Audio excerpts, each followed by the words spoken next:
Drew Katrina Shodan. Drew Katrina Shodan was born on September 26, 1981, in Minneapolis, Minnesota. She was the younger of two children born to her parents, Alan and Linda.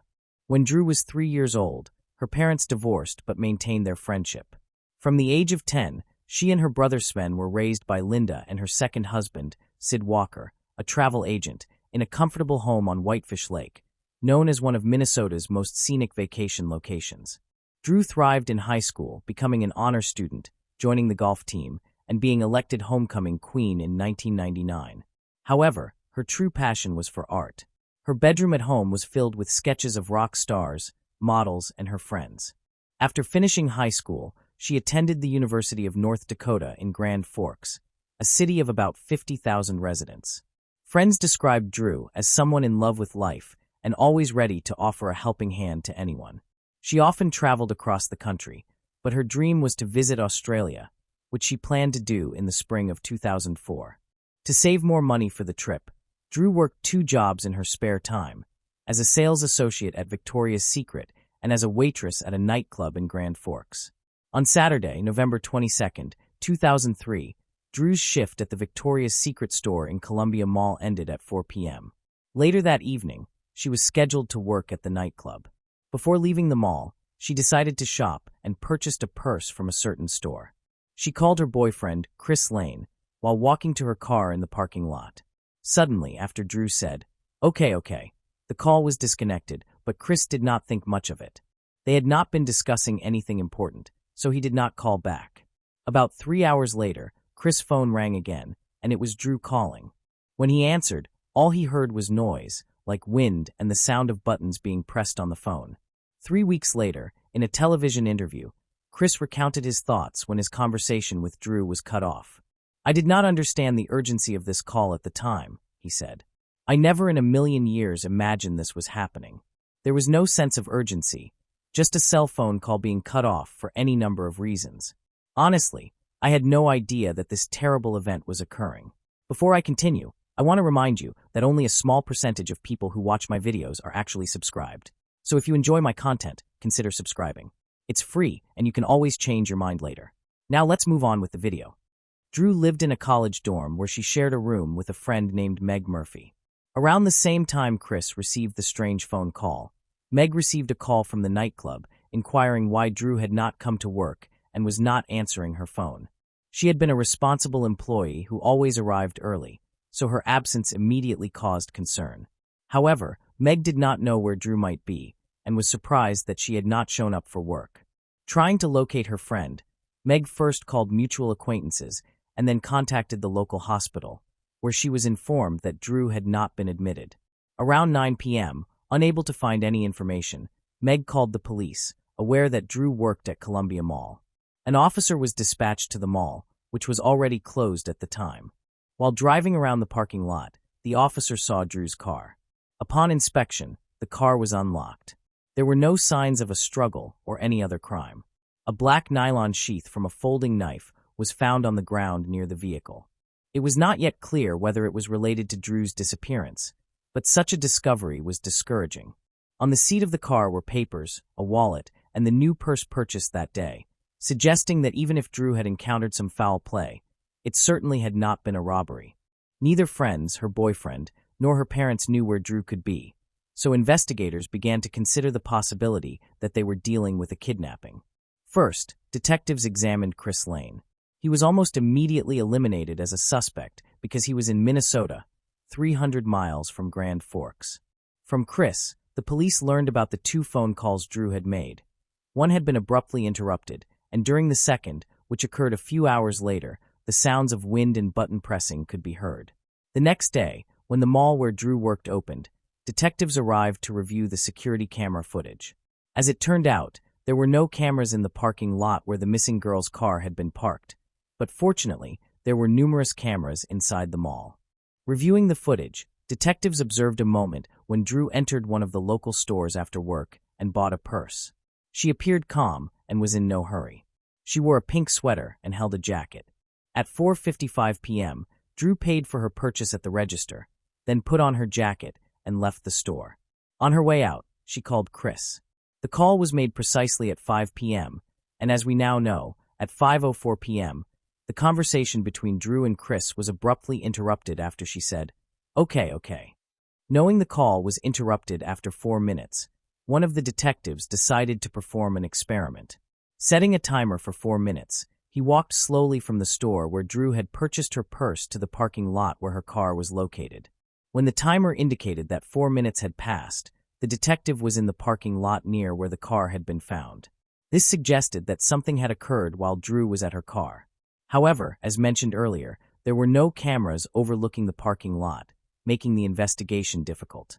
Drew's disappearance gained media attention, resulting in a large number of people learning about the situation, many of whom chose not to remain indifferent to someone else's misfortune. In addition to police officers, over 1,000 volunteers joined the search for Drew. FBI agents also became involved in the investigation. The last call from Drew's phone was traced to the small town of Fisher in neighboring Minnesota, only a 30-minute drive from the mall where she worked. As shown on the map, the area surrounding these two towns is primarily fields.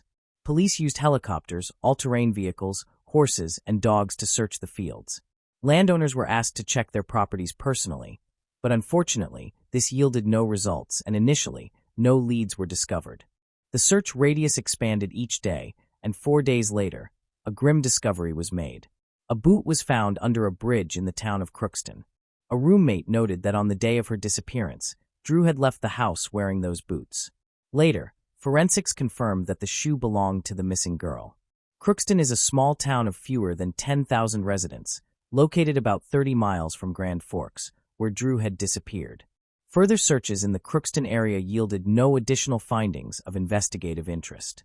A reward of $20,000 was initially offered for information that could help determine Drew's whereabouts, and the reward was later increased to $140,000. At this point, the only lead that could potentially direct investigators to Drew was the surveillance footage from Columbia Mall. The detectives once again sat down to review hundreds of hours of footage from various cameras, but this time they decided to focus their attention not on Drew herself. They theorized that whoever had abducted her might have been following her and could also appear on the videos. The investigators spent hours observing the monitors before noticing the individual who drew their attention. They saw a man walking aimlessly around the mall. He was not purchasing anything and seemed more interested in observing the people around him than the merchandise on display. At 3:41 p.m., he sat on a bench near the mall exit and continued to watch people casually walk past him. After approximately 10 minutes, he rose from the bench, wearing black gloves on his hands, and walked into the lobby, where a camera was suspended overhead, at which he looked. This footage was captured 72 minutes before Drew's conversation with her boyfriend was interrupted and she vanished. After observing the man rise and walk away, investigators noted that he only did so when a blonde woman walked past, pushing a grocery cart toward the parking lot. Detectives did not see this as a coincidence. In their view, the man appeared to have selected a potential victim and was following her. The identity of the woman remained unknown, but police knew that only one individual, Drew Shodan, had disappeared from the mall parking lot that day. Given the slight resemblance between Drew and the woman the suspicious man had been following, it has been suggested that he had a particular type of victim in mind. If the kidnapper was indeed this man, and if for some reason he failed to abduct this first woman, his next target may have been Drew. She had left the mall around 5 p.m., at a time when it was already dark, which could have favored the perpetrator. At this stage of the investigation, 3 cities were relevant to the case: Grand Forks, where Drew was abducted; Fisher, where her phone was last active; and Crookston, where her shoe was discovered. With this information, the FBI began reviewing the files of all registered sex offenders from these cities and surrounding areas. By comparing the photographs in the files with the image of the suspicious man from the mall, investigators found only one individual who matched all the criteria: Alfonso Rodriguez Jr., who had an extensive criminal record of repeated offenses against women. The 50-year-old man had spent the previous 23 years in prison. Rodriguez was the second oldest of 5 children, born in Laredo, Texas, in February 1953, to migrant workers Dolores and Alfonso Rodriguez. Sr. Alfonso Rodriguez Jr. claimed to have experienced an unhappy childhood, describing his home life as unpleasant because his parents were highly critical and unreasonable in their expectations. His family moved from state to state for 15 years until finally settling in Crookston in 1963. Rodriguez became increasingly isolated as he grew up, which was exacerbated by language barriers. Spanish was his primary language, and he struggled with English, making school particularly difficult. He eventually dropped out during the 9th grade and began working as a laborer at the American Crystal Sugar Company plant in Crookston. Rodriguez claimed he had been molested by older women during his youth, which he said contributed to his hostile feelings toward women. In October 1974, at the age of 21, he asked a woman for a ride home, but instead directed her to a driveway in Crookston, where he grabbed her by the throat and attempted to force her to comply with him. The following month, he approached another woman sitting in a truck outside a Crookston movie theater. He threatened her with a knife and forced her to a secluded area in the countryside, where he compelled her to have intercourse with him. Then, in 1979, he attempted to abduct a 69-year-old high school English teacher while she was walking one night in Crookston. The woman fought back as Rodriguez tried to force her into his car. In a fit of rage, he stabbed her in the elbow and abdomen with a knife, yet she managed to escape and run to safety. The woman, who was artistically talented, produced a composite sketch of Rodriguez that closely resembled him and led to his arrest. He was convicted of attempted kidnapping and aggravated assault and sentenced to 23 years in prison, from which he was released in May 2003. He had been released 6 months before Drew disappeared and was registered as a sex offender of the highest 3rd degree, indicating that his risk of reoffending was extremely high. Before his release, Rodriguez's family expressed their concerns to Minnesota Department of Corrections officials. Even his own family feared that he would return to his former criminal behavior. Nevertheless, Alfonso was released after serving his full sentence. After his release, Rodriguez resided with his mother in Crookston, just a few miles from the bridge where, it should be recalled, Drew's shoe had been discovered, which was another factor working against him. Detectives decided to question Alfonso Rodriguez, who, of course, denied any involvement in Drew's disappearance. He admitted to being at Columbia Mall on the day she vanished, claiming that he had gone to the movie theater to watch Once Upon a Time in Mexico. What he did not realize was that none of the movie theaters in Grand Forks were showing that film on that day. Police searched Rodriguez's car and, with growing concern, concluded that Drew was likely no longer alive. "It looks at this time like there's no chance we are going to find Drew alive," Grand Forks County Sheriff Dan Hill told reporters. "I believe it is more of a recovery than a rescue mission at this point." In Rodriguez's car, dark red dried stains were discovered in multiple areas of the interior, which forensics later confirmed were drops of Drew's blood. The affidavit states that blood was found on the passenger side rear window, in the back seat, and in 2 additional areas of the passenger compartment. "The blood did come back," the sheriff said. "It was a DNA match with Drew, using DNA taken from her toothbrush."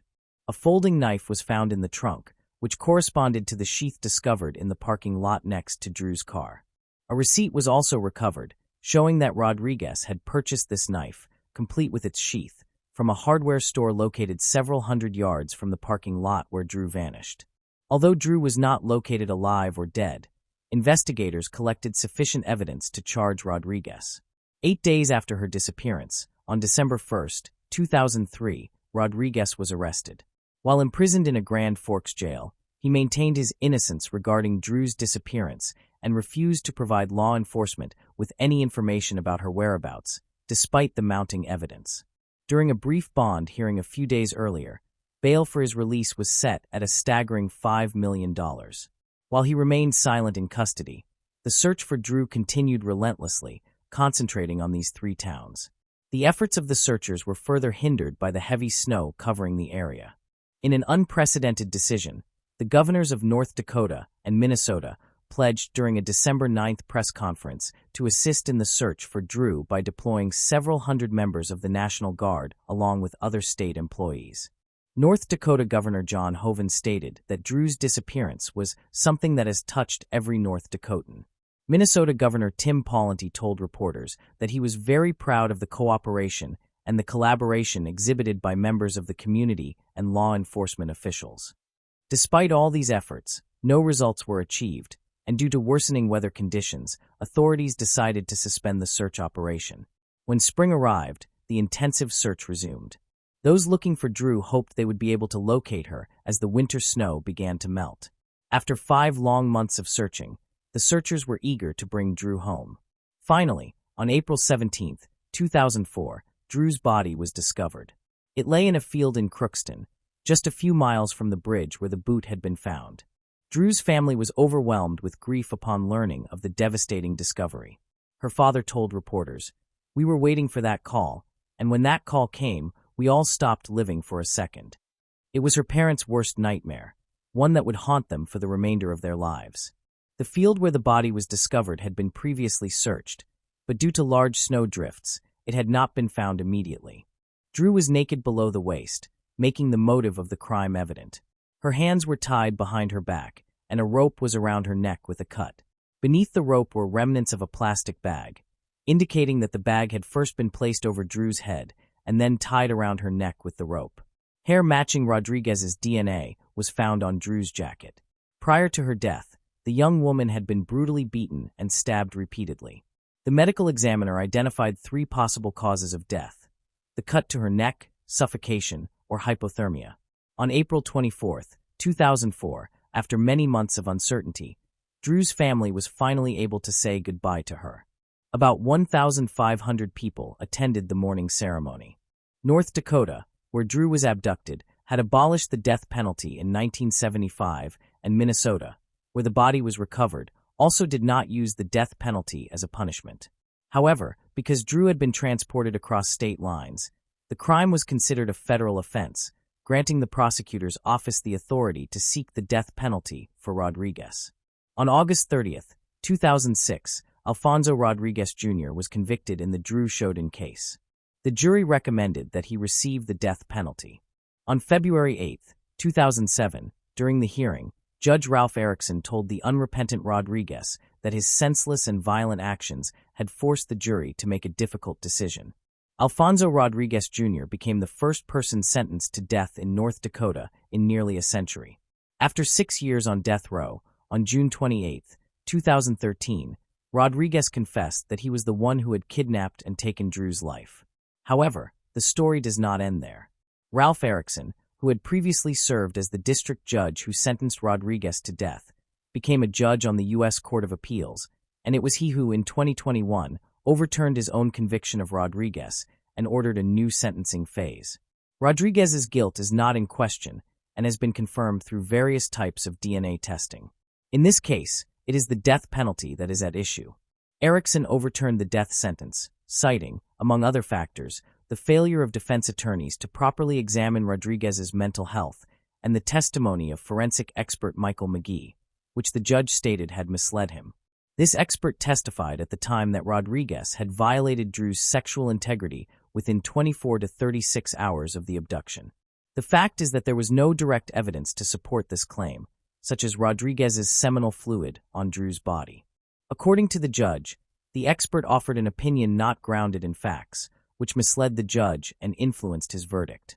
Still, in reversing the death sentence, Erickson noted that even without evidence of Rodriguez's seminal fluid, the circumstances in which Drew's body was found, naked below the waist with her hands tied behind her back, indicated a sexually motivated crime.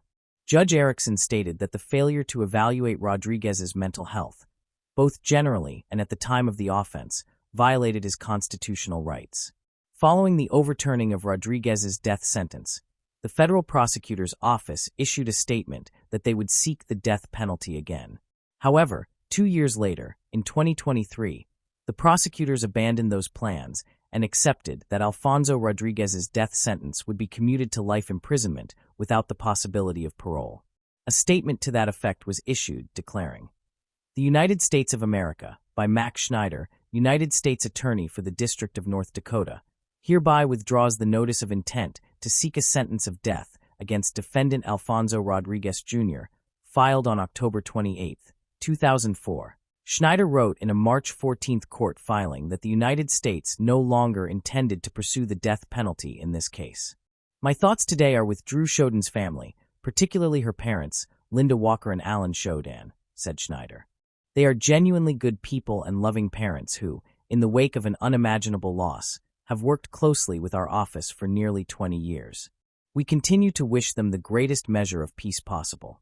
I also want to commend the trial team, including former United States Attorney Drew Wrigley, as well as our office's appellate attorneys and support staff. Over the last 2 decades, they have continuously upheld the high standards of the Department of Justice through their work on this tragic case. As a result of their efforts, Mr. Rodriguez is and will remain a convicted murderer. The directive to withdraw the death notice has changed how the United States Attorney's Office will proceed with this case. What will not change is that Mr. Rodriguez will draw his last breath in a federal prison. This case prompted changes to sex offender registration laws. On July 27, 2006, President George Bush signed the Adam Walsh Child Protection and Safety Act, which included Drew's Law. Drew's Law renamed the National Sex Offender Public Registry to the Drew Shodan National Sex Offender Public website, providing the public with information on the whereabouts of registered sex offenders across all states, territories, and tribal jurisdictions. On June 22, 2013, news emerged that Alfonso Rodriguez had been transferred from death row prison in Terre Haute, Indiana, to Coleman II, a high-security penitentiary in Sumterville, Florida. This is where it appears he will spend his final days. Moving on to the next case. The case of a family in Covina. We inhabit a world where the fragility of human existence is constantly on display. One moment, you may be reveling in the joys of life surrounded by loved ones, and the next, they are calling out for help, their bloodied hands reaching toward you, while you are paralyzed, your own life flashing before your eyes. This is not a scene from a movie, but a harrowing and horrific reality. It is true that we each have but one life, yet death can be a brutal, unpredictable, and intrusive force. Imagine a Christmas party with loved ones gathered together, celebrating the holiday season. However, the joyful gathering was suddenly transformed into a horrific tragedy. On December 24, 2008, in the small town of Covina, California, the Covina massacre occurred, leaving 9 people dead and the community in a state of shock. Gunshots echoed, and a devastating arson fire engulfed the home, trapping the victims inside. What was meant to be a festive celebration turned into a nightmarish scenario. Many were injured, and numerous unanswered questions remained. It was a profoundly sorrowful and terrifying moment, leaving the community to grapple with the underlying causes of this unspeakable act of violence. The Covina massacre remains a haunting reminder that even in the most joyful times, darkness can strike without warning. The Ortega family was having a great time together in their Covina home on Christmas Eve. In the dining room, Papa Joe Ortega, his wife of 53 years, and their children were playing a late-night game of Texas Hold'em. They had just finished dinner and were enjoying each other's company. The grandchildren were in the backyard playing video games and hanging out near the pool. They were having so much fun. They did not want the night to end. Meanwhile, upstairs, the Ortega's 17-year-old grandson Michael was sitting at his computer typing away. It was a peaceful and happy moment, with everyone doing something they enjoyed. But little did they know this peaceful night was about to turn into a horror movie. Suddenly, there was a knock at the front door. The 8-year-old girl was so excited she squealed with delight, "Santa Claus!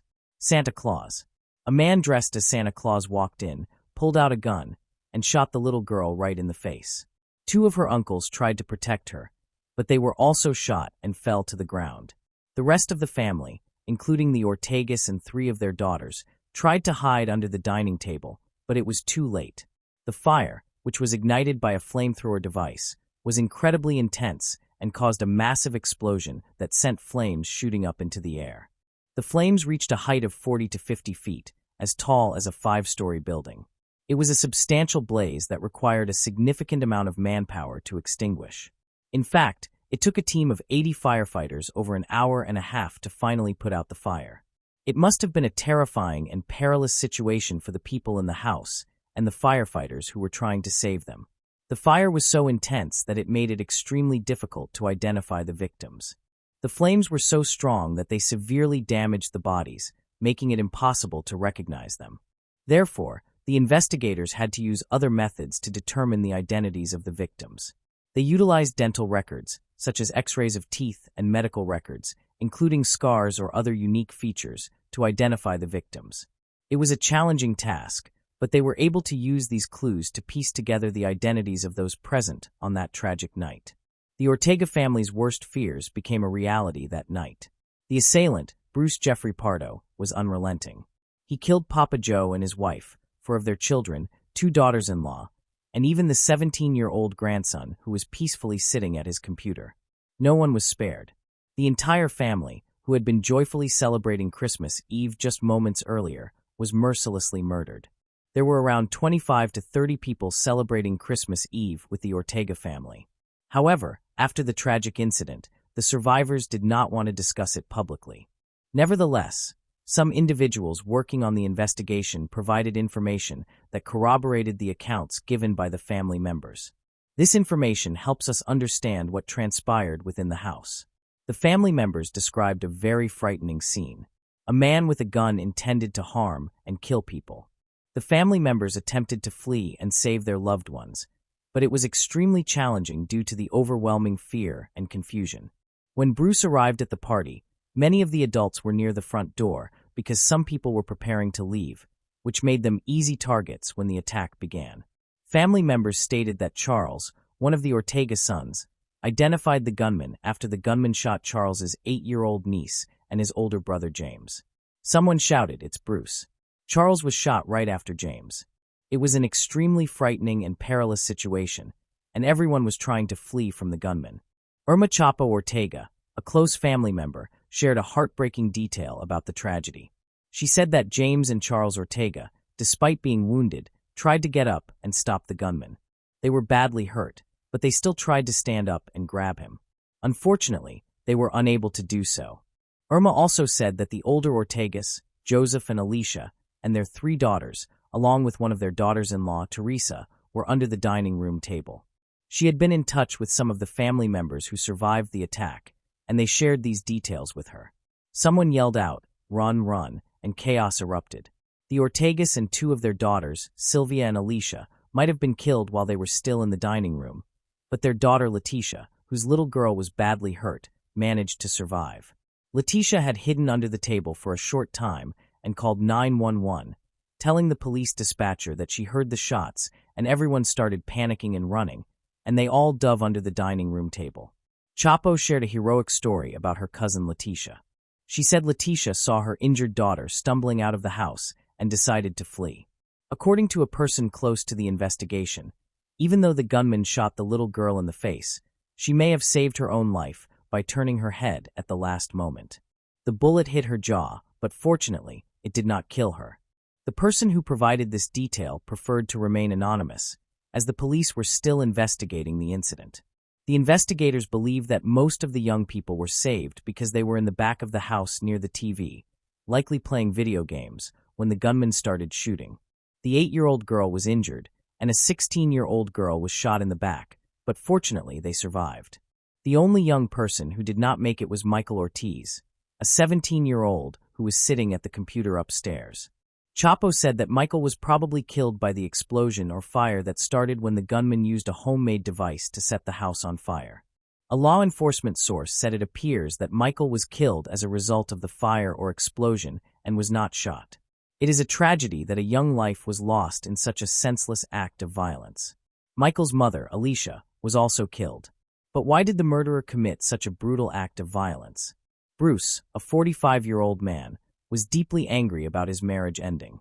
He and his wife had just gotten divorced, and he was consumed by hurt and rage. Instead of dealing with his emotions in a healthy way, he decided to take revenge on her and her family. He chose a tragic and devastating method by attacking them at their annual Christmas party in Covina, California. A team of FBI experts studied Bruce's behavior and found that he had some mental health issues, including extreme narcissism and obsessive-compulsive disorder. Although these conditions are not an excuse or justification, they likely contributed to his decision to commit such a horrific act. It is heartbreaking that a family's joyous celebration turned into a tragedy because of one person's anger and illness. Bruce had a plan to escape after his attack on the Ortega family. He had even bought a plane ticket to Illinois, thinking he could leave the chaos behind and start fresh. But his plan did not work out as expected. When he set the house on fire, he severely burned himself, suffering second and third-degree burns on his arms, which are very painful and serious injuries. Instead of escaping, he was left with severe burns. It is striking how his plan backfired and led to his own suffering. After his failed attempt at escape, Bruce drove 40 miles to his brother's house in Sela. He went there intending to end his own life. Lieutenant Fred Corral from the Los Angeles County Coroner's Office shared that Bruce had a wound on the top of his head, which suggests that he put the gun in his mouth before pulling the trigger. A toxicology test had to be conducted on Bruce, which reportedly took up to 6 weeks to produce results. This test would show if Bruce had any drugs or alcohol in his system at the time of his death. When the police searched Bruce's body, they found something unusual. He had wrapped $177,000 in cash around his legs with plastic wrap and was wearing a special underwear called a girdle to keep it in place. They also found his rental car parked a short distance from his brother's house. But when they tried to move the car, they realized it was rigged with a dangerous device that would explode if touched. The police had to exercise extreme caution inside his brother's house. They found 4 empty handguns and over 200 rounds of ammunition. They also found leftover pieces from his Santa suit that had been rigged to explode. Back at Bruce's own house in Montrose, California, the police discovered even more dangerous items. Empty boxes that had held semi-automatic handguns, a special shotgun called a Benelli M2 Tactical, and a container of highly flammable gasoline. Most shocking of all was what they described as a virtual bomb factory in his home, a secret workshop where he had been constructing dangerous devices. It was fortunate that the police found all of this before anyone else was harmed. On the outside, Bruce Perot appeared to be a charming and generous person. Witnesses who first heard about him saw him wearing a Santa suit and had encountered him multiple times. But they did not think anything of it until they were told he had used the Santa suit to conceal guns and other weapons. This revelation shocked them, as it suggested he had been planning this for a long time. Even people who knew him best were unaware of what was happening behind closed doors.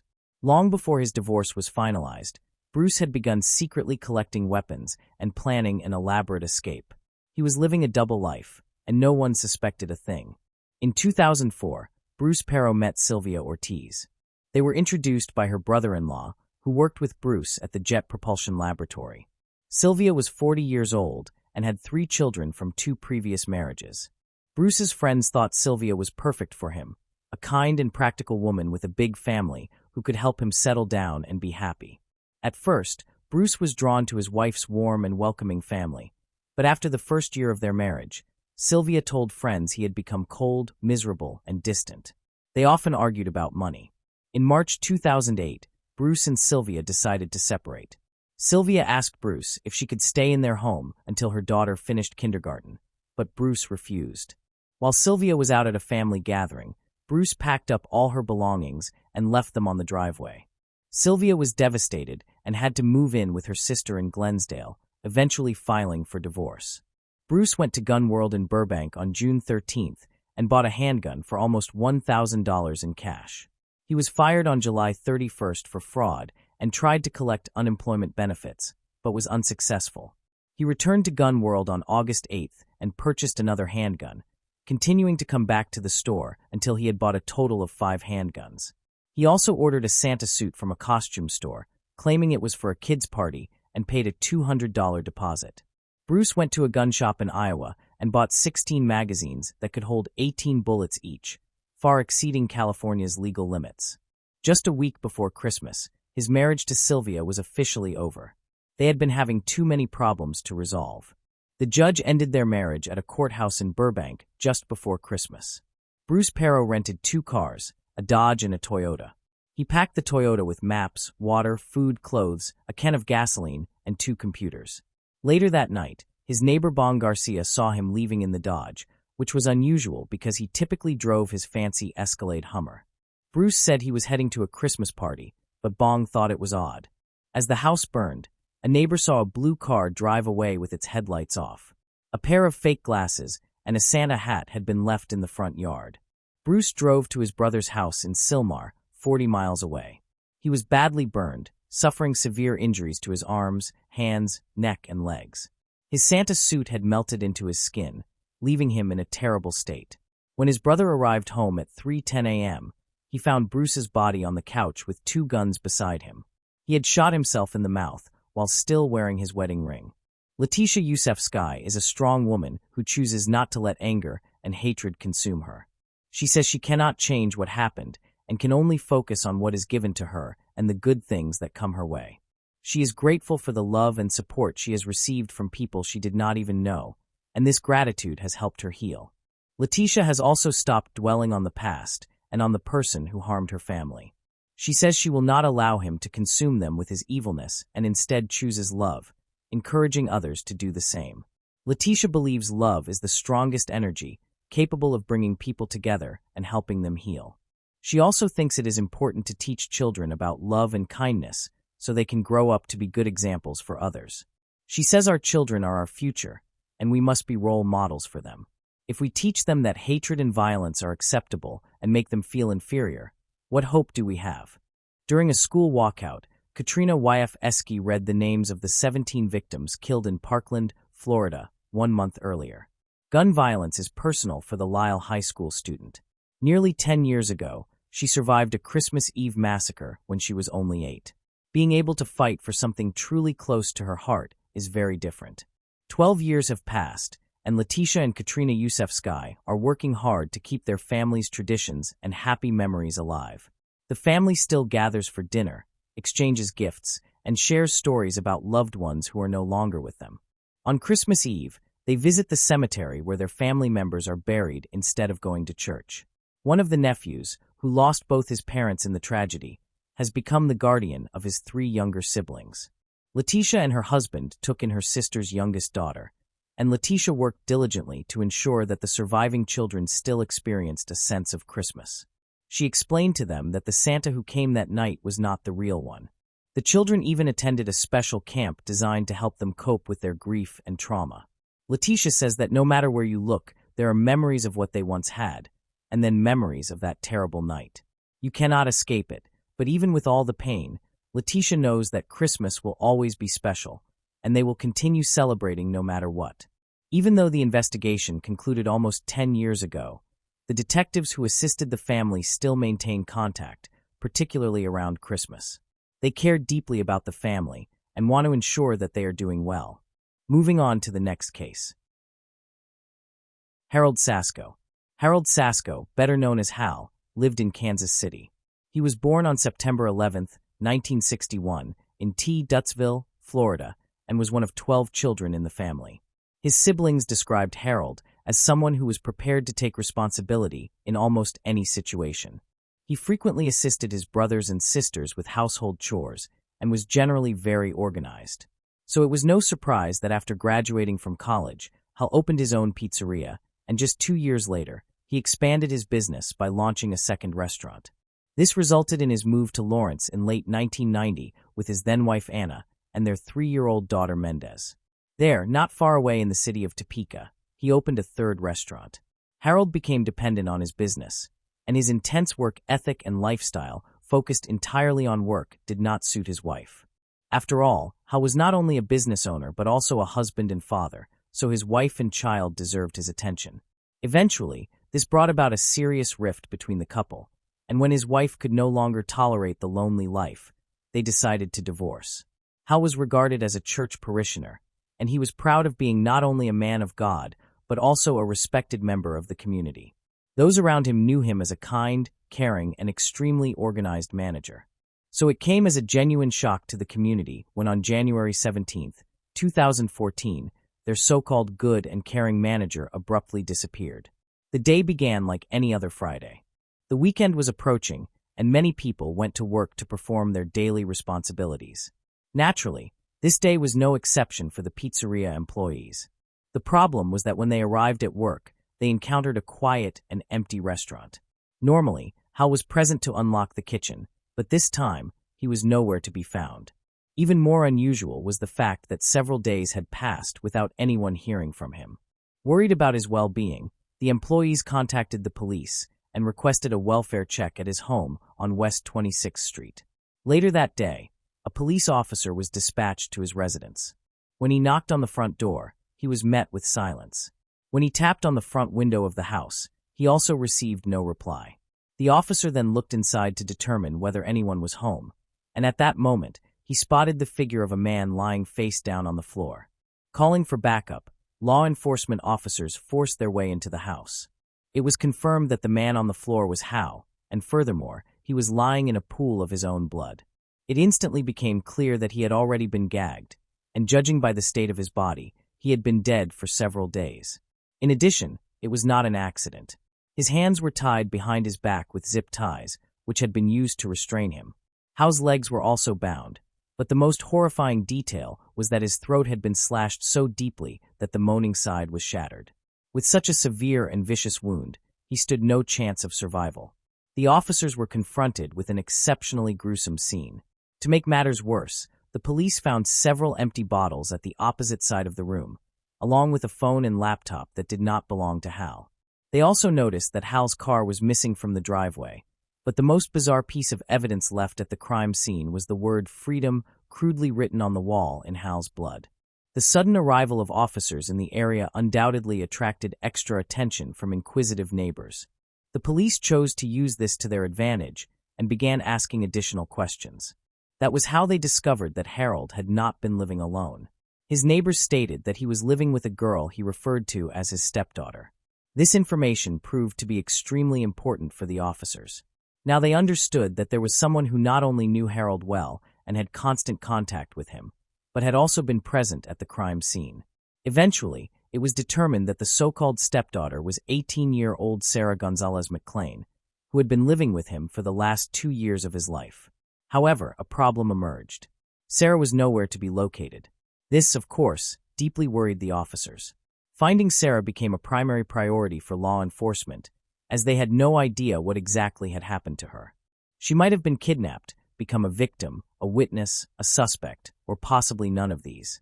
In any event, it was now absolutely essential to find her. Family members and friends were notified about this terrible crime. And 3 weeks later, on February 8th, a funeral was arranged in memory of the lost community member. The public was urged to contact Douglas County forensic investigators and provide any information regarding Sarah's whereabouts.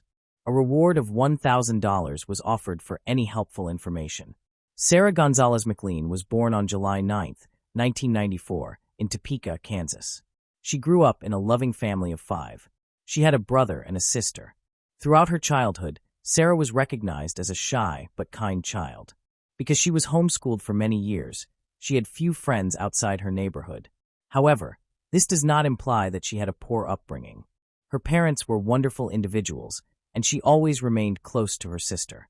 Unfortunately, when Sarah was a teenager, her parents eventually chose to divorce, which significantly impacted her at such a fragile age. After her parents' divorce, her childhood and adolescence sadly only deteriorated. Sarah was quite naive, having been sheltered from the outside world by her parents. And sadly, people who are ready to exploit such circumstances are always nearby. After her parents' divorce, Sarah encountered inappropriate behavior from a neighbor, and tragically, he ultimately abused her. This event greatly shaped Sarah's character and behavior. She began behaving completely differently than before. Much to her mother's disappointment, Sarah started sneaking out of the house at night and spending time with the wrong crowd. Even worse, this resulted in her frequent use of illegal substances and alcohol to numb her emotional pain. It appeared that after her parents' divorce, Sarah no longer wished to remain in her family home. That was when the pizzeria hired her. At first, he seemed like an ordinary, kind manager, but there were rumors among the staff that he was not exactly what he pretended to be. For instance, Hal instructed all the restaurant managers that they were allowed to hire only young, attractive women. While working at the pizzeria, Sarah would wake up, go to work, spend time there, and eventually return home to her family. She often spent nights drinking before going back home. According to some reports, she was only sober at work, if you could even call it that. Despite the fact that she frequently showed up drunk and nearly lost her job several times during those few months, she somehow managed to keep it. That was because Hal appeared to feel sympathy for her. He understood that she was vulnerable and required extra support. She tragically endured another traumatic event. One evening, another man assaulted her, and to make matters even worse, this scumbag even burned her with cigarettes. After that, Sarah's already fragile mental state completely collapsed. She stopped showing up to work, lost friends, and fell into a very dark condition. And then, she attempted to take her own life. Fortunately, Sarah's family discovered her in time to call an ambulance. She fully recovered, but only after she spent 5 months in the hospital. The nicest thing was that after being released from the hospital, Sarah received support from loved ones and friends. But one of these supportive messages stood out in particular. It came from her former boss, Hal. After her tragic experience, Hal offered to become her personal life coach, or even a sort of guardian. He could pick her up, take her somewhere to eat, and even allow her to express everything on her mind. Since she had no one else to rely on, Sarah eventually accepted his support. It was during one of these outings that she shared her entire story with him, including her tragic encounters with other men, drinking, and everything else. Now Hal knew she wanted to leave her family home, and after learning about the traumas she had endured, he suggested that she live with him in his own house. It all seemed a bit questionable. The problem was that Sarah was vulnerable, lost, and wounded. Hal's offer provided her an escape from everything. After moving in with Hal, everything appeared to stabilize briefly. She found a new job far from the pizzeria. He took great care of her. Her dog moved in with her, and she even considered college. But Sarah's mother was unhappy with the entire situation. She found Hal rather strange, and the whole story appeared deeply suspicious to her. Whenever she attempted to discuss it with Sarah, it always led to a major argument, which of course pushed her daughter even farther away. Michelle did not believe that Hal's intentions were always as innocent as he portrayed them. Even worse, she believed that her daughter was likely too naive and prone to illusions to recognize it. After the divorce, Sarah's father cut off all contact, and now she was trying to fill the emptiness that had formed.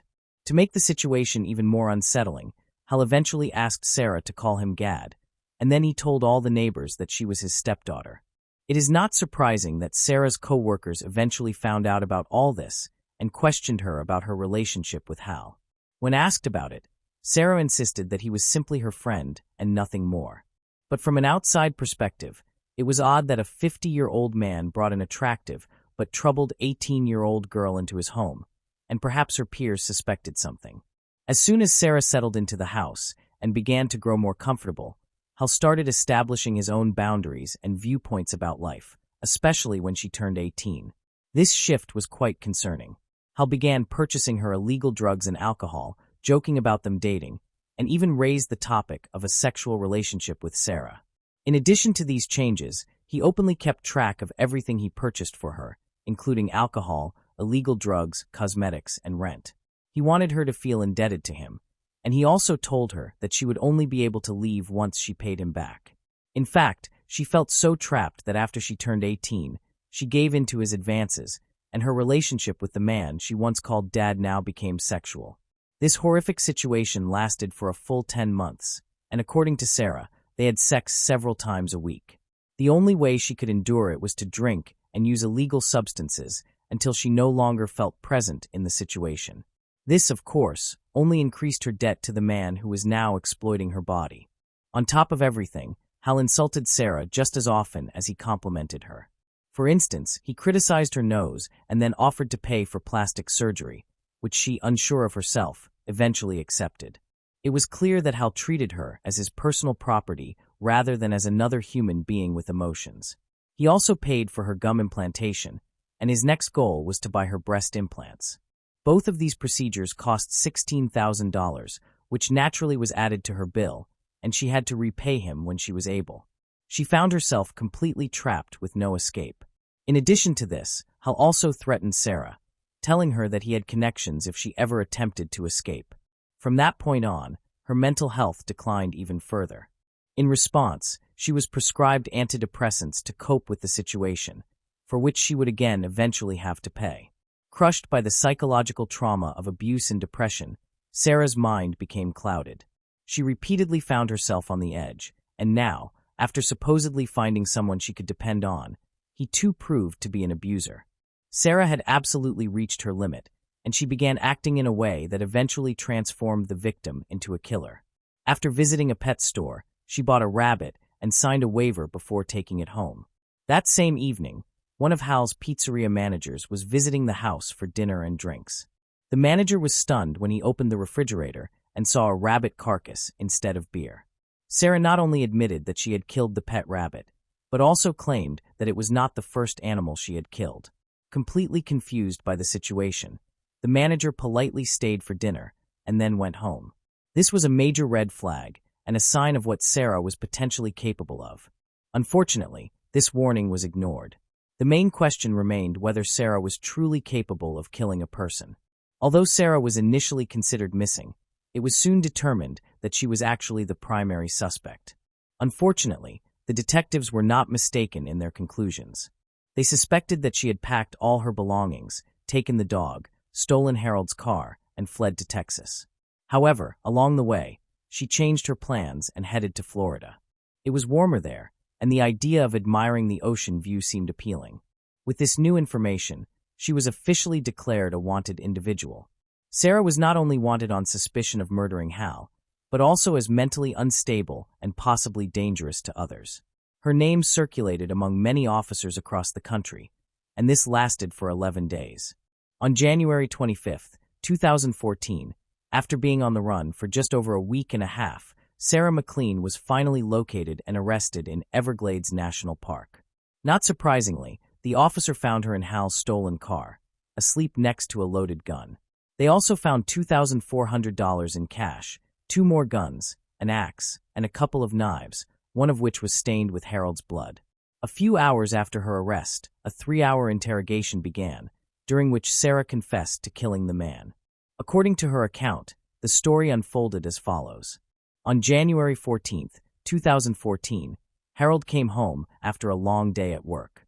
The sound system had recently broken, and he decided to spend the evening repairing it. He asked Sarah to bring him a beer, and then another, and another. After several hours, fatigue overtook him, and Hal suddenly passed out on the floor. He had no idea that Sarah had actually put a large dose of sleeping pills into one of his last bottles. By that point, she had already decided Hal had to die. She tied him up with zip ties, grabbed a hunting knife, and a few minutes later slit his throat. Shortly afterward, Harold died in his sleep. Sarah then took a shower, listening to her favorite music, and washed all the blood off herself. After that, she called work to say she would be out for a few days because, unfortunately, a relative had passed away. She then packed her things, including a photo of her sister, took the dog, and disappeared into the night in Hal's stolen car. To avoid being traced, she left her phone and laptop at home. During the interrogation, Sarah openly explained her motives. She was trapped in the house and in debt to a man who clearly wanted to control her. She became his target, was abused, and was then turned into his possession. Anger fueled her desire for revenge, and regardless of the consequences, revenge was exactly what she sought. Sarah also expressed a strong desire for violence. She admitted to killing rabbits out of curiosity. She also claimed that for 2 years she had violent thoughts and noticed they were intensifying. Clearly, Sarah's confession put her in a very dire position. She not only admitted to killing Hal, but also to enduring abuse. Given these horrific details, it became absolutely clear that she would face trial. However, it was equally clear that Sarah was undoubtedly mentally unwell.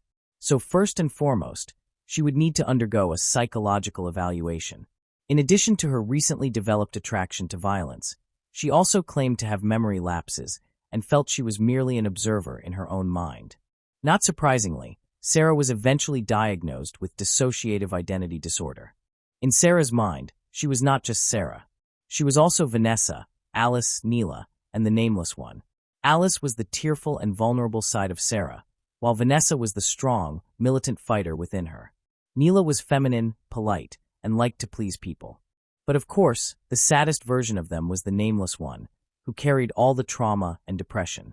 When it came to Sarah's trial, her dissociative identity disorder formed the central basis of the defense. She claimed that a girl named Alice wanted to take her own life, but the other personalities persuaded her not to. After careful discussion among themselves, they concluded that the only solution was to kill Hal Hudd. In a clearer and healthier world, Sarah's defense team argued that she was in a state of clinical dissociation when she committed the crime. The abuse Sarah endured while living with Harold was disturbing. However, it was ultimately considered irrelevant, as everything was viewed as consensual.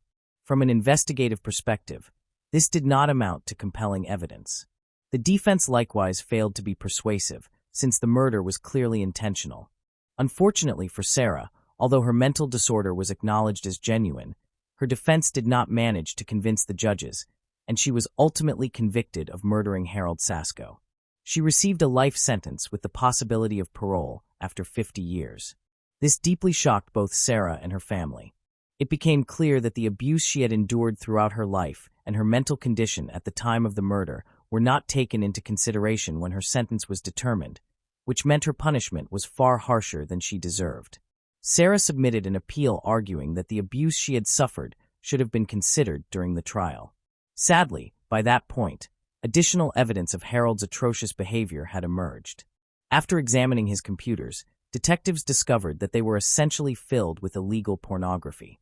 Furthermore, another woman, whose name remains undisclosed, claimed that Hal had made advances toward both of her daughters. With all this new evidence, Sarah's appeal resulted in a 50% reduction of her sentence, lowering it to 25 years.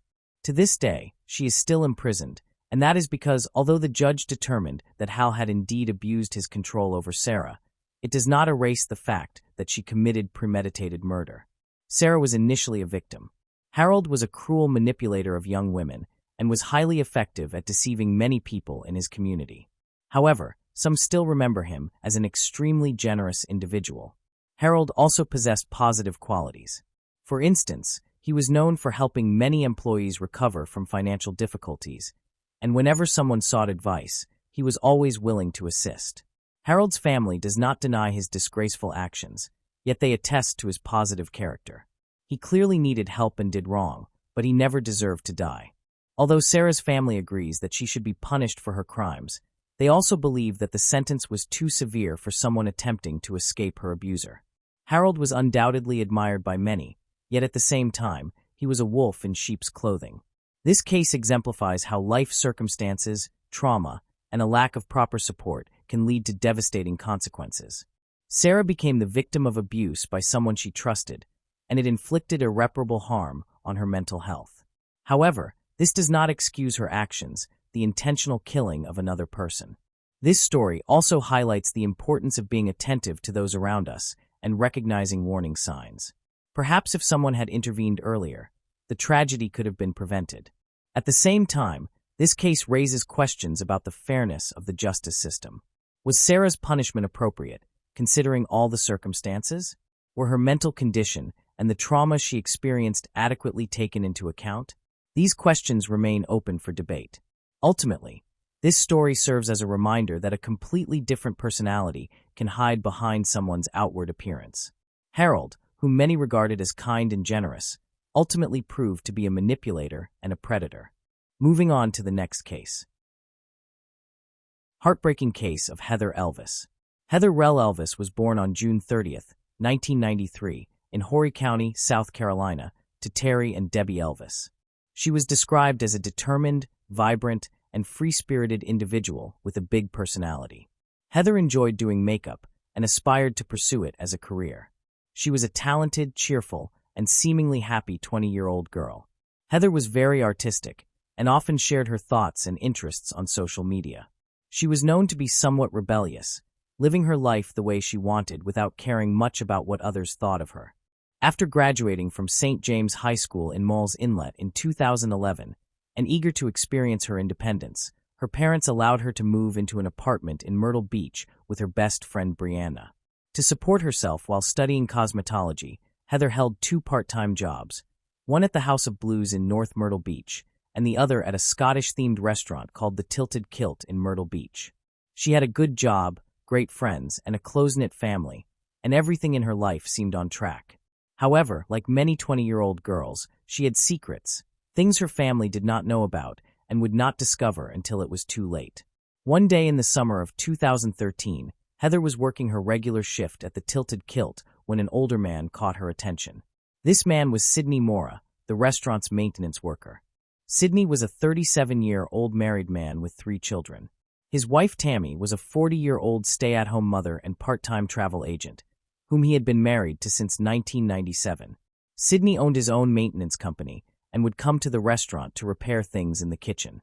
It was no secret that Heather had a crush on Sidney, even though he was much older, and the two engaged in harmless flirting at work. Heather would tell her friend Brianna about their interactions and how smitten she was with him. Heather, who was also very active on her social media accounts, openly expressed her feelings towards Sydney. It became evident that Sydney was also attracted to Heather, and the two began a romantic relationship. Sydney would often bring Heather coffee and bagels while she was at work, even on his days off. They texted each other frequently, and the relationship soon became physical. Heather was deeply in love with Sydney. She told her sister how much they loved each other and how they envisioned a future together. Throughout the affair, Heather was aware that Sydney had a wife. However, Sydney told her that he was in an open marriage and was no longer in love with Tammy. He even claimed that Tammy had a boyfriend of her own and that they were only living together for financial reasons and for the sake of the children. Being young and naive, Heather believed every word. Her friends disapproved of the relationship because Sydney was 17 years older than Heather and, moreover, a married man who had been married for 15 years to his wife, 40-year-old Tammy. The affair was not a secret at Heather's workplace, and she was often teased by her colleagues. One of her co-workers even phoned the restaurant posing as Tammy, looking for Heather. Heather panicked and left work immediately, fearing Tammy would arrive. The affair lasted until September 2013, when Heather tweeted, "Once upon a time, an angel and a devil fell in love." It did not end well, referring to her relationship with Sydney. Tammy discovered the affair, though it is unclear how she found out. People close to Heather said that once Tammy became aware of the affair, the situation turned chaotic. Soon after discovering her husband's relationship with the young waitress, Tammy called Heather and demanded that she end the relationship. Tammy then put Sydney on the phone, and he proceeded to tell Heather that she meant nothing to him, that it was over, and that she was just someone who spread her legs, among other insults that greatly undermined Heather's confidence and self-worth. Over the following weeks, Heather tried to focus on rebuilding herself and directing her attention toward her goals and work. Tammy, however, was only just getting started. She forced Sydney to have her name tattooed above his crotch and would also handcuff him to the bed at night so he could not sneak out. Over the next few weeks, Tammy continued to send nasty texts to Heather and even once called her 40 times in a single day. Heather believed that taunting Tammy was the best way to handle the situation, saying things like, "Why are you texting me? You should be worried about your husband." Tammy would escalate further, sending Heather pictures of herself and Sydney in bed together, being intimate. It was also reported that Sydney texted Heather, claiming that Tammy was not entitled to feel the way she did about the affair or act as she did because she too had a lover. This, however, turned out to be a lie. Heather and Sydney eventually agreed to call it quits, realizing that nothing good was coming from the situation. Heather, meanwhile, told Sydney that she wanted Tammy to stop calling the restaurant because she was losing work hours and being sent home due to Tammy's repeated calls. Heather and Sydney last saw each other on November 5th, after agreeing to end their relationship. Heartbroken but determined to move forward, Heather continued to work on herself, with those close to her noting that she had regained her smile. Things began to improve further when she was offered a job in a beauty salon, bringing her one step closer to her dream career. As for Tammy's texts and calls, Heather gradually became accustomed to them and continued to ignore them, hoping Tammy would eventually lose interest and move on.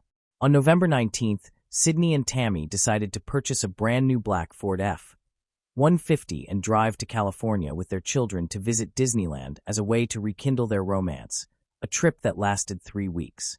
Meanwhile, despite Heather's life taking a turn for the better, those around her began to notice she was gaining weight, to the point that she needed a new work uniform as her previous one no longer fit. Heather went from a size A to a size C cup and from a medium-sized skirt to a large, changes typically associated with pregnancy. Finally, Heather took a test at work one day, which came back invalid.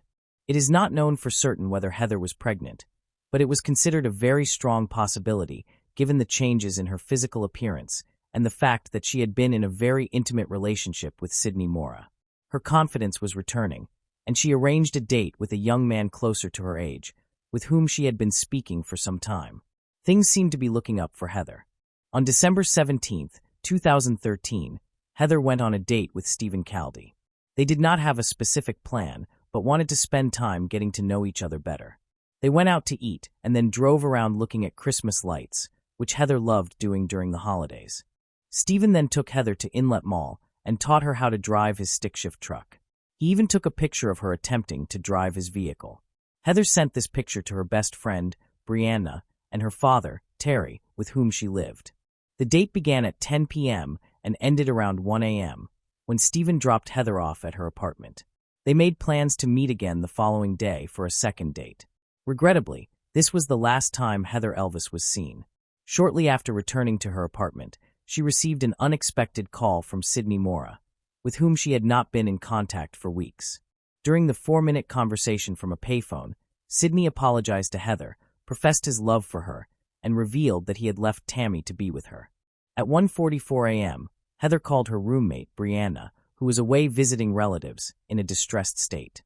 She informed Brianna about Sydney's confession of love. Sydney initially denied making this call until CCTV evidence proved otherwise. Brianna advised Heather to carefully consider the situation and not jeopardize the progress she had made. Heather said she would reflect on it, do some online research, and then try to sleep, although she found resting difficult that night. At 2:29 a.m., Heather attempted to contact the number Sydney had called multiple times before, but no one answered. At 3:16 a.m., Heather tried calling Sydney's cell phone, again receiving no response. She persisted and dialed Sydney's cell phone again, successfully connecting this time. The conversation lasted just over 4 minutes, though its content remains unknown. Following the call, Heather drove to Peachtree Boat Landing, a location only 3 miles from Sydney and Tammy's residence. Sydney initially denied this call, admitting to it only when presented with Heather's phone records by police. He claimed to have spoken to her, instructing her to stop contacting him. Heather arrived at Peachtree Boat Landing at 3:38 a.m. and attempted to contact Sydney multiple times, but received no response. 2 CCTV cameras recorded a vehicle resembling Sydney and Tammy's moving from their residence toward Peachtree Boat Landing the following evening. Heather's green Dodge Intrepid was discovered parked at Peachtree Landing on the Waccamaw River by a local officer. Authorities questioned Heather's father, Terry, as the vehicle was registered in his name. Upon inspecting the car, they noted that Heather's keys, ID, purse, and phone were missing. Terry was allowed to take the car back home. Despite his repeated attempts to reach Heather, his calls went unanswered. When police visited Heather's apartment, she was not there, and she did not report to work. The search for the missing Heather Elvis had begun. Sydney and Tammy were suspected of involvement in Heather's disappearance based on texts, phone calls, and public statements. They were arrested on February 21, 2014, for kidnapping, obstruction of justice, and indecent exposure. After spending 11 months in prison, they were released in 2015 on a $100,000 bond each. The murder charges were dismissed in March 2016, while the kidnapping charges remained pending. The indecent exposure charges were dropped on June 20, 2016. Sydney's trial for the kidnapping of Heather Elvis began, during which it was revealed that Heather may have been pregnant. Detectives discovered that Sydney had purchased a pregnancy test and cigars at Walmart. Later, Sydney called Heather from a payphone and arranged to meet her. Sydney claimed that the pregnancy test was for Tammy, as they were trying for a baby. However, security footage showed them cleaning their car, burning rags, and possessing a receipt for a pregnancy test. The kidnapping charge against Sydney ended in a mistrial because the jury could not reach a verdict. There was no evidence linking Sydney to Heather's murder. In August 2017, Sydney faced trial again, this time for obstruction of justice. He was convicted and sentenced to 10 years in prison. Additionally, the prosecution intended to retry Sydney for the kidnapping at a later date. In October 2018, Tammy was put on trial for kidnapping and conspiracy, 5 years after Heather's disappearance. During the trial, it was revealed that Tammy was angry about her husband's affair with Heather, especially when rumors suggested that Heather might have been pregnant in December 2013. A family friend, Donald DeMarino, testified that he had seen an image of Heather on Tammy's phone at a family gathering after Heather disappeared. According to Donald, Heather in the image appeared unable to move or speak, causing him significant stress and prompting him to leave the event.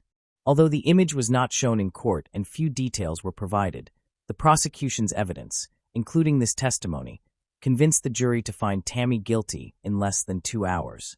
She was sentenced to 30 years in prison for both charges, with the possibility of parole after a set period.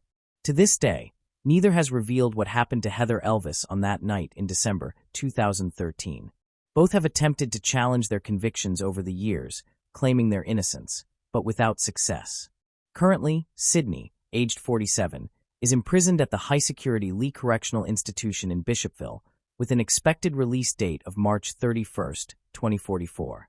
Tammy, aged 50, is incarcerated at the medium-security Leith Correctional Institution in Greenwood, with an anticipated release date of May 9, 2043. Heather Elvis has never been found, and a tribute garden has been established at Peachtree Boat Landing in her memory. Heather's disappearance left a void in the lives of her family and friends, with their pain, unanswered questions, and desire for closure becoming part of the story of Myrtle Beach. The community came together through search efforts and vigils, united in hope for answers. Heather's story touched hearts far beyond the coastal town, highlighting the challenges of love and relationships.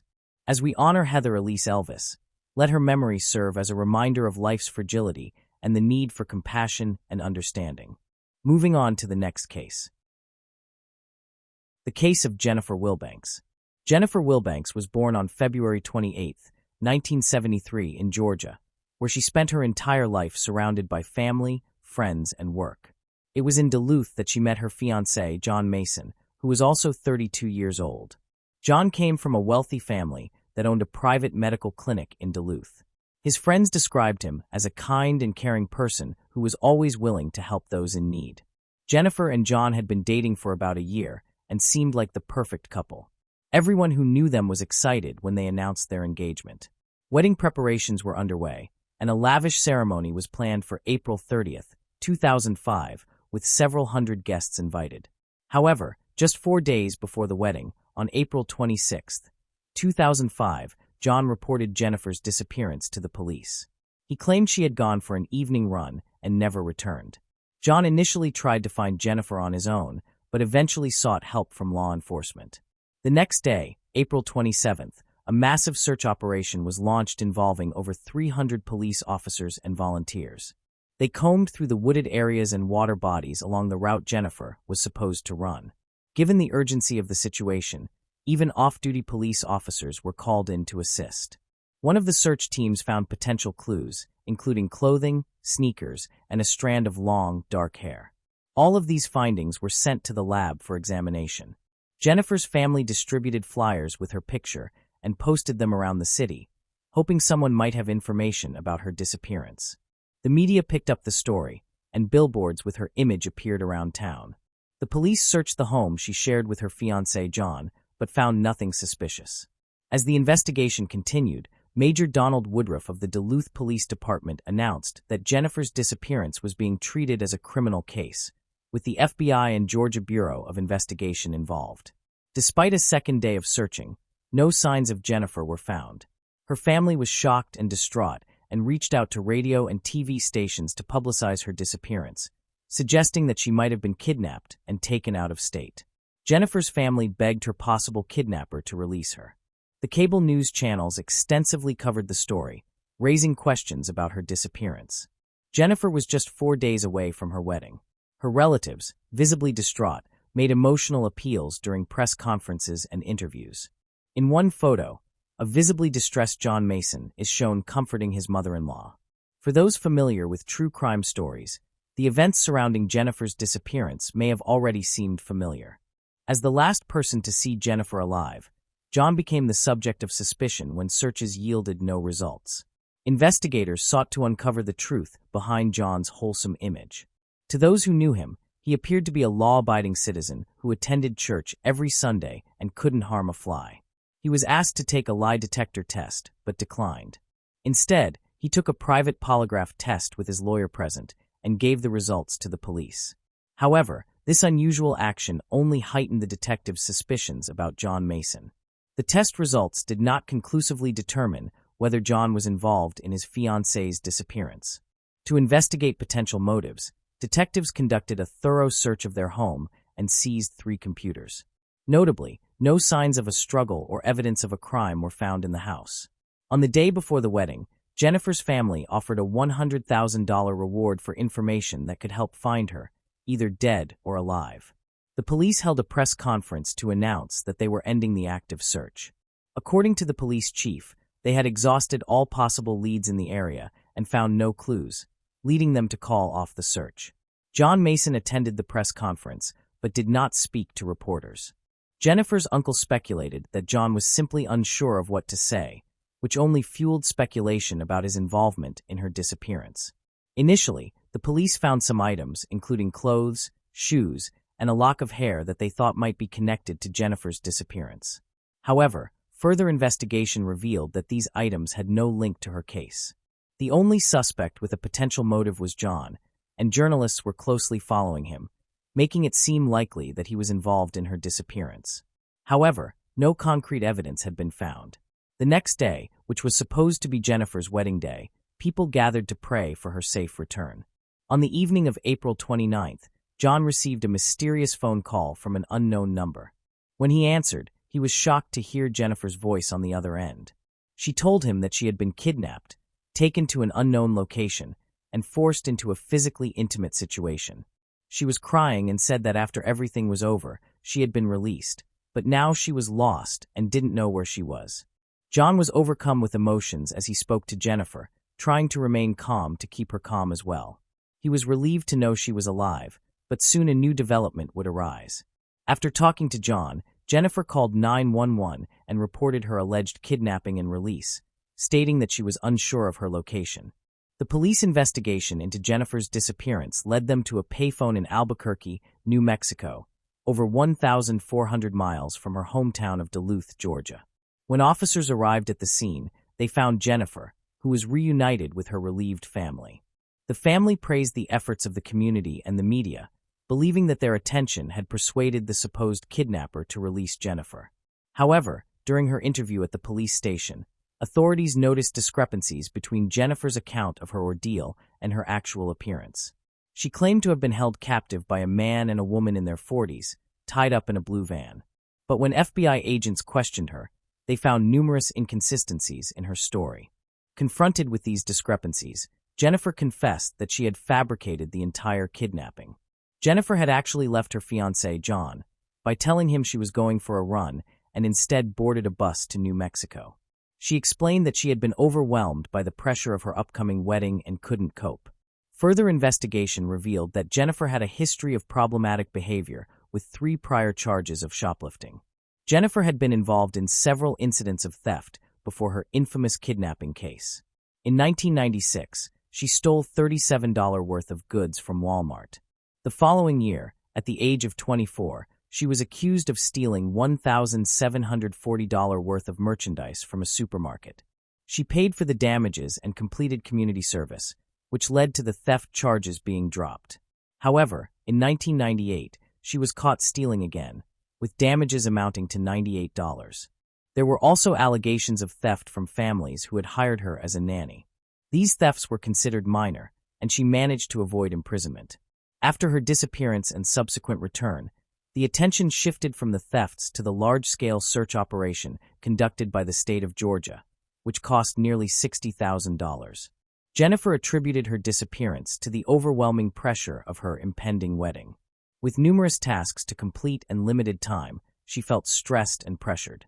Authorities later stated that the wedding had become too overwhelming for her to handle.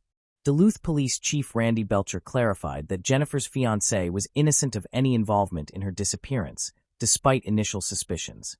Jennifer Wilbanks, dubbed the runaway bride, publicly apologized to her family, friends, and community for her disappearance. Upon her return, her fiancé, John Mason, immediately returned the engagement ring she had left behind, signifying his ongoing commitment to their relationship. According to Mason, his commitment to Wilbanks remained steadfast when he proposed and gave her the ring, regardless of their unfinished wedding plans. Following her return, Wilbanks sought medical treatment to address underlying issues that contributed to her escape. However, her troubles persisted, and she was charged with making false statements related to her disappearance. This led to a guilty plea for perjury, resulting in 2 years of probation, 120 hours of community service, and a restitution payment of over $15,000 to the city. The situation took another turn when Wilbanks sued her now ex-fiancé, John Mason, in 2006. Having ended their engagement, Wilbanks claimed that Mason had exploited her trust during her treatment by selling the rights to their story for $500,000 without her knowledge. He allegedly used the funds to purchase a house, registered solely in his name, and then expelled her after their breakup. Wilbanks sought $250,000 as compensation for her share of the house and an additional $250,000 in damages. After the failed wedding, John Mason filed a countersuit against Jennifer Wilbanks, claiming he suffered emotional distress from being left at the wedding and suggesting she might have orchestrated her own disappearance. In December 2006, both parties dropped their lawsuits, reportedly as part of a settlement. Meanwhile, Jennifer's notoriety captured global media attention, making her a temporary celebrity.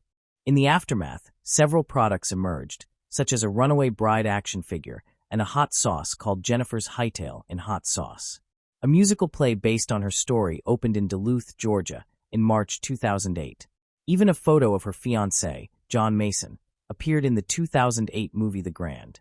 Eventually, John Mason married another woman in 2008 in a small ceremony at his parents' home. Jennifer also married in 2010, though her marriage ended after 11 years, and she continues to reside in Georgia. Moving on to the next case. Lynette White. Lynette White was a striking young woman from Cardiff, Wales, who was doing what she believed she had to do in order to survive. She had dropped out of school and had been working as a prostitute since she was 14. Being a sex worker was not part of Lynette's childhood dreams. Weeks before she was found dead, Tim Rogers, a BBC Wales journalist, interviewed her while investigating child prostitution. During the interview, she told Tim how she had been drugged, taken to Bristol by a gang of men, and forced into prostitution. Yet even after Lynette returned to Cardiff, she could not escape prostitution. By 1988, Lynette, now 20 years old, was working the streets daily as a prostitute and was described by friends as popular and attractive. Lynette was likely the most visible prostitute working in Cardiff at the time. She was the first girl to appear at lunchtime and the last to leave at night, working every day, rain or shine, even on Christmas, earning £100 per night. One might assume White was working hard to achieve a better life, but that was not the case. Her earnings were entirely to support her boyfriend, Stephen Miller's cocaine addiction. Every night, Miller took £60 to £90 from Lynette, who was his only source of income. Lynette lived with Miller in a flat on Dorset Street in Cardiff. Each day, Miller drove her to Riverside in Cardiff, where she worked, and met her later in the evening at the North Star Club to collect her earnings. This routine continued daily until February 9, 1988, which was the last day Miller saw Lynette. She had not contacted Miller or her friends in the days leading up to her death, which was highly unusual behavior for her. She was also scheduled to appear as a witness in 2 prosecution trials when she disappeared. No one knows why White stopped contacting others 5 days before her death. Police believed she might have been deliberately hiding to avoid giving evidence and began actively searching for her. Earlier that month, Leanne Vilde, a friend of Lynette, had loaned her keys to a flat for the purpose of taking clients there for sex. On the evening of February 14, 1988, Leanne, likely intending to use the flat, went there but found it locked, which was highly unusual. Lynette was nowhere to be found, causing Leanne to become very worried. She drove to Butetown Police Station to report her friend missing and returned to a James Street flat with 3 policemen who intended to serve an arrest warrant on Lynette. The officers forced entry into the apartment and found Lynette lying in a pool of her own blood. A missing witness had been found dead with massive injuries. Who had murdered Lynette White?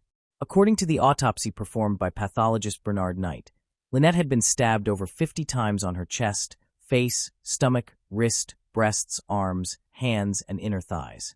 Her throat had also been brutally slit from ear to ear. Although she had been stabbed numerous times, the autopsy revealed that Lynette died from the throat injury.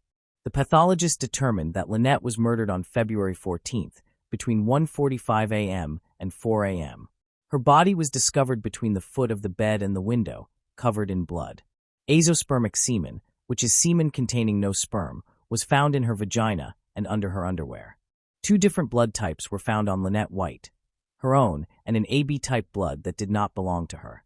News of her death quickly spread, and the police began questioning people about the incident. Witnesses reported seeing a distressed man in the area where Lynette's body was found on James Street. The man appeared suspicious and seemed to have blood on his hands. Described as a white male, approximately 5 feet 8 inches to 5 feet 10 inches, and in his mid-30s, he became the primary focus of the investigation. Despite exhaustive efforts to locate him, the first man arrested matching the description was quickly released. The police then looked into Stephen Miller, Lynette's boyfriend, as partners are often the first suspects in murder cases. Miller was questioned but later released because his blood type did not match the AB-type blood found on Lynette. Because Lynette was scheduled to appear as a witness against a man named Francine Cordell, investigators examined Cordell and his mother, but they were soon eliminated as suspects when their blood types also did not match the AB blood. Very little is known about the case against Cordell or the other trial Lynette was due to testify in. Another suspect was a man on a list of 12 persons of interest in the area due to past criminal activity. He was a sex offender and pedophile living near James Street, referred to as Mr. X. During questioning, Mr. X admitted to paying Lynette for sex in the past and could not account for his whereabouts at the time of the murder. Because he had AB blood, police ran a DNA test on him, which ultimately excluded him from the investigation. The remaining evidence consisted largely of statements collected through door-to-door inquiries. Gromick, who lived in the flat directly above Lynette's, and his friend Atkins, gave statements that implicated each other. But because the accounts contained 4 completely different versions, investigators did not take them seriously. Ronnie Williams, a police informant, also gave a statement implicating his common-law brother-in-law, Yusef Abdullahi. He initially claimed Abdullahi knew the killer, and later directly accused him. However, as the police knew the two men detested each other, this account was dismissed.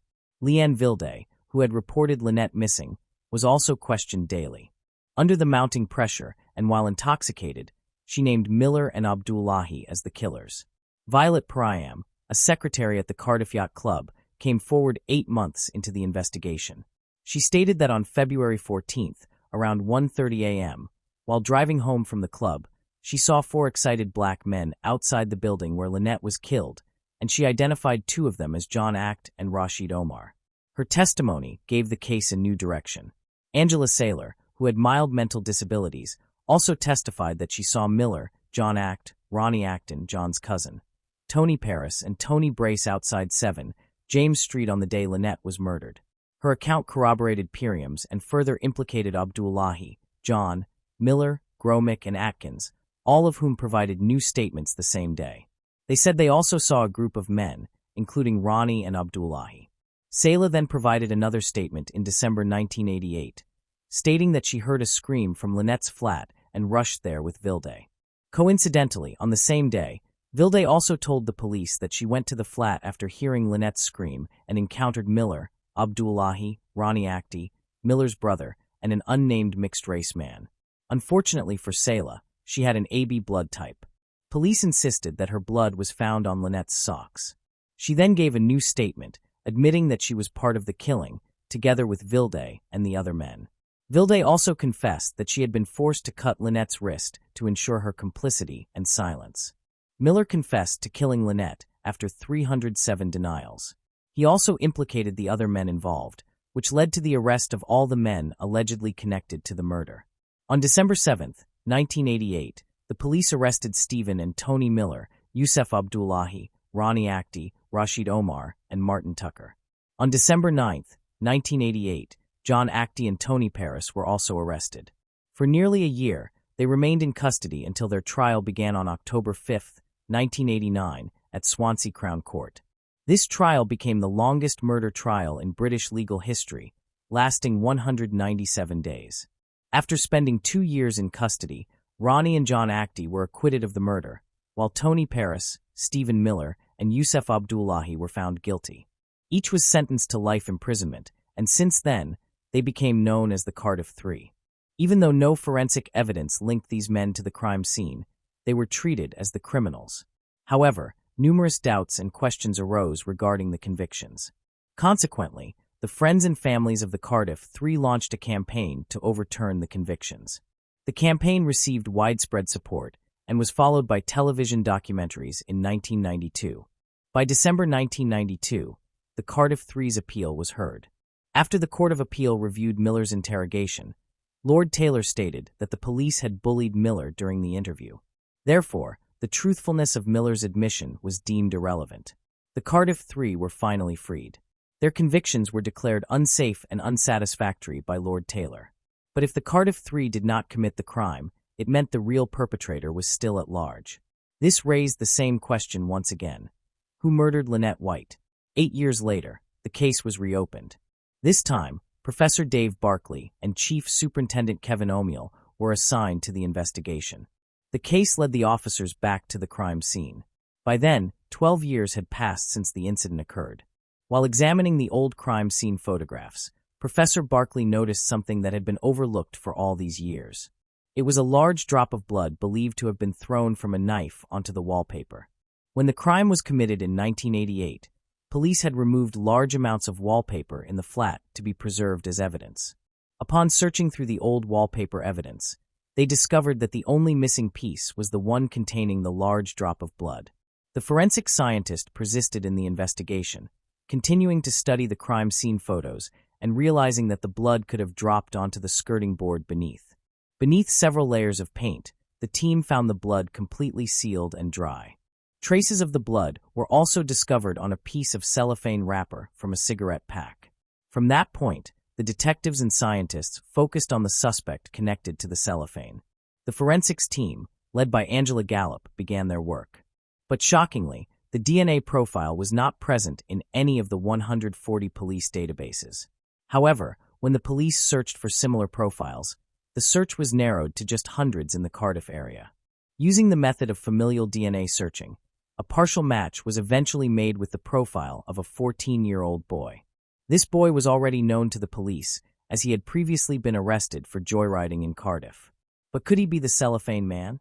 If one considered his age, the answer was clear. He was not even born when the incident occurred. At that time, the case was already 15 years old. Nevertheless, the police had to visit his house. When they arrived, they were told that the boy's father was deceased, but he had an uncle, Jeffrey Gaffor. On February 26, 2003, detectives arrived at Jeffrey's home, a semi-detached house in the village of Lanherne, 15 miles west of Cardiff, but no one was at home. The following day, they went to Jeffrey's workplace, an office block in Cardiff city centre, where he was employed as a security guard. When the police explained the reason for their visit, Jeffrey remarked, "Oh, I thought you got some guys for that." He was asked to provide a mouth swab and he complied. The police immediately tested the swab. They had finally identified the cellophane man.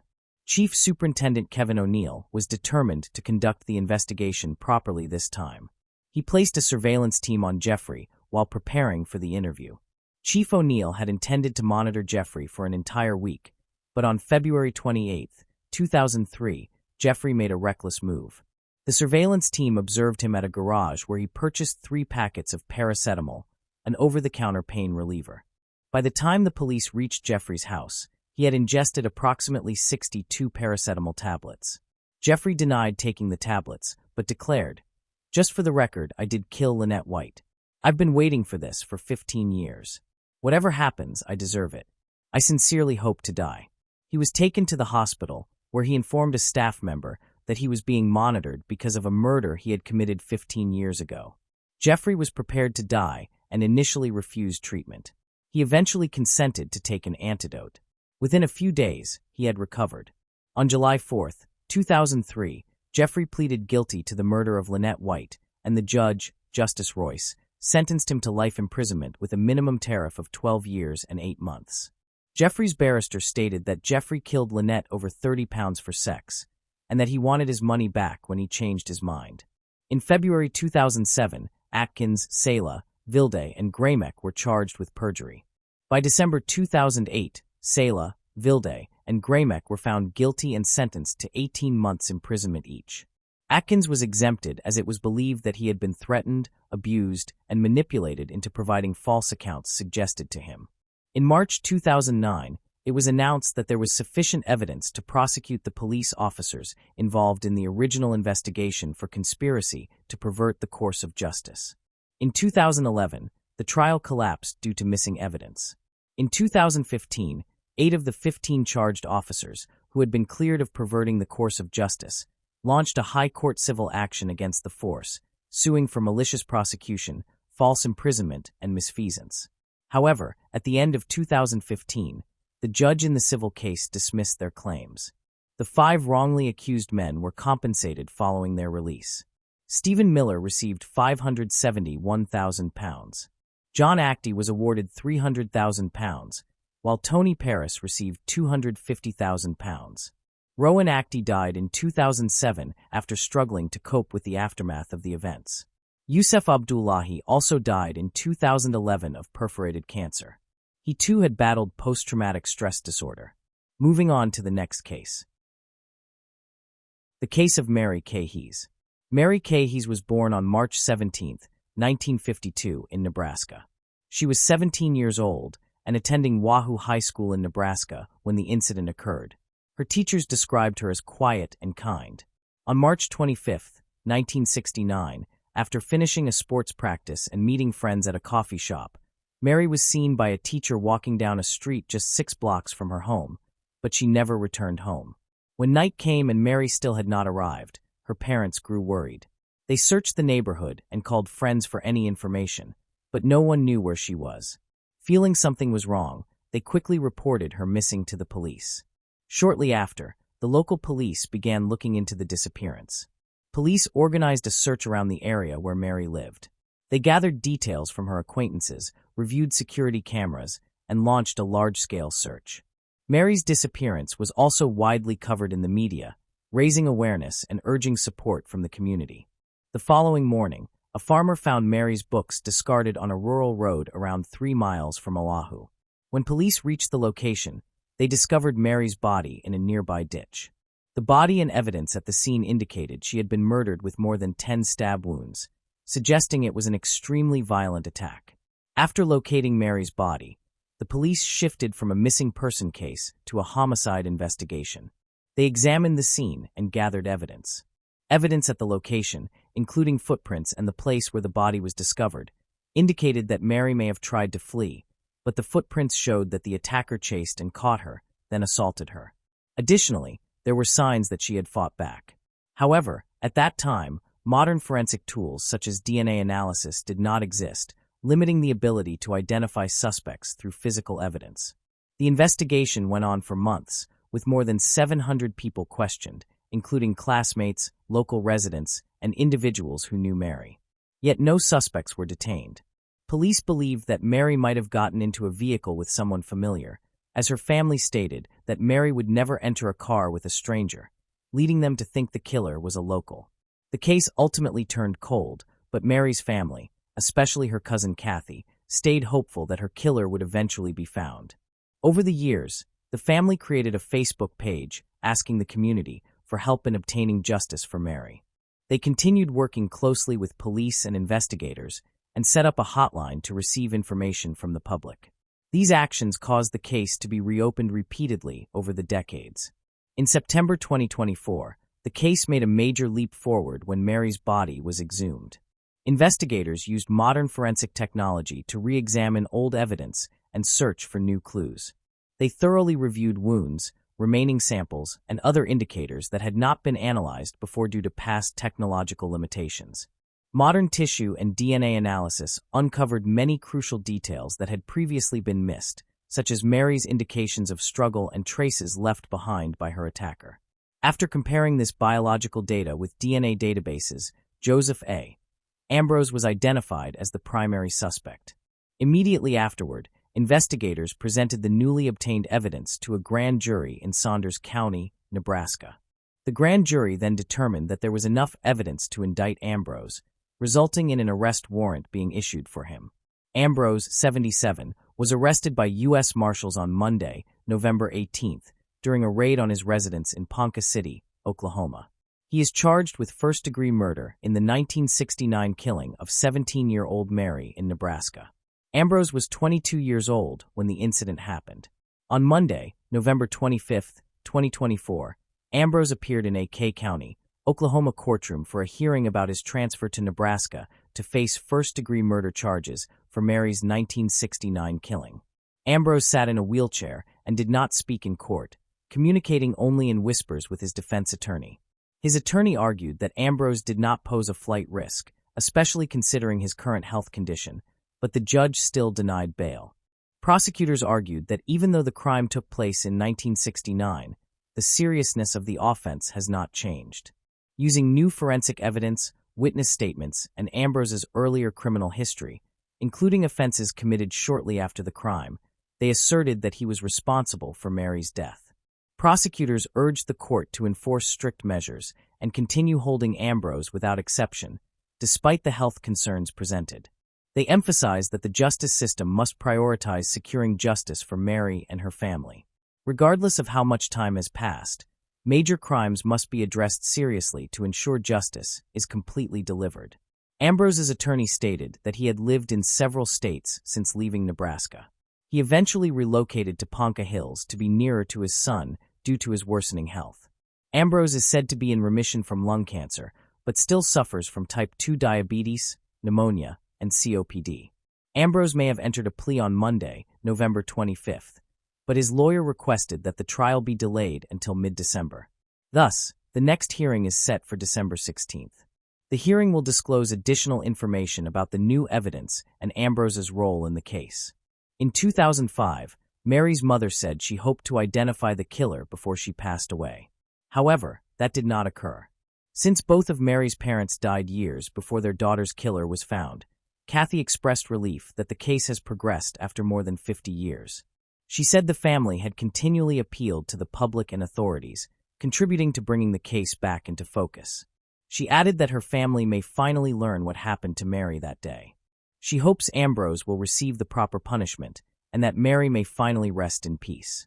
In addition, she acknowledged the determination of Saunders County investigators in arresting the suspect linked to Mary's death. In seemingly stalled cases like this, the combination of newly uncovered evidence and reanalysis of older material frequently results in unexpected developments. The case not only highlighted the pursuit of justice for Mary, but also opened discussions about legal processes, criminal investigation techniques, and the use of modern technology to solve long-standing cases. The upcoming trial will provide an opportunity for the public to better understand how police connected Ambrose to Mary's murder. Moving on to the next case. The case of Rachel McLean. Rachel McLean returned home to Blackpool, UK, for the summer of 1990. She was 18 years old and had just finished her first year at Oxford. Rachel was very busy with her studies and spent all her free time studying. She had a healthy lifestyle and participated in sports. Rachel had many friends and loved heavy metal music. She joined a local charity, where she worked during the summer. While on a day off, Rachel was relaxing with friends at a local club when she met a bartender named John Turner, who had long brown hair. John was from Nottingham and had come back to Blackpool for the summer. Rachel found him attractive and easy to talk to, so they quickly became interested in each other. That night, they talked. John attended Rachel's 19th birthday party. After the party, they spent a passionate night together. According to John, their relationship continued to grow. However, at the end of the summer, Rachel had to return to Oxford, and John went back to Nottingham. The two cities were just over a 2-hour drive apart, so they could easily visit each other. They spent weekends together and stayed in touch by letter and phone during the week. John wrote Rachel long love letters, which she enjoyed. John Turner was born in HMP, but as a child he moved to New Zealand with his parents and settled in a city called Bath. The family lived in 2 countries before John returned to the UK to study at King's College.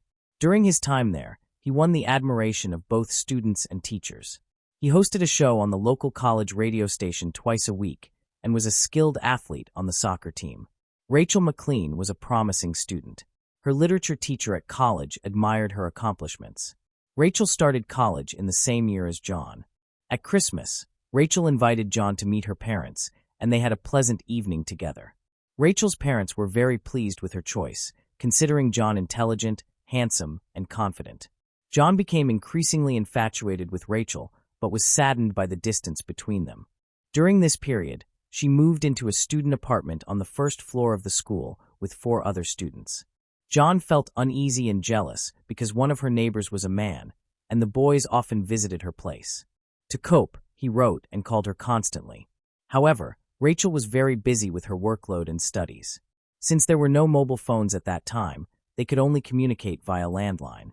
She often returned home late in the evening, exhausted, and went straight to bed. She did not have the opportunity to speak with John regularly. His frustration grew with each missed call, and he became increasingly jealous. His possessiveness became noticeable during this time, and he complained to her, which began to irritate Rachel. On February 11th, she sent him a Valentine's card, calling him the only love of her life. However, around that time, she wrote in her diary about her boyfriend in very unflattering terms. It appeared she had doubts about whether John was the person she could spend the rest of her life with. On Valentine's Day, John proposed to her, but she unexpectedly declined, which shocked him. She explained that she was not ready. John said he understood and would wait. They continued their relationship, calling each other occasionally and rarely meeting. 2 months later, in April, they planned to spend the Easter holidays together. John traveled to Blackpool again on Saturday, and Rachel's mother drove her back to Oxford because she had important school matters to attend to on Sunday. They planned to have a quiet day together at her student flat, as it was their last weekend before Rachel's exams. Rachel spent a lot of time studying for her exams.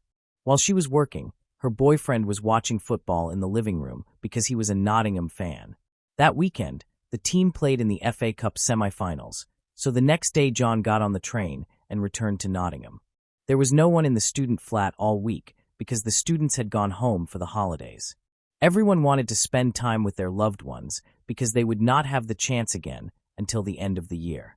By Monday, her roommates started to return, eager to see Rachel and hear about her weekend.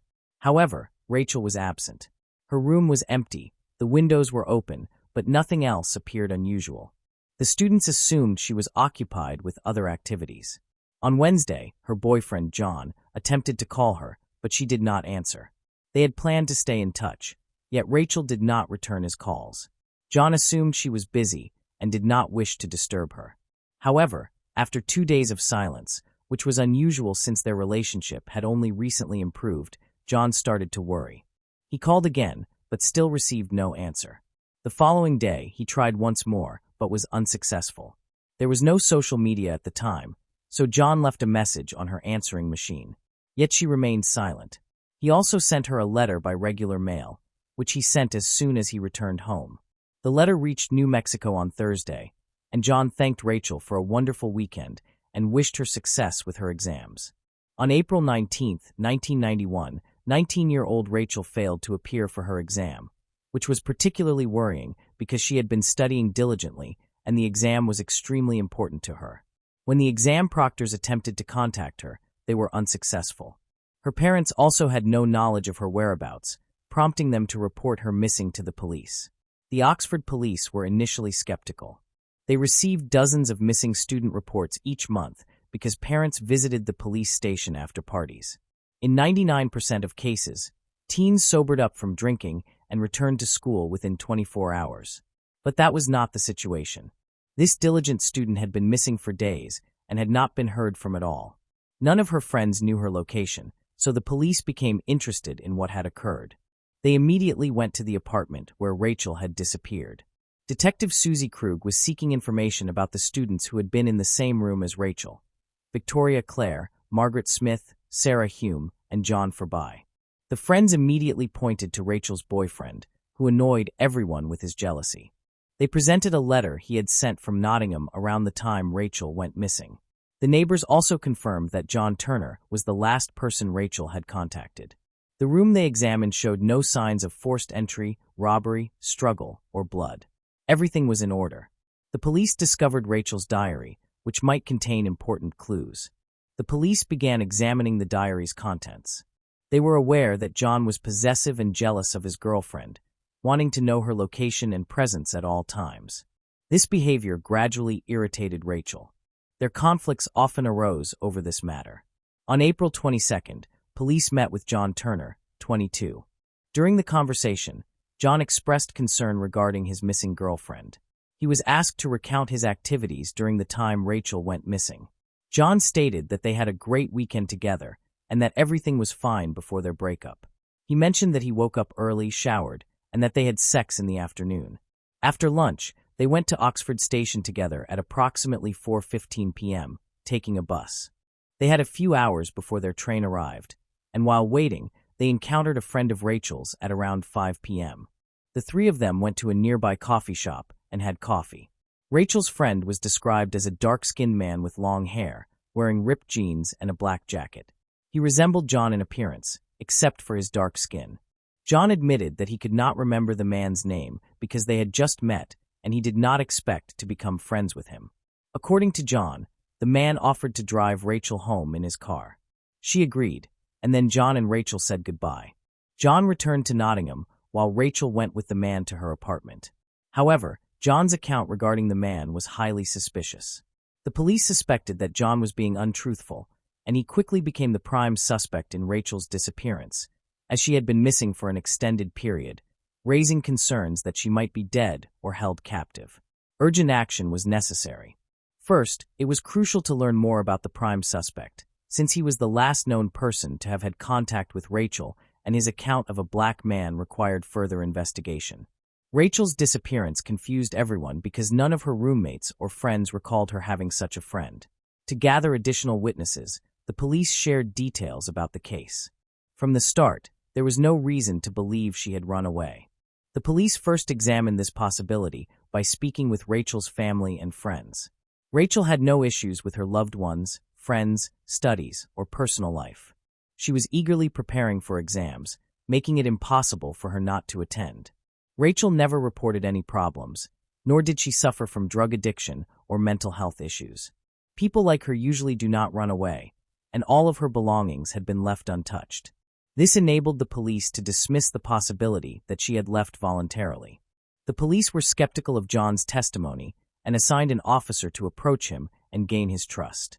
The officer's task was to observe John's reactions and behavior while updating him on the investigation. From the outset, the officer suspected John of lying, noting that he became nervous when speaking about Rachel despite attempts to conceal it. Despite these suspicions, a week of surveillance did not yield any useful information to aid the case.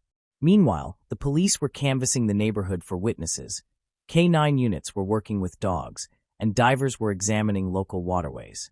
Several people recalled seeing John, but no one could confirm that he had left the house with Rachel. Additionally, he had not been acting suspiciously, so these testimonies did not contribute to the search. During this period, John continued to cooperate with the investigation. He even assisted in creating a composite sketch of the man who, according to him, was supposed to drive Rachel back to her apartment. John claimed this friend was responsible for her abduction. It had now been 2 weeks, and the police believed she was no longer alive. No ransom demands had been made, ruling out kidnapping as a motive. Search teams, including police, rescue workers, and volunteers, had scoured a wide area around Oxford, including drains and boating holes, but their efforts were fruitless. The police examined Rachel's diary and uncovered her true feelings for John, a troubling mix of hatred and pity. She revealed that she was unable to confront him directly or leave because she feared him. Rachel had no genuine feelings for John, and her Valentine's Day gestures were more a duty than an authentic expression of love. She knew John was unstable and prone to losing control when angry. Afraid to confront this reality, she admitted that their closeness was harmful and needed to end. In stark contrast, John described their relationship as happy, frequently highlighting their sexual activity during interrogations. Meanwhile, Rachel wrote of her disgust for him but felt powerless to prevent their closeness. The police believe he may have killed her after reading her diary and discovering her true feelings, though additional evidence is required to prove his guilt. John had been actively cooperating with the investigation. He attended a press conference to draw public attention to the search for Rachel and to help reconstruct the last day he spent with her. John recounted the events at the station, claiming that a stranger, whom he described as a dark-skinned friend of Rachel's, was involved in her disappearance. The plan was to closely observe John's reactions and behavior during these events, as experienced journalists could detect inconsistencies in his account. Many observers noted that John's description of the dark-skinned man closely resembled his own appearance, including his clothing, except for the skin color. It appeared as if he was describing himself while altering his race. Additionally, the public noticed John's odd reactions when asked whether he believed Rachel was still alive. He responded vaguely, saying that, in his heart, he wanted to think so, which further aroused suspicion among those attending the conference. Throughout the discussion, his smile never seemed to fade. This event significantly advanced the investigation into Rachel's disappearance. Several random witnesses who watched the press conference on television clearly recalled the events of the day the girl disappeared at the train station. They contacted the police, stating that only John had been at the cafe at the station, and there was no girl or anyone else with him. Among the witnesses was a man sitting at the adjacent table. He noticed that John appeared very nervous while drinking coffee, constantly looking around and startled. According to this witness, at one point John took out a piece of paper and began writing. Perhaps Rachel was already deceased at that time, and John was composing the same letter he had sent immediately after returning to Nottingham. All of this was done to fabricate an alibi for himself. It was confirmed that John and Rachel had traveled to the station together by bus, although no cameras were present there at the time. However, during that period in the city, all passengers boarding the bus and paying for their tickets were monitored by special electronic devices. It was impossible to travel without paying. Upon inspection, it was found that Rachel had not paid for the trip, indicating that she had not been with John and could not have been there that day. Therefore, John had lied. The motive for his lie remained unclear, and Rachel's body location was still unknown. Police suspected her remains might still be in the student apartment or elsewhere on campus. Surveillance cameras monitored the area around the building, but none showed John carrying any large, suspicious items. Police obtained a floor plan of the student dormitory and discovered voids beneath the floorboards. They returned to Rachel's apartment and removed the floorboards. There, they found her body tightly packed in a bag only 20 centimeters high. The cold weather at the time had slowed decomposition. Additionally, the space between floors was well ventilated, preventing foul odors from the decomposing body and delaying its discovery until 19 days after her death.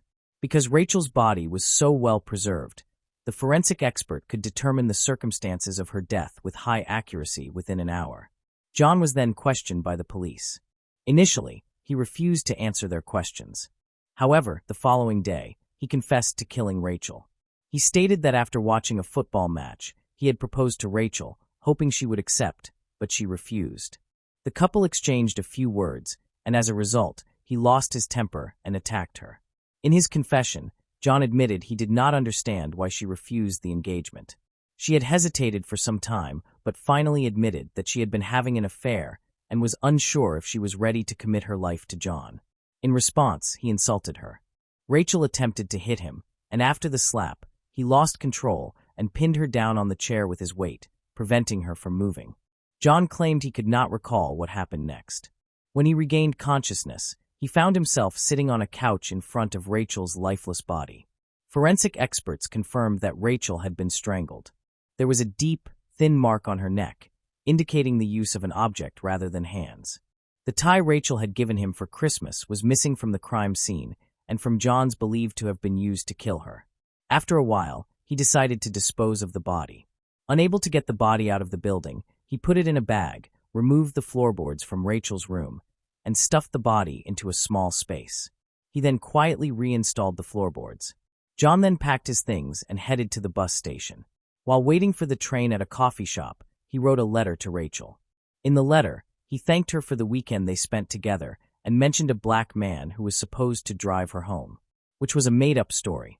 He had invented this character to support the lie he had created. He also expressed concern for his girlfriend, who would be alone for several days.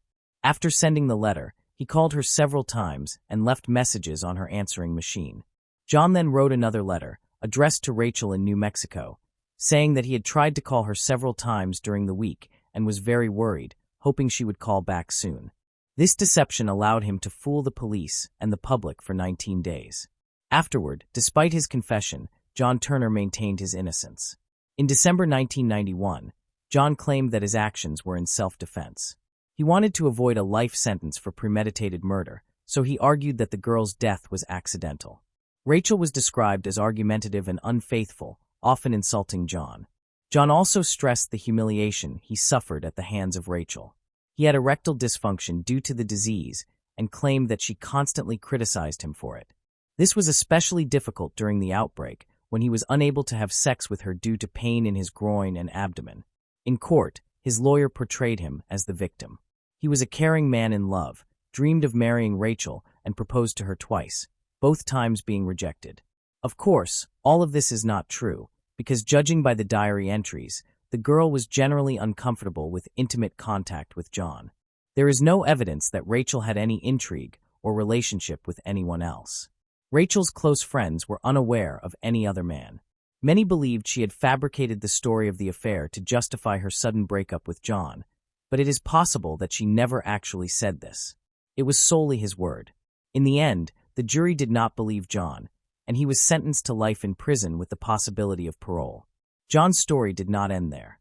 While serving his sentence, he began a relationship with a 20-year-old woman who resembled Rachel exactly. She had learned about him from a newspaper article and became interested, believing that he had been wrongfully convicted. Despite being imprisoned, they began a romantic relationship. His lawyers continued to fight for his release and maintained his innocence. In 2003, after 11 years in prison, John was granted parole. He returned to New Zealand, intending to start his life anew. His girlfriend, whom he had met in prison, followed him to New Zealand to attend university in Whanganui, the city where John lived. Apparently, 11 years in prison had not improved John, as he subsequently attacked and began strangling the new woman who believed in his innocence. John was 49 at the time. Fortunately, the attack was not severe, and the woman was able to escape without serious injury. According to several witnesses and the victim, John had lost control of his temper multiple times during the 6 months prior to the incident. It was clear that he had issues with anger management. John frequently became jealous, escalated minor problems into major arguments, and often insulted his partner in front of others. Some time after the initial incident, the situation recurred, and he attacked her again.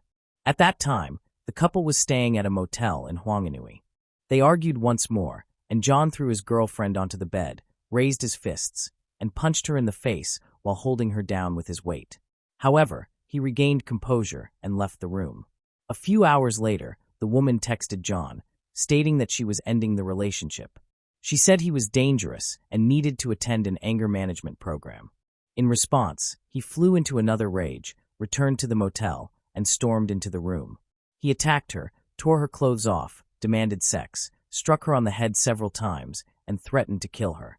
In 2018, the woman reported John to the police, and he was charged with assault. He was sentenced to 2 years and 9 months in prison. The sentence was relatively light because the conviction occurred in New Zealand. Had the attack taken place in the UK, he would have faced a life sentence. Despite the assault, his new girlfriend told the media that she believes anger management remains an issue for John and that he requires help. She hopes he can control his temper and that they may rekindle their relationship, despite the mental and physical abuse he inflicted upon her. In court, she admitted that he had threatened to kill her if she tried to leave him, although she did not take the threat seriously. John has recently been released from prison, but his current circumstances remain unknown. Moving on to the next case. The case of Abriel Perez. Abriel Perez was born on November 18, 1971, in Monterrey, Mexico. She was the second of 3 children born to her parents, Maria del Sacramento Saganon and Manuel Perez. Raised with her older brother Javier and younger sister Ana, the family lived simply but ensured their children received a strong education and encouraged them to strive for a better life. Abriel performed exceptionally well in school, demonstrated a gift for mathematics and business instincts, and dreamed of attaining a high-quality higher education to secure a well-paid job with opportunities for career growth. After completing high school, Abriel was accepted into the most prestigious university in Nuevo León, where she earned a master's degree in finance and business administration. After graduating, she was hired into the sales department of one of the nation's largest and fastest-growing companies. A few years later, she moved into digital sales and rapidly climbed the corporate ladder, becoming the company's executive director within 2 years. Abriel was young, attractive, successful, ambitious, and steadily progressing toward the life she had always envisioned. She built an outstanding career, supported her family, and was filled with plans for the future. However, her personal life remained unstable, which disappointed her loved ones. Still, she was certain she would find true love and live a long, happy life. Little did Abriel realize how her marriage to the seemingly perfect man would ultimately unfold. Abriel met Juan Carlos in the mid-1990s as her career was rising. They were both driven, which created a strong bond between them. He was enchanted by her beauty, charm, kindness, and intelligence, while she was attracted to his sharp mind and determination. As their companies worked together on projects, they crossed paths several times, eventually leading Juan Carlos to realize he was in love with Abril. Before I continue, I want to remind you that only a small percentage of people who watch my videos are actually subscribed. So if you enjoy my content, consider subscribing. It's free, and you can always change your mind later. Now let's move on with the video. Through mutual acquaintances, he obtained her phone number and invited her on a date. The feelings were mutual, and their relationship progressed quickly. By 1998, they decided to formalize their relationship with a wedding. By that time, both had achieved significant career success and were involved in developing online stores, which showed great promise. Their life resembled a true fairy tale, inspiring envy and admiration among their peers. After 3 years of marriage, Abril gave birth to their first child, a daughter named Ana Cecilia. 2 years later, they had a son named Juan Carlos Jr., and 2 more years after that, they welcomed a third child, a boy named Julio Andres. Despite having 3 young children, Abril managed to balance her parental duties with her career progress, taking barely any maternity leave. From the outside, the Perez Sanchez family appeared perfect, wealthy, successful, and happy. However, appearances were misleading. Behind closed doors, Juan Carlos revealed his true nature, being hot-tempered, aggressive, and harsh. He was unwilling to compromise, insisting that everything had to be exactly as he wanted. Over time, his conduct worsened, and verbal arguments escalated into physical confrontations. After the birth of their first daughter, Juan Carlos briefly softened, attempting to control his emotions, but it did not last long. By the time the third child was born, he no longer even tried to be a good father or husband. He would release his rage on Abril, hurling insults and humiliating her, and her tears appeared to raise his mood. He frequently assaulted her physically, often in ways that left no visible marks, so she could conceal the bruises beneath her clothes or cover them with makeup. All of this was done to preserve his spotless reputation and to take pride in portraying himself as a model family man, a devoted husband and father. Abril remained silent for years, trying not to tell even her sister or mother about the ongoing nightmare. She earned a good income and could have raised the children on her own. But her husband was a wealthy and powerful man who could easily take the children away from her through the courts. By 2010, the ideal family facade had begun to fall apart, and those who once admired them started to suspect that something was terribly wrong behind closed doors. Abril was not merely subdued but profoundly distressed, visibly thin, sleeping poorly, and often displaying bruises on her face and body that became increasingly hard to hide. In public, Juan Carlos maintained a calm and confident appearance, pretending nothing was wrong, playing the role of a loving and caring husband, interacting with his wife in a polite and affectionate manner. However, at home, he turned into a monster, making it increasingly dangerous for Abril to be near him. Despite pleas from loved ones to divorce him, Abril stubbornly insisted that everything was fine and that she would deal with the problems with her husband herself. In 2014, Juan Carlos's career reached its height when he became the head of a major trading company, making him one of the most influential figures in the field. After this promotion, the family moved to Mexico City, settling into a large house in one of the capital's best neighborhoods. Their children attended an elite private school, and Abril sincerely hoped that the move would have a positive effect on their relationship. Contrary to expectations, the change only led Juan Carlos to continue physically abusing and insulting his wife, even doing so in front of their children. He began to accuse her of infidelity without cause, and whenever she tried to defend herself, he resorted to using his fists. He monitored her phone and emails, forbade her from using social media, and later even hired a private detective to follow her and photograph any men who came near her. Over the next 4 years, Abril tried everything to save her marriage, even as her husband's behavior became utterly unbearable. She lived in a never-ending nightmare that outwardly appeared to be a happy and successful union, with many even envying her for having a prominent, influential, wealthy, and seemingly caring husband. In 2018, the Sanchez family traveled to Monterrey to celebrate Catholic Christmas with the Perez family. However, Juan Carlos behaved toward his wife as he was accustomed to, not holding back in front of her parents, who were horrified by what they witnessed. At that moment, Abril realized things could not continue this way and told her husband that she would file for divorce once they returned to Mexico City. Upon hearing this, Juan Carlos erupted in fury, seizing her by the throat and squeezing so forcefully that she nearly blacked out. Only the intervention of her mother, Maria del Soro, who entered the room and raised the alarm, prevented a tragedy. When the family returned to their home in the capital, Abril began preparing for divorce, moving from the marital bedroom into a small guest room. However, this did not protect her from her tyrannical husband. On the morning of January 4th, while she was still asleep, Juan Carlos entered the bedroom carrying a baseball bat, striking her forcefully on the head and trying to swing again. Half awake, Abril barely grasped what was happening, but she managed to slide off the bed just in time, literally saving her own life. She started screaming, and the children ran into the room after hearing the noise. The youngest son shielded his mother with his body, while the eldest son took the bat from his father. Together, they fled the house and went to the hospital, where doctors diagnosed Abril with a serious concussion and a deep cut above her eyebrow that required stitches. As soon as his wife and sons left the house, Juan Carlos contacted his lawyer to explain the situation and asked for help in resolving it. He also posted on his social media page, claiming that his wife had betrayed him, was unfaithful, and planned to leave him for another man, taking their children and attempting to take all their jointly acquired assets. Moreover, he alleged that his wife had stolen all the money from their home safe, and that when he tried to stop her, she injured him in the shoulder with a knife. As proof of his innocence, Sanchez shared photos of a bloody knife and stains on the floor, but these were later shown to be fake. The blood came from Abril's own room, and the knife photo was taken from the internet. Despite this, his friends believed him and shared his story on social media, sparking widespread outrage. Meanwhile, Abril had filed a police report against Sanchez, accusing him of trying to kill her. After being released from the hospital, she moved out of their home with their sons and was granted temporary custody. Their adult daughter, who was in college, also supported her mother and condemned her father's behavior. Sanchez was ordered to pay a small amount of alimony to Abril and their sons, but he disagreed with the amount.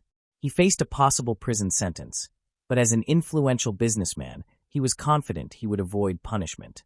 Abril returned to her parents' home in Monterrey, where she filed for divorce and began offering online consultations to women in similar situations.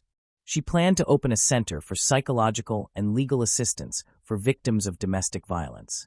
8.5 months after the incident, Sanchez was finally arrested and charged with femicide, bodily harm, and attempted murder.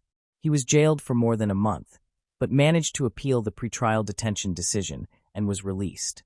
During the trial, crucial evidence, including hospital photographs and medical records, was not presented. The judge considered the testimonies of Abril and her sons insufficient and released Sanchez, stating that his actions did not pose a direct threat to Abril's life. Abril was stunned and terrified by the verdict, realizing that her former husband had used his connections to obtain his release. She sent an official letter to the judge expressing fear for her life, but it had no effect. Immediately after being freed, Sanchez began legal action against Abril for custody of their sons, forcing her to return to Mexico City for court hearings. Abril arrived in Mexico City with her children on November 25th, fearing for their safety after a court session. As they were driving to the airport, a motorcyclist stopped at a traffic light, pulled out a handgun, and fired twice at Abril, who was seated in the front passenger seat. One bullet grazed their younger son, but none of the children were seriously injured. Abril was rushed to the hospital, where doctors struggled to save her life for more than 6 hours. But sadly, she died that evening from severe injuries and massive blood loss. Abril's family, convinced that her ex-husband Juan Carlos was behind the brutal act, urged authorities to arrest him. However, law enforcement stated that without identifying the shooter, it was difficult to discuss motives, and they could not claim that it was a hitman sent by Sanchez. The case was not classified as femicide pending further investigation, and Juan Carlos remained free. After Abril's death, her children were placed in the care of their maternal relatives, while their father, Juan Carlos Sanchez, prepared to fight for custody in court. Sanchez's soon-to-be ex-wife's sister wrote an angry social media post blaming him for the incident, but her page was quickly blocked and later deleted. Despite this, the family decided to draw public attention to the case. The attack on Abril, which occurred on a day dedicated to combating gender-based violence, sparked widespread outrage. People began sharing numerous cases in which men had attempted to kill women but were not punished. As a result, the General Prosecutor's Office launched a new investigation into Sanchez and instructed investigators to review the judge's decisions to release him. The judges involved in Sanchez's case were temporarily suspended and later removed from their positions. Mexican politician and women's rights defender Claudia Sheinbaum Parro confirmed that Abril's case had been reclassified as femicide and would be reinvestigated. The judges who had released Sanchez could face consequences for Abril's death if his guilt was proven. Sanchez posted on social media, calling for the person responsible for his ex-wife's death to be punished to the fullest extent of the law. However, his daughter, Ana Cecilia, left an angry comment, accusing her father of cruelty and sharing photos of her mother taken in the hospital after Sanchez had attacked her with a bat. Despite the media attention, Sanchez was initially left free under a restraining order that required him to check in weekly at a police station. However, after he failed to appear, a warrant for his arrest was issued. He used his resources and connections to flee the country and enter the United States. Mexican authorities contacted Interpol reporting Sanchez as a fugitive accused of a serious crime, and he was declared wanted worldwide. An investigation was launched to find the hitman who killed Abril. Street camera footage revealed 2 cars trailing her vehicle as she departed the courthouse with her children and lawyer. The motorcyclist who carried out the attack was not acting alone, but was receiving directions from individuals inside the cars. It took investigators several months to identify some of those involved, and 2 suspects were finally arrested on March 5, 2020. Surprisingly, they offered no resistance during the arrest and began cooperating with authorities, hoping to lessen their sentences. It was confirmed that Sanchez was the mastermind behind the crime, having paid a large sum to 7 individuals who took part in the act.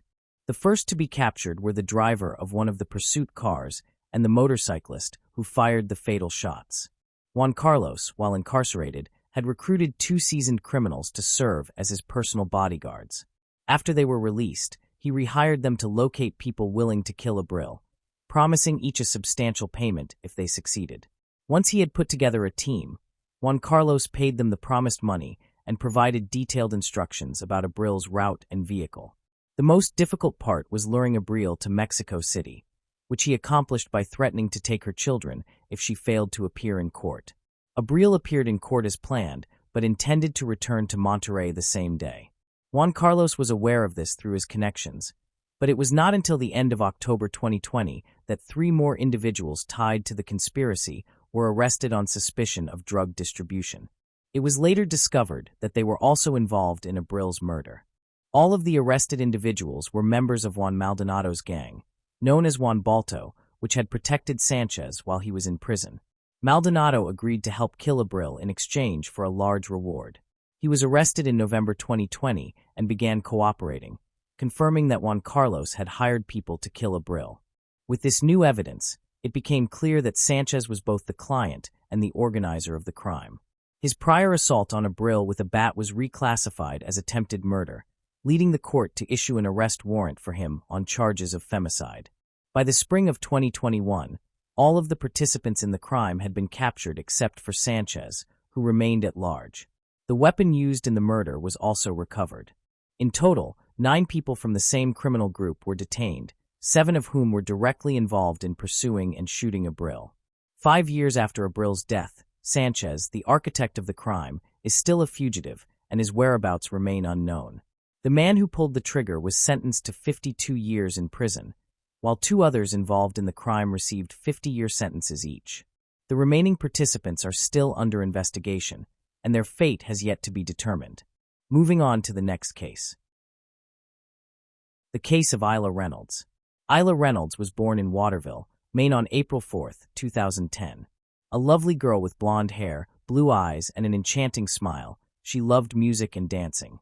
Her parents, Trista Reynolds and Justin Dietro, had a short relationship in 2009, which resulted in Trista's pregnancy.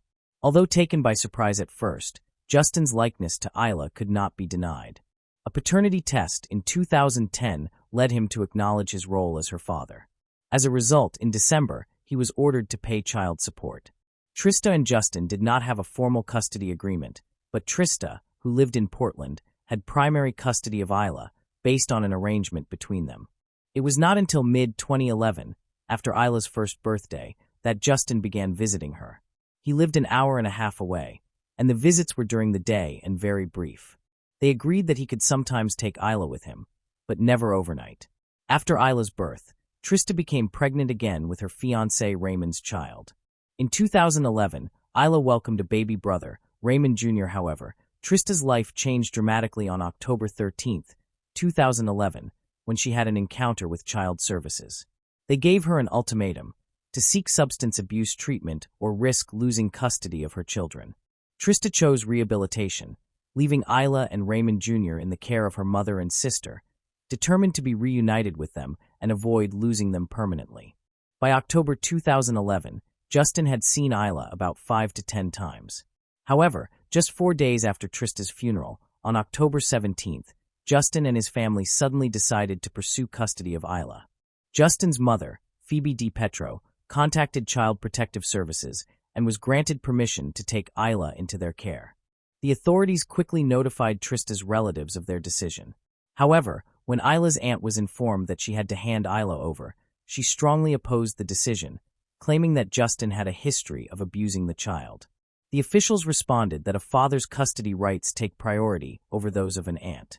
After permission was granted, Justin and his family went to collect Isla from her Aunt Jessica's house, but they did not know the address. Child protection officials provided the location, and a police officer, Charles Weaver, accompanied Justin and his mother to the house. The paternal grandmother waited in the car while Justin and the officer went to the door. When they arrived, Jessica pleaded with the officer not to take Isla away and warned that she would not give her up willingly. The officer observed that Isla appeared happy and carefree at first, laughing and playing. However, Jessica pointed out that Isla's behavior changed dramatically when Justin came closer. As soon as Isla saw her father, she began to cry and tried to get away from him. Despite this, the officer took Isla from Jessica and handed her to Justin. The child struggled and screamed, even attempting to bite the officer, when she was placed in her father's arms. Jessica told Officer Charles that Isla was frightened of Justin and that they could not take her away from her. Charles explained that he felt sympathy, but as a police officer, he had to enforce the directive from Child Services, and it was not his decision to make. To clarify, if Justin had wanted primary physical custody of Isla, he would have needed either to reach an agreement with her mother or to go through a court process to obtain a judge's approval. However, as observed during the custody transfer, there was no formal agreement or court participation. Instead, a Child Protective Services supervisor made a determination but did not take into account the mother's prior arrangements for the child to remain with relatives during her temporary absence. Before a court awards a parent exclusive physical custody, they normally conduct a thorough evaluation of the circumstances, including background investigations and home inspections, which did not occur in Isla's situation. In custody matters, the child's best interests should always be the top priority. However, there was reportedly no evidence to justify the decision that was made. Many analysts believe that only an immediate danger to the child's safety could outweigh the stability and continuity of remaining with her maternal relatives. If Child Protective Services officials believed Isla was in danger, it remains unclear why they removed only Isla and not her younger brother Raymond as well. The father took Isla to his childhood home in Waterville, where he lived with his mother Phoebe, 47, his sister Alicia, 24, and her infant daughter Gabriella, who, like Isla, was a baby at the time. Justin, 25, lived in a partially finished basement that consisted of one large room, while the rest of the family stayed upstairs. During Trista's rehabilitation, she called Justin every day to talk with Isla and make sure everything was going well. She did not notice any warning signs during these conversations. On October 20th, 2011, which marked the 8th day of Trista's treatment, a meeting was held to discuss Isla's case. Those present included members of Child Protective Services, 2 doctors, Trista, her sister Jessica, and their lawyer, as well as Justin, who joined by phone. This meeting led to an agreement that Isla would be returned to her mother on October 22, 2011, after Trista completed the addiction recovery program. It was also agreed that Justin would bring Isla to the treatment center for a visit on the 21st. Things were improving for Trista, but the situation was about to change. None of the agreements that had been established were honored, leaving Trista desperate to regain custody of her daughter. She repeatedly contacted Child Protective Services for help in enforcing the agreement, but without success. As a result, Trista sought a temporary compromise with Justin. He would continue caring for the child, and she would be granted regular visitation rights. On November 12, 2011, Justin took the girl to the emergency room. After a thorough evaluation, doctors diagnosed a fracture in one of her joints, specifically the elbow joint that connects the upper arm to the elbow. Justin claimed the incident had happened the previous night, on November 11th, stating that he slipped and fell on her while holding Isla on the porch during a rainstorm. According to him, although she cried, there were no visible injuries, and it was not until the following morning that it became clear she needed urgent medical care. By the next Monday, the orthopedist determined that surgery would not be required and that the injury would likely heal on its own. A week later, on November 26th, during her third medical appointment, the specialist reported that the child's recovery was progressing as anticipated. Trista attended this appointment to carefully monitor her daughter's healing, unaware that it would be the last time she would hold her in her arms. From that moment forward, the situation rapidly declined. Frustrated by continuous conflicts over custody, visitation rights, and even her ability to speak with her daughter by phone, Trista chose to take legal action. On December 15, 2011, she filed court documents to begin legal proceedings in an effort to obtain full physical custody of Isla. On Saturday, December 17th, 2 days later, Justin contacted the police in the morning to report that Isla was missing from his mother's home, where he was living with his girlfriend Courtney Roberts and his sister Alicia. According to his account, they had put the 20-month-old girl to bed the previous night, and when they woke up early that morning, she was gone. Trista was traveling to visit her boyfriend Raymond in a coastal town in Maine, just 50 miles from the Canadian border, when she received devastating news. She was dozing in the passenger seat while her father-in-law, Robert, was driving. Robert received a call from Trista's father, who told him that Trista's baby, Isla, was missing. The news left Robert frozen, and he searched for a safe place to pull over and wake Trista. Groggy, Trista listened as her father's voice came through the phone, telling her that her baby's location was unknown. Desperate, Trista changed direction, heading to meet the police who were searching for Isla. The 90-minute trip felt like an eternity to Trista, who repeatedly called Justin to find out what had happened. Her calls went unanswered, leaving her terrified. When they arrived at the police station, both Trista and Robert gave statements to the authorities. About 30 minutes later, Trista's father arrived, visibly angry and distressed. It was revealed that Justin had called 911 that morning at 8:49 to report Isla's disappearance. He claimed the last time anyone saw Isla was around 10 p.m. the previous night, when his sister Alicia checked on her before going to bed. However, on Saturday morning, they discovered Isla was no longer in her crib, but Justin did not specify the exact time of her disappearance or the timing of the call. Justin suggested that an unknown intruder had abducted the toddler. The news of Isla's disappearance spread quickly, and the authorities immediately launched an investigation. The police chief addressed the media, assuring them that the case was being thoroughly investigated and that their main goal was to find Isla by any means. Officers searched the house for any possible evidence that could help locate Isla and support their efforts. Meanwhile, the family stayed with friends, and a command center was established to coordinate the search. On the third day, Monday, December 19th, the FBI was asked to assist in the operation. By that point, 75 individuals from various agencies were participating in the search. State police seized 2 vehicles from the DiPietro residence, a 1996 Ford Explorer owned by Justin and a 4-door silver sedan owned by Justin's girlfriend Courtney, who had been present on the night of Isla's disappearance. The search for Isla intensified as the FBI's child abduction team carried out door-to-door interviews. A total of 75 officers worked relentlessly, spending 5,000 hours over 10 days following 330 leads. 50 civilian volunteers and a $30,000 reward supported the effort. Justin initially stayed out of the spotlight, avoiding the media. However, he later made more public appearances, including on the Today Show, where he spoke about the change in law enforcement's messaging. He appealed to whoever had taken Isla to bring her back, stressing that they had no right to keep her and that she belonged with her family at home. Justin explained his delayed cooperation by saying he was initially naive and had expected Isla to be returned within a few weeks. He also claimed that law enforcement had advised him to avoid the press, which was partially confirmed by a spokesperson from the Department of Public Safety. However, the spokesperson clarified that this advice had only been given at the very start of the investigation. After that, police actually encouraged Isla's parents to stay visible to the public. Justin used the opportunity to respond to suggestions made against him, inviting the television host to spend a day with him to better understand his situation firsthand. While he commended the police for their work, he admitted that some of their techniques were uncomfortable. He emphasized that the truth remains unchanged, no matter how many times he was questioned or accused of lying, and stated his belief that the truth would eventually surface. By the end of January, police found Isla's blood in several locations inside the DiPietro house and made their findings public. Although there was not enough evidence to make arrests, 3 adults, including Justin, Courtney, and Alicia, who lived in the home where Isla was last seen, were considered suspects. According to Stephen McCausland, a spokesperson for the Department of Public Safety, the forensic evidence conflicted with the family's account of events, making it highly unlikely that someone could have removed Isla from her bedroom without one of the 3 adults in the house becoming aware.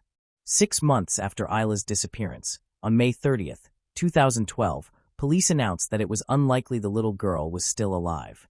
Trista's family invited journalists into their home to watch the press conference where this information was shared.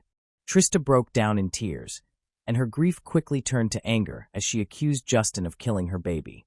For Trista's family, learning the details of the forensic testing conducted at Justin's family's home was incredibly difficult. They already knew that Isla's blood had been discovered and had been told that the amount was equal to 25% of her blood volume. However, they did not see the evidence until January 2013, when everything was finally shown to them. The investigation revealed disturbing findings.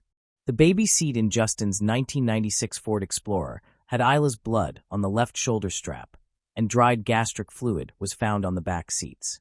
In Isla's bedroom, blood was found on her princess pink sneakers next to her crib, as well as on the face and arms of her doll. Investigators believed Isla may have attempted to wipe blood from her mouth using her toy. Additionally, a bloodstain was discovered on the living room couch. Most of the blood evidence was located in the basement. On the mattress where Justin slept with Courtney, a pool of Isla's blood was found. Nearby on the bed, vomit and an unidentified pink fiber, possibly from a toy, were discovered next to the sneakers stained with Isla's blood on the tongue and interior. In addition, splatters of blood were found on the cement floor around the bed and along the walls. With some of the splashes on the walls matching Isla's height, an expert concluded that certain drops of blood, roughly the size of a dime, indicated trauma caused by a blunt object. Experts also determined that some blood spatter patterns in the home could have been coughed up by Isla, suggesting she suffered both internal and external injuries. Police determined that bed linens had been used to clean up Isla's blood. This information was horrifying for Trista and her family to learn, and they soon encountered even more disturbing details. Officers warned Trista about the graphic nature of the evidence and then showed her luminol test results, which revealed hidden bloodstains inside the house. She was devastated, fled the station in panic, and became convinced that Isla had been murdered, choosing not to view any further evidence. Justin showed no emotion when police presented him and the DiPietro family with the evidence months earlier. The family with whom they stayed during relocation also declined to view the photos, citing a lack of interest. Justin's girlfriend, who had been with him on the night Isla disappeared, reacted with the same indifference to the findings. Trista spoke out 8 months after the 2013 ordeal, harshly criticizing Justin, Alicia, and Courtney for remaining free and seemingly unconcerned.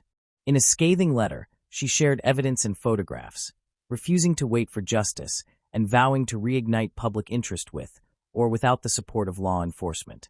In 2016, journalists visited Justin's mother's house and met Alicia, Isla's aunt. When questioned about the blood evidence, Alicia blamed Isla's supposed lactose intolerance, citing vomiting as the cause. However, online research showed this to be unlikely, as typical symptoms include gas, bloating, and diarrhea, not vomiting blood. In 2017, a judge granted Trista's request and formally declared Isla legally deceased. The ruling stated that Isla's death likely occurred on or around December 17, 2011, the day her father, Justin, reported her missing. With this ruling established, Trista and her legal team pursued a wrongful death lawsuit against Justin, alleging that his intentional and unlawful actions led to Isla's death, and that he subjected her to pain, terror, and physical harm before her passing. Trista held a press conference confronting her deceased daughter's father after he denied wrongdoing in a lawsuit. She questioned his conscience, saying she could see the truth in his eyes and believed he knew there was a problem. In 2023, a judge approved Trista's request to add Phoebe and Alicia as defendants in the wrongful death suit.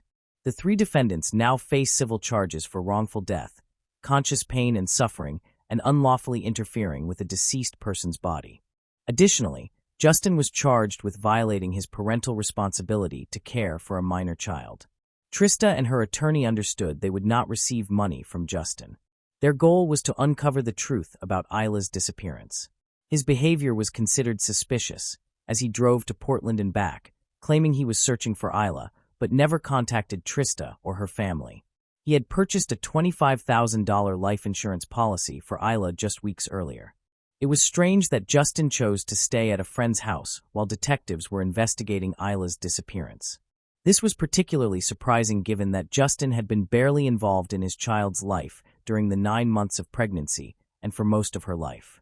Trista also revealed that she received unusual messages from Justin in the week after he took Isla, in which he expressed fears that someone might kidnap or take her. He had made similar remarks around December 11th, 6 days before her disappearance was reported. However, after Isla went missing, those messages took on a threatening and confusing tone. Trista admitted that she had always been puzzled by their meaning. Moving on to the next case. The case of Catherine Nevin. 55-year-old Tom Nevin was fatally shot in his pub, Jack White's, near Arklow in the early hours of March 19th of last year. He was killed by a single shotgun blast to the side as he was counting the takings after the St. Patrick's holiday weekend.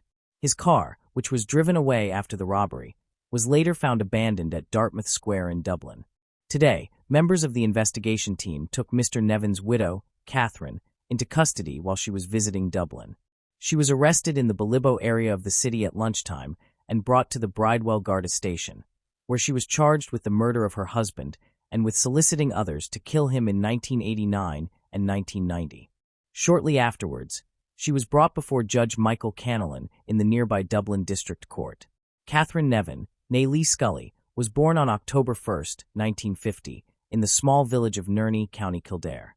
Growing up in a modest two-bedroom home with her brother and sister, she attended Presentation College, Kildare, an all-girls school run by nuns. Catherine excelled academically and was known for her diligence and skilled hands. After leaving school, she invested in sewing machines and traveled around the country, giving dressmaking lessons. She then moved into the world of makeup, completing a beauty course and delivering lectures on makeup and personal presentation, where she demonstrated strong teaching abilities. Catherine's first notable job was as a receptionist at Dublin's oldest hotel, the Castle Hotel. Her colleagues described her as highly efficient, glamorous, and ambitious, with dreams of starting her own modeling agency. At the age of 21 in 1971, she met Tom Nevin, a regular visitor to the hotel who was 10 years older than her. Their relationship quickly developed, and they married in Rome in 1976. Tom was a relatively wealthy, shy, and grounded man, originally from a County Galway village called Tina. He was the eldest of 9 children and had a strong love for sports, especially hurling. His relaxed charm, combined with Catherine's ambition, formed a powerful partnership. When he married Catherine, he was managing his uncle's pub in Dolphin's Barn, Dublin. Over the years, Tom and Catherine went on to buy and manage many properties around Dublin, with Catherine taking an active role in decorating the properties and collecting rent. In March 1986, Tom and Catherine decided to buy Jack White's pub in Brittas Bay, County Wicklow, which is the setting for this story. They worked tirelessly, keeping the pub open from 8:30 a.m. until late at night. Brittas Bay is a 4-kilometer stretch of beach along the Irish Sea coast, and the beach and surrounding dunes are very popular with Dubliners, being one of the most visited beaches by residents of the capital during the summer months. Purchasing Jack White's pub and restaurant proved to be a very profitable move for the Nevins. However, this was also where Catherine's true character began to show and her marriage started to decline. Catherine was a bossy and bullying person who was abusive toward both Tom and her young staff. While some people viewed her as a motherly figure, the general opinion was that she was very difficult to work for. She had no problem belittling Tom in front of staff and verbally abusing young employees, many of whom would later speak out about her behavior. One example of her pettiness was shared by a staff member who said that one night after closing, the staff and Tom were sitting together chatting and laughing. When Catherine came into the bar, she disliked what she saw and took the staff's tiff's tip jar, which was seen as extremely petty and spiteful. Tom was affectionately known by the staff as Daddy. He was a gentle giant, standing 6 feet 3 inches tall, and was caring and quiet. The staff loved him, and he always went out of his way to help them. However, Catherine controlled the workplace with an iron fist. One staff member said she was so strict and ruthless that her behavior bordered on being inhumane. Kathleen, a cleaner on the team, was told to come in early to redo rooms she had already cleaned. At one point, Catherine asked the cleaner to work full-time, and when the cleaner refused, Catherine retaliated by contacting social welfare officers and reporting that Kathleen had refused full-time work, making her ineligible for government support. Catherine's actions were petty and vindictive. As early as 1986, Catherine and Tom were no longer living as a married couple. Tom slept in the staff quarters while Catherine occupied the main bedroom, openly entertaining male friends just doors away from Tom's room, which was deeply disrespectful. Although Catherine had asked for a divorce many times, Tom refused, as he had already annulled his first marriage, and his Catholic upbringing made him reluctant to face another failed marriage. If Tom had agreed to the divorce, he might still be alive today, spared years of humiliation before staff, friends, and patrons. Between 1989 and 1991, Catherine was desperate to end the marriage and made no fewer than 18 requests to have her husband killed. She stood to gain greatly from his death, as she would inherit the pub valued at £670,000, their 2 Dublin properties valued at £1 million at the time, and a £78,000 payout from an insurance policy, along with £197,000 in cash. Catherine was not only as described above, but she was also what people in Ireland might call a bit of a flirt. She had men around her constantly, with no shame, and she was drawn to men in high-profile positions. If someone high-profile visited Jack White's, she would go out of her way to impress them, as she was very flirtatious and used her sexuality to her advantage, with short skirts, low-cut tops, and high heels. On Tuesday, the 19th of March, 1996, Tom and Catherine were due to celebrate their 10th anniversary of owning Jack White's pub. It was just after St. Patrick's weekend, so the pub was especially busy. Tom did not get a chance to go to the bank, and on Tuesday evening he was downstairs in the kitchen of the pub, counting the weekend's takings, while Catherine was asleep upstairs.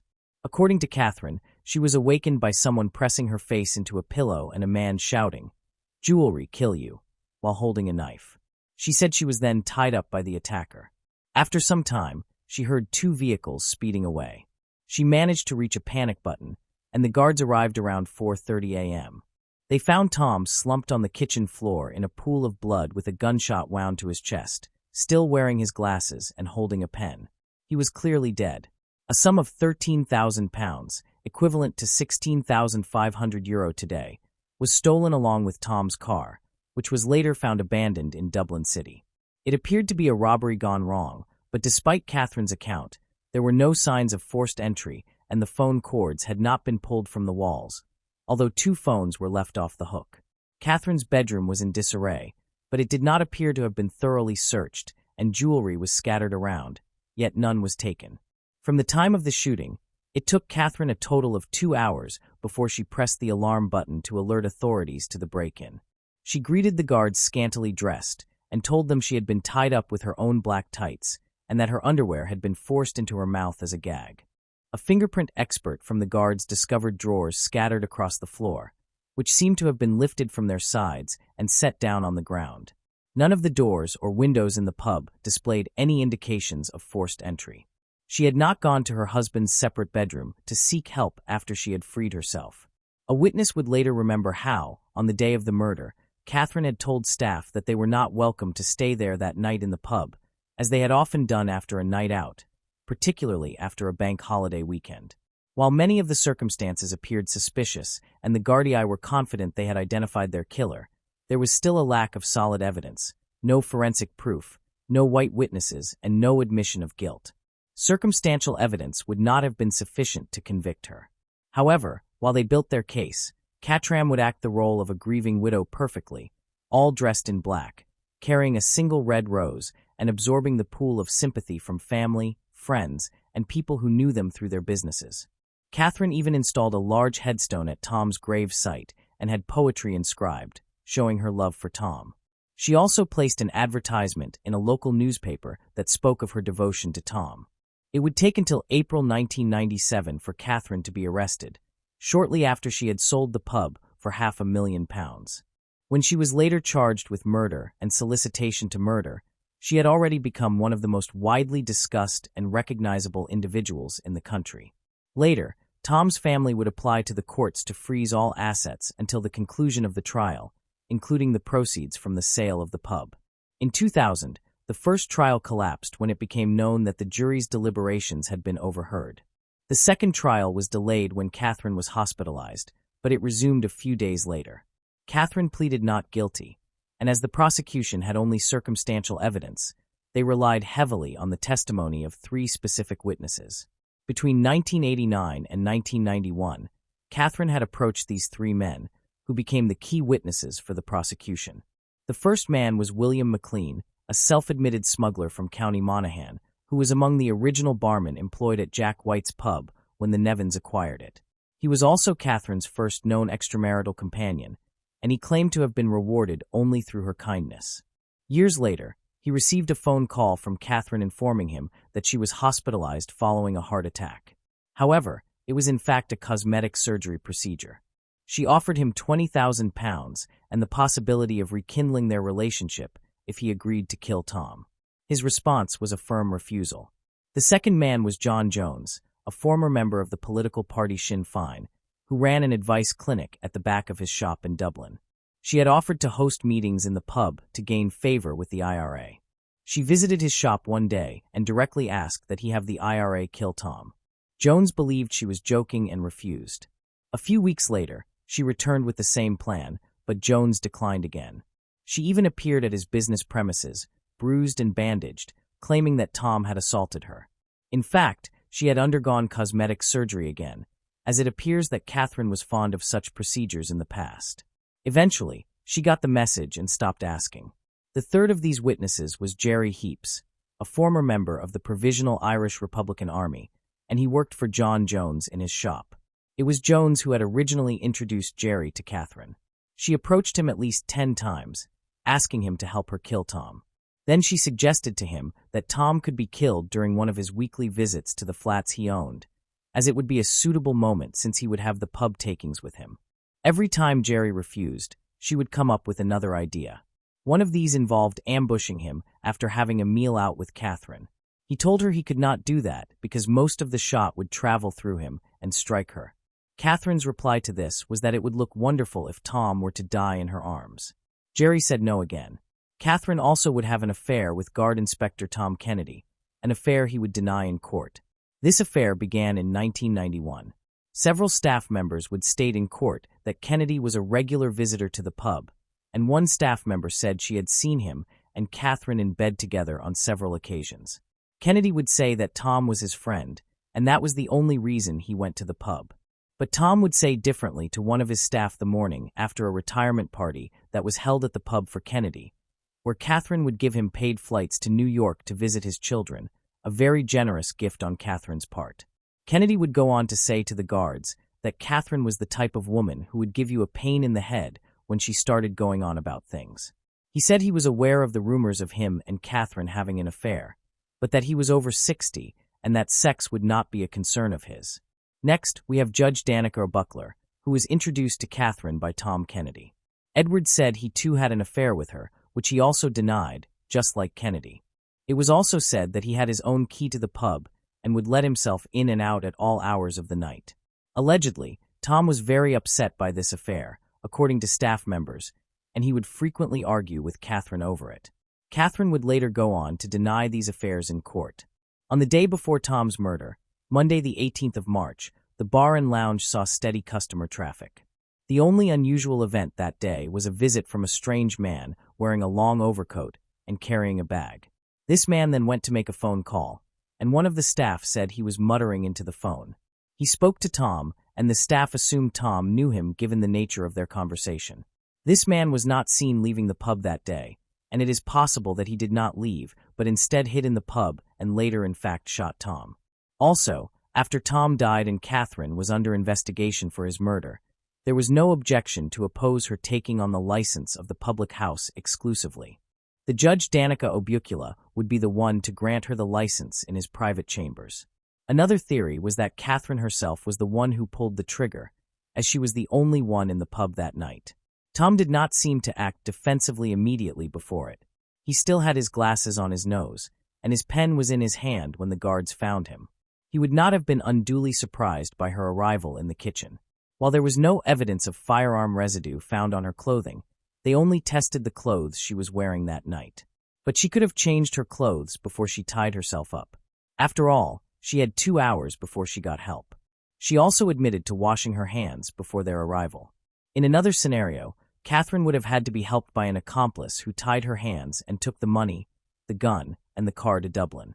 The other theory is that Catherine helped one or more people to carry out the killing. The trial of the infamous Black Widow, as she was called, held the nation's attention from beginning to end, and she rapidly became one of the country's most high-profile killers. She destroyed Tom's character by claiming he was violent and an alcoholic. In spite of Catherine's constantly glamorous look and flawless grooming, her tight-lipped expression and stubborn chin, along with her clear determination to appear matronly rather than seductive, could not be hidden. Her appearance was part of the complex web of lies she had created to protect herself. The media reported on Catherine's appearance, from her clothing, her hair and makeup, and even down to her nail polish. In court, it became such a problem that Judge Carl placed a ban on the press reporting on her appearance. After a gripping 42-day trial, the jury of 6 men and 6 women deliberated for a record 5 days before she was found guilty in April 2000 of paying a hitman to murder her husband and of soliciting 3 men to do the same. She received life imprisonment. 3 years later, Catherine was back in court trying to have her case overturned. The Court of Criminal Appeal said, however, that it was satisfied there was nothing in the new material that could come to light that could have assisted in Catherine's defense, and so it was dismissed. In 2010, she had another miscarriage of justice appeal dismissed. In 2014, she was denied in her attempt to appeal her murder conviction to the Supreme Court. Tom had not made a will, and Catherine, and he never had any children, so she was to inherit everything. Tom's mother had effectively frozen Tom's estate, including the proceeds from the sale of the pub. The application of probate by Catherine was still pending on the outcome of the trial, and when she was found guilty, she lost any claim to the estate. Tom's mother had also begun legal proceedings to try and have her disinherited. She died a year before Catherine had been convicted of her son's murder, and her case was taken over by her son Patrick and daughter Margaret. They believed they should be allowed to rely on her conviction as part of their legal action, and the Supreme Court agreed. So basically, she got absolutely nothing when she was found guilty. In September 2016, Catherine was admitted to hospital and was later diagnosed with a terminal brain tumor. She stayed there for 3 days and was granted a reviewable temporary release, RTR, to receive treatment. On November 7, 2016, she was transferred to an acute post-care unit while undergoing medical treatment. She remained there until August 2017, when she again received an RTR for pre-release and resocialization. She was provided with supported accommodation and stayed there until she was rehospitalized on November 6, 2017. In December 2017, she was moved to a hospice care facility, where she remained until her death in February 2018. She was 67 years old. Catherine maintained her innocence until the end. Despite being convicted of murder by a jury, she insisted that this was not conclusive proof of her guilt. Additionally, she never revealed who had helped her in killing Tom. Moving on to the next case. The case of Dariusz Paduch. Dariusz Paduch, born on April 15, 1970, in Poland. He graduated from the Lodz Medical Academy, began his medical career in the early 20s, and worked for many years in New York at Presbyterian Hospital and Weill Cornell Medical Center. As a urologist, he specialized in the treatment of male infertility and sexual dysfunction. He also published dozens of medical articles and treated patients from across the country. However, his career was significantly impacted when he was convicted of sexual abuse. Around 2019, Paduch began working at another hospital on Long Island, where he continued to sexually abuse patients. Paduch used his role at prominent New York hospitals to attempt to convince patients that his sexual abuse was medically necessary and appropriate, when it was not. He frequently requested follow-up appointments and instructed patients to return to see him multiple times. Additionally, he invited at least 2 underage patients to act as high school interns. As a result, some patients attended numerous appointments with him over several years, during which they were repeatedly abused. Despite someone reporting to management at Northwell Health on Long Island that Paduch had sexually abused him, Paduch continued to work there. Like many sexual predators, Paduch disguised his abuse and assaults by making them appear legitimate or harmless. Due to his positions at prestigious hospitals, he was able to gain the trust of his patients. He also claimed to be an expert on Klinefelter syndrome, XXY, a genetic condition in which boys are born with an extra X chromosome. With the support of the hospitals where he worked, he convinced the families of many children diagnosed with XXY to allow him to provide treatment. However, instead of delivering the care the children needed, he exploited and sexually abused them. Paduch was arrested on April 23, 2022, in Chicago, Illinois. He was accused of abusing numerous patients, including men and children, while employed at hospitals. From approximately 2007 to 2019, while working as a urologist, he lured multiple patients to his clinic to sexually abuse them. Additionally, he also enticed several patients to New Jersey, where he abused and assaulted the victims under the pretense of medical care. The case attracted substantial public and media attention due to the severity of the allegations. One witness in the case is Br, now 27. Br stated that in 2006, when he was 14 years old, he experienced groin pain and went to see a well-known New York urologist, Dr. Darius Paduch. What occurred at the doctor's office has haunted him to this day. According to Br, Paduch asked him to perform sensitive actions. Paduch then conducted an examination and retained relevant images. Furthermore, Paduch showed him some personal images and content on the office computer. At the time, Br did not report Paduch's behavior to anyone at the hospital. According to him, at the time, he was uncertain whether Paduch's actions had crossed the line. However, nearly 12 years later, the impact of the Me Too movement inspired him to share his story. The movement seeks to raise awareness about sexual abuse and harassment, encouraging individuals, especially women, to share their experiences. Consequently, he filed a complaint with the New York Department of Health. Additionally, he sent an email denouncing Paduch to the legal counsel of Weill Cornell Medicine in Manhattan, where Paduch had worked. Br is among the victims who filed a lawsuit, accusing the hospitals of supporting and failing to prevent Paduch from sexually abusing patients under his care. In court filings, the hospitals have denied any wrongdoing by Paduch. The lawsuits presented evidence that staff at Weill Cornell, where Paduch worked for 17 years, were aware of sexual abuse complaints much earlier than previously known. The first trial of Darius Paduch took place in May 2024 in the U.S. District Court for the Southern District of New York. During the trial, evidence revealed that he exploited his role as a urologist to sexually assault patients during examinations. His abuse included sedation and assaults both in his office and in other locations, such as on his private boat. Paduch disguised these acts as medical care to exploit the trust of his patients. After a 2-week trial, Darius Paduch was convicted of multiple sexual abuse charges, including charges involving minors. He was found guilty of 6 counts of enticing individuals to travel for illegal sexual activity and 5 counts of engaging in sexual activity with minors. The court heard testimony from 11 victims who recounted their traumatic experiences of being abused under the guise of medical treatment. The court sentenced him to life in prison, marking a significant step in holding a medical professional accountable for abusing his authority. He initially pleaded not guilty, but the evidence and witness testimony led the court to deliver a guilty verdict. Paduch's victims, both adults and children, were all patients he treated while employed at 2 prominent medical facilities in New York and New Jersey between 2007 and 2019. Darius Paduch's trial occurred on Wednesday, November 20, 2024. At trial, Multiple victims testified that Paduch used visits to commit abuse under the pretense of medical treatment. He engaged in medical malpractice, including physical contact without consent and performing unnecessary procedures that caused severe pain and psychological harm to patients. Paduch attempted to justify these actions as legitimate medical procedures, but the court rejected that defense. A federal judge sentenced Darius Paduch, a former urologist at Weill Cornell and Northwell Health, to life in prison for 11 counts of sexually assaulting and abusing his patients. Following the suspension of Paduch's medical license by the State Department of Health last year, and with the conviction, his license is expected to be permanently revoked. In addition to the prison sentence, Paduch, 57, was ordered to pay restitution, the exact amount of which will be determined later. The trial has not only drawn attention to Paduch's actions, but also highlighted the lack of accountability at the hospitals where he worked, including Weill Cornell, which was accused of ignoring previous complaints of abuse. Victims have sued the hospitals, alleging they tolerated and allowed the abuse to continue.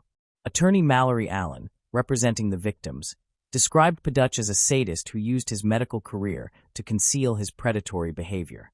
Following the sentencing, U.S. Attorney Damian Williams stated that Darius Paduch was a sexual predator who exploited patients seeking care for sensitive medical issues.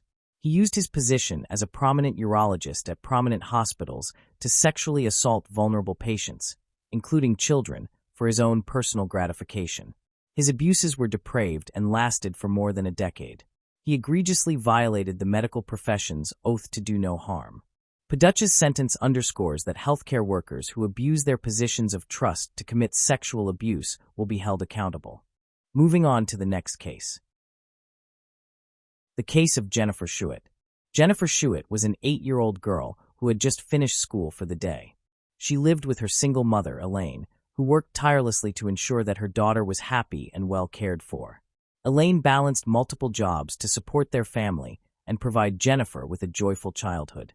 With all the love and attention she received, Jennifer grew into a bright and cheerful child, showing a strong enthusiasm for learning and a natural curiosity at such a young age. Jennifer mentioned that children often fear the dark, and she was no exception. She admitted that she was afraid of the dark and often slept in the same room as her mother. She recalled that, from what she could remember about her childhood, she simply did not like the dark or sleeping alone and found comfort in going to bed with her mom. She stated that it was just the two of them and that they relied on each other. That night, on August 9, 2009, Jennifer and her mother, Elaine, shared a room.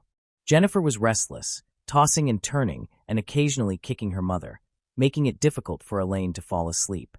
At 2:30 a.m., Elaine woke and asked Jennifer to return to her own room since she had to rise early for work.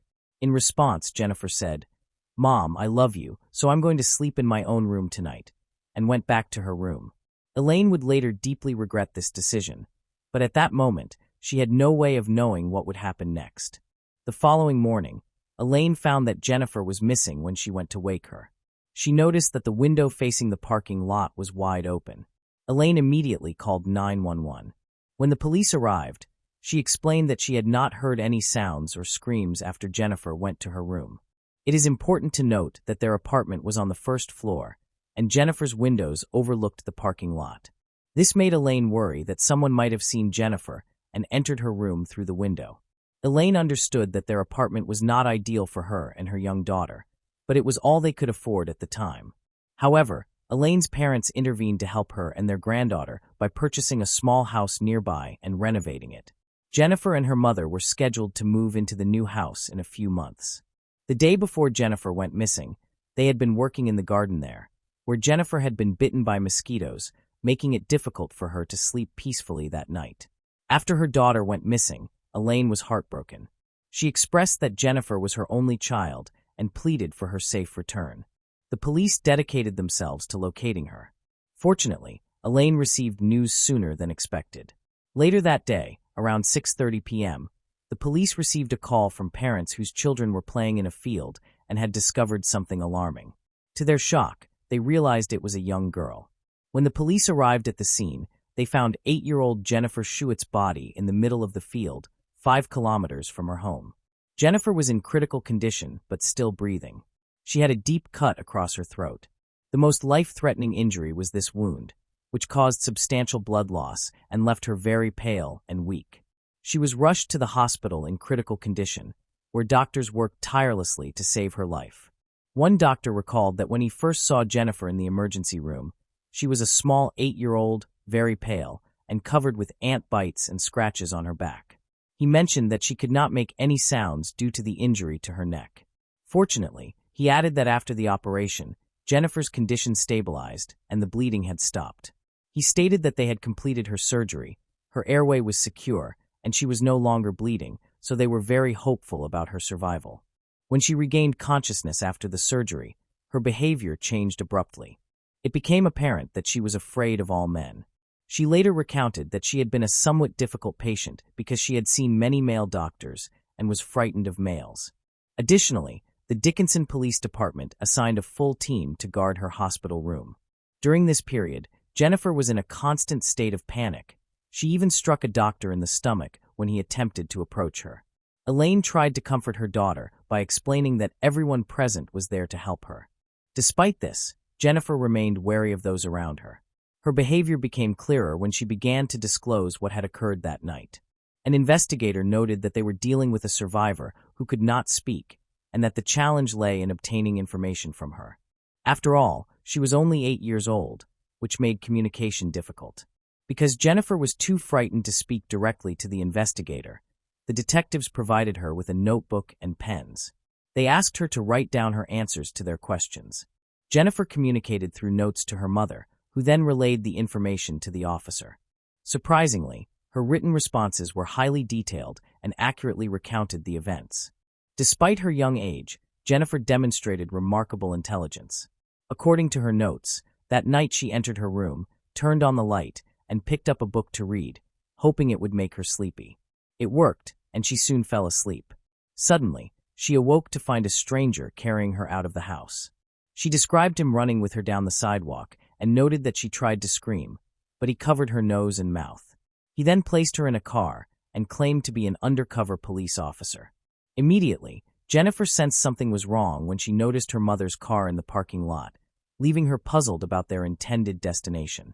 Although she understood that police are generally trusted, her mother had always warned her not to trust strangers. Jennifer recalled that as a child she wanted to believe the stranger, but her lessons about strangers at school, combined with her fear of the dark, indicated that something was seriously wrong. When they passed her grandparents' house, Jennifer suggested that he could drop her off there, but he replied that he could not because they were not home. At that moment, she realized he was lying, as their car was in the driveway. The man stopped near Jennifer's school, about 3 kilometers from her house, and told her to watch the moon closely, saying that when it changed color, her mother would arrive to pick her up. Jennifer recalled anxiously waiting for her mother's headlights, but they never appeared. At that moment, she sensed that the man was mentally preparing for his true intentions. After 5 minutes, the stranger remarked that her mother was not coming, so they needed to go farther. He then drove a few more blocks to a dead-end street and stopped the car. Jennifer once again sought confirmation that he was a legitimate police officer. She mentioned that she was questioning him and needed proof that he was an officer. She asked him where his gun and badge were. He responded that his gun was in the back seat of the car. As Jennifer turned to look for it, the suspicious officer removed her underwear. Jennifer lost track of time while in the stranger's grasp because she passed out. She only became aware of her surroundings again when he was pulling her by her ankles through the field. Despite the intense pain caused by twigs and stones pressing into her back, she played dead and remained silent, knowing that this was her chance to survive. He eventually released her feet and left her alone in the field. Jennifer heard him walking away, followed by the sound of his car door slamming and the engine starting as he drove off. She realized that she could not scream and did not understand why. She managed to place her right hand on her neck and felt a deep wound. Looking at her hand, she saw it covered in blood. Since the exact time of her disappearance was unknown, it was estimated that she had lain in the field for 12 to 14 hours. As the sun set, she noticed the lights of passing cars nearby. She heard children's voices and a dog that approached her several times, seemingly trying to get its owner's attention, but the owner never appeared. During this time, she was bitten by fire ants, which helped her stay awake. Jennifer stated that every time she regained consciousness, She was shocked to realize that she was still alive. She said she was not afraid and had accepted that she might not survive. Suddenly, she heard children's voices nearby, and then something struck her leg. When Jennifer next regained consciousness, she heard a police officer saying, "You've been found. You're going to be okay. Just please stay with me." She remembered being loaded into the life flight helicopter. This experience was extremely difficult for young Jennifer because she could not speak and had to communicate by writing everything down. Her fear of men added to the tension, so her mother asked the questions and Jennifer's responses were relayed to the officers outside the door. Remarkably, 8-year-old Jennifer was able to recall the stranger's name. She wrote that he said his name was Dennis. She remembered thinking he looked greasy and that he might have had a scar or something on his face. 4 days after Jennifer went missing, the police enlisted the help of forensic expert Lois Gibson. She communicated with Jennifer using gestures and notes. Despite these challenges, they created a detailed composite sketch of the man, which was released to the public in hopes of gathering information. While this was happening, police searched the crime scene and discovered Jennifer's clothing about half a mile away, along with a man's shirt and underwear. Unfortunately, DNA testing on the clothing did not yield any matches to a suspect. Jennifer's recovery took time, but she displayed incredible strength for someone her age. There was a particularly difficult moment when Jennifer became upset over a chocolate bar she could not eat, screamed in frustration, and made a faint sound. Doctors were surprised because her vocal cords had been nearly severed, and they had not expected them to heal, yet they began to recover. Soon after, Jennifer was discharged from the hospital. She returned home and resumed her studies. After completing school and college, she chose to become a children's librarian. However, she never forgot the traumatic events of that night. Every day felt like a search for her attacker. She wondered if he could be anyone around her. Could it be the new neighbor? Someone at the post office or the grocery store? Was he watching them? Would he come back to finish what he had started? Fortunately, Jennifer met a man named Jonathan, and for the first time in years, she felt she could trust someone. They fell in love. Meanwhile, the investigation into her attacker had stalled. The chances of finding him diminished as time passed, and the case remained unresolved, moving from one investigator to another without progress.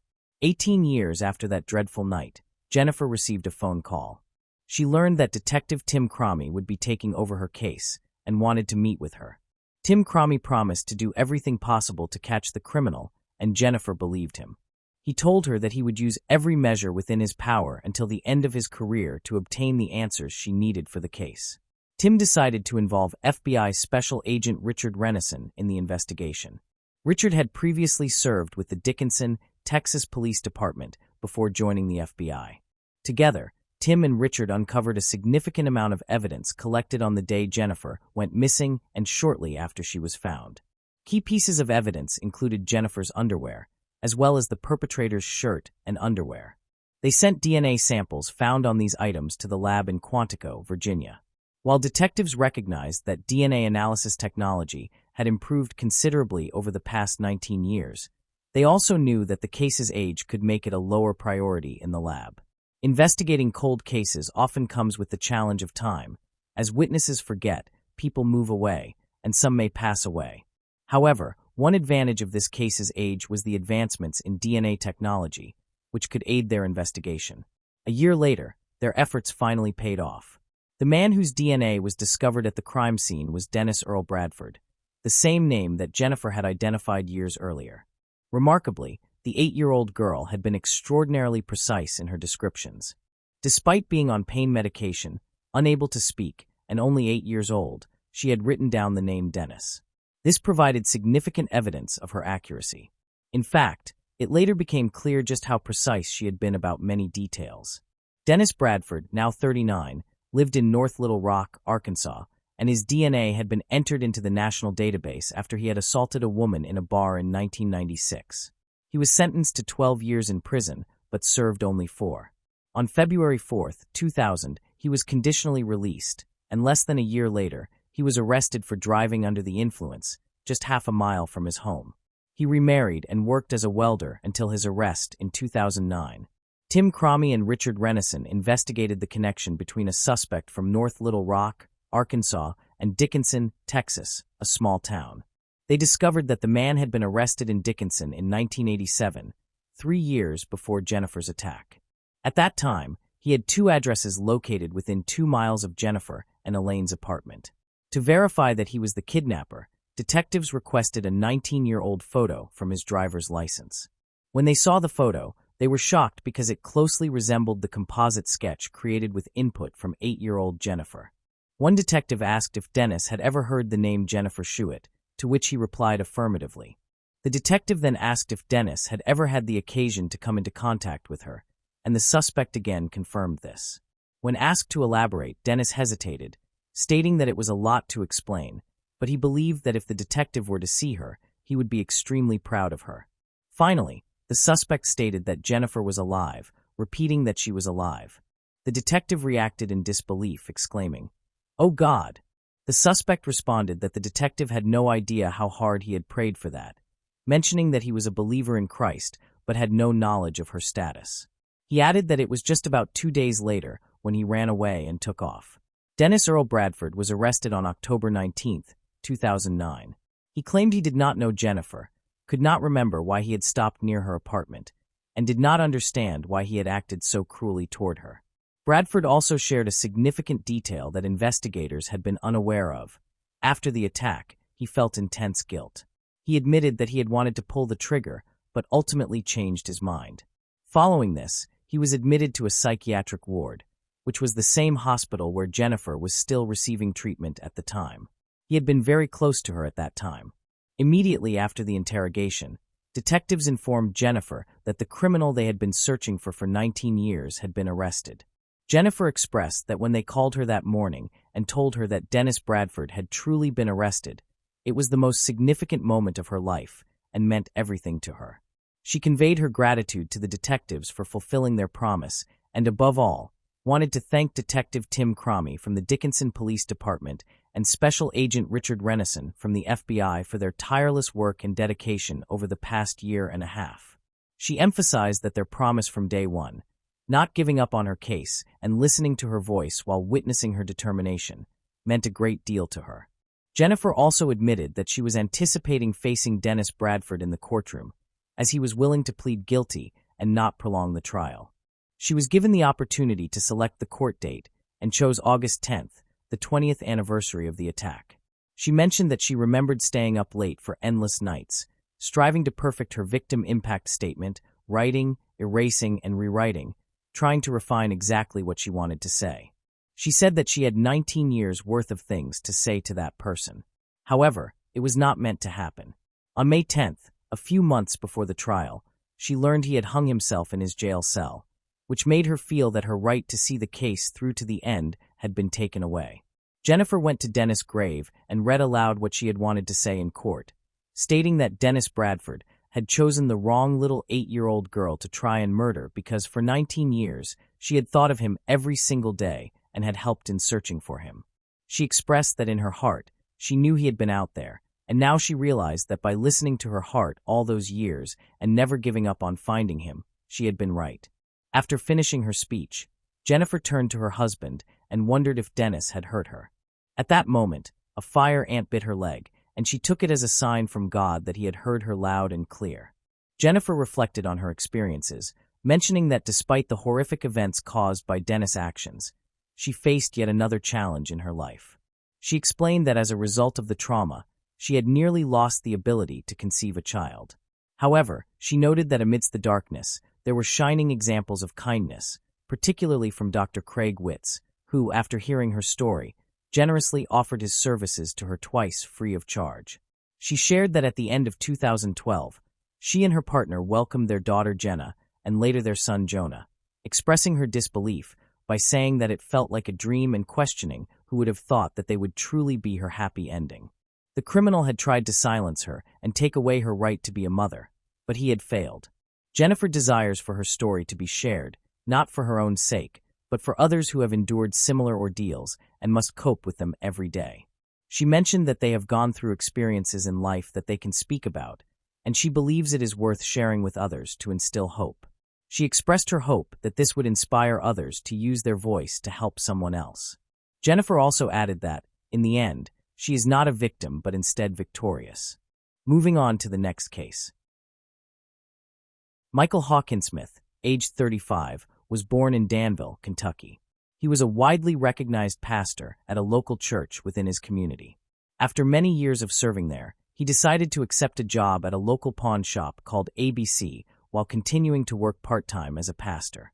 Because of health problems experienced by the previous owner, Michael eventually assumed control of the pawn shop. Michael was an honest and supportive person, which allowed him to easily form relationships with customers. In his private life, he was married to Angela, and together they had 2 children, Andrew and Naomi. Michael and Angela owned a pawn shop named ABC Gold, Games and More, located in Danville, Kentucky. They homeschooled their 9-year-old son, Andrew, and took care of their newborn daughter, Naomi. Andrew regularly visited the pawn shop and viewed it as his play space. On the morning of September 20th, 2013, the Hawkinsmiths went to the ABC store as planned. That morning, Dan Smith, a regular visitor to the pawn shop, arrived as expected. Smith, commonly known as the Gold Man, specialized in trading gold between pawn shops across the state. About 15 minutes after the store opened, while Michael and Smith were conducting their business, a bearded man entered the store and ordered everyone to get on the ground, triggering a series of frightening events. Andrew was at the ABC store when his mother, Angela, told him to hide. Sensing the tense situation, he quickly called the police to report what was happening. 6 minutes after the alarm was raised, the police arrived at the murder scene. When they entered the building, they found a significant trail of blood that led them to Michael Hawkinsmith. They then discovered his wife, Angela, 38, and another victim, Dan Smith, 60, a broker, on the opposite side of the counter. All 3 victims had suffered severe injuries from gunshot wounds to their heads and bodies. Police later found 9-year-old Andrew and 14-month-old Naomi hiding in a closet. They had endured unimaginable trauma and were left without their parents, becoming orphans.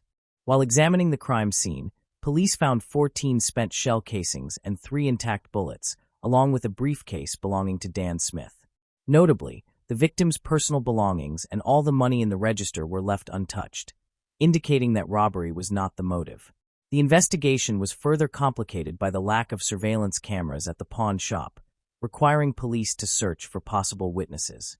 An employee from Rainbowy Cleaners, a nearby dry cleaning business, provided critical information by describing a vehicle that had been parked near the shop that morning. The vehicle involved was a silver pickup truck driven by a large man with a bushy beard. While one team of investigators searched the area, another team had the difficult task of informing the victims' closest relatives about the tragedy. Michael's parents were devastated by the news, but felt grateful that their grandchildren, Andrew and Naomi, had survived. The tragic news also reached the daughter of the 3rd victim, Dan Smith. Dan was involved in purchasing precious metals and was knowledgeable in his field, which helped him connect with various people. His business often required him to handle large amounts of cash, sometimes reaching hundreds of thousands of dollars. Police began to suspect that Dan Smith might have been the primary target of the criminal. Through surveillance, they learned that before visiting the ABC Gold Games and More pawn shop, Dan Smith had stopped at the Lawson Jewelry Store in Harrodsburg, located 10 miles northeast of Danville. Inside the jewelry store, investigators found a surveillance camera installed on the far wall, which recorded every customer who entered and exited. They wanted to determine if anyone was following Dan Smith. At 8:16 a.m., Dan Smith entered the store, and there were no other customers present at that time. Dan Smith was seen carrying a briefcase that looked exactly like the one later discovered at the ABC Gold Games and More pawn shop. He smiled at the woman working behind the counter and then walked toward the rear of the store. A short while later, he reappeared on the footage, spoke briefly with an elderly woman who had just entered, and then exited the store quickly. The footage from the exterior camera did not show any suspicious behavior.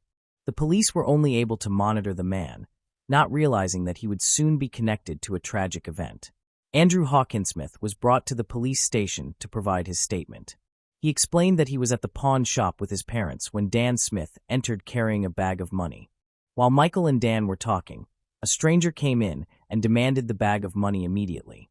Andrew stated that Dan Smith quickly handed his bag of money to the stranger. He mentioned that his father asked the man to stop, but the man shot his father with a handgun that looked like the one Andrew usually played with. After this, His mother told him to take his younger sister, Naomi, to the back of the store and hide in the closet. Andrew picked up his sister and found a hiding place. At that moment, the criminal pointed a gun at Angela. The 9-year-old boy suspected that the stranger was after money. He described the stranger as a very tall man with a fake-looking beard, matching what a witness from Rainbow Cleaners had reported. During their investigation, the police closely examined the Hawkinsmith family's business. They discovered that the ABC Gold Games and More pawn shop was actually owned by Steve Devine. Usually, he was present during transactions on Fridays with Dan Smith, but on the morning of September 20th, he was not there. This absence raised concerns, and finding out where he was became a major priority. Steve Devine reported having an allergic reaction that morning, leading him to cancel all his appointments. His wife supported his account. Additionally, his alibi and the absence of a silver pickup truck in his possession helped clear him as a suspect. Steve Devine explained that there were no surveillance cameras in the pawn shop because the previous owner, Kenneth Allen Keith, had removed the security system. The new owner had not yet installed a replacement. Kenneth Allen Keith, 48, is a pastor just like Michael Hawkinsmith. After being diagnosed with brain cancer, he sold his pawn shop. However, he still owns a similar business called Gold Rush Buyers, located in Pulaski County near Danville's Bowles district. Kenneth and Michael have been friends for 15 years, a connection that began when Michael worked at a church youth camp. The Hawkinsmith family held a deep respect for Pastor Kenneth, who was like a beloved uncle to Andrew. As investigators lacked significant leads, they chose to review the street surveillance footage from around ABC Gold Games and More, as well as several pawn shops. They found a camera located on the office building of Danville Rentals, a real estate company. The surveillance video recorded a silver pickup truck at 8:45 a.m., but the footage was too blurry to identify the license plate or the make of the vehicle. However, eyewitness testimony from Rainbow Cleaners was essential in helping the police identify the vehicle involved. The witness noted that the vehicle was an older model with a distinctive square body shape. The video evidence also clearly showed a square rear bumper that matched this description. The color, type, and shape of the vehicle suggested that the police may have located the criminal's vehicle. They then expanded their search to surveillance systems farther away from the pawn shop. At 8:17 a.m., cameras at Ephraim McDowell Hospital recorded the same vehicle. Investigators confirmed that it was a silver Dodge pickup truck. Dan Smith's family was devastated by his death. Although they were filled with grief, they attended the funeral and managed to control their anger. Meanwhile, the Danville police appealed to the public for any information about the crime or the vehicle involved. On September 24th, the police received a call from Tracy Hurl, a pastor from Warren, Michigan. He stated that he was a friend of Kenneth Keith and mentioned that during their last conversation, they discussed the Danville murders. During that conversation, Kenneth appeared different. Pastor Kenneth told Tracy that he was driving to Danville that day to obtain medication for his wife. Kenneth also expressed feelings of guilt about the situation, as he had allowed Michael Hawkinsmith to take over his former business. It became apparent that Kenneth's relationship with the Hawkinsmith family was not as people had believed. Tracy reported a conversation with Kenneth in which Kenneth accused Michael of being a fraud and claimed that Michael tried to take over his business. This raised suspicion and led to Kenneth being viewed as a suspect. To verify Kenneth's alibi, investigators planned to review the surveillance footage from Good Neighbor Pharmacy, where Kenneth claimed he purchased medication for his wife at 9:24 a.m. Surveillance footage showed that Kenneth entered the pharmacy. However, just a few minutes earlier, he was not wearing a green jacket or a beard, which are key features of a suspect. This did not eliminate the possibility that Kenneth could still be involved in the attack. Notably, there was a 6-minute gap between Andrew Hawkinsmith's call to the police and Kenneth's arrival at the pharmacy. The police investigated whether it was possible to travel from the crime scene to Good Neighbor Pharmacy in just a few minutes. They determined that the trip took approximately 5 minutes, suggesting that Kenneth could have committed the murder, quickly driven to the pharmacy, and created a convincing alibi. Additionally, an important piece of evidence was that Kenneth owned a silver, unregistered 2008 Dodge pickup truck. All the evidence collected was circumstantial and insufficient for an arrest. As a result, the investigators asked Tracy Hurl to participate in a series of staged phone calls directed at Kenneth. Fortunately, Tracy agreed to assist. During these calls, Kenneth eventually revealed his true feelings about the Hawkinsmith family. Everyone had been anticipating this moment. Kenneth began talking about details of the case that had not been disclosed before. He stated that he was in Danville, specifically at the pharmacy. He confirmed that he was at the pharmacy during the events in question. Kenneth then explained that he had left Danville and returned to Somerset. After that, he drove to the car wash to prepare for a planned family vacation. At 10:50 a.m., camera footage recorded Kenneth walking down the hallway to the cash register with a clear smile on his face. Additional footage from outside the building captured Pastor Kenneth leaving the car wash in the same silver Dodge at 11:25 a.m., which matched earlier images from various surveillance cameras in Danville. At that stage, police had enough evidence to arrest Kenneth. However, when they suggested a lie detector test to determine his involvement in the case, he responded strangely. He stated that he would not be able to pass the test because, during his military service, he had been involved in special missions where he had killed several individuals. Investigators executed a search warrant at Kenneth's pawn shop and uncovered crucial evidence. They found a fake beard and a large amount of cash, but there was no legal explanation for how he acquired it. Notably, they also discovered bundles of money tied with a ribbon labeled with the name of the bank that issued them, suggesting that Dan Smith was a customer. Further investigation revealed that the money discovered in Keith's pawn shop had been recently withdrawn from the account of a deceased broker, raising suspicion about his involvement. In addition, investigators found several .22 caliber shell casings in the pawn shop. Ballistic testing confirmed that these casings were fired from the same type of weapon used to kill Andrew and Naomi's parents. Kenneth Allen Keith faced 3 charges: first-degree murder, 3 counts, and robbery. He believed that Michael and Steve were planning to push him out of the business. Despite his beliefs, there was no evidence to support that Michael and Steve were involved in any conspiracy. When Kenneth met Dan Smith at the pawn shop, he tried to create a fake plan to convince the police that the case was a robbery. However, the plan fell apart when the police investigated and found no evidence of wrongdoing by Michael and Steve. On September 20th, Kenneth drove his silver Dodge Caravan to Danville. He drove around the pawn shop until he noticed Dan Smith's car parked nearby. Kenneth then shot and killed Dan Smith, Michael Hawkinsmith, and Angela Hawkinsmith. After taking all the cash, Kenneth calmly left the crime scene and went to the Good Neighbor Pharmacy. This visit was captured by surveillance cameras, which helped him create a false alibi. Kenneth chose to wash his car in what appeared to be an effort to remove any possible evidence that could be on it. Before his sentencing in 2017, Kenneth Allen Keith admitted guilt to all charges brought against him and was therefore sentenced to life in prison. When reflecting on the tragic events surrounding the Hawkinsmith family and Dan Smith, it is clear that this story deeply resonates with many. The heartbreak felt by the community highlights the fragility of trust, especially when betrayal comes from those we consider friends. As the investigation uncovered the chilling motives of Kenneth Allen Keith, it served as a powerful reminder of how quickly a normal day can turn into a nightmare. The innocence of the children, caught in such horrific circumstances, brings about a sense of deep empathy and admiration for their resilience.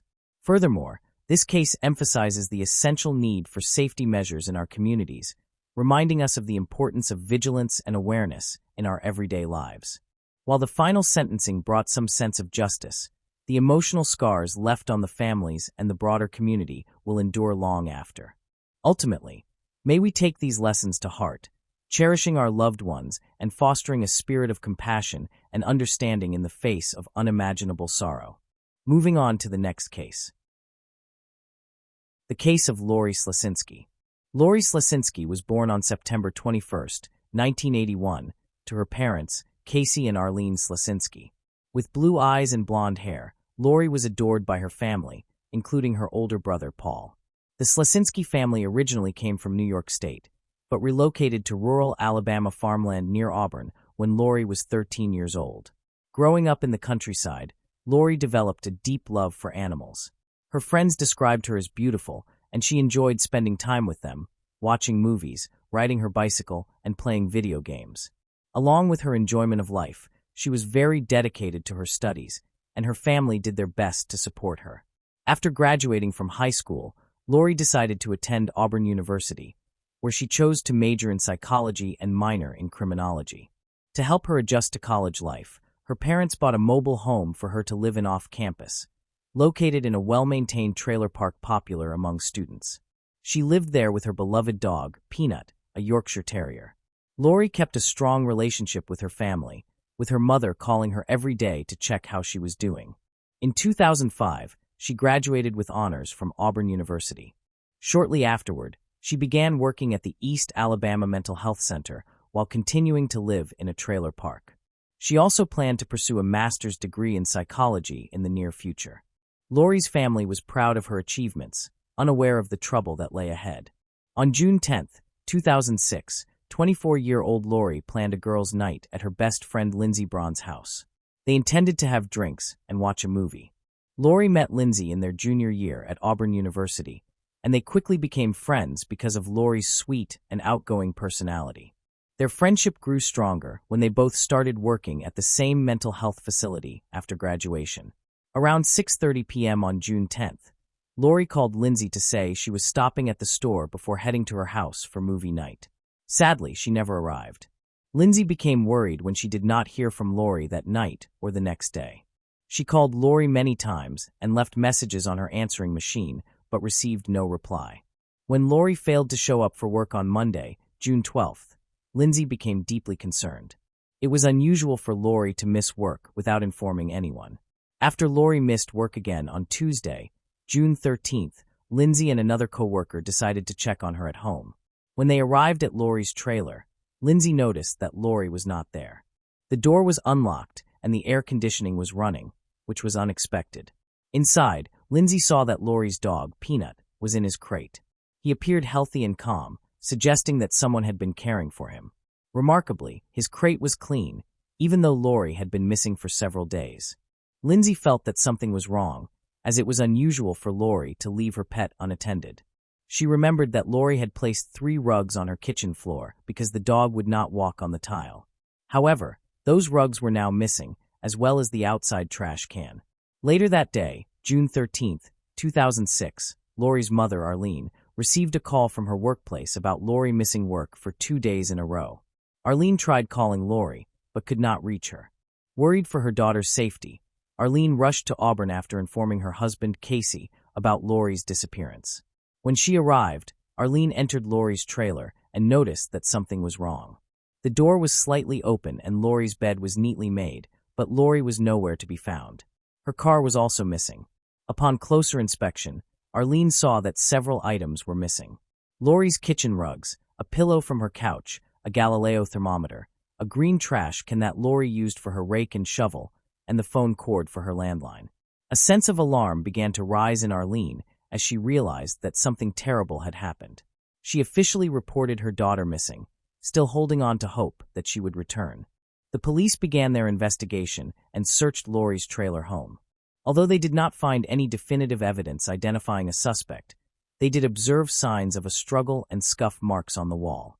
On the bed sheet, they found semen and located traces of blood on the doorknob. The hanger and the single gold hoop earring were also taken from the scene. On June 10, 2006, police obtained surveillance footage showing Lori at an Alabama Walmart, marking the last confirmed sighting of her. After that, no one knew what had happened to her. Later that afternoon, Arlene received a phone call from one of Lori's friends, a 25-year-old named Daryl Richard Ennis, commonly known as Rick. He claimed that he had seen Lori on the day she went missing and suggested that she might have gone away to make a drug deal. Lori had met Daryl at the bowling alley where he worked and frequently spent time there while she was a student. Arlene recognized Daryl because Lori had invited him to celebrate Christmas with their family in 2005, feeling sorry for him since he had no family of his own. However, Arlene found it difficult to believe Daryl's story. Despite Lori's friendship with him, she was convinced her daughter would never be involved in drug dealing. Arlene suspected that Daryl was lying, but had no idea why he would make such a claim. Daryl provided the police with information about Lori's disappearance, but before they could act on it, a shocking discovery occurred. On June 14, 2006, just 4 days after Lori went missing, her car was found fully engulfed in flames near the bowling alley where Daryl had previously worked. This shifted the investigation from a missing persons case to a possible homicide. Investigators noted that the fire destroyed any evidence that might have been inside the car, but Lori was not in it when it burned. Nearby, a hand-rolled cigarette was found on the ground, along with a gas can located in the woods. This incident deeply distressed Lori's family, leading them to believe that something terrible had happened to her. The only lead they had at the time was the information provided to Arlene. When Daryl was questioned, he repeated the same story he had told Arlene but added more details. He stated that he and Lori had grown marijuana together and suggested that she might have gone away to sell her share of it. He also mentioned that Lori could have been involved with some dangerous people. The police searched Lori's trailer, but despite a thorough investigation, they found no evidence of her dealing drugs. During the interview, investigators noticed several scratches on Daryl's hands and arms, which he said were caused by his dog. Investigators uncovered troubling information from Lori's friend, Lindsay. During their last phone conversation on the day Lori disappeared, Lindsay heard Daryl speaking in the background. Since Daryl was a friend of Lori's, Lindsay did not think much of it at the time. When Lindsay texted him to ask about Lori's whereabouts, he replied that Lori was fine when he left her. Lindsay also told investigators that before Lori went missing, she had mentioned that he had written her a love letter, but she did not feel the same way. Lori had expressed to Lindsay that she was not romantically interested in Daryl and intended to discuss this with him. Investigators later learned that Daryl had told his friends about his letter and Lori's rejection. When police re-interviewed him to confront him with new information from Lindsay, he admitted to meeting her just hours before Lori disappeared. He insisted that Lori was in a good mood and was preparing to go to the store when he left her house. However, detectives found several contradictions in his story, which caused them to view Daryl as their main suspect. Their suspicion grew stronger after searching his car, where they discovered several important items, including a knife, cleaning supplies, and handcuffs. Investigators began examining Daryl's past to uncover more evidence, but they were not prepared for the shocking findings. They learned that Daryl, at only 12 years old, had killed his mother and stepfather. On March 3, 1993, just 10 months after their marriage, Daryl murdered his mother, a well-liked church attendee, by first shooting her in the face and then beating her to death with a baseball bat in their trailer in North Montgomery, Alabama.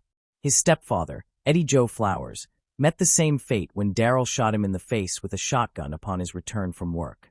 After the murders, Daryl took the family car and crashed it into a fence along the highway. Alabama State Trooper John Clark found Daryl walking on the road. When asked about his parents, Daryl admitted that he had killed them. During a search of the backpack he was carrying, Detective Clark found a kitchen knife and ammunition for both a 12-gauge shotgun and a .22 caliber firearm. When asked about his motives, the emotionless 12-year-old stated that he was angry because his parents planned to move and he did not want to leave his school. Investigators believed that Daryl lived with his parents' bodies while still attending school. He also confessed that he intended to kill his 3 stepsisters, which shocked the investigators. Although his crimes were horrific, he was too young to be tried as an adult. As a minor, he received a 9-year prison sentence for the double murder. After his release, he moved to Auburn, where he met Lori Slasinski. When Lori went missing, Daryl became the main suspect. However, despite his criminal history and the large amount of circumstantial evidence, authorities could not charge him with Lori's murder without her body or any direct evidence connecting him to the crime. A few weeks after being interviewed by detectives, he left Auburn and eventually settled in Huntsville, Alabama in 2007. By that time, Lori's case had become cold. After moving to Huntsville, Daryl quickly moved in with a roommate named Abram. Abram noticed that Daryl had brought kitchen rugs with him, which he said were a gift from someone. Daryl also told Abram that he was in love with a woman from Auburn who had mysteriously disappeared, but he did not reveal her name. Abram thought these conversations were normal until he learned of his troubling past. This caused him to ask Daryl to leave immediately. When Abram returned to his apartment, he found it in complete disarray.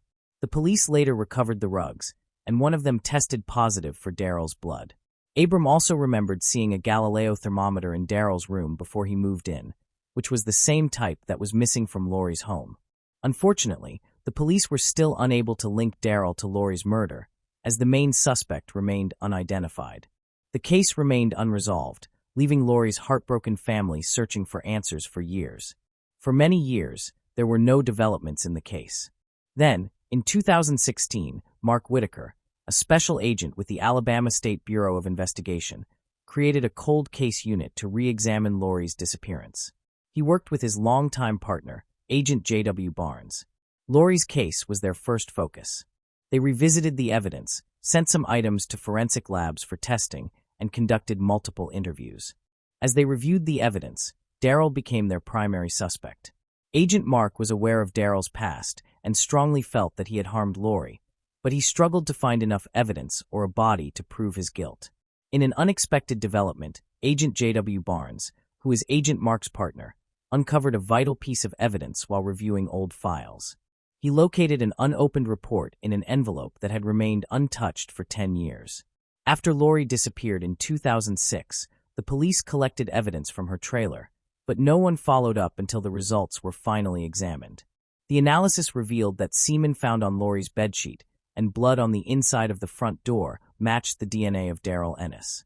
With this evidence, investigators were able to construct a strong case against him, leading to an indictment in 2018. At that time, Darryl was happily engaged to a school librarian named Elena Atkinson and was living in Pilot, Virginia, where he worked for a company that designed and built portable living structures called yurts. On August 6, 2018, which was his 38th birthday, Darryl Ennis was arrested by a U.S. Marshals Task Force 12 years after Lori Slasinski disappeared from Auburn. While Lori's family felt relieved, Darryl's fiancée and co-workers were shocked by the news. He faced 2 counts of capital murder. The trial finally began on April 1, 2022. The prosecution presented evidence suggesting Darryl's involvement in the crime, including a cigarette but found in Lori's bedsheet that contained his DNA. In response, the defense claimed that police might have taken the cigarette from Darryl's home and planted it at the scene. They also tried to undermine Lori's character, suggesting she was a drug dealer to explain his DNA being on the bedsheet. Darryl claimed he had consensual sex with Lori before she disappeared, implying that they were still intimate despite her rejecting him. However, his account lacked credibility, especially after 2 witnesses provided shocking information. One former co-worker from Alabama, Jeremy Brooks, reported that on June 9, 2006, just one day before Lori's mysterious disappearance, he received a call from Darryl. He asked Jeremy if he could bring him gas, and if he could keep the gas tank. Jeremy refused and recalled that he said he had run out of gas and wanted me to help him. Later, after police discovered Lori's burned car, they found a gas can that matched the description of a can missing from the bowling alley where Darryl worked. Terry Booth, a former co-worker from South Carolina, shared a disturbing experience she had with Darryl years earlier. She remembered asking him why he had moved from Auburn, to which he replied that he needed to get rid of a body. At the time, Terry believed he was joking, but Darryl's later arrest for the murder of Lori changed her perspective. Despite Darryl consistently denying the allegations and declaring his innocence, the jury reached a guilty verdict after 2 days of deliberation. He was initially facing the death penalty, however. The district attorney decided to remove that option after consulting with Arlene. Arlene expressed that agreeing to a life sentence without parole for Darryl would spare her from lengthy appeals while ensuring he would remain incarcerated permanently. On April 14, 2022, he was sentenced to life in prison without the possibility of parole and is currently held at the William E. Donaldson Correctional Facility in Bessemer, Alabama. For Arlene, this verdict brought mixed emotions.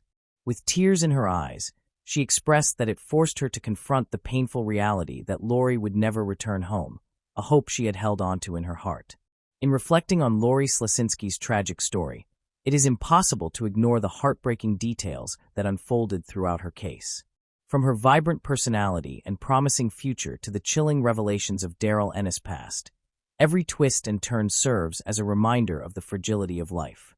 The love between Lori and her family, especially her mother Arlene, paints a poignant picture of loss and longing for closure. The perseverance of investigators and the eventual breakthrough in the cold case remind us that justice, though sometimes delayed, can still prevail.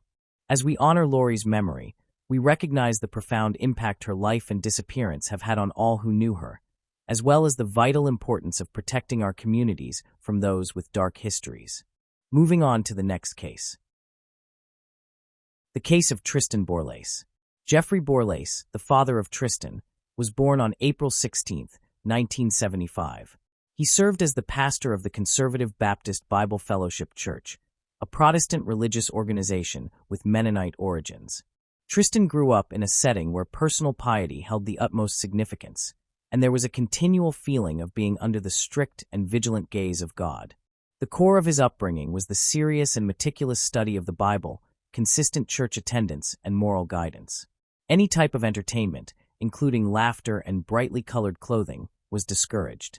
Good deeds, charity, missionary efforts, love toward enemies, and the rejection of every form of violence were regarded as virtuous. Jeffrey himself was raised by his father, Pastor Harry Boras, and developed a gentle, loving, kind, and patient temperament. When he was a young adult, Jeffrey obtained a summer job at the Big Surf water park in Missouri. On his first day, he encountered Tanya, a meek and charming girl of the same age. They shared similar beliefs and backgrounds, having been raised in families in which Christian values were of utmost importance. Tanya, a selfless, humble, and patient girl, viewed Jeffrey as the ideal future husband and caring father. She gave him a picture of an elderly couple holding hands, saying that this would be them someday. Kathy, Jeffrey's mother, earnestly prayed that God would bless her son with a wife who loved the Lord wholeheartedly. She believed her prayers were fulfilled when Jeffrey married a young woman who shared their strong Christian faith. The family of the newlyweds became a continuation of the principles with which they had been raised. Tanya carefully kept the treasured photograph of the family in their album. Before long, the young couple welcomed their first child, a delightful daughter named Taylor. Over time, 3 additional children were born, and the youngest was a son named Tristan. Taylor grew into a supportive and caring older sister to her siblings.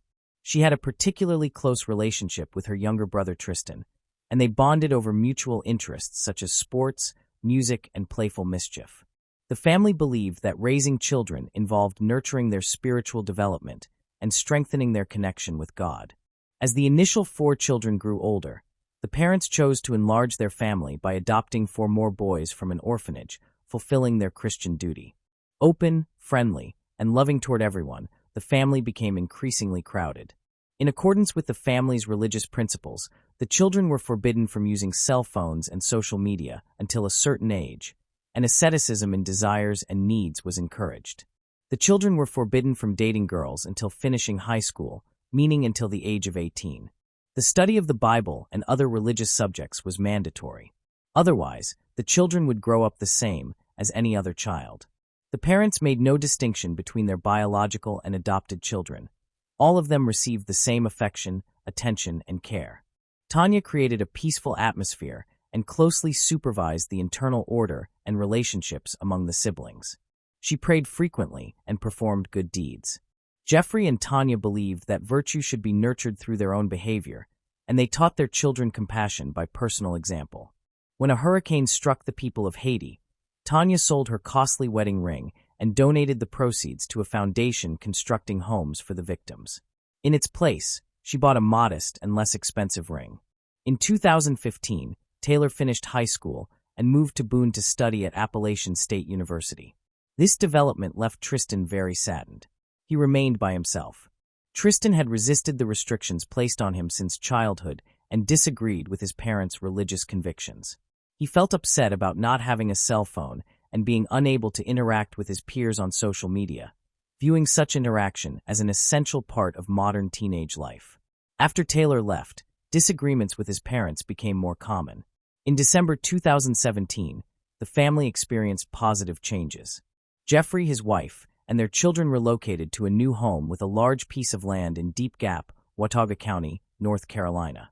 The house stood on a dirt road that led into a wooded area and was considerably more spacious than their earlier residence. The new home was located just under 2 miles from Tanya's mother Robin's house. This closeness made it easy for Jeffrey to go to her for assistance with the younger children whenever necessary. It is uncertain whether the move was a pleasant change for Tristan, since he had to switch schools and adjust to a different environment. In Watauga, he attended the local high school and became part of the track team. The other children managed to find work as camp counselors during the summer. At first glance, it may have appeared that everything was fine within the Borlase family, but that wasn't true. Over time, Tristan's behavior grew increasingly troubling. In 2018, the school required multiple sessions with a psychologist to deal with issues involving anger management and impulsive behavior. By 2019, When Tristan was in high school, he began to struggle with certain academic subjects despite his notable abilities. These academic problems only intensified as time went on. The transition had turned Tristan from a hard-working, involved student into an indifferent, withdrawn teenager who lost interest in his studies. Tristan began skipping classes frequently and showed no desire to learn. During lessons, he would wear headphones and seem mentally absent. Some teachers attempted to assist him, but he stayed uninterested and disengaged. Tristan's behavior at home was also problematic. He often clashed with his parents about getting his own phone and using social media. Tristan spent many hours online, and on Instagram, he described himself as a musician. Taylor kept a close watch on her siblings' lives and noticed that Tristan often argued with their parents, especially their mother, about religious matters. She also discovered that Tristan was facing other problems at school. Although Taylor tried speaking with her younger brother, the bond they once had diminished. Eventually, Tristan became friends with a girl from their religious community, Evelyn Faith Jackson. They began meeting up, ignoring the ban on intimate relationships. Occasionally, they even smoked forbidden substances. Tristan also complained about his mother, who would talk to him at night about his behavior, leaving him exhausted and unable to concentrate at school. He was deeply worried that he had many shortcomings that kept him from meeting his mother's expectations and that she could not feel proud of him. On April 10, 2019, many hidden aspects of Tristan's life became exposed. Surveillance cameras had been installed in the goat pen, and Tristan's old mobile phone, which he occasionally used in secret, was discovered. That day, Tanya took the phone for some reason and read text messages in which her son was engaging in sexual conversations with girls and discussing illegal drugs with them. His parents contacted him through a family chat, informing him about the information found on his old phone. That same day, Sherry King, Tristan's English teacher, called his mother to voice concerns about his academic performance and conduct. Tristan's mother returned the call and said that she and her husband would be coming to the school shortly to discuss Tristan's grades with him. Sherry King then conveyed this to Tristan, who was extremely surprised by the news.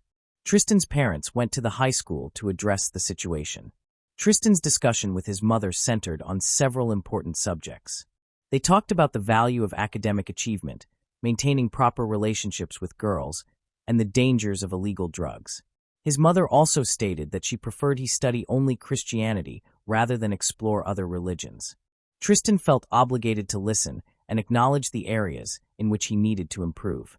Together, they created a list of qualities they considered desirable, such as honesty and compassion. At a certain moment, Tristan's mother came up behind him, put her arm around his neck, and applied pressure. This caused Tristan to react instinctively, making him turn around and accidentally elbow his mother. According to him, his mother had never done anything like that before, which is why he reacted in that manner. His mother, startled by the blow, grabbed what he believed to be a pair of scissors from a shelf and moved toward him. He, shocked by what was happening, stabbed her because he thought he was defending himself, then ran to get help from his father. That evening, Tristan arrived at his grandmother Robin's house around 8:30 p.m. to pick up his younger brother, who found this unexpected. Tristan said that their parents urgently needed to go to the store. 20 minutes later, another sibling called Robin, saying that he could not reach their parents and that they had not picked him up after work. Robin then called another child, Alexis, and asked her to pick up her brother, after which they agreed to meet at Jeffrey and Tanya's house to investigate. As they neared the house, Robin noticed blood on the porch. Inside, blood was everywhere. Alexis discovered a body under the hammock and saw Tristan, his face smeared with blood, running away. Alexis called emergency services, who instructed the family to lock themselves inside the car until the police arrived. The police arrived 10 minutes later. After waiting and speaking with officers, they were taken to the station and informed that Jeffrey and Tanya had been found dead. Tristan contacted his girlfriend Evelyn and went to her home. She observed that he appeared worried and had some scratches on his arms and forehead. However, Tristan told her that he had merely argued with his parents and had gotten the scratches from playing with his dog. Evelyn described Tristan's injuries as 3 scratches on his forehead, a wound on his hand, a cut on his finger, and a bruised fingernail. Tristan uploaded a photo of his injuries to Snapchat immediately after the incident, claiming that his father's dog had caused them. His girlfriend confirmed that the photo matched the injuries she had seen on him that evening. Tristan stayed at his girlfriend's home that night, and the following morning they went to Walmart and McDonald's, initially intending to go to school, but later changing their minds. Evelyn believed Tristan needed to be away from his parents for a while, so she suggested that he stay with one of her relatives. Tristan agreed, and they traveled to another state. On April 11th, the sheriff's office staff gained access to the video surveillance system at the Borlase residence. They examined the footage and discovered the details of the crime. Police then secured a warrant for Tristan's arrest and reported the details of the vehicle he was suspected of using in the crime to the National Crime Information Center. Inspector Matthew received information that Tristan had been spotted in Tennessee and initiated the arrest process. Tristan was driving a car with Evelyn when he noticed police lights behind them. He accelerated in an attempt to escape from the police. However, he eventually stopped, and the vehicle was surrounded by police cars. Evelyn was bewildered to see her boyfriend being handcuffed and taken away in a police car. During his interview with investigator Matthew on April 11, 2019, Tristan stayed calm and cooperative. He admitted to the crime and gave a thorough account of what he had done, at times becoming emotional. Tristan Borlase, 1 month before his 18th birthday, was placed in custody without bail. The sheriff's office obtained a warrant to search Tristan's Snapchat account and 5 of his cell phones, which might have contained information connected to the crime. A search warrant was also approved for the Orchard Road residence, where detectives found several items, including another phone, a keyboard, a pen from a safe, paper cups, a hammer, a straw, knives, a red-stained swab, eyeglasses, a kitchen towel, a hammock, a digital video recorder, a rug, and various papers, South Dakota cards, and boots. Additionally, a warrant was issued for the Ford F-150 truck, and a red-stained swab, laptop, computer charger, and steering wheel cover were taken. A warrant was also granted to search the home of Tristan's girlfriend in Boone, where he had stayed the night. Investigators collected a pillowcase, a zippered sweatshirt, and a notebook from the house. Funeral services for Jeffrey and Tanya were held on April 17, 2019, at the Bible Fellowship Church, led by pastors William and Brad Gray. Despite the heartbreaking loss of their parents at such a young age, the children found the courage to write a moving obituary. Our parents never had the chance to live for themselves because they always lived for us. Jeffrey and Tanya were always a tremendous joy to their parents and a constant source of pride. Our parents made the world a better place, and we hope to carry on that legacy by loving people wholeheartedly and following Jesus. After the funeral, Taylor visited her younger brother in prison for the first time and was unpleasantly shocked by his behavior. Tristan not only showed no remorse, but even attempted to blame the family for what occurred. To his sister, it seemed he was convinced that he would regain his freedom sooner or later. Taylor felt repulsed, turned away, and walked out. Her second visit occurred on May 11th, on Tristan's birthday. This time she arrived with Robin, and the meeting did not differ much from the earlier one. Her brother bragged about the celebration that had been arranged in his honor in the prison for his birthday. Taylor considered his behavior intolerable, especially since their parents had died tragically. Following this visit, the family chose to sever all communication with Tristan. According to neighbors, they heard loud shouting coming from the Borlase residence. After the episode, Tristan went back to the house and vomited, which, according to the psychologist, signaled extreme stress rather than a cold-blooded, premeditated killing. However, the jury did not accept the psychologist's evaluation. They had access to the forensic pathologist's reports presented during the trial. Jeffrey's autopsy detailed several stab wounds to his left chest and back, slash wounds on his arms and hands, and abrasions on his skull and forehead. Tanya's autopsy indicated that she sustained multiple stab wounds, including to her left chest, back, and arm, along with injuries possibly resulting from compression of her neck. The findings imply that the parents were defending themselves, not engaging in an attack. The psychologist determined that Tristan Borlase was mentally sound at the time of the killings, but was experiencing a severely diminished cognitive state, including depersonalization, derealization, and a sense that the events were unreal. However, the court and jury dismissed the psychologist's view, deeming Tristan a skilled manipulator and a socially dangerous figure. The trial commenced on February 16, 2022. Throughout the proceedings, Tristan voiced regret for what had taken place. He accepted everything his family had stated about him and supported the imposition of a permanent restraining order so his family could feel secure. On March 3, Tristan Borlase received a life sentence without the possibility of parole for each count of first-degree murder. Judge Hakeem Horn recognized that Tristan's mental health struggles were a somewhat mitigating factor. The psychologist's report showed that Tristan continued to battle anxiety, depression, and symptoms resembling post-traumatic stress disorder. However, the judge pointed out that the psychologist found no evidence of psychotic disorders, though Tristan's anxiety and depression might have intensified due to his ongoing illegal drug use. The most distinctive element in this case is that neither Tristan's relatives, nor his attorney, nor Tristan himself offered any explanation for the motives behind the crime. There was a devout family and a socially dangerous individual who used illegal substances, who did not fully grasp the reasons for what happened and did not adequately articulate his confusion. On one hand, there was a young man with low self-worth, susceptible to depression, who exhibited signs of anxiety and did not receive the needed qualified medical treatment. Moving on to the next case. The case of Celeste Mano. Celeste Mano was born on November 30th, 1997, in Melbourne, Victoria, Australia. She was the younger of two children of parents Agudero and Tony Mano and was raised alongside her older brother, Alessandro. Even though her parents separated when she was young, her father stayed involved in her life, offering financial support and maintaining a relationship with his children. Celeste was a friendly and energetic student who liked sports and dance. At first, she hoped to become a lawyer and enrolled at the University of Melbourne to study criminal and civil law. However, she eventually lost interest in law and shifted to studying advertising and marketing. In 2018, she secured a job at a fast-growing e-commerce company. She advanced quickly in her career, rising from a call center employee to a department head within just a few years. She was regarded as one of the company's most promising workers. Celeste had always been someone who drew attention, especially from men. However, she was extremely selective about her partners. Meanwhile, one of her co-workers, Luo Isiko, had been interested in her from the moment she joined the company.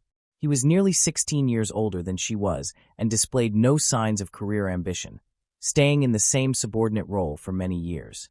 Despite his quiet personality, Luis Secco was polite and friendly. He frequently asked Celeste out, but she always refused. Instead of accepting the rejection, Luis Secco chose to interpret her refusals as a challenge or some sort of game. He convinced himself that Celeste was simply being hard to get and became determined to win her affection. Even with her obvious disinterest, Lua Isiko continued trying to attract her attention through different methods. Celeste found Lua Isiko's persistence irritating, yet she attempted to remain calm, hoping that he would eventually lose interest or turn his attention elsewhere. However, Lua Isiko's fixation on Celeste kept growing stronger, developing into an obsession that everyone around him became aware of. Celeste confided in a close friend and co-worker that she would never consider dating Luis Secco for several reasons. Firstly, she considered him strange and unpredictable. Secondly, she was not drawn to men who lacked ambition and personal goals. Lastly, the large age gap between them also played a role. Even though she felt sympathy for Luis Secco, she understood he had no chance with her. Luis Isiko's persistent pursuit of Celeste resulted in a serious mistake. He began neglecting his job responsibilities. Because of this, his performance declined sharply, which management quickly noticed. Luis Isiko was given 3 warnings and reprimands before being fired in early autumn 2019. As he packed his things in the office, he looked close to tears, clearly heartbroken by what had happened. Before I continue, I want to remind you that only a small percentage of people who watch my videos are actually subscribed. So if you enjoy my content, consider subscribing. It's free, and you can always change your mind later. Now let's move on with the video.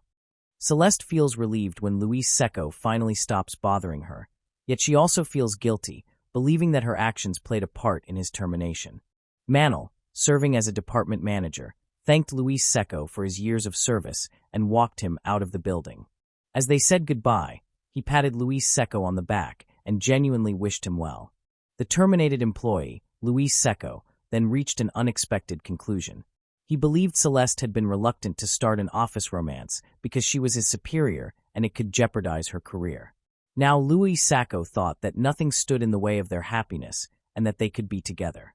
Overwhelmed by emotion, Luis Secco suddenly kissed Celeste on the cheek. Stunned by his impulsive action, Celeste was speechless. She immediately turned around and rushed back into the office without saying anything. Lua Isiko misunderstood her reaction, assuming that Celeste had feelings for him and that he should continue pursuing her.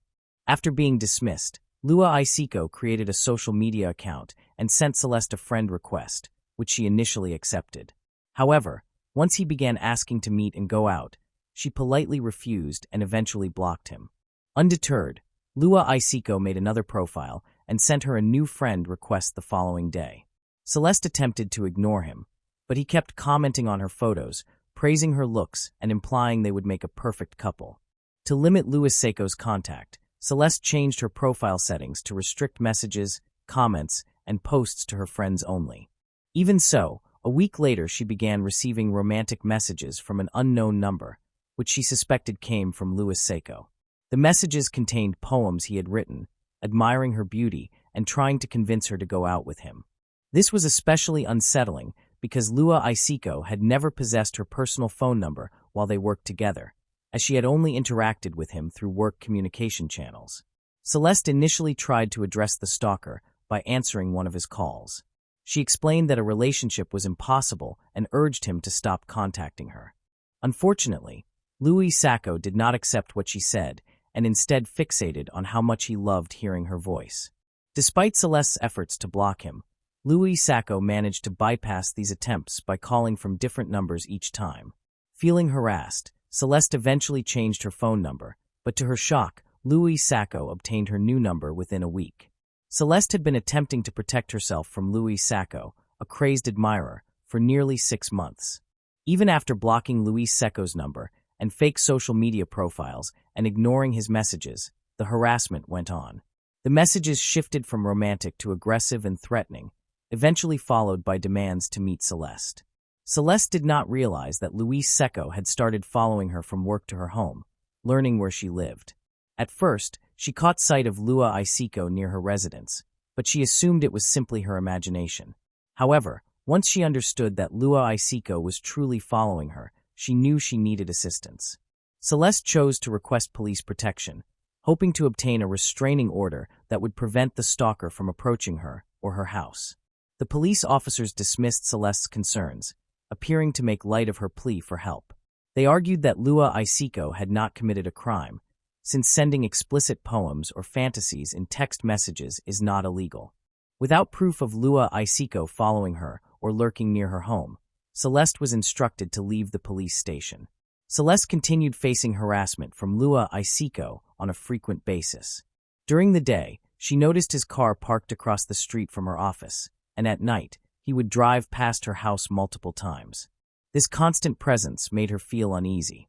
In August 2020, Celeste returned to the police station, this time presenting photo and video evidence on her phone that proved Lua Isiko was indeed stalking her. A different officer took her statement and treated the matter more seriously, expressing surprise at his colleague's earlier lack of concern. He instructed Celeste to go to court immediately, where a restraining order was granted against Lua Isiko, forbidding him from contacting or approaching her in any form. Lua Isiko's sudden absence brought Celeste relief and a sense of freedom. However, that feeling faded quickly. Less than a month later, she began receiving text messages from unfamiliar numbers. The messages were from Lua Isiko, who initially begged her to withdraw her statement and remove the restraining order, claiming that it was harming their romantic relationship. Over time, his tone shifted from pleading to demanding. Celeste promptly reported the messages to the police because Lua Isiko's behavior was an obvious breach of the restraining order. As a consequence, he was fined and warned that any further violations would result in severe penalties, including the possibility of jail time if he continued harassing her. After this event, Lua Isiko remained quiet for nearly 2 months, making Celeste believe he had finally given up. Celeste met Chris Reedsdale in September 2020, and they soon found they shared many similar interests, life values and goals, which led to a romantic relationship. She confided in Chris about the harassment she had endured from Lua Isiko, who had been silent for more than a month but still caused her concern. Chris made a deliberate effort to help Celeste feel safe and supported, offering her constant care and attention. A month later, in early November, Celeste decided it was the right time to introduce Chris to her family during dinner. Her family greeted Chris warmly. The following weeks passed without incident, and Lua Isiko made no new attempts to contact Celeste. She was happy, spending all her spare time with Chris, and it felt as though she had finally stopped worrying about Luis Iko. On November 15, 2020, they went on a date at a cafe where they sat together, enjoying each other's company. Celeste suggested taking a selfie to remember the moment. Celeste adored the photo so much that she chose to set it as her profile picture on social media. By doing this, she also wanted to announce her new relationship and make it clear that things were becoming serious. Chris uploaded the photo as well, adding a heartfelt caption declaring his love for Celeste. Sadly, this date became their last. After dropping Celeste off at home, Chris said goodbye, planning to see her again the next day. Celeste spent about an hour in the kitchen with her mother, Eggy, before going to bed early to prepare for work in the morning. On November 16, 2020, Eggy was abruptly awakened around 4 a.m. by the sound of shattering glass. At first, she assumed the noise came from outside, but then she heard more alarming sounds, including banging, screaming, and commotion, which seemed to be coming from inside the house. Eggy hurried out of bed, put on her robe, and rushed to her daughter Celeste's room.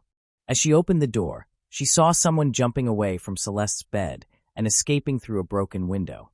When Eggy turned on the light, she was horrified to find her daughter lying in a pool of blood, covered in cuts and small pieces of glass. Celeste was struggling to breathe, her eyes wide open and staring upward. Eggy immediately called an ambulance and tried to stop the bleeding from her daughter's deep wounds while waiting for help to arrive. Tragically, despite their efforts, Celeste died before the police and paramedics arrived. Medical examiners discovered more than 20 stab wounds on the victim's body, with the fatal injury being a stab to her heart. After examining the scene and comparing it to Eggy's testimony, the police concluded that the attacker entered Celeste's room through the window and carried out the assault in under 3 minutes before Celeste's mother entered the room. The attacker used a large butcher's knife, striking wildly, and Celeste attempted to defend herself, as shown by the many cuts on her arms. When questioned about whether Celeste had any enemies, Eggy mentioned Luis Secco, who had been harassing the victim with calls and threatening messages for more than a year. This information was confirmed by other relatives, friends, and co-workers. The suspect left behind numerous bloody fingerprints at the scene, along with DNA on a fence he climbed over while fleeing, likely due to an injury to his hand.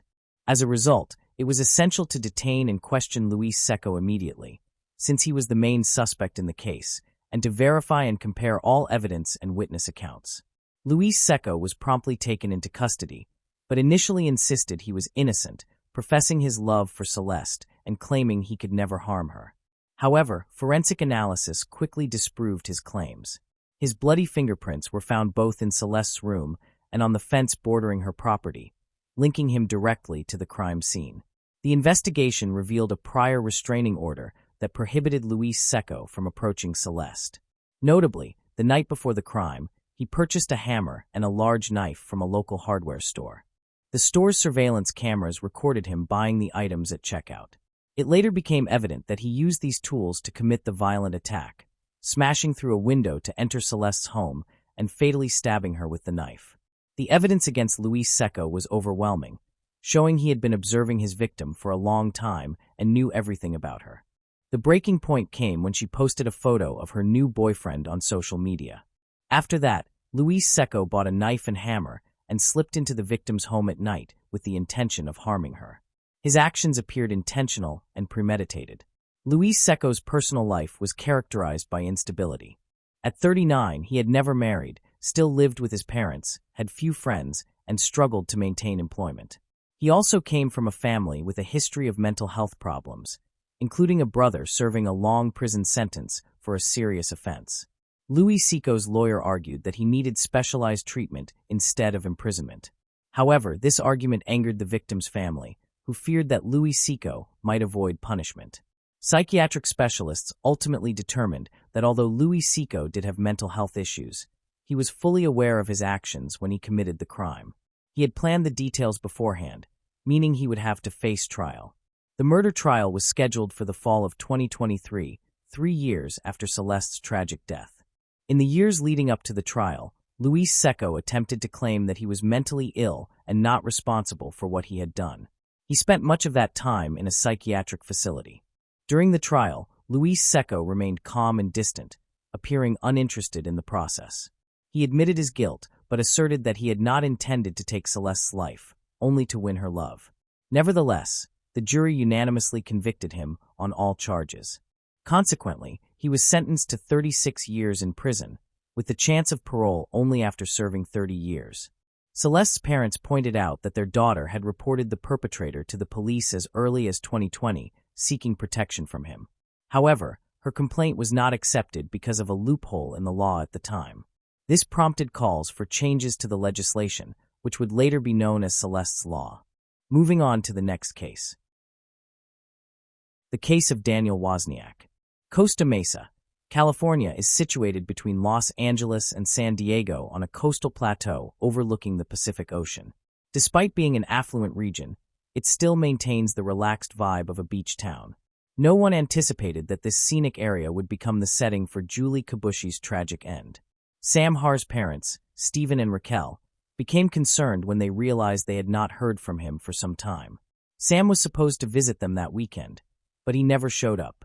On May 22, 2010, his parents, Stephen and Raquel, went to Sam's apartment.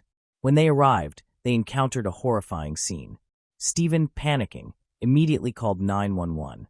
During the call, he told the police that there was a dead woman lying face down in his son's bedroom, her clothes partially torn and blood dripping from her forehead.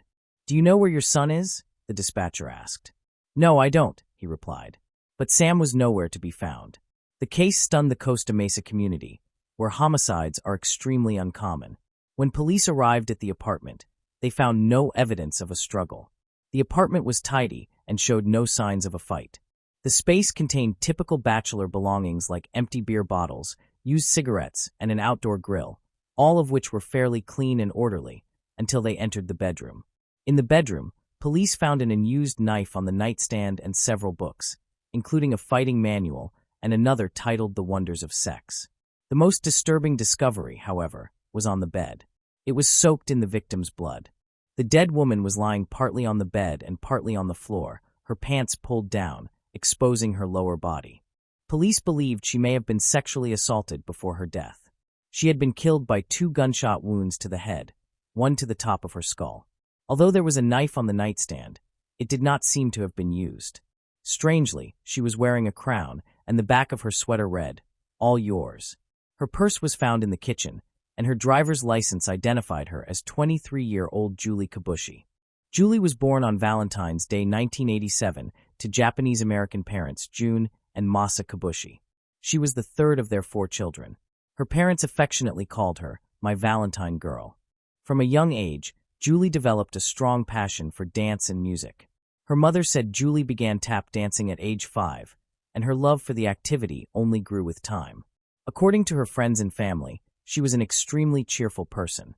Her upbeat, bubbly personality brought laughter to everyone. She radiated positivity and frequently helped her friends when they needed support. While honoring her Japanese heritage, she also embraced a free-spirited, all-American lifestyle. After graduating from the Orange County School of the Arts, she pursued fashion design at Orange Coast Community College. There, she developed a close friendship with 26-year-old Sam Har and even tutored him in anthropology. She had no idea that her kindness would eventually lead to her tragic death. As police examined the crime scene, they sought to determine what had happened to this vibrant young woman, Julie. The evidence strongly suggested that Sam was her killer. Because she was found in his apartment and he was now missing, the police needed to look further into Sam Har's life. Sam Har was born on May 29, 1983, in Los Angeles, California, to Stephen and Raquel Kalberman. As an only child, he received plenty of affection from his parents.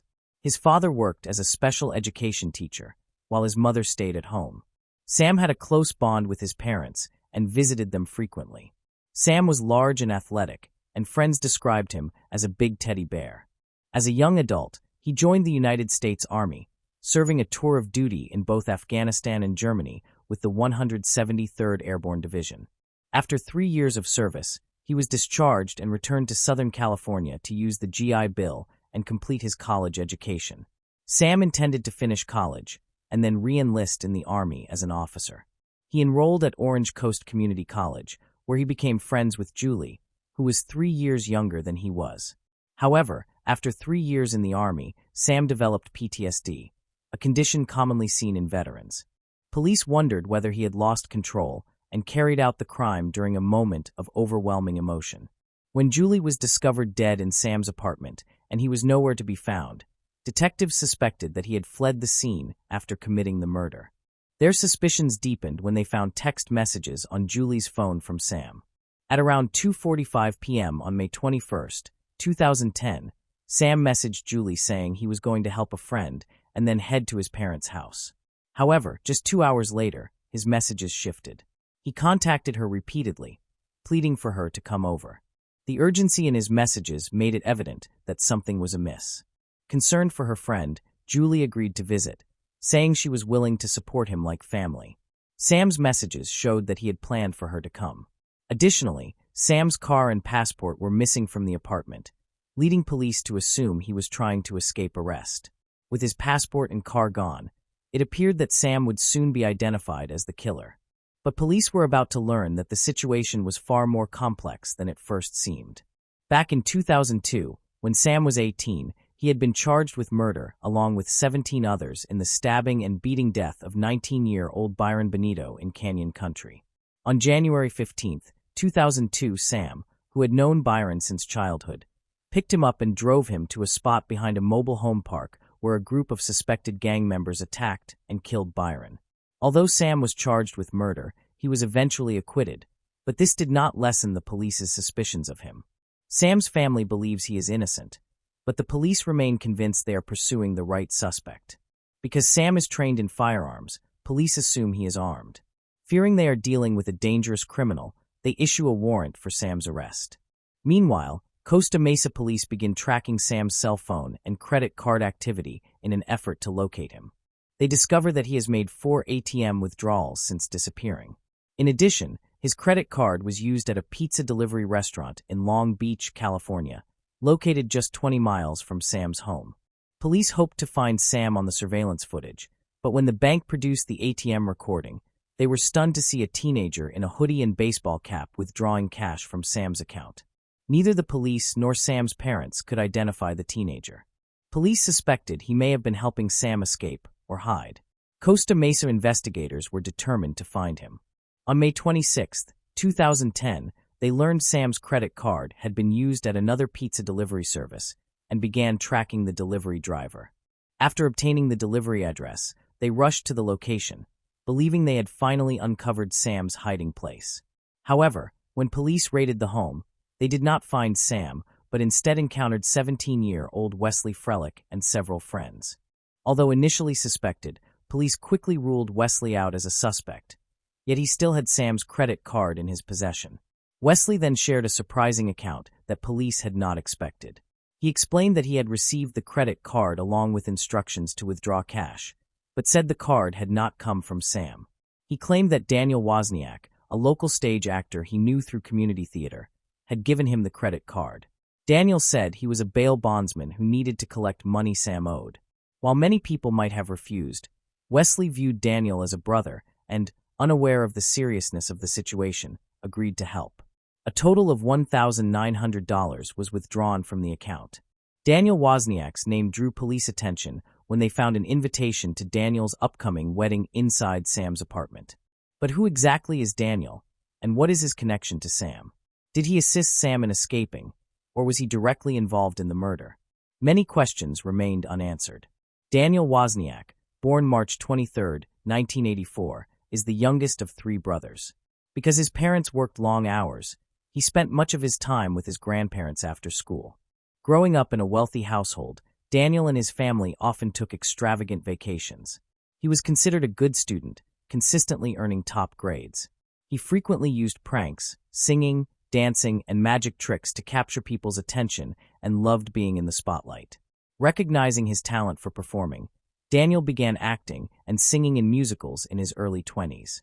Although he was open-minded about his future, he never managed to hold a steady job, moving from one low-paying position to another. Nevertheless, he maintained his passion for acting and continued performing in theater. It was during one of these musicals that he met his dream partner, an actress. After a brief courtship, They decided to marry on May 26, 2010. The police located Daniel while he was celebrating his bachelor party in Huntington Beach, California. He was connected to Sam Har because they lived in the same apartment complex. Authorities suspected that Daniel may have helped Sam hide or escape, or that he could have been involved in Julie's murder. With an arrest warrant in hand, police interrupted his bachelor party. Daniel's expression shifted when he saw the officers, and they took him into custody for questioning.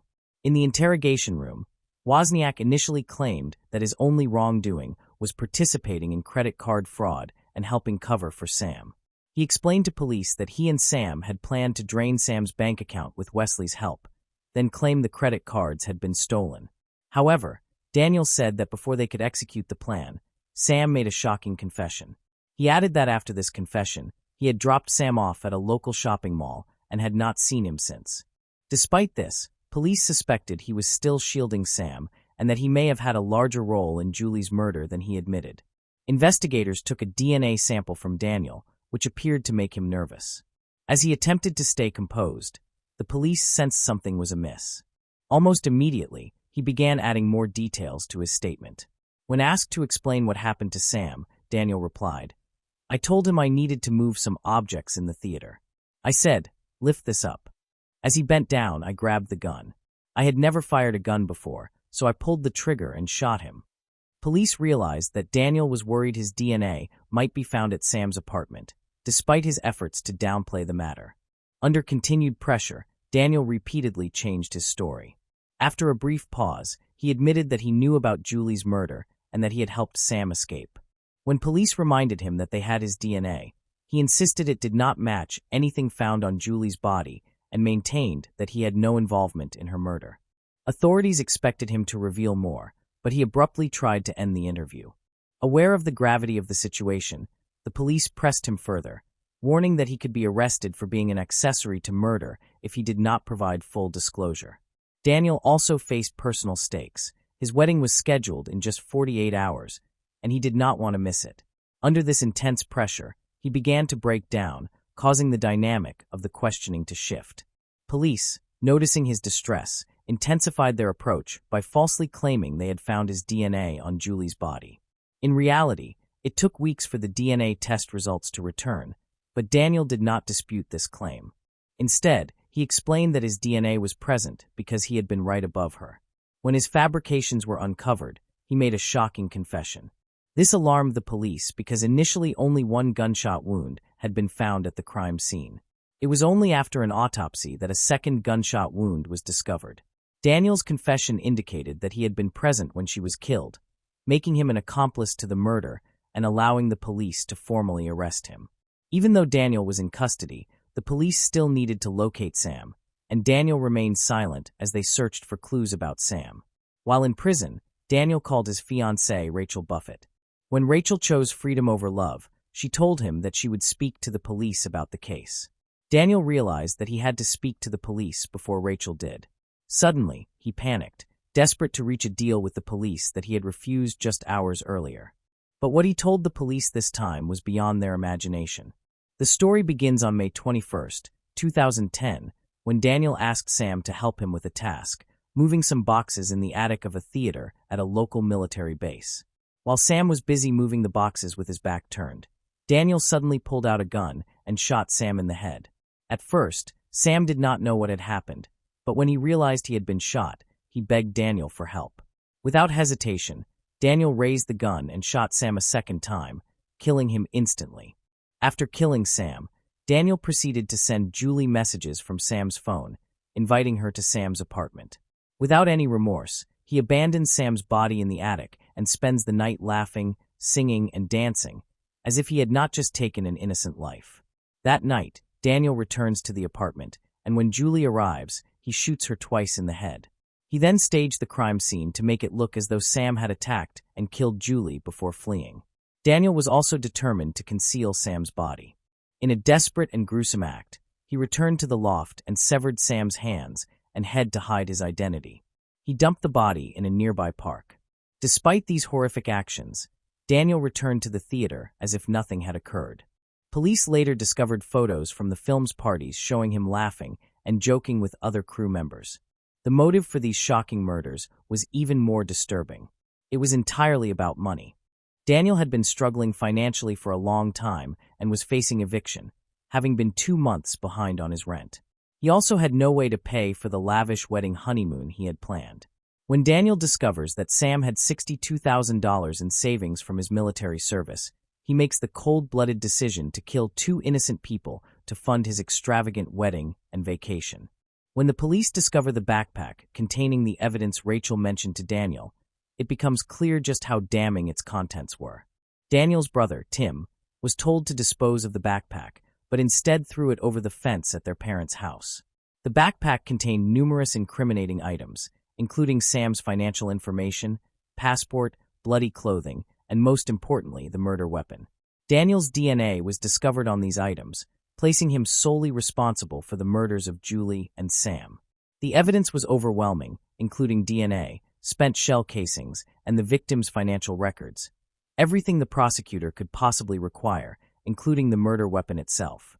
On December 16, 2015, after a trial that lasted only 5 days, Daniel Wozniak was convicted of 2 counts of first-degree murder. On January 11, 2016, after just 1 hour of deliberation, one of the shortest death penalty trials ever, the jury recommended the death penalty for Daniel Wozniak. On September 23, 2016, the judge sentenced him to death.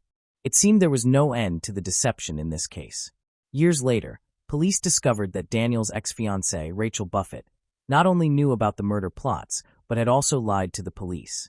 Although she denied all charges, she was arrested and charged with 3 felony counts of being an accessory after the fact, based on allegations that she had repeatedly lied to the police. On September 12, 2018, she was convicted of 2 of those charges, carrying a maximum possible sentence of 44 months. On November 8, 2018, she was sentenced to 32 months in prison and was released from prison around 2019. Moving on to the next case. The case of Jaden Parkinson. Jaden Parkinson was born on September 26, 1996, in Folkestone, United Kingdom, and she is the youngest of 3 children. Her parents had a troubled relationship, and family issues eventually led to their divorce when Jaden was only 7 years old. Jaden lived with her father. Although she lived with her father, her relationship with her mother, Samantha Shuri, remained strong. Jaden and her mother spoke on the phone every night. As Jaden entered her teenage years, her life became increasingly unstable. Her father often neglected her. She began smoking and drinking and moved back and forth between both parents' homes. At the age of 13, Jaden ran away from her father's house and moved in with her mother, eventually obtaining a court order that allowed her to stay there. Jaden was in a relationship with Ben Blakely, whom she met at the age of 14. Blakely had a profound effect on her, gradually transforming her over time. Jaden was 15 when she began dating Ben, who was 20. The considerable age difference worried Jaden's mother, but she was unable to stop her daughter from falling in love. At first, their relationship was affectionate and romantic, but it slowly deteriorated, and their relationship became more and more strained. Ben controlled every aspect of Jaden's life. She stopped wearing makeup and became increasingly withdrawn. He dictated what she wore and cut her off from family and friends. Because of this, Jaden left her mother's home and moved into a shelter for women who were victims of domestic abuse. Although the shelter's rules forbade Ben from visiting, he continued to exercise total control over Jaden's life. Jaden and Ben often argued, and at one point, Jaden even warned the shelter staff about Ben's aggressive behavior toward her. Ben maintained significant control over Jaden, dictating her every move and limiting her freedom. He confiscated her mobile phone, convincing her that she needed nothing but him. Ben also banned her from interacting with men and monitored her online activity. As a result, Jaden stopped going to school. Jaden's communication with her mother, once a daily routine, was reduced to just 1 or 2 conversations each month. Her mother, Samantha, urged her to return home and leave Ben, but Jaden refused. Ben's control over Jaden was both psychological and physical, and there were occasions when Jaden was seen with visible bruises on her face. On November 30, 2013, Jaden told her mother that she was pregnant. Hoping to change Ben, she believed that the baby would bring positive improvements to their relationship and to his behavior. Jaden imagined that the baby would bring them closer, and that Ben would become the caring person she first fell in love with. Sadly, Ben did not change. Once he had complete control over Jaden, his true behavior surfaced. He isolated her from everyone, leaving her financially dependent on him. The situation escalated to the point where Jaden was confined to her room, even needing permission to use the bathroom. Without Jaden's knowledge, Ben was secretly dating other women, controlling and manipulating them in the same way. Samantha found out about her daughter Jaden's pregnancy and begged her to come home, but Jaden refused, not wanting to cause her mother additional stress. When Jaden informed Ben about her pregnancy, he became furious and denied being the father. He even threatened to post intimate photos and videos of Jaden on social media. Fearing that Ben would carry out his threat, Jaden reported him to the police a few days before she went missing. Ben possessed approximately 30 explicit photos and 13 videos of Jaden, which she desperately wanted to keep private. On December 3rd, Jaden failed to return to her hostel for the night. Aware of the difficulties in Jaden's life, the police attempted to locate her but were unsuccessful. They contacted Jaden's mother, Samantha, by phone, but she had no knowledge of her daughter's whereabouts. On December 4th, 2013, the police received a report that Jaden was missing. They contacted Jaden's boyfriend, Ben, to see if he had any information regarding her disappearance. However, Ben was uncooperative and hung up multiple times, claiming he did not know where Jaden was. Since Jaden had run away from home on several prior occasions, her initial disappearance did not immediately raise alarm. The following day, Ben was arrested and taken to the police station, though not directly in connection with Jaden's disappearance. The arrest was due to the report Jaden had filed a few days earlier, expressing fear that Ben might post her private photos online. The police questioned Ben, who denied any intention of posting the photos and was released on bail the same day. Samantha distributed flyers containing Jaden's picture. In addition to flyers, she used social media to publicize Jaden's disappearance, hoping to generate leads for the case. The police examined surveillance footage. They collected camera footage from the motel where Jaden resided. The footage showed her leaving to meet Ben, but not returning to her residence. On December 3rd, Jaden was seen again at Oxford railway station. Surveillance captured her walking inside with Ben, with nothing unusual occurring in the video. After tracking their movements, police discovered that Ben and Jaden had taken a train to Didcot, a town approximately 10 miles from Oxford. Jaden's last known location was the Didcot railway station, where footage showed her and Ben leaving the building. Previously, whenever Jaden ran away, she typically contacted her family within a day or two to confirm she was safe. This time, however, was different. Jaden had not contacted family or friends, and there was no activity on her social media accounts. After reviewing footage showing Jaden boarding the train with Ben, he became the prime suspect in her disappearance. Police were confident that Ben knew Jaden's location and what had occurred. The footage revealed that Ben returned to the train station alone, and Jaden was not seen again.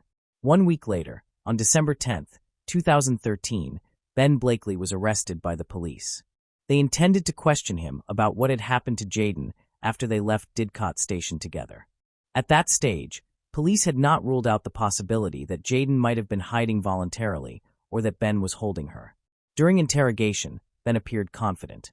He claimed to have no knowledge of Jaden's whereabouts. According to him, he and Jaden had broken up, and she was now in a relationship with someone else. Ben suggested the police focus on speaking with Jaden's new boyfriend, believing that person might have more information regarding her disappearance. He seemed indifferent to Jaden's situation, asserting that because they had broken up and he had a new girlfriend, her circumstances were irrelevant to him. He recommended that police check Jaden's social media accounts to gather information about her recent activities and interactions. Ben Blakely was arrested on suspicion of kidnapping and murder, even though Jaden was still missing. Police interviewed Jaden's friends to determine if she might have gone to a safe location, but they discovered that she had distanced herself from friends after beginning her relationship with Ben. As a result, no one knew whether she had a place to hide. During the search for Jaden, a taxi driver from Didcot provided crucial information to the police. On December 4th, at approximately 1 a.m., the taxi driver picked up a passenger on a dirt road.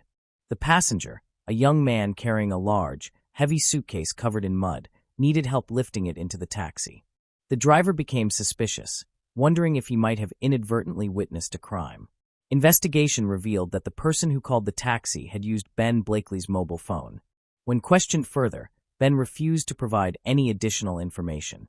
Analysis of his phone location records showed that Ben had visited several sites in Didcot, including a disused rural shed where a taxi had picked him up that night. A team of police officers and sniffer dogs searched the shed as part of the investigation. It was also discovered that Ben and Jaden had visited the shed earlier. Police found a bracelet matching Jaden's near the scene. Trained sniffer dogs indicated the presence of a body inside the shed, but Jaden's body was not located. This led police to suspect that a large suitcase was involved when Ben entered the taxi. Authorities appealed to the public for assistance, requesting that anyone who saw a man carrying a large suitcase in the Didcot area come forward. Meanwhile, officers conducted interviews at nearby homes to gather further information. Footage from the train station showed that Ben and Jaden had not been carrying suitcases, prompting police to question where Ben had obtained them. It was also possible that the man described by the taxi driver was not Ben. On December 14th, police discovered that Ben Blakely's grandmother, grandfather, and younger brother, Jake, lived near the abandoned warehouse. When officers visited Ben's grandmother, she later explained that Ben had taken a suitcase from her a few days prior. He had arrived in a hurry, emptied the contents onto the floor, and left without explanation. She stated that Ben returned home 2 days after Jaden went missing and threw his mountain bike into the shed. The bike was dirty when he returned. She also mentioned that 2 shovels had been missing, only to reappear later, covered in a thick layer of dirt. The presence of the shovels raised questions about Ben's intentions and the possible involvement of an accomplice. Notably, Ben and his younger brother, Jake Blakely, aged 17, were also acquaintances of Jaden. Witnesses reported seeing Ben and Jake riding mountain bikes together. As the investigation progressed, police found sufficient cause to suspect Jake's involvement and subsequently arrested him. The suitcase that Ben had returned to his grandmother's barn was sent to a laboratory for analysis to determine whether it contained Jaden's DNA. Based on the available evidence, police developed a theory that Jaden had been killed in an abandoned barn, placed into the suitcase, and then moved to another location for burial. However, searching for Jaden's body in the vast fields surrounding Didcot proved to be a challenging task. To help narrow the search area, police employed aviation to assist in the investigation and estimate the probable location of Jaden's burial site. Using aerial photography, officers identified 10 locations showing significant recent changes in the soil surface. The police initially examined several of these sites, but found no trace of Jaden's body. Before all 10 locations could be inspected, a new lead emerged when Jake Blakely began cooperating with authorities. He directed police to check his uncle's grave at a local cemetery in Didcot, near All Saints Church. This cemetery was among the original 10 locations, although it had been considered low priority because soil disturbances are common in cemeteries. Police secured the cemetery after receiving information from Jake Blakely, who suggested that Jaden's body might be hidden in his uncle's grave. This method of concealment was unprecedented for the police. Jake and Ben's uncle had reportedly died in 2006. The new developments attracted extensive media attention, as this was the first case in the country where a victim's body had been hidden in an existing grave. A tent was erected at the cemetery to facilitate a forensic examination. Following this setup, Jaden's family received devastating news. Her body had been found in the grave of Ben and Jake Blakely's uncle. The body was discovered without clothing or jewelry. Forensic experts determined that Jaden had been severely beaten prior to her death. Specifically, her neck showed signs of strangulation, which the pathologist confirmed as the cause of death, with asphyxia being the official cause. While in prison awaiting trial, Ben Blakely changed his defense strategy, and he and his attorney drafted a confession letter admitting that Ben was responsible for Jaden's death. However, he maintained that the act had not been intentional. According to his account, a heated argument led him to push Jaden, causing her to fall from a bridge near an abandoned warehouse. Ben claimed he had attempted to revive Jaden, but failed. He initially buried her in a separate location and later moved the body to the cemetery, interring it in his uncle's grave. However, the autopsy contradicted his story. There was no evidence of a fall, and instead, her face exhibited signs of blunt force trauma. The official cause of death was asphyxiation by strangulation, indicating that Ben's account was false. Ben Blakely appeared to be attempting to minimize his responsibility for Jaden's death. Jaden's father had passed away from heart problems before the trial began. On June 23, 2014, Ben Blakely appeared in court, and it was evident that he showed no remorse for his actions. His behavior was provocative and aggressive, demonstrating indifference toward the lives of Jaden and her unborn child. During the 4-week trial, evidence revealed that Ben Blakely, from Reading Berks, had a history of being a violent and controlling partner. 3 of his previous girlfriends testified against him, recounting experiences of abuse during their relationships with him. They reported that he would confiscate their phones, physically assault them, and even grab them by the throat if they responded back or if he suspected infidelity. Throughout the trial, Ben received multiple warnings from the judge for using profanity both in the dock and on the witness stand, where he repeatedly shouted at the prosecutor, Richard Leam. His outbursts were so extreme that Jaden's mother and other family members were forced to leave the courtroom in tears on several occasions. Judge Patrick Eccles was also pushed to his limits and ordered Ben Blakely to be taken to the cells to allow the trial to continue without him present. Jake Blakely, who was under 18 at the time, claimed he had no knowledge of the suitcase's contents and believed he was burying weapons or dead animals. He was persuaded by his brother, Ben, who promised him an Xbox console and $100 in return for carrying out the task. The prosecutor argued that the crime was premeditated, suggesting that Ben Blakely deliberately took Jaden to a remote location where he could commit the offense without being observed. It is believed that Blakely's actions were motivated by a desire to control Jaden's life, which had been disrupted by her pregnancy and her wish to start anew. Ben Blakely did not want to become a father. Jaden's mother, Samantha Shrewsbury, has publicly supported the creation of a domestic violence registry. In an interview with Sky News, she expressed her wish to prevent other families from experiencing similar tragedies.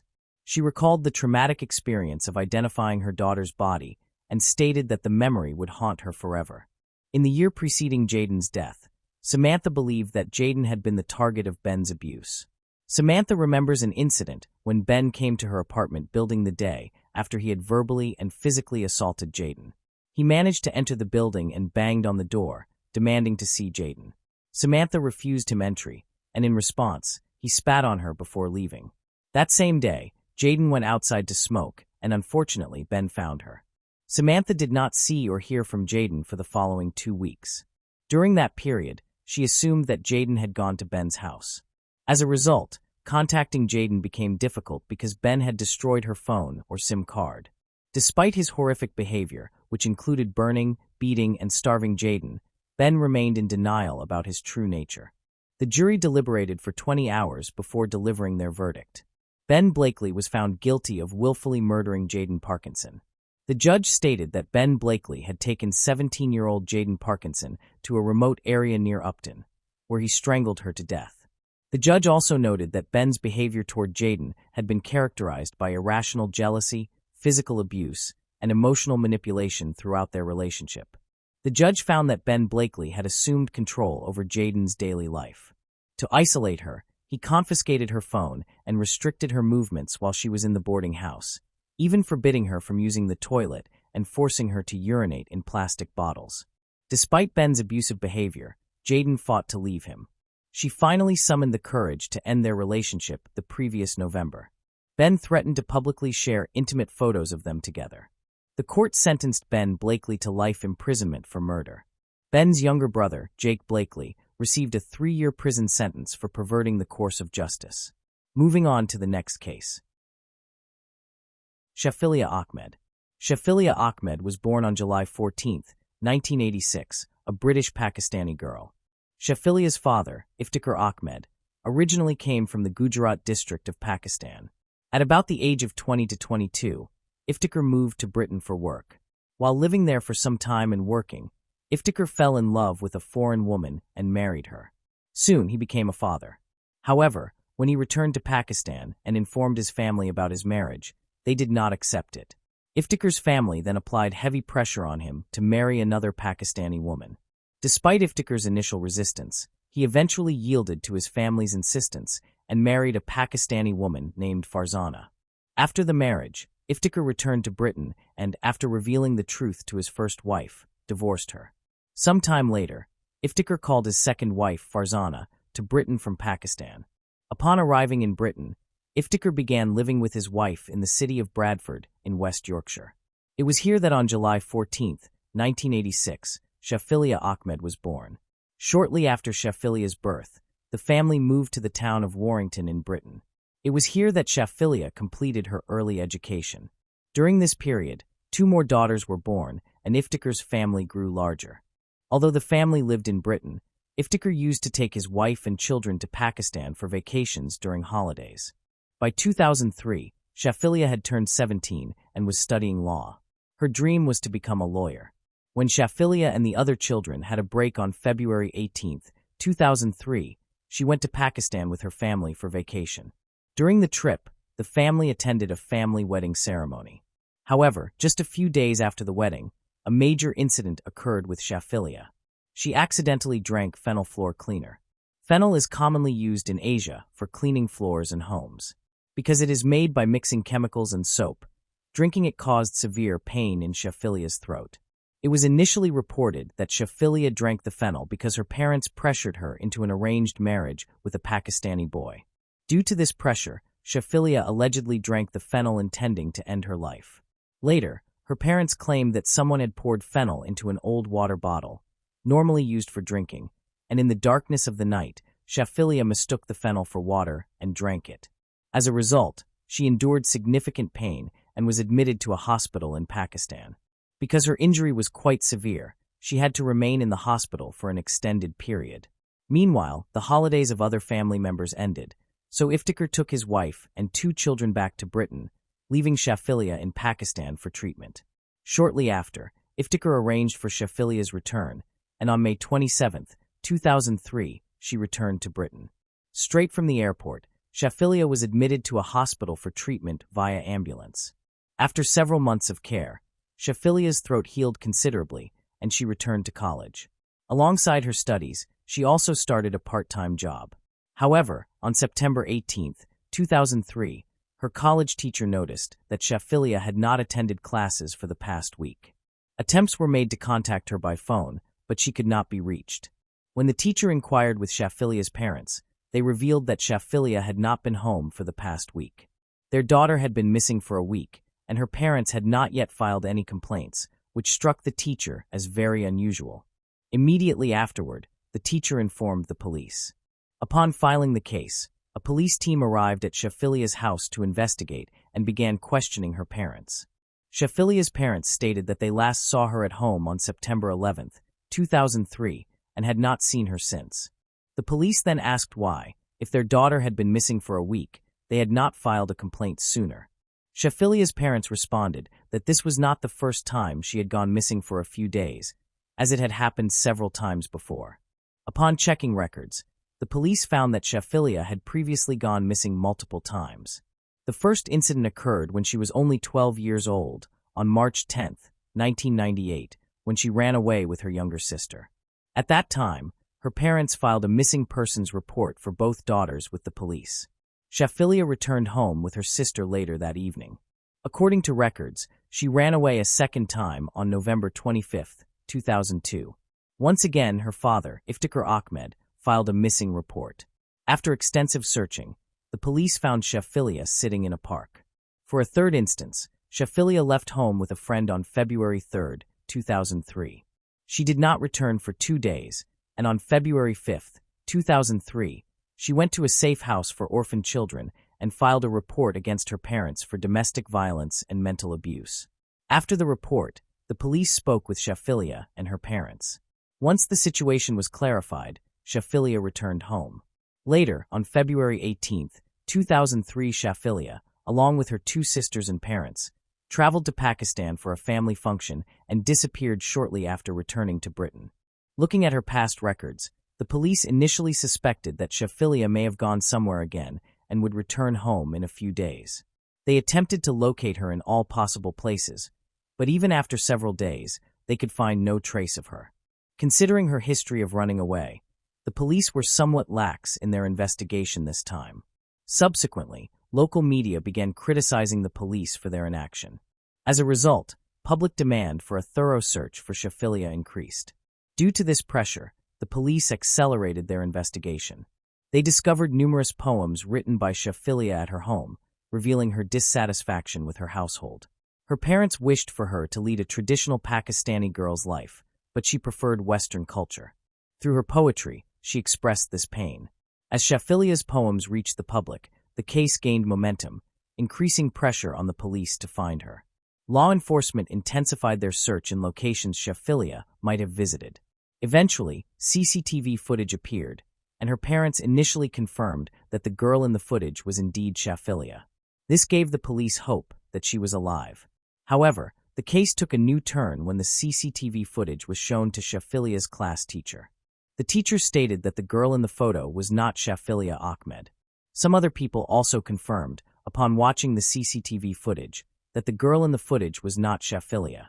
The police found it very strange that Shaffilia's parents themselves had failed to recognize their daughter in the footage. Many questions arose in the minds of the investigators, and to find answers, they secretly installed audio recording devices in Shaffilia's home. Through these devices, the police listened to everything happening inside the house. According to the recordings, on one occasion, Iftikhar was heard saying that in Britain, if you kill 40 people and there is no evidence against you, the law cannot touch you. On another occasion, Iftikhar was heard asking what could happen if the police collected DNA samples from inside the car. Furthermore, the recordings captured suspicious conversations that led the police to suspect that Shaffilia's father might have been involved in her disappearance. As the investigation increasingly focused on Iftikhar Ahmed, the police used the audio evidence and on December 18, 2003, arrested Iftikhar and his wife Farzana Ahmed, along with 5 other family members, on suspicion of murdering Shaffilia and concealing her body. These arrests were made solely on suspicion, with the hope that the ongoing investigation would uncover concrete evidence against them. However, no evidence was found implicating any of the arrested individuals. Eventually, the police released all of them. By 2004, a year had passed, and there was still no evidence in the case of Shaffilia Ahmed. The police continued efforts to locate her. Meanwhile, floods occurred in the well-known Kent River, flowing from the Sedgwick area of Britain. Once the floods subsided, the body of a girl was discovered in extremely poor condition on the riverbank. The location where the body was found was 70 miles from the place where Shaffilia Ahmed had disappeared, and the police still doubted whether the corpse was hers. To confirm her identity, DNA samples were collected from the body and compared with those of Iftikhar and Farzana. A major twist occurred when the DNA of the body matched Iftikhar's samples, confirming that the body was indeed Shaffilia Ahmed. After a year of searching for her, the investigation finally ended with the discovery of her corpse. The biggest question before the police was who had murdered Shaffilia Ahmed and why. However, doubts had already arisen regarding her parents, and since 2003, Iftikhar and Farzana, along with 5 others, had been previously arrested. Consequently, Shaffilia's parents were once again arrested and questioned. The trial of this case was also ongoing, but even this time, no accusations could be proven against them, which led the police to release them once again. However, following that, the police detained some other suspects and continued the investigation against all of them. Yet, despite numerous efforts, the police were unable to reach the murderer. As time passed, people gradually began to forget about Shaffilia Ahmed's case. Shaffilia had disappeared in 2003, and now it was 2010. That is, 7 years had passed since Shaffilia's death. By this point, Shaffilia's family had also moved on from the incident and had become engaged with their daily lives. But then, on August 25, 2010, a significant theft occurred at Iftikhar Ahmed's house. By now, Iftikhar Ahmed's family had already become the focus of attention in the city due to their daughter's disappearance. Because of this, when the theft occurred at this house, it began making headlines on the front pages of newspapers. Yet once again, this placed heavy pressure on the police. Despite working diligently, the police were quickly drawn into the search for the thief. After many days of intense work, the police made a revelation that surprised everyone. In fact, the police arrested not an outsider, but Iftikhar Ahmed's daughter, Alicia Ahmed, on charges of theft from the house. Alicia was, in fact, Shaffilia's younger sister. According to Alicia, she had not received as much money from home as she demanded and required. For this reason, she orchestrated the theft of her father's money from her own home. Nevertheless, the police had solved the theft case very quickly. However, the police noticed an opportunity at this point. They began questioning Alicia about her sister Shaphilia, who had disappeared many years prior, and reopened the file related to the Shaphilia case. In the initial discussions, the police suspected that Alicia knew something about Shaphilia's disappearance that the world was still unaware of. The police officers attempted to uncover what had happened to Shaphilia, but Alicia refused to cooperate with them. Then, the police told Alicia that she had orchestrated a theft in her own house, which could result in a long prison sentence for her. Yet, if she could provide any information about Shaphilia that no one else knew, her sentence could be significantly reduced. Subsequently, when Alicia revealed certain details to the police, everyone was left astonished. Alicia explained that it was not someone else, but her father, Iftikhar, and her mother, Farzana Ahmed, who had beaten Shaphilia Ahmed in front of all the sisters. Then their father placed polythene over her face, and due to suffocation, she died. Afterwards, he placed Shaphilia's body in his car and threw it into a distant jungle. However, because of a flood, the body drifted from the jungle to the riverbank. According to Alicia, Iftikhar and Farzana had never approved of their daughter's modern lifestyle. On the surface, Shaphilia had begun falling in love with a boy. When this came to light, Iftikhar and Farzana quickly attempted to arrange Shaphilia's marriage with a boy of their choice. When the family traveled to Pakistan for a family function, there was an attempt to forcibly marry Shaphilia to a boy there.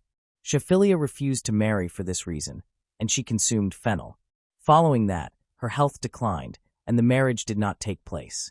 When Shaphilia returned to Britain, her family members there again insisted on arranging her marriage with a boy of their choice.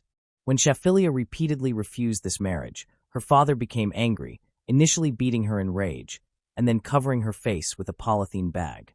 Due to suffocation, Shaphilia Ahmed died. Immediately after this revelation, Alicia Ahmed became a government witness in the case. In return, she is guaranteed a minimum sentence in the theft case. However, based on Alicia's statement on September 2, 2010, Farzana and Iftikhar are arrested, and a case of their own daughter's murder is pursued against them. Both remain in jail for several months following the arrest. Nearly a year later, on September 15, 2011, they are granted bail by the Manchester Crown Court. During further investigation, the police gather crucial evidence, and based on that evidence, the trial of this case commences at the Chester Crown Court on May 21, 2012. Initially, Farzana and Iftikhar continue to deny their involvement in their daughter's murder. But when Farzana begins to fear that she is being framed for her own daughter's murder, she ultimately admits in court on July 9, 2012, that Shaphilia Ahmed's murder was committed not by anyone else, but by Iftikhar Ahmed himself. In her statement, Farzana also reveals that she attempted to stop Iftikhar, but instead, he beat and threatened her family, saying that if any of them ever spoke about this to anyone, their fate would be the same as Shaphilia's. By now, 2 witnesses had testified against Iftikhar Ahmed. Additionally, the police, who had collected evidence, confirmed that it was Iftikhar Ahmed who murdered Shaphilia and then disposed of her body deep in the jungle. However, a natural disaster struck the area, and with the floodwaters, Shaphilia's body drifted and eventually reached the riverbank. After a lengthy trial in August 2012, Farzana and Iftikhar are found guilty of murdering their own daughter and disposing of her body following the murder. They are then sentenced to 25 years each. It is also established in court that this act was an honor killing. Following this verdict, every year on July 14th, Shaphilia Ahmed's birthday, the National Day of Memory for Victims of Honor Killings, is observed in her memory. Thus, with this, the case of Shaphilia Ahmed comes to a close. However, perhaps nature itself also desired that Shaphilia Ahmed receive justice and that her killers be punished. Therefore, although delayed, Shaphilia's parents, her murderers, are ultimately sentenced. Moving on to the next case. The case of Madeline Kingsbury. Madeline Kingsbury, 26, is a healthcare worker who was born and raised in Minnesota. She is the mother of 2 small children, Eliana and Noah. She not only looks after her family, but also manages to juggle her job with her personal duties. On March 31, 2023, Madeline was reported missing after she failed to appear for work at the Mayo Clinic and did not pick up her children from daycare. The police launched an investigation into her disappearance. By reviewing surveillance footage, They identified the strange path her truck traveled on the day she vanished. The footage showed the truck moving toward rural Fillmore County, which coincidentally happens to be where Madeline's former lover, Adam Fravel, resides. While the search for Madeline continued, Fravel requested custody of their 2 young children from the Kingsbury family. This move caused concern and suspicion among the public. He tried to keep the children with a relative during the time their mother was missing. According to court filings, social workers forced him to return them after 72 hours. Additionally, the victim's sister, Megan Kingsbury, said that Fravel had not contacted her family for 3 days after Madeline disappeared.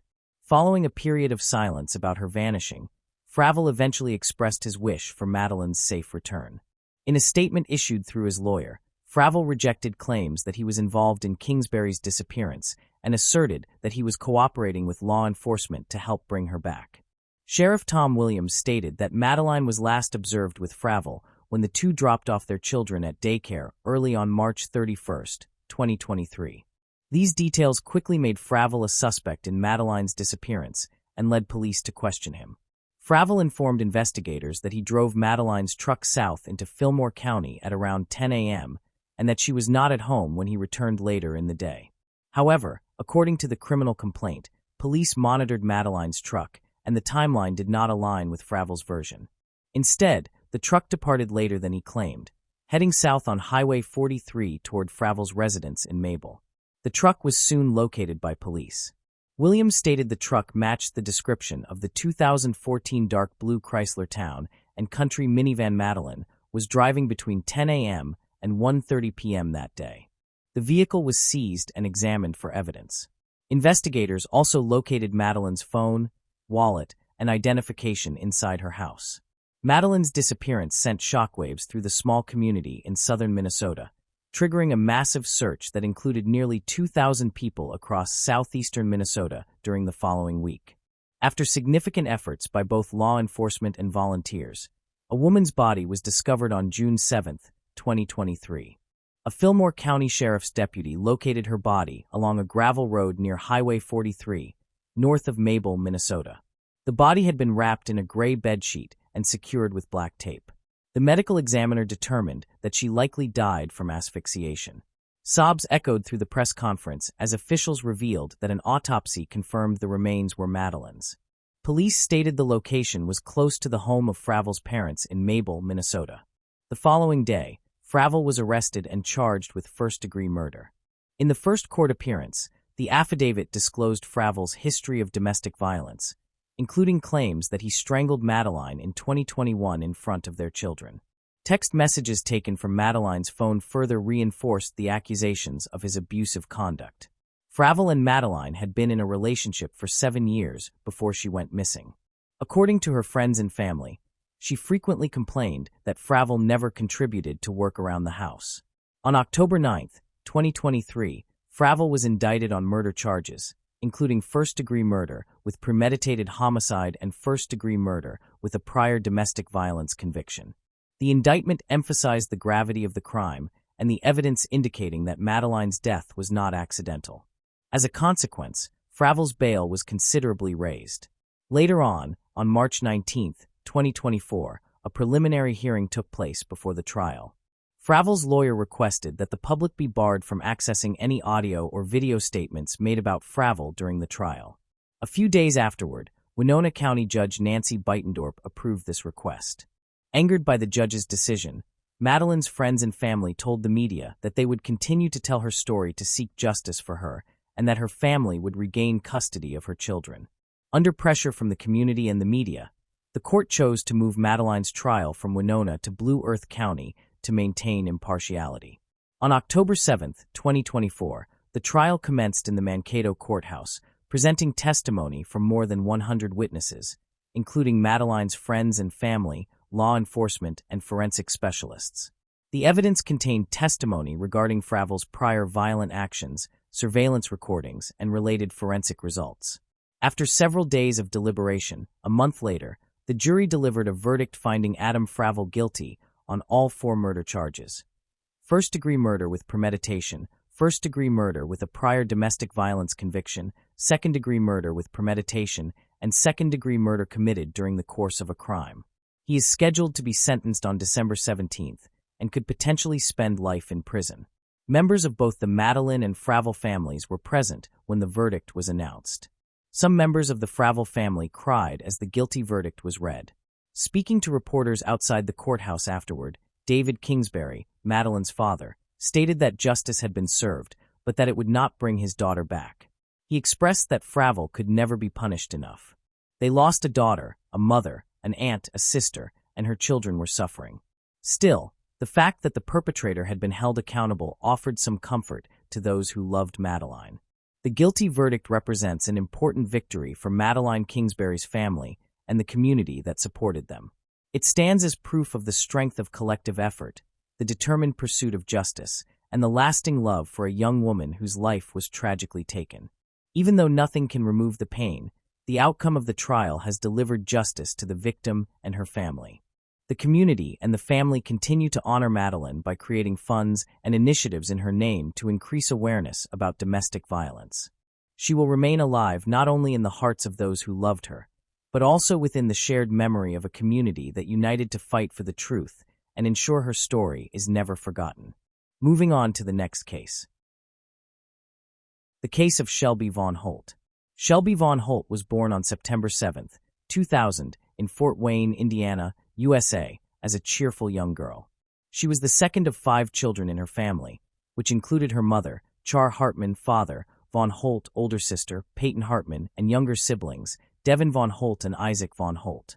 Shelby graduated from Troy Center High School in 2018 and spent the following 2 years working at a steakhouse and other establishments. During this period, she was considering her future career path and seemed inclined toward a therapeutic field, though she had not yet determined her exact specialty. At age 20, Shelby was living life to the fullest, known for her cheerful personality that made her the life of every gathering. She loved to smile, dance, sing, and spend time with friends. Notably, she was living independently. Although the reasons for her independent living were unclear, she frequently shared cheerful photos on Facebook, many featuring moments with her young niece, Camila, the daughter of her older sister, Peyton, even though she was not active on most social media platforms. According to her mother, Shelby met Valerie Rose Hardick, a 22-year-old woman, on Facebook. Although they reportedly did not have a close relationship, Valerie's life is enveloped in mystery, with rumors of a troubled childhood, questionable associations, and potential mental health challenges. On June 20, 2021, at 6:48 p.m., a 911 dispatcher received a distress call from a woman who managed to convey that she had been injured and claimed that Valerie had shot her. Although it is unclear whether the woman provided her address or if the police traced the call, officers from the Fort Wayne Police Department arrived at Shelby's residence shortly thereafter. Upon arrival, the officers forced entry into the residence and found Shelby barely conscious, suffering from multiple gunshot wounds and lying in a large pool of blood. One officer stayed with Shelby while the others conducted a protective sweep of the residence to ensure no additional victims were present and that the perpetrator was not still inside. This was done while awaiting the arrival of an ambulance and local firefighters. During this time, officers attempted to provide first aid, and a surgeon asked Shelby if she knew who had shot her. Shelby identified Valerie as the attacker. Emergency medical personnel soon took over Shelby's care, rushing her to a nearby hospital where she remained in critical condition but still alive. Meanwhile, Shelby's family was informed of the incident, and Fort Wayne Police Department officers began gathering evidence from her home. A doorbell camera became a significant piece of evidence, and after reviewing its footage, a person of interest was identified, although details were not publicly disclosed at the time. In a remarkable coincidence, a disturbing incident occurred the day after Shelby's critical injury, approximately 50 kilometers away in Ohio. At around 10:30 a.m., the local police department received multiple calls regarding a suspicious young woman lingering around a convenience store at a gas station. According to eyewitnesses, she had been wandering around the store and near the gas pumps for roughly an hour, seemingly attempting to view customers' credit card numbers as they made purchases. Additionally, police had previously received a call from a man who reported seeing the same woman earlier at the convenience store, claiming she had pointed a gun at his back. Taking precautions, police officers arrived at the gas station and arrested the woman without incident. The 22-year-old woman was identified as Valerie Rose Hardick. She was found in possession of a 9mm handgun, the same type of weapon used in the attack on Shelby. Since Shelby had already identified Valerie as her assailant, the police were even more certain they had apprehended the correct individual. The car Valerie had been driving matched the vehicle captured on Shelby's doorbell camera, leaving the scene just prior to Shelby calling for help. Although the investigation was ongoing, Valerie was taken into custody and transferred to the county jail, where she awaited her court hearing in the local municipal court. Shelby was clinging to life after sustaining severe injuries from 9mm bullet wounds to her chest and abdomen. Doctors placed her in an induced coma and made every effort to save her. Unfortunately, 3 days after the brutal attack, on June 22, 2021, Shelby succumbed to her injuries and was pronounced dead. According to her mother and media reports, Shelby passed away after undergoing 4 complex abdominal surgeries that failed to yield the desired results. She received 20 blood transfusions, but the medical prognosis remained grim. Doctors believed that even if Shelby had survived, her legs would likely have required amputation. The brutal murder raised questions about what could drive someone to commit such a heinous act. Based on the limited information available, investigators attributed the motive to jealousy. It was alleged that Shelby had been dating a man to whom Valerie was strongly attached, although his identity was not revealed. Valerie was charged with criminal assault and aggravated threats. Initially held in Ohio on a $100,000 bail for threatening a man with a firearm at a gas station, she was later transferred to Allen County to face charges related to Shelby's murder. Shelby Vaughn Holt's remains were memorialized in a private ceremony at a funeral home on June 29, 2021, before being cremated. In early 2022, Valerie Rose Hardick entered a plea deal regarding Shelby's murder. Hardick pleaded guilty, citing mental illness as a defense. As part of the agreement, the prosecution dropped a charge related to the use of a firearm during the crime, which could have added 20 years to her sentence. In September 2022, Hardick's sentencing hearing was held in the Superior Court of Allen County. As agreed, she pleaded guilty but mentally ill. During the hearing, her defense attorney presented mitigating circumstances, highlighting her difficult upbringing, including the death of her stepmother, abuse by her stepbrother, and a history of mental health issues. However, prosecutors emphasized jealousy as the motive for Shelby's murder and noted Hardick's escalating criminal history. They also pointed out that Hardick was on probation at the time of the murder, having been part of an alternative program due to prior charges. Throughout the hearing, Valerie's behavior was inconsistent. At times, she appeared coherent and fully aware of the situation, while at other moments she seemed nervous, distracted, and even smiled at Shelby's family. Despite this, she answered the court's questions accurately. Although media reports did not specify the exact content of her statements, it was noted that she never expressed remorse or apologized to Shelby's family. Shelby's parents, in contrast, conveyed the depth of their grief during their victim impact statements. Shelby's father reflected on his daughter's love for symbolic icons, such as peace signs, and noted that she was still finding her way in life at the time of her murder. He reflected on Valerie's demeanor during her guilty plea, noting that her voice conveyed a distinct lack of remorse.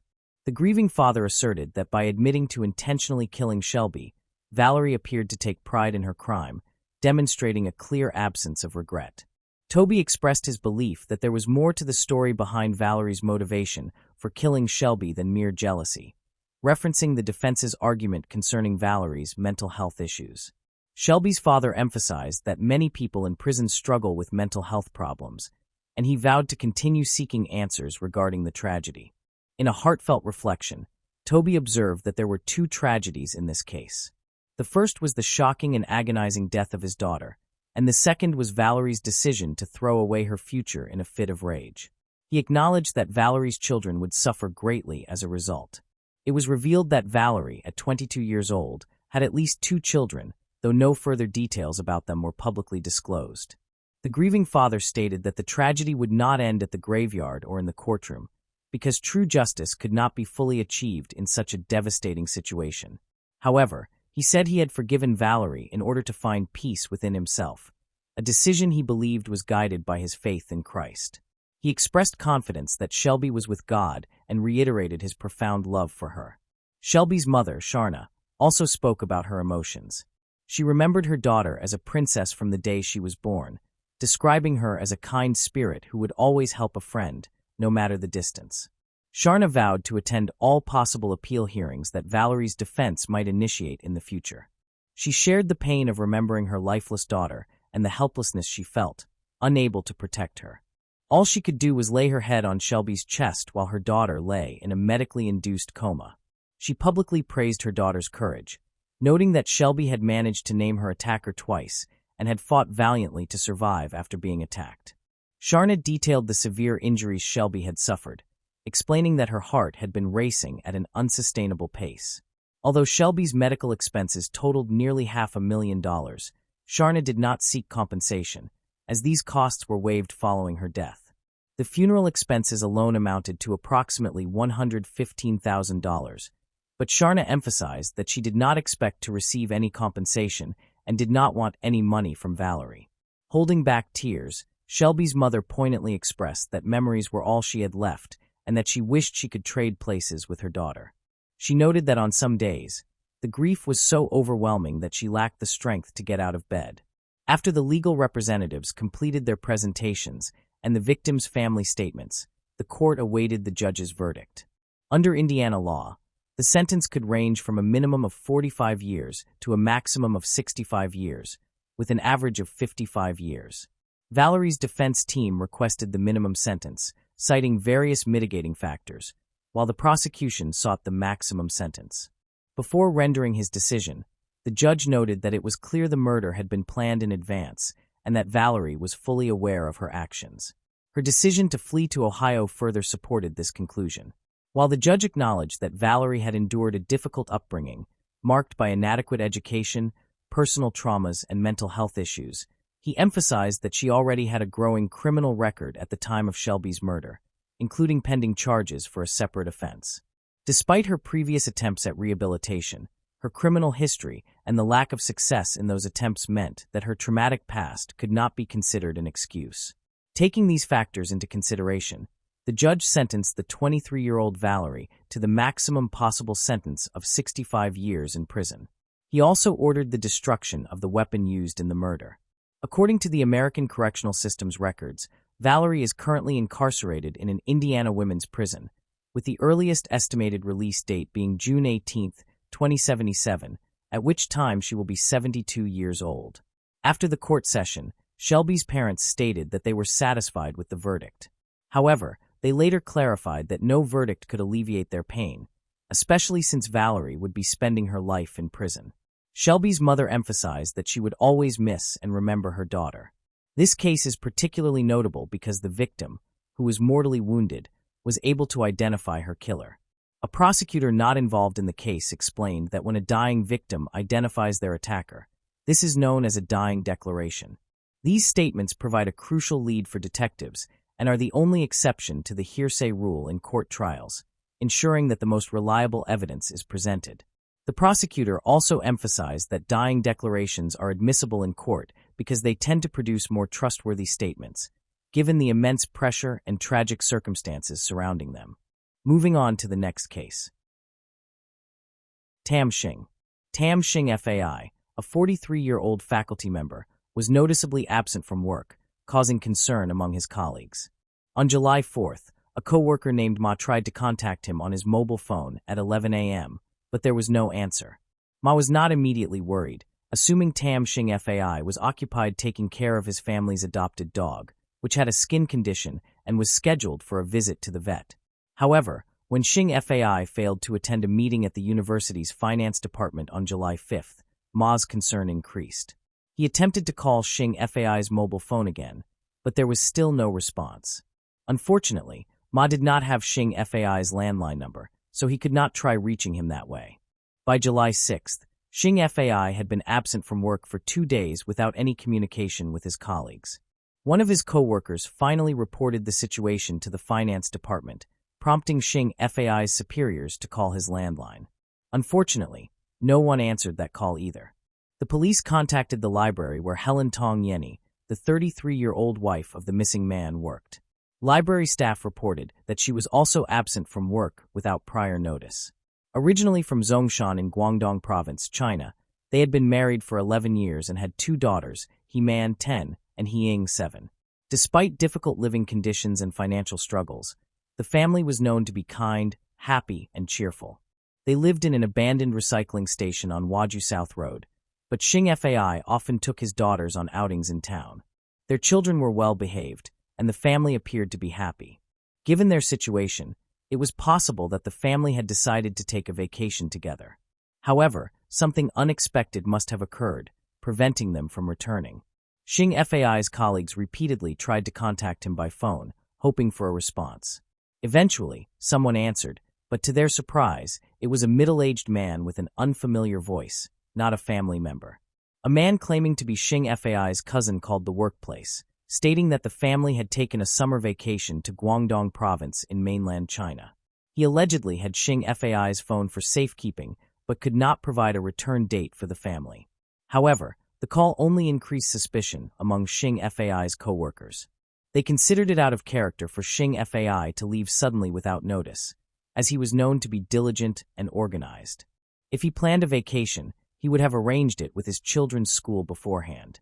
Moreover, the family was responsible for 9 stray dogs, raising concerns about who would care for them. Xing Fai's family circumstances also raised questions. His father, a sailor, had gone missing, and his mother was living in a nursing home due to illness.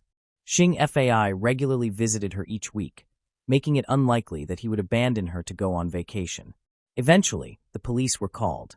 One of Xing Fai's colleagues accompanied them to his home, an abandoned recycling station in Pingqi village. During the trip, a suspicious person was spotted.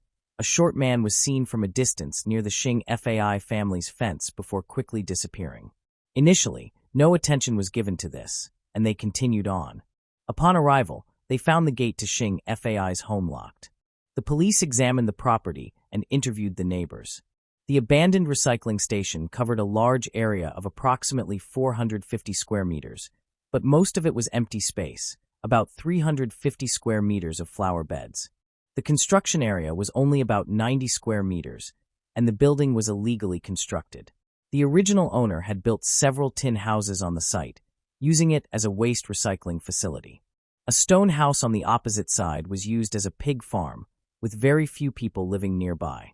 As a result, the police had only one neighbor to question, an elderly woman named Wang who lived alone across the street. Wang stated that she knew the family's routine and reported that they usually tended to their garden in the afternoon. Su Wang had limited knowledge of the family's personal affairs, mainly due to their remote location. She knew that the family did not receive many visitors, and the only relative she was aware of was Xing Fai's cousin, Su Xingqi. Wang did not have information about Su Xingqi's address or that of Xing Fai's uncle, who supposedly lived in a nearby stone house. When the police questioned Xing Fai's colleague, they learned that a cousin had answered Xing Fai's phone, leading them to believe it was Su Xingqi. However, Wang clarified that she did not know Su Xingqi's address. She did report hearing cries for help coming from the house on July 5th. In response, the police conducted door-to-door inquiries in Pingqi village and eventually located a man matching Wang's description at a stone house on Waju Road. The man, 42-year-old Su Xingqi, confirmed that he was Xing Fai's cousin and said he occasionally visited the family home to assist with renovations and gardening. When questioned about the phone call, Su Xingqi maintained that the family had gone on vacation to China. On July 5th, Xing Fai had visited his mother at the nursing home and then returned home to tell Su Xingqi that he planned to travel to Dongguan, China, for a few days. Due to high roaming fees, Xing Fai asked Su Xingqi to hold on to his Hong Kong mobile phone until his return. The person seen fleeing the scene by police and Xing Fai's colleague was actually Su Xingqi, leaving after feeding the family dogs. Su Xingqi's behavior and expressions were observed, and he appeared to be telling the truth. His story seemed consistent, and there were no obvious discrepancies. When asked if he had a key to the family home, Su Xingqi denied it. Despite locating Su Xingqi, the police continued their investigation. Going door to door in the village, a local resident reported that a stranger had borrowed money from a villager, leading to a heated argument. The villager threatened to seek compensation from Xing Fai's family, who were struggling financially due to his mother's hospitalization and existing debts. The villagers initially believed the stranger was not Su Xingqi, but they suspected the family might be hiding to avoid their debts. However, when the police inquired about Su Xingqi, the villagers revealed that he had been dishonest. They confirmed that Su Xingqi regularly visited Xing Fai's home to perform maintenance and repairs and was always able to enter the house on his own, even when no one else was present. This led the police to conclude that Su Xingqi must have had a key or access to Xing Fai's home. In fact, he did have a key, which Xing Fai had given him, as witnessed by Wang. When the police asked Su Xingqi for the key, he initially denied owning one, claiming he had used a spare key for renovations and returned it. However, his demeanor had changed, and he was avoiding key details. When the police threatened to search his home, Su Xingqi became agitated and suddenly remembered another house key that he had not returned. He retrieved the key from his dresser and handed it over to the police. Although Su Xingqi's behavior was suspicious, there was no direct evidence linking him to the family's disappearance. As a result, the police placed him under surveillance while continuing their investigation. During their investigation, police used a spare key to enter the home, where they found a scene of disarray and evidence of ransacking. Fresh bloodstains on the walls suggested that a violent incident had occurred on the property. The presence of a sink full of dirty dishes in the kitchen raised doubts about the family's claim that they had traveled to China, as it seemed unlikely they would have left their home in such a state before departing. A search of the master bedroom uncovered the family's identification cards in a dresser, prompting the lead investigator to contact the border crossing office. The office reported that the family had not left Hong Kong. Further examination of the house revealed a blood-stained shirt in a side room and a blood-stained plastic water pipe in the corner. Police then deployed sniffer dogs to search for additional evidence and to potentially locate the missing family members. The dogs detected a scent and discovered bloodstains under recently disturbed soil 9 meters away. Furthermore, despite it being summer vacation, their children, Hugh Man and Hugh Ung, were enrolled in summer school, indicating that the family would not have been on vacation. It became clear that the family had been victims of a crime, so a special team was formed to investigate. Due to the late hour, the police cordoned off the scene and restricted access to Pingqi village. Su Xingqi was confined to his home and became the prime suspect in the case. Su Xingqi promptly confessed. According to his statement, he was from Huanpu in Guangdong province and typically lived with his sister, wife, and 2 sons, aged 15 and 16, who suffered from memory issues. Su Xingqi had previously earned a living selling motorcycles in Junction City. However, following Guangdong's ban on motorcycles in 2006, sales plummeted. Financial struggles led him to reach out to his cousin, Xing Fai, in Hong Kong, seeking employment opportunities.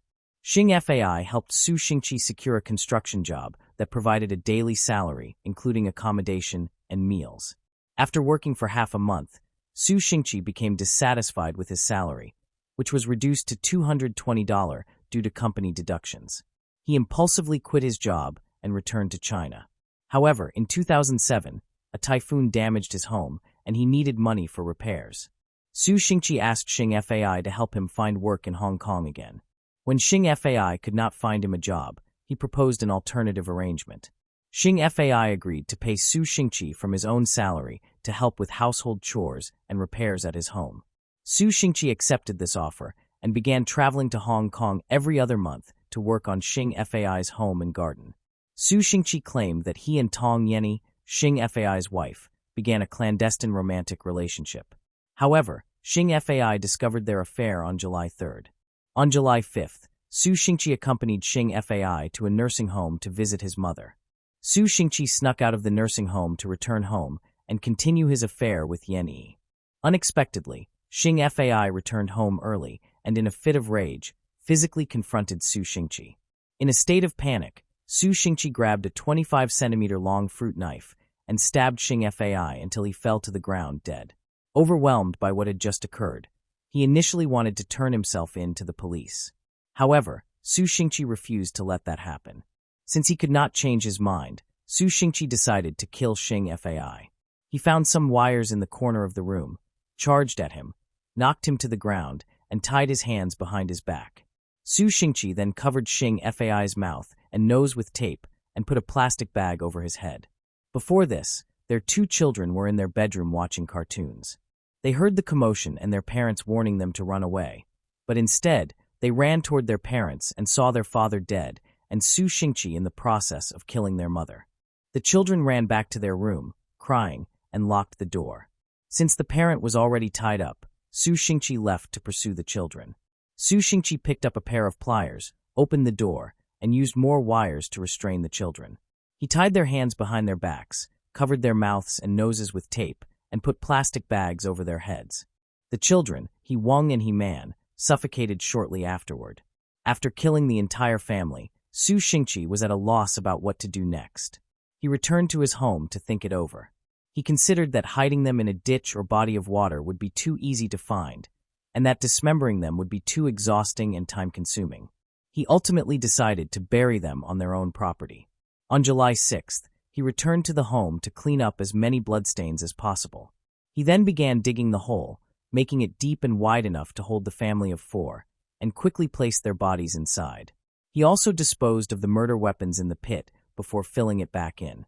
The police believed Su Xingqi's story, despite skepticism about his motive, and took him to the location where he claimed the crime had occurred.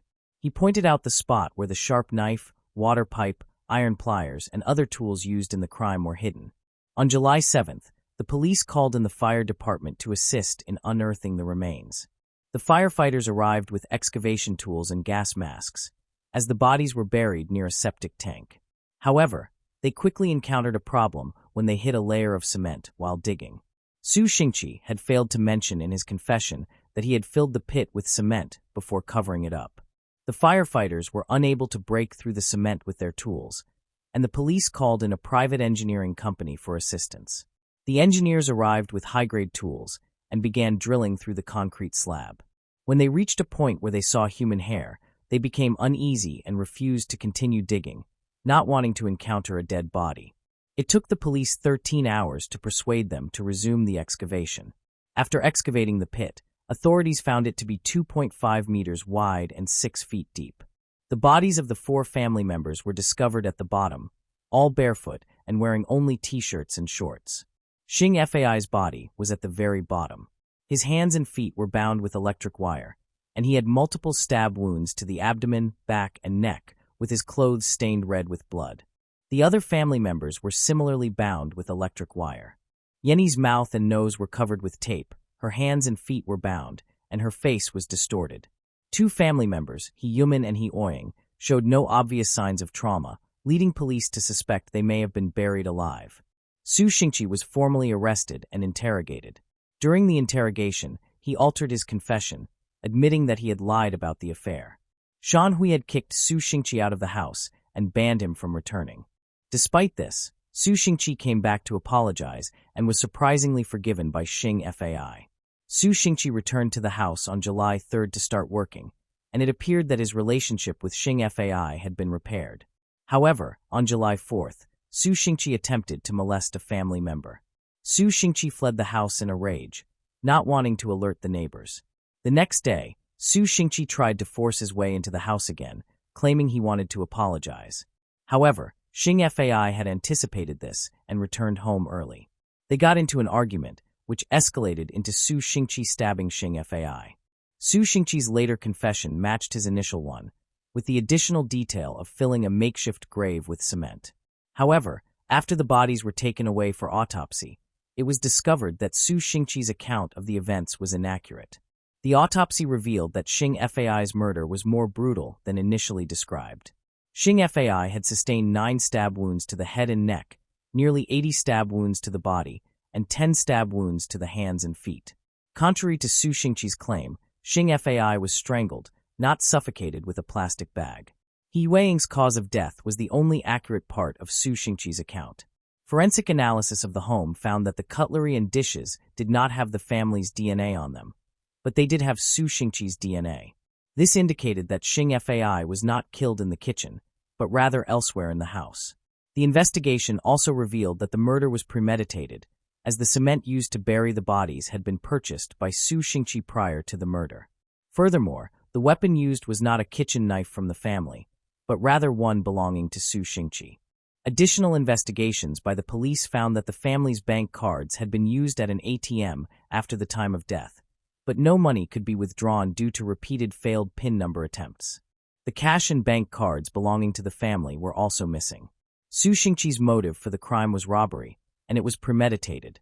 Whenever the police pointed out inconsistencies in his story, he would suddenly come up with a new explanation.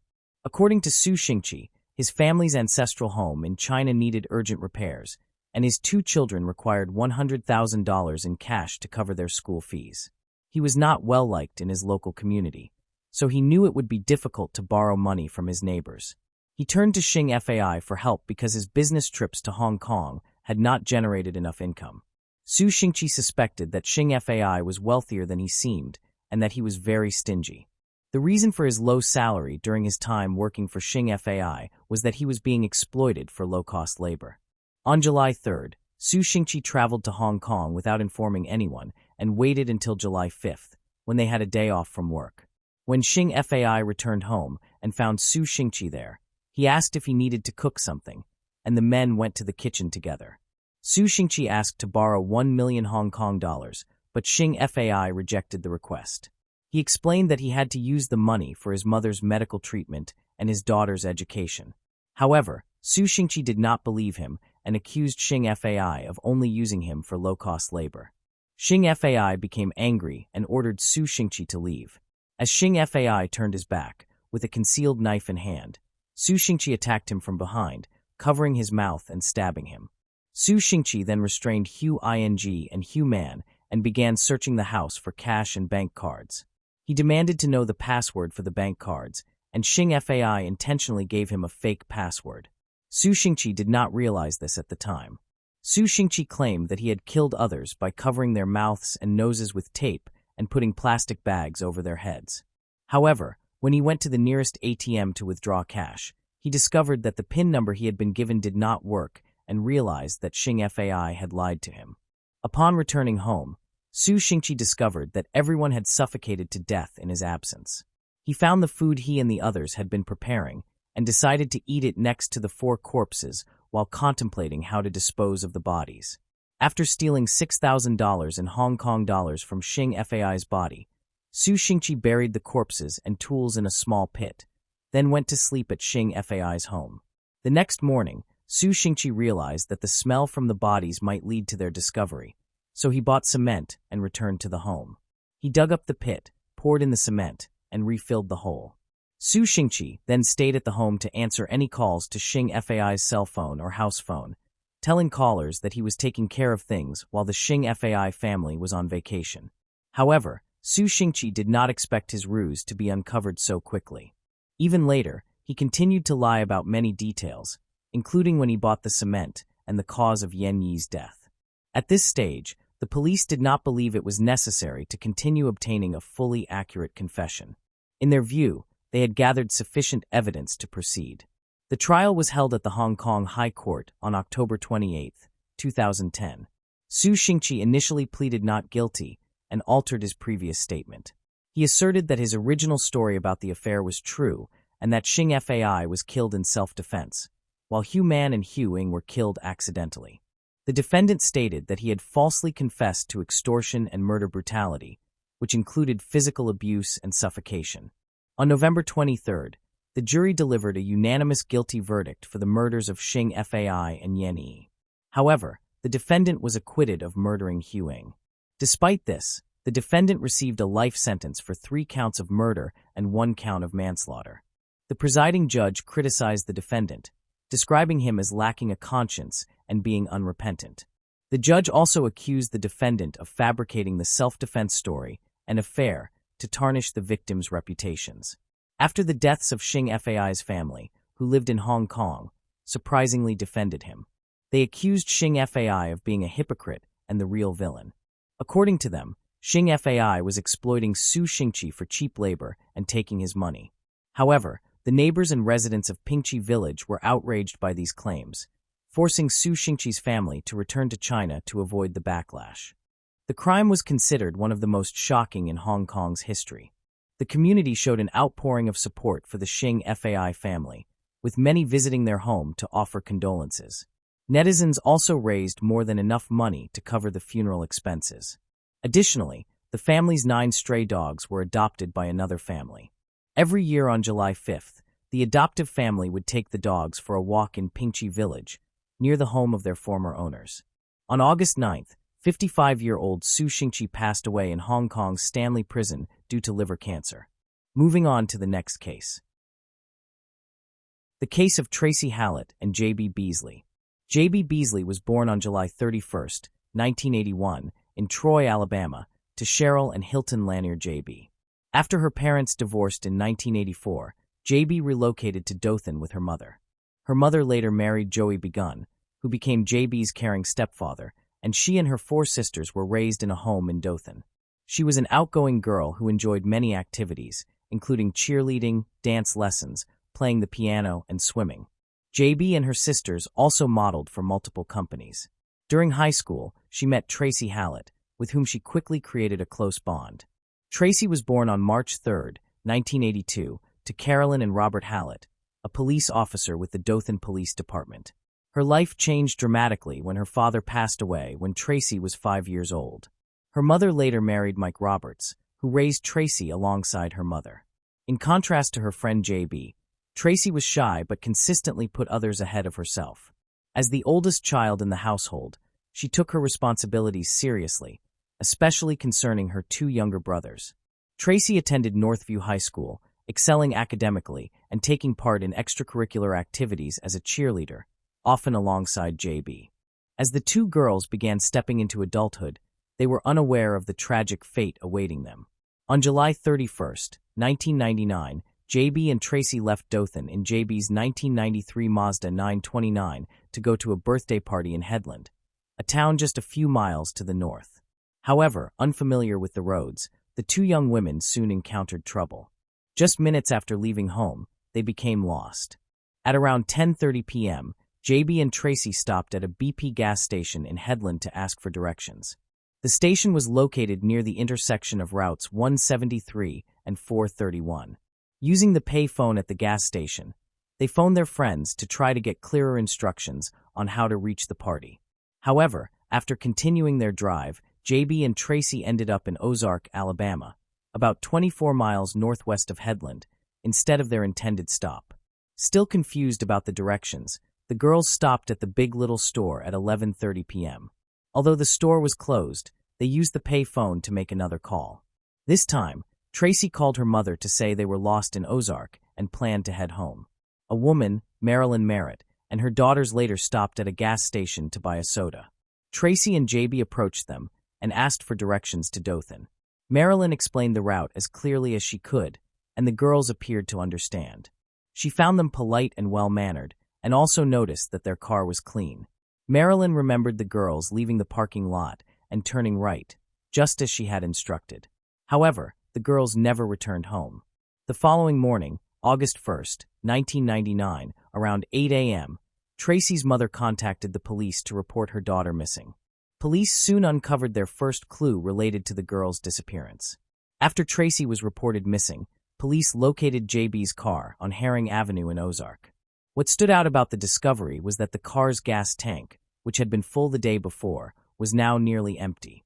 The vehicle showed indications of having been driven through mud, but the doors were locked, although the driver's side window was partly rolled down. There were no signs of forced entry. Inside, police found J.B.'s driver's license on the dashboard, along with the girls' wallets, which still contained money. However, the car keys were missing, and neither Tracy nor J.B. were located. A fingerprint found on the locked trunk lid led investigators to suspect that something was seriously wrong. As they examined the scene, they believed the trunk could hold crucial evidence but were impeded by the missing key. However, after 6 hours of investigation, they discovered an interior latch that allowed them to open the trunk without a key. When police opened the trunk, they made a horrifying discovery: the bodies of the 2 girls inside. Both victims were fully clothed, but their pants were soiled from the waist down. Each had been shot once in the head. An autopsy showed that Tracy had been shot in the temple, while J.B. had been shot in the right cheek. Tracy's body also contained a 9mm shell casing in her leg, scratches on her arm, and spikes stuck to her jeans. J.B.'s clothing, especially her new shoes, was muddy and dirty. Police determined that the 2 girls had likely been shot inside the trunk, although initial indications suggested an execution-style killing. After informing their families of the discovery, an official homicide investigation began. Police found the girls' wallets, jewelry, money, and credit cards still inside the car, suggesting this was not a robbery. Autopsies showed no alcohol or drugs in the victims' systems. Additionally, the autopsies confirmed that neither girl had been sexually assaulted before her death, ruling out a sexual motive. 2 months after Tracy and JB's murders, the State Crime Lab released a report stating that unidentified semen had been found on JB's clothing and skin. Despite this new evidence, the fingerprints discovered on the trunk lid remained unexplained, as there was no match in the system. With no solid leads, the investigation reached a standstill. As news of the girl's death spread quickly, police still had very few clues to identify a suspect. A reward was offered in an attempt to gather information about the murders, but no new leads emerged. However, police soon received an unexpected development in the case. A month after the discovery of JB and Tracy's bodies, Johnny William Barentine, 28, a longtime Ozark resident, came forward to the local police on September 1st. Johnny claimed he had witnessed the girls' murders.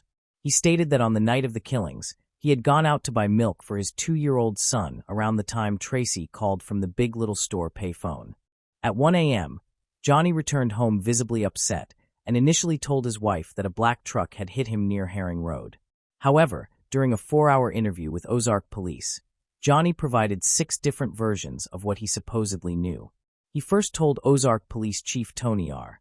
Spivey that he saw a black truck speeding away from the place where the girls' bodies were later found. But his story kept changing and conflicting as the interviews continued. Johnny initially said he picked up a tattooed stranger and drove to the Big Little Store. He later claimed that the stranger got into a car with 2 girls, whom he recognized as the same girls later found dead. Johnny said the group then went to Herring Avenue, where the stranger forced the girls out of the vehicle, leading to a struggle as the girls tried to flee.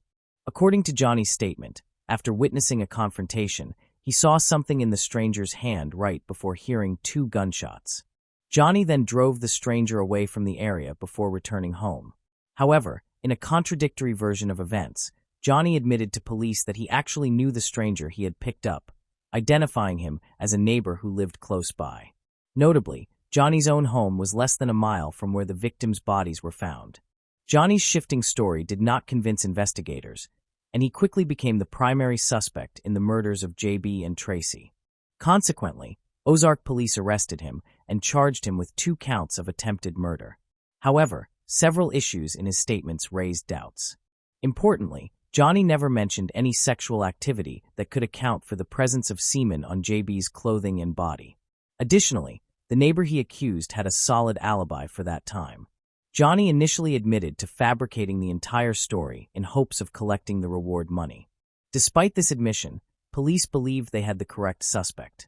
At a preliminary hearing on September 21st, Alabama Bureau of Investigation Special Agent Charles Huggins testified that Johnny had accurately described the victim's clothing and other relevant details, suggesting he had indeed been present at the crime scene.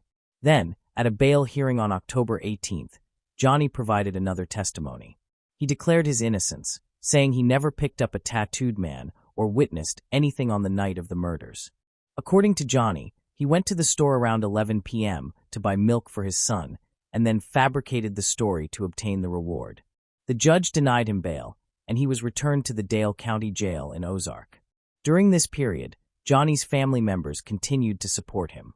They gave interviews to the media, expressing their belief in his innocence and insisting he was incapable of harming anyone. Johnny's attorney, Bill Kimmons, argued that his client had no involvement in the murders of Tracy and JB, stressing that the 4-hour interrogation had affected Johnny, who became trapped in his own false confession. Johnny's defense also noted that he had only completed 7th grade and part of 8th grade. He said his client had been in special education, suggesting he lacked the ability to plan such a horrific crime. After further investigation, it was revealed that Johnny's DNA did not match the semen found on the victims' bodies and clothing. Consequently, he was released from jail on December 17, 1999. In January 2000, a Dale County grand jury decided not to indict Johnny, officially clearing him as a suspect in the murders of Tracy and JB. This development created a setback in the investigation, with criticism aimed at the police methods used and doubts raised about the Ozark Police's capacity to manage the case. However, police continued to pursue other possible suspects. During the investigation, a man from Michigan became the primary suspect.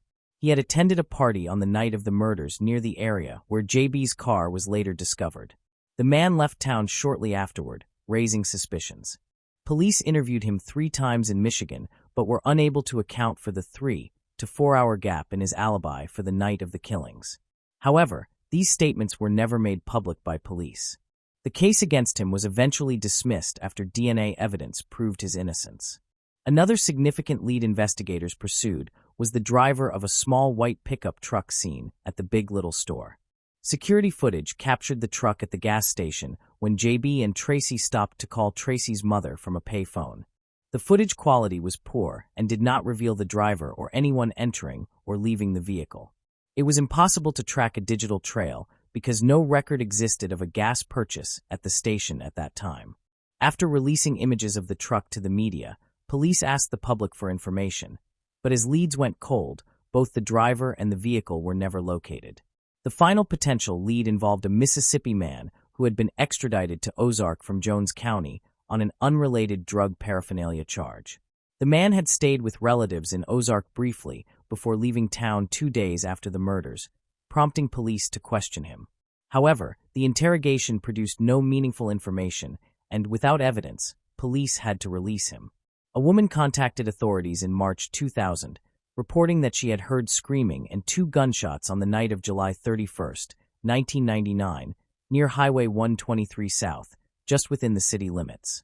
When questioned about why she reported it late, she stated that she was afraid of being implicated. Police thoroughly searched the area based on her description and discovered a 9mm bullet, the same caliber used in the murders of Tracy and JB. However, the bullet's make did not match the brand of the shell casing found on Tracy's body. In addition, the bullet lacked markings that could be used to forensically compare it with other evidence in the case. Sadly, this lead also turned out to be another dead end for the police. Several leads in the JB and Tracy case eventually reached dead ends, yet police remained determined to obtain a DNA match as JB and Tracy's grieving families tried to continue with their lives. The case grew cold. Years later, however, a dramatic development revived the investigation. A major breakthrough occurred in 2015 when Rena, an auxiliary Ozark police officer, came forward and publicly accused an Ozark police officer of killing JB and Tracy and others of covering up the incident. Rena made multiple serious accusations linked to a 1999 incident in Ozark. According to her, a police officer stopped a man named JB on the night of July 31, 1999, searching for cassette tapes containing recordings of conversations. These tapes allegedly implicated Ozark police officers in a cocaine distribution and profiteering operation. Rena claimed that the search for the tapes ultimately resulted in the murders of the 2 innocent girls. She further alleged that several law enforcement officers knew who the killer was but chose to conceal it by destroying evidence. They also allegedly threatened her to keep her silent. She specifically identified 3 police officers, Gary Butch Whittington, Rex Tipton, and Eddie Henderson, as harassing and threatening her. Rena additionally accused then-Police Chief Tony Spivey, who oversaw the initial investigation, of being involved in the cover-up. However, she did not disclose the identity of the particular police officer she believed committed the murders. Noted American journalist and newspaper editor John B. Carroll wrote an article covering the case. John B. believes that the officer involved feared that Tracy and JB would use the tapes as evidence in a trial scheduled for August 2, 1999, merely 48 hours after they were killed. However, John B. also asserts that Rena was brutally beaten with a baseball bat after speaking out, which kept her from naming the actual killer. The officers Rena accused all denied any role in the murders of JB and Tracy. With no physical evidence, none of them were ever officially identified as suspects in the case.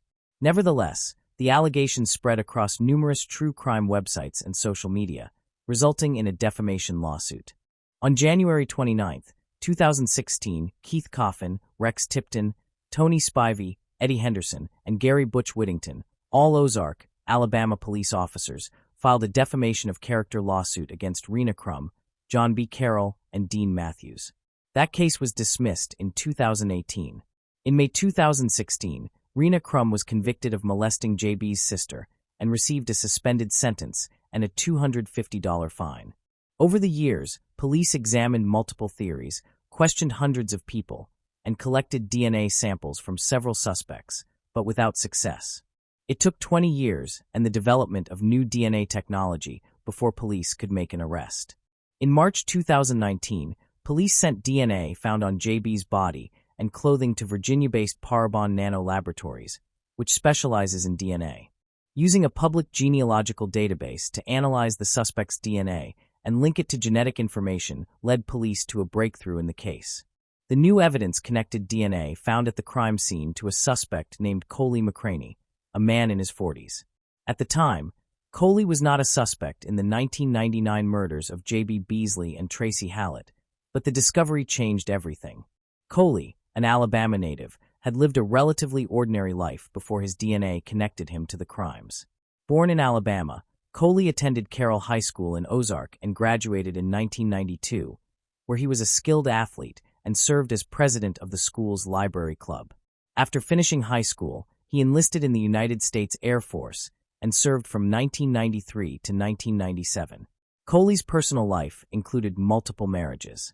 He married his first wife in 1992, but they separated 2 years later and ultimately divorced. During this period, his ex-wife accused him of assault and filed a complaint with the Air Force. After the divorce, Coley married again in 2001 and began a family with his second wife. Aside from a child support issue in 1998, Coley has no previous criminal record or criminal history. Coley worked for 20 years as a truck driver for various companies in Alabama. In addition to his trucking career, he recently co-founded a church and served as a bishop. At the time of the murders, Coley was 26 years old and lived on Lisenby Drive in Ozark, roughly a mile from where JB and Tracy's bodies were found in 1999. 20 years after the murders, Coley was arrested on March 19, 2019, after a traffic stop in Daleville, Alabama. During an interview with police, Coley stated that he did not know JB and Tracy. Police did not disclose any information regarding his possible motive. Coley's arrest shocked the Ozark community, including Police Chief Marlon Walker, who had attended school with him. Rena Crum, 53, who had previously accused the Ozark Police Department of covering up the killings, withdrew her charges at a hearing in August 2022. Coley McCraney, 49, is facing 5 counts of attempted murder for the shooting deaths of J.B. Beasley and Tracy Hallett, and is being held without bail in the Dale County Jail before his trial, which is scheduled for April 17, 2023. At trial, Coley admitted that he knew J.B. He said he had a conversation with J.B. several weeks before the killings, during which she introduced herself as Jennifer at the Wiregrass Commons Mall. He testified that on the day of the killings, he and J.B. engaged in consensual sex in his truck. He stated he never realized that Jennifer was J.B. Beasley. On April 26, 2023, a jury found Coley McCraney guilty on all charges and sentenced him to life in prison without parole. In July 2023, a Dale County District Court judge rejected Coley's request for a new trial. Moving on to the next case. The case of Abril Perez-Sigian. Abril Perez-Sigian was born in 1971 in Monterrey, Nuevo León, Mexico. Her mother, Maria del Secero, worked diligently 7 days a week to ensure her 3 children, Abril, Javier, and Ana, had the opportunity for the best possible education and a bright future. Even at a young age, Abril displayed an exceptional aptitude for science and made it her goal to pursue higher education and financial independence. As Abril matured, she embodied a unique combination of intelligence, compassion, and physical beauty. Her sociable nature and innate leadership qualities made her an inspiration to her friends and a standout professional in her field. She earned a bachelor's degree from the University of Nuevo León and a master's degree in business from the Monterrey Institute of Technology. As Abril's career progressed, she discovered her passion for digital sales and rapidly climbed the ranks. She attained a prominent position as an executive director at Bilbao Bank in the United States. During the early 1990s, a time when Abril's professional accomplishments were flourishing, she met Juan Carlos Garcia Sanchez. Juan Carlos was an ambitious entrepreneur, born on November 11, 1968. Juan Carlos and Abril discovered they had a lot in common. Both had attended the Monterrey Institute of Science and Technology, where Abril studied and Juan Carlos earned his degree with high academic achievement. Juan Carlos had also studied at top U.S. universities, including the University of Pennsylvania and Harvard. With his education and experience, he considered himself a professional entrepreneur in e-commerce and financial technology. Juan and Abril became inseparable, collaborating on projects and socializing in the same friend circle. As time passed, their friendship blossomed into romance. After a few years of dating, they decided to tie the knot, and their wedding took place in 1994. Their collaboration led to numerous successful projects, including the online stores PAG, Mobile, and Plascom. They also played a key role in the development of the Dem store, which became a leading e-commerce platform in Mexico. By 1999, before I continue, I want to remind you that only a small percentage of people who watch my videos are actually subscribed. So if you enjoy my content, consider subscribing. It's free, and you can always change your mind later. Now let's move on with the video. Their life appeared to be a perfect fairy tale, with both partners achieving great success in their careers and enjoying a happy relationship. Their joy was further amplified with the birth of their first child, Ana Cecilia, in 2001. 2 years later, they welcomed a son, Juan Carlos Jr., followed by another son, Julio Andres, in 2005. Despite their busy schedules, Abril prioritized her children's needs, personally attending their school activities. Abril's devotion earned her the respect and admiration of those around her. Juan Carlos was also a dedicated father, and together they created a seemingly ideal family that many people envied. However, behind the facade, the family was struggling with difficulties, and all members suffered due to Juan's short temper. Juan was a cruel man who frequently lashed out at anyone who crossed his path. His behavior towards his wife, Abril, began with verbal abuse, making her feel uncomfortable and hurt with his insulting words.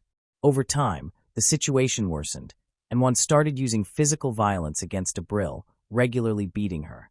Abril attempted to conceal the abuse from her friends and family, fearing that she would not be able to provide for their children on her own. She believed that staying with Juan would give their children a better future. However, by 2009, the situation had become so severe that others began to suspect what was happening in the family. Abril had always kept it a secret from her friends and family, but whenever they asked about a possible divorce, she insisted that she would not leave Juan. By 2014, Juan had reached the pinnacle of his career, becoming a prominent figure in Amazon's retail industry in Mexico. A year later, when Juan became the director of Amazon in Mexico, the family had to relocate to Mexico City. Abril hoped that the change of scenery would resolve their problems, but unfortunately, the abuse continued. Juan Carlos presented himself as a loving husband and father to the public, but behind closed doors, he was abusive and controlling towards his wife, Abril. He would often post on social media about how much he loved her, but in reality, he was constantly accusing her of cheating and even hired a private investigator to gather evidence.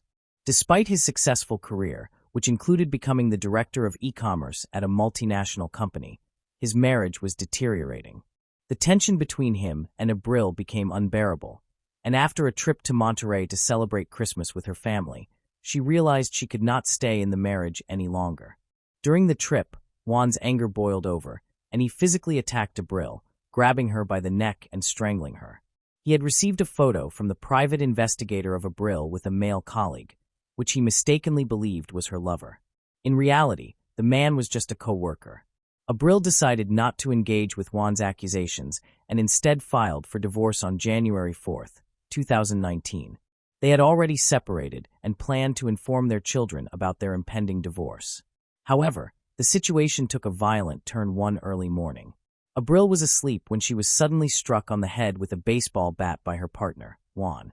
Initially disoriented, Abril thought the ceiling had collapsed, but as her vision cleared, she saw him standing over her. She attempted to push him away and escape, but he overpowered her, prompting her to scream for help. Their 16-year-old son rushed to his mother's aid, quickly assessing the situation and intervening to prevent Juan from causing further harm. He managed to get Abril away from Juan and escorted her out of the house to seek emergency medical attention for her injuries.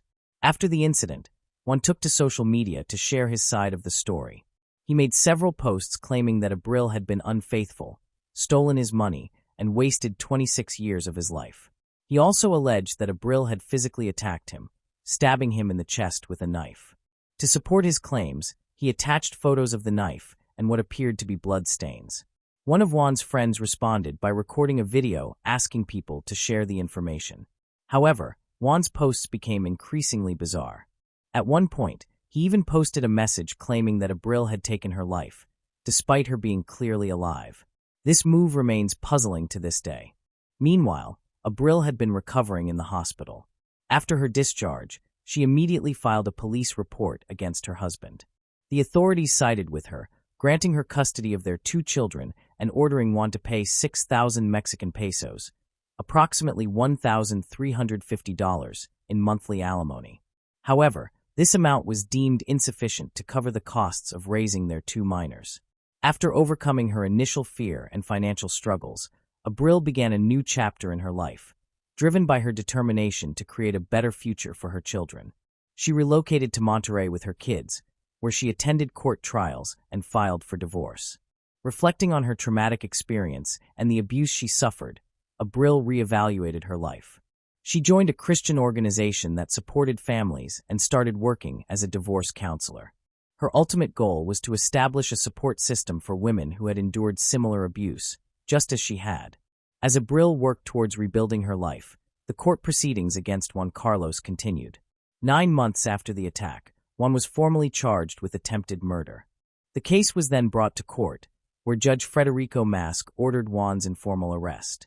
Consequently, Juan was incarcerated for several weeks. Juan appealed the verdict, and on November 3, 2019, Judge Hector Jimenez reviewed the case.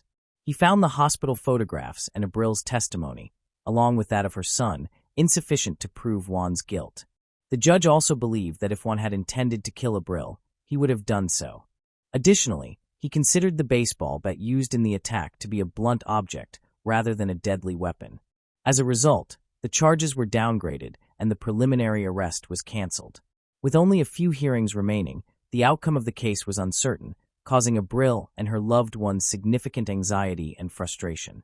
In a desperate attempt to have her concerns heard, Abril wrote to the judge, expressing her fears for her life and pleading for him to consider the threat Juan posed. However, her letter was ignored. Juan then began a custody battle for their children. Abril was forced to leave Monterrey and travel to Mexico City for the remaining hearings. She also had to subject her children to psychological evaluations, as Juan had claimed in his lawsuit that Abril had manipulated them into rejecting him. A week before a critical court hearing, Abril sat down with her 3 children to express her love and wishes for their future. She encouraged them to chase their dreams and find the strength to forgive their father. This conversation seemed like a farewell, as if Abril sensed that it might be her last opportunity to reassure her children of her love. On November 25, 2019, Abril followed her ex-husband's instructions to avoid potential legal issues that could have led to her separation from her children. She traveled to Mexico City, coincidentally on the same day that thousands of women marched in the streets to commemorate the International Day Against Gender-Based Violence on March 19, 2021. The court reclassified a case involving violence against Abril, which occurred in January 2019, as attempted murder. This decision was made after Abril's relatives and the prosecutor filed several petitions for judicial review, ultimately leading to the cancellation of the original decision. 2 months later, on May 23, the remaining suspects in Abril's murder case were apprehended, including 3 women and 1 man. The investigation resulted in the issuance of 3 search warrants and 8 arrest warrants. During the first search, 48-year-old Amanda Vicente Rodriguez was taken into custody. A series of arrests were made in connection with a recent crime.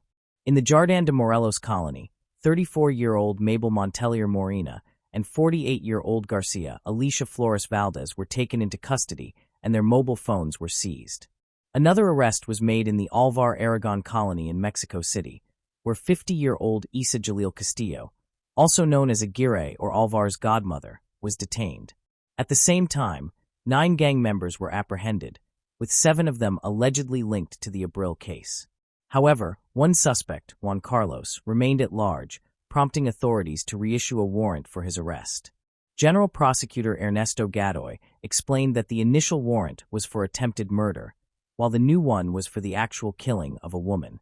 Despite efforts to locate Juan, he remained elusive. In a surprising turn of events, a man named Rolf, also known as El Shalom, contacted the authorities and claimed to have information about the case. During questioning, he revealed that he was the one who had actually pulled the trigger and taken Abril's life. The perpetrator, Rodolfo Daniel Bendis, eventually pleaded guilty to the crime. He claimed that Juan Carlos had promised to pay him $10,000 to carry out the crime.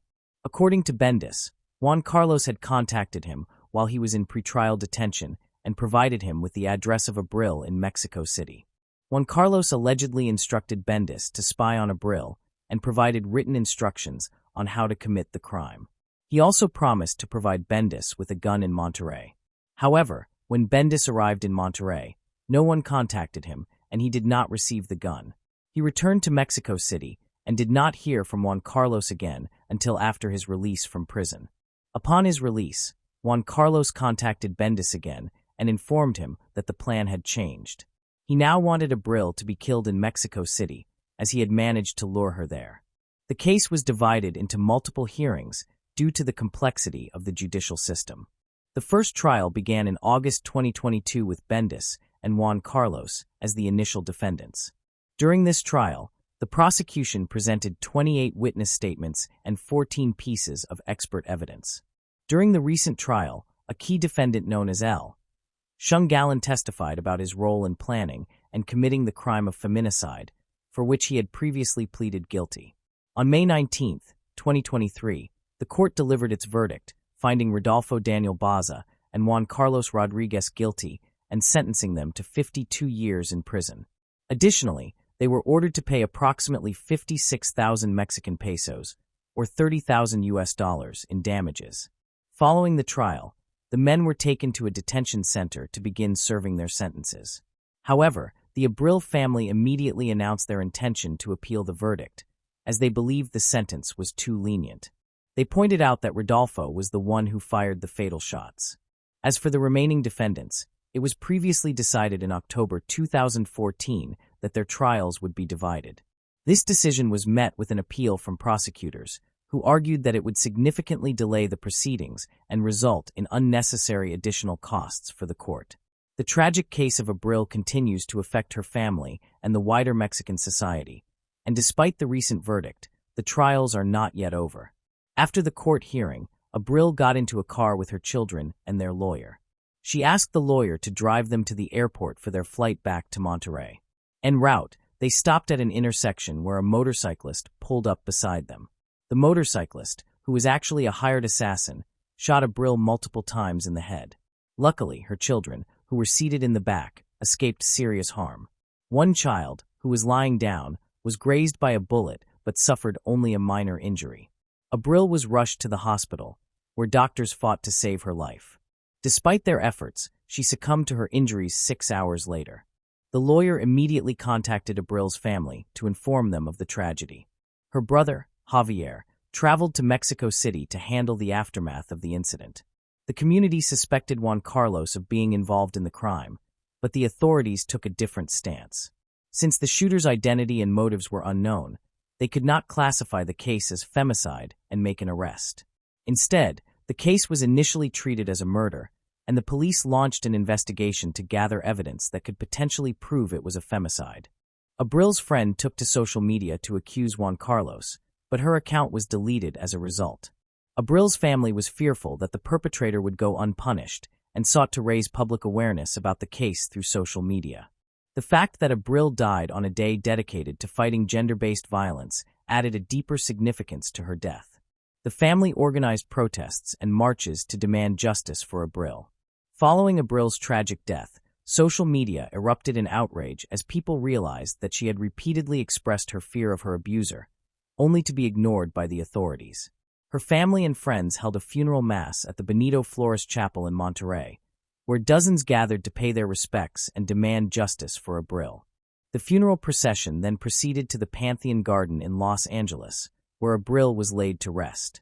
Her case has sparked widespread attention to the issue of gender-based violence, particularly in cases where judges release men who have attacked women. Abril's ex-husband, Juan Carlos, was released from prison after appealing his sentence and was able to track Abril down to Mexico City, where he ultimately took her life. In response to Abril's case, the Mexican General Prosecutor's Office launched an investigation into the judges who allowed Juan Carlos to be released from prison. The judges in question, Carlos Trillo Rodriguez, Federico Mosa Gonzalez, and Hector Jimenez Lopez, are being investigated for their roles in Juan Carlos' release. Additionally, representatives of the party of former Mexican President Andrés Manuel López Obrador are calling for Judge Mosa's removal from office, citing his involvement in a previous controversial case in which he released a doctor who had disrespected a patient in a public hospital. The judge initially declined to charge Juan Carlos with femicide, instead only charging him with sexual violence, after which he was released from custody. During the public outcry surrounding the Abril case, Rafael Guerra, the president of the Supreme Court of Mexico City, suspended all judges involved in the case on November 29. Mexico City's head of government, Claudia Sheinbaum, stated that the government would investigate Abril's death. She also warned that the judges involved in the case could be held accountable for Abril's death if it was proven that Juan Carlos was responsible. Local and international media reported that Juan Carlos was released despite evidence against him. Abril's family established a non-profit organization called the Voice of Abril to provide support to victims of violence, including information, psychological assistance, and legal aid. The public demonstrations sparked by Abril's death prompted the prosecutor's office to reclassify the case against Juan Carlos, seeking to prosecute him for attempted murder, which could result in his imprisonment. After being charged, Juan Carlos took to social media to claim that he wanted justice for the crime against Abril and that the perpetrator should be punished. He also stated that he was willing to cooperate with the police despite having a troubled marriage with Abril, and that he would never have wanted her to meet such a tragic end. However, his post sparked widespread discontent among the community. His 18-year-old daughter, Ana Cecilia, publicly spoke out against her father, accusing him of physically and mentally abusing her, her siblings, and Abril over the years. She shared disturbing photos of Abril's injuries after being attacked with a baseball bat. Ana described her father as a narcissistic sociopath who allegedly bribed his way out of prison. During the ongoing investigation and protests, an arrest warrant was issued for Juan Carlos, but it was not directly related to the Abril case. Instead, it was due to him violating judicial duties. Although he was released on the condition that he would check in with the police station weekly, he failed to do so. After missing 2 court hearings, Judge Agustin Monrad Gasper Cannell was left with no choice but to issue the order. Juan wrote a letter claiming he feared for his life and did not want to attend the hearings, stating he and his family had received death threats since Abril's death. He believed someone would seek revenge if he appeared in court. However, the judge rejected this excuse and issued an arrest warrant, also restricting Juan from leaving the country. The investigation continued, aiming to uncover the truth. A letter from Juan was discovered, in which he again denied involvement in Abril's death, claiming he never intended to harm her. He described the night of the incident, stating that Abril had initiated a fight, stabbing him in the side, and he had hit her with a bat in self-defense. The letter sparked outrage among those who heard it, with no one believing Juan's account. The investigation has revealed that Juan Carlos is the primary suspect in the case. Further investigation by the police has identified at least 7 other individuals involved in the crime against Abril. This conclusion was reached after reviewing surveillance footage from the area where the events occurred. The footage shows 2 cars following Abril as she left the courthouse. The drivers of these cars were in contact with the perpetrator who fatally shot Abril. After the attack, the perpetrator and their cars fled the scene. Although the identities of the pursuers were not yet known at the time, the investigation suggested that Juan Carlos may have been involved in the crime. According to investigators, Juan Carlos likely met these individuals while he was in prison and paid one of them to protect him. After his associates were released from prison, Juan Carlos was also released. He then paid them to kill Abril. Notably, Juan Carlos was the only one who knew Abril's route to Mexico City, as he had requested to meet her. After the shocking details of the case became public, no law firm was willing to defend Juan Carlos. Meanwhile, Abril's loved ones and colleagues cooperated fully with law enforcement, providing any information that could aid in his capture. However, Sources from the General Prosecutor's Office soon revealed that Juan Carlos had managed to flee Mexico by crossing the border into the United States. Mexican authorities swiftly alerted Interpol, which launched a global manhunt for Juan Carlos. As a result, he became a wanted man in over 151 countries, with authorities determined to apprehend him at all costs. By the end of January 2024, the case had gone cold with no new leads or updates. 4 years have passed since Abril's tragic death, yet the true perpetrators remain unpunished. Her children are now living with her family on the outskirts of Mexico City, holding on to the hope that justice will eventually be served. The question on everyone's mind remains: where is Juan Carlos? His capture is still the top priority for the authorities. Abril's family has vowed to continue fighting for justice until Juan Carlos is found and brought to justice. Moving on to the next case. The case of Amanda Doss. Amanda Doss was born in 1976 in Moscow, Oklahoma, USA. Moscow is a small, typical town with a peaceful atmosphere, few notable attractions, and a very low crime rate. For this reason, the town is primarily inhabited by families with children. However, Amanda felt that Moscow was not suitable for her, so she moved away at a young age. She later settled in Redwater, Texas, a suburb with approximately 800 residents. During her time in Redwater, Amanda entered a relationship and got married.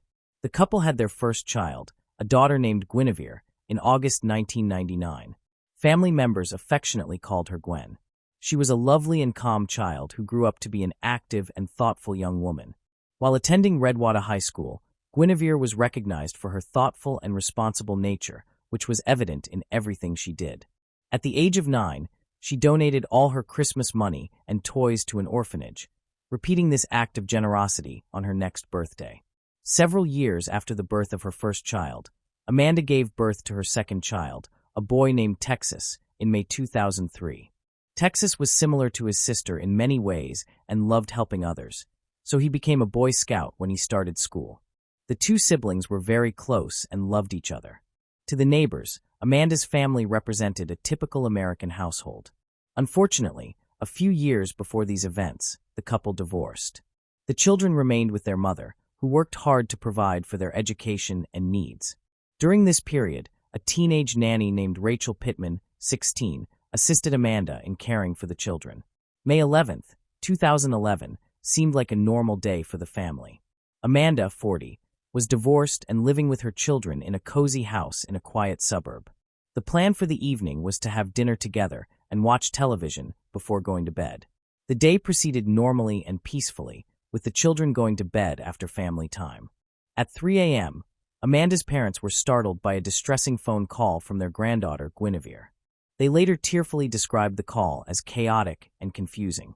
Guinevere was screaming incoherently with loud noises in the background, then screaming and crying before the call was disconnected.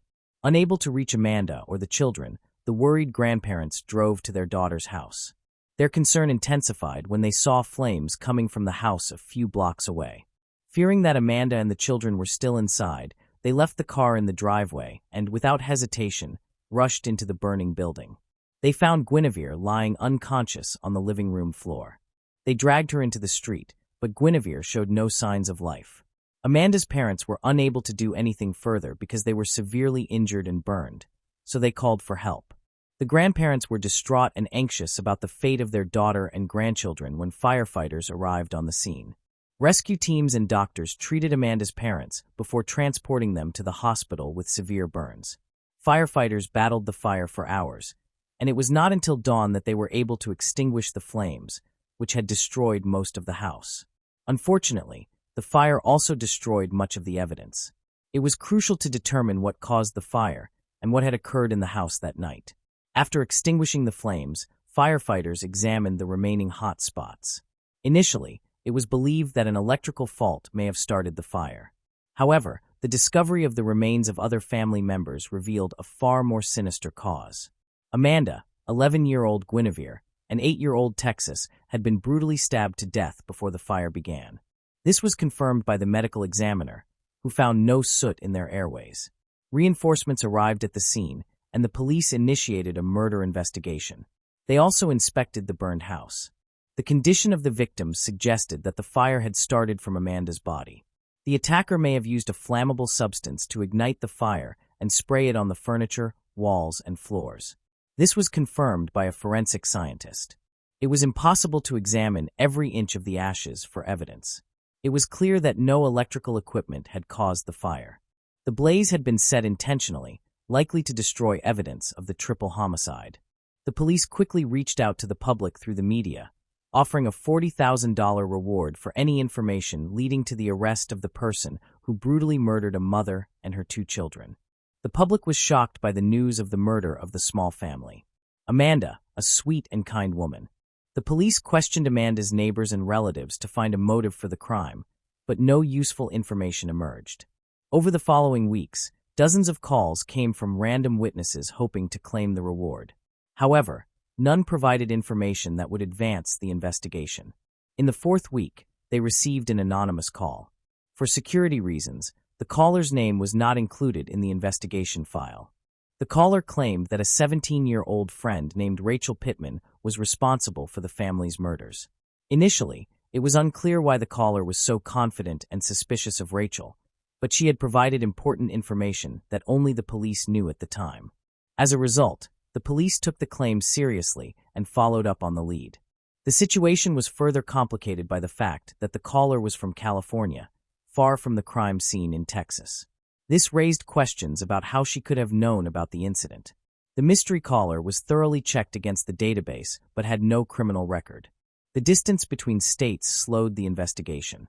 During this period, the police were able to contact Rachel, the nanny accused of the triple murder. She denied any involvement. She was shocked by the incident, as she knew the family well and had no idea who could have committed the crime. Rachel had been Amanda and her children's nanny for many years. She cared deeply for them and was very close to the family. Rachel had never observed Amanda experiencing problems that could have led to such a tragedy. Amanda had always been calm and friendly, and the police believed that Rachel, given her young age and innocent demeanor, did not fit the profile of a suspect in the triple murder. She was genuinely concerned about the tragedy and cooperated with the investigation. Her involvement was considered unlikely, so the search for a suspect continued among other friends and acquaintances of the victims. This investigation lasted about 3 months without any breakthroughs. At this stage, thanks to additional funding, the reward for information about the criminal was increased to $100,000. However, this also did not yield any clues.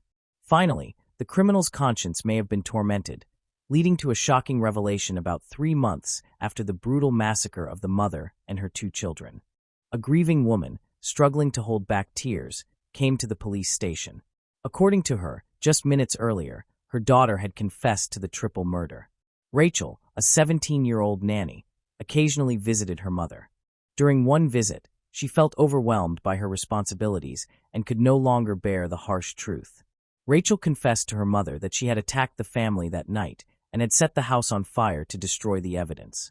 Her mother was shocked, never believing that her daughter was capable of such terrible acts. Although her mother's instinct was to protect her child, the details of the crime were too horrific. Rachel confessed, and her mother decided to turn her in to the police. Rachel's confession entitled her mother to a $140 reward, which she refused. Her motives were not selfish. She simply wanted justice, even if it meant her daughter would be punished. The police quickly moved to arrest Rachel.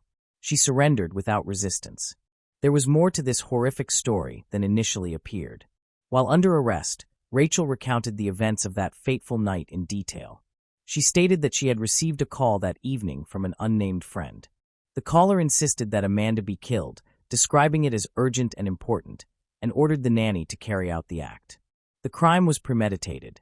The caller had planned it, and Rachel was allegedly the one to execute it. However, the original plan was to wait until Amanda's children were not at home to avoid harming them. The friend then insisted on immediate action, urging Rachel to proceed even though the children were still in the house.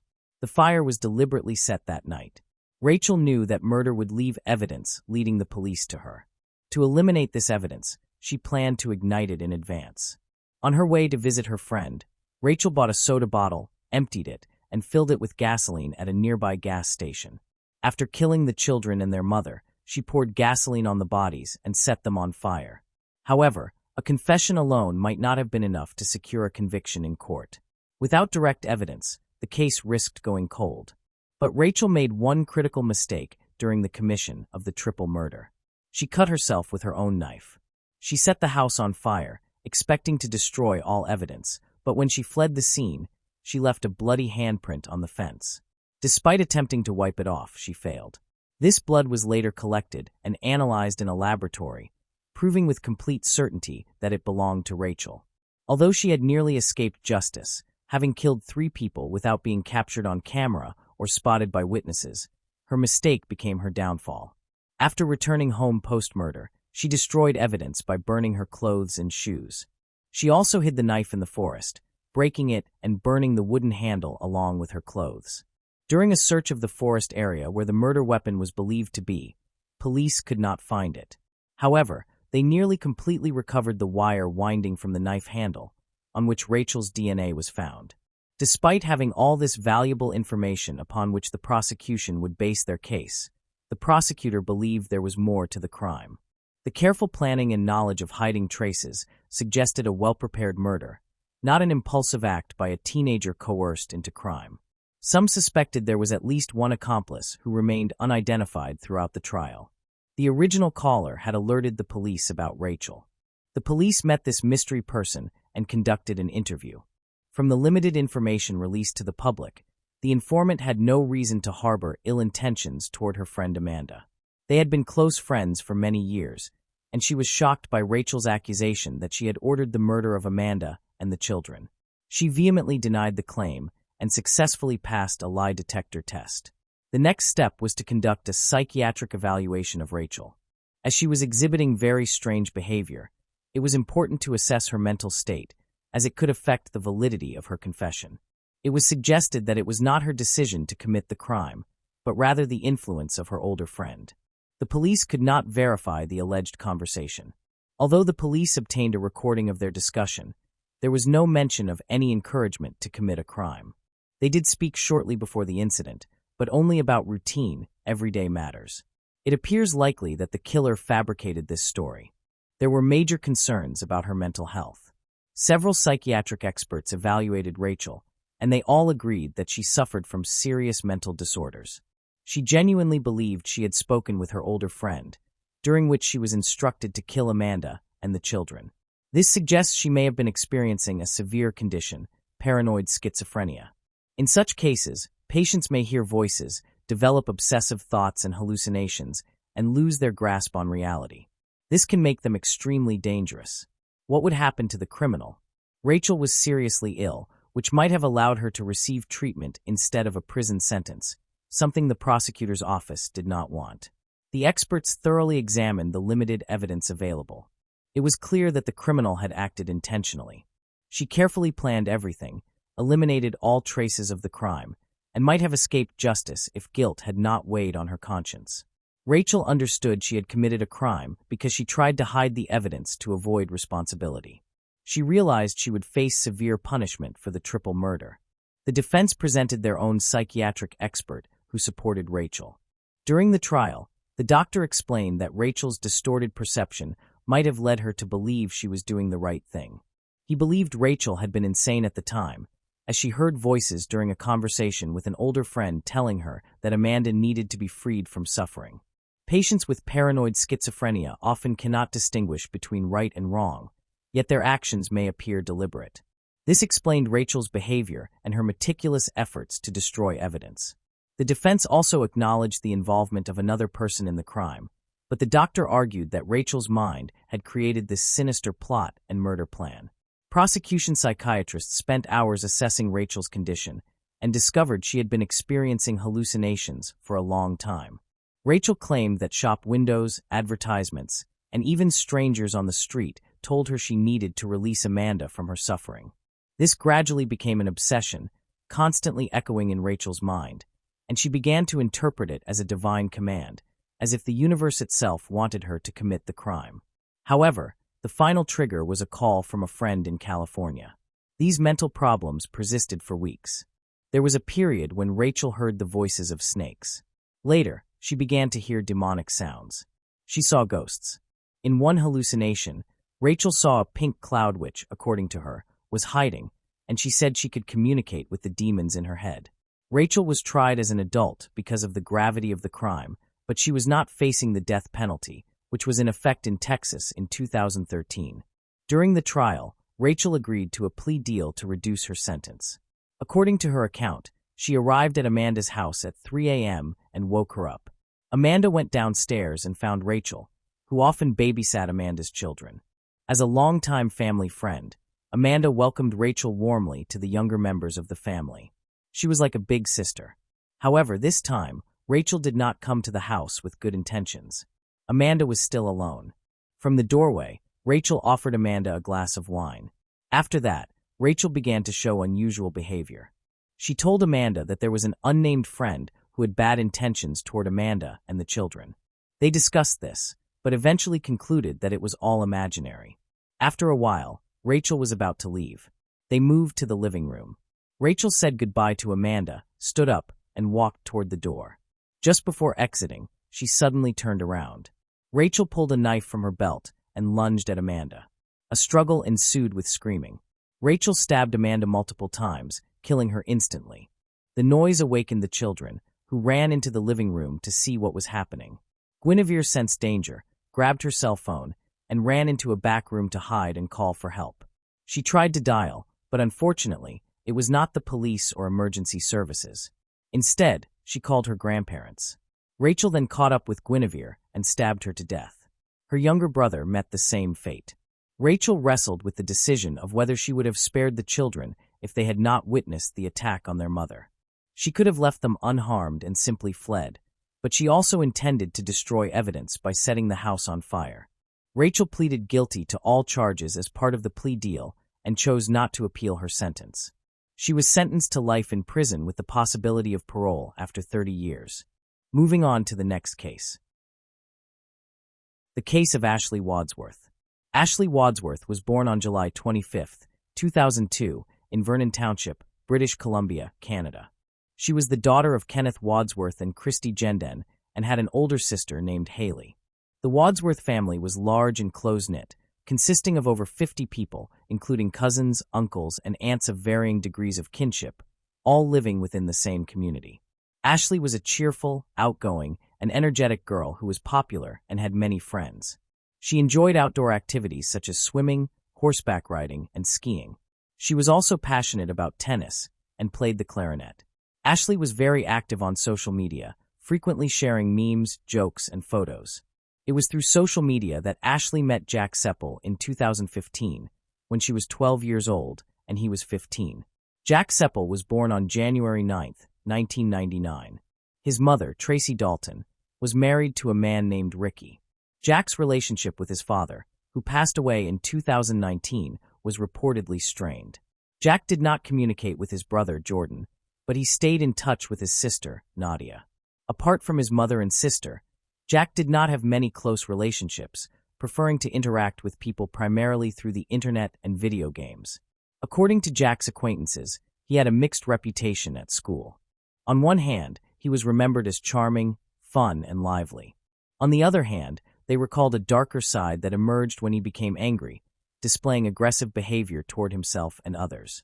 A mutual friend introduced Jack to Ashley through social media, a common way for teenagers to meet and form virtual friendships. As their online relationship developed, Ashley and Jack became close virtual friends. At the time, Ashley did not have a smartphone and used her family's computer to access social media, so her family was aware of her friendship with Jack. During their long-distance friendship, Jack had relationships with other girls, and Ashley also had typical teenage experiences. Although they occasionally stopped communicating, their connection never fully faded, and they continued to stay in touch over the years.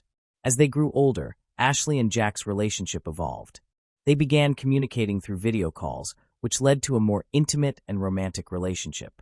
Jack became a familiar figure to Ashley's family, who often greeted him warmly when they saw him talking to her.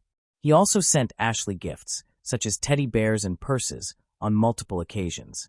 Ashley's family and friends noticed that she tended to compare every boy she met to Jack.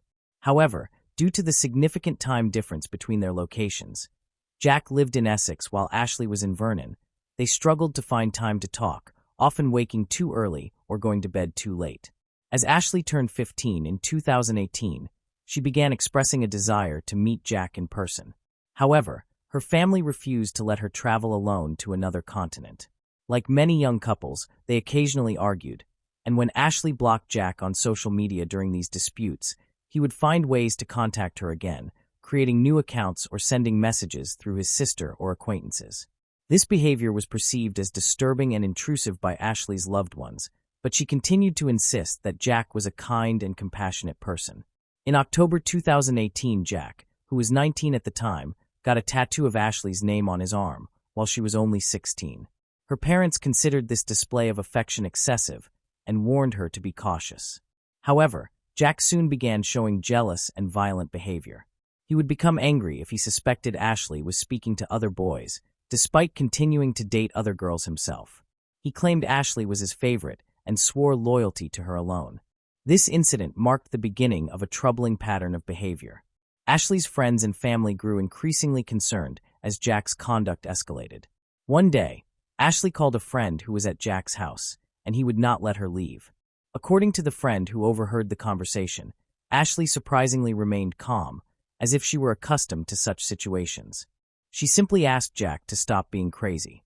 Ashley confided in her friends about the incident, but did not inform her parents. However, her friends strongly advised her to cut off all contact with Jack.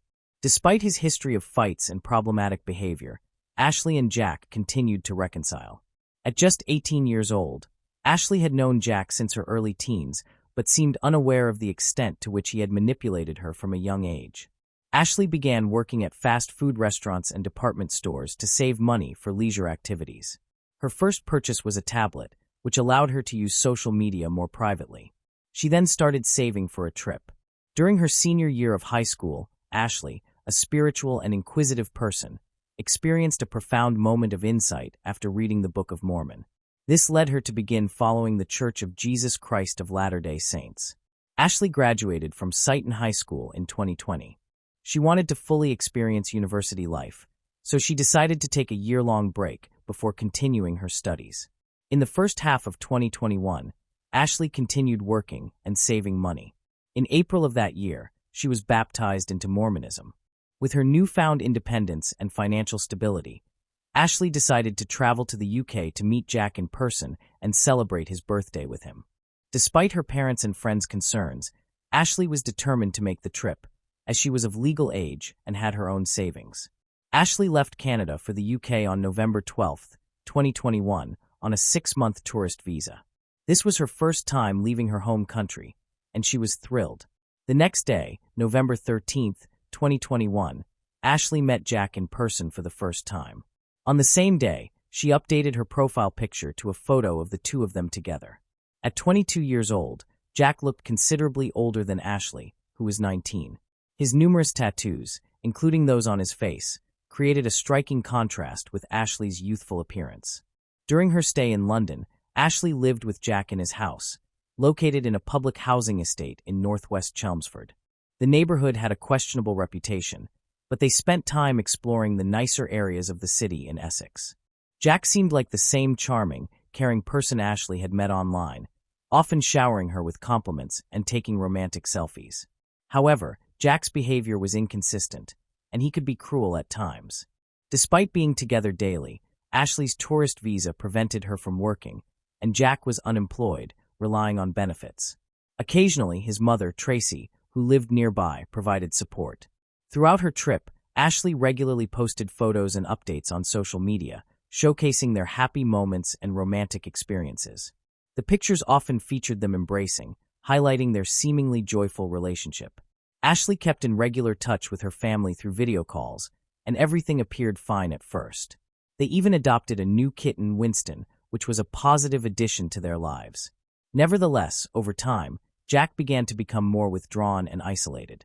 Ashley's trip to England, which was supposed to be an exciting adventure, quickly turned into a restrictive and isolating experience. Her boyfriend, Jack, had lost interest in exploring the country and instead preferred to stay indoors, smoke, and play video games. As a result, Ashley's options for activities were severely limited, and she was forced to do only what Jack wanted. Before arriving in England, One of Ashley's friends from church had arranged for her to meet some American missionaries who would be in Chelmsford at the same time. Ashley was eager to connect with them, but Jack refused to let her attend church on Sundays. Despite this, she continued to secretly communicate with the missionaries through text messages, deleting the conversations to avoid Jack's suspicions. Ashley's new friends soon realized that Jack was controlling and possibly abusive. When she confided in them about her problems, Ashley admitted that she knew she deserved better, but was trying to keep Jack happy. However, the abuse extended beyond controlling her communication. About 6 weeks into their trip, Jack became violent when he discovered that Ashley had blocked 2 UK phone numbers. He mistakenly believed the numbers belonged to other men, triggering a jealous outburst. In a disturbing text message to his mother, Jack revealed that he had physically abused Ashley. Ashley created a secret profile where she documented the bruises she had sustained. She confided in her sister, Haley, about the abuse but warned her not to tell their mother, fearing that their family would turn against Jack. After Jack overdosed on anti-anxiety medication in late December 2021, Ashley was tasked with overseeing his medication as his caregiver. She kept this responsibility a secret from her mother and friends, but Haley inadvertently revealed the truth. Ashley's mother expressed concern and asked her to return home, but Ashley insisted on staying with Jack until he recovered. In early January 2022, another disturbing incident occurred. Jack smashed a beer glass over Ashley's head, leaving her in tears. While Jack forced her to clean up the broken glass, Ashley contacted her sister via video call, revealing the true extent of her situation. Jack was frantic, pacing back and forth, yelling and grinding his teeth. His distress prompted Ashley to contact her sister, Haley, who urged her to return home. However, Haley's concerns fell on deaf ears. A brief period of calm followed, marked by Jack's 23rd birthday celebration with his family, where everyone put on a united front and pretended everything was fine. In an attempt to diffuse the tension, Jack's mother and stepfather organized a family vacation to a seaside town shortly afterward. The photos from the trip appeared perfect, showcasing a happy and tranquil Ashley, which brought relief to her parents, who remained unaware of the seriousness of the situation. In late January, an intense argument broke out, and Jack's behavior turned violent once again. He hit Ashley and threw a candle and a TV remote at her while she was video chatting with Haley, who was pleading with her to return home. Although Ashley had initially agreed, she ultimately decided to stay. Despite witnessing Jack's cruel nature, she clung to the hope that the charming person she once knew was still buried deep within him. Ashley was convinced that time, her love, or perhaps medical treatment could help Jack overcome his destructive tendencies, a sentiment echoed by her mother during subsequent conversations with Jack. Jack accused Ashley of cheating on him, physically abused her, and later apologized. Despite feeling guilty about his actions, Jack's behavior continued. The situation escalated on the morning of February 1, 2022, when Jack became angry with Ashley again.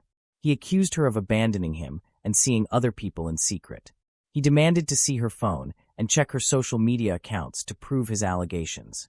Around 8 a.m., their neighbor Haley Bortonshaw heard Ashley's screams through the shared wall.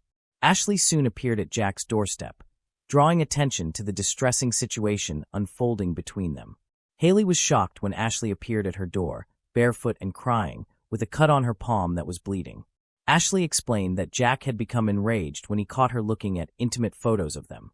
He had verbally abused her, physically attacked her, smashed her phone, and thrown her kitten against the wall.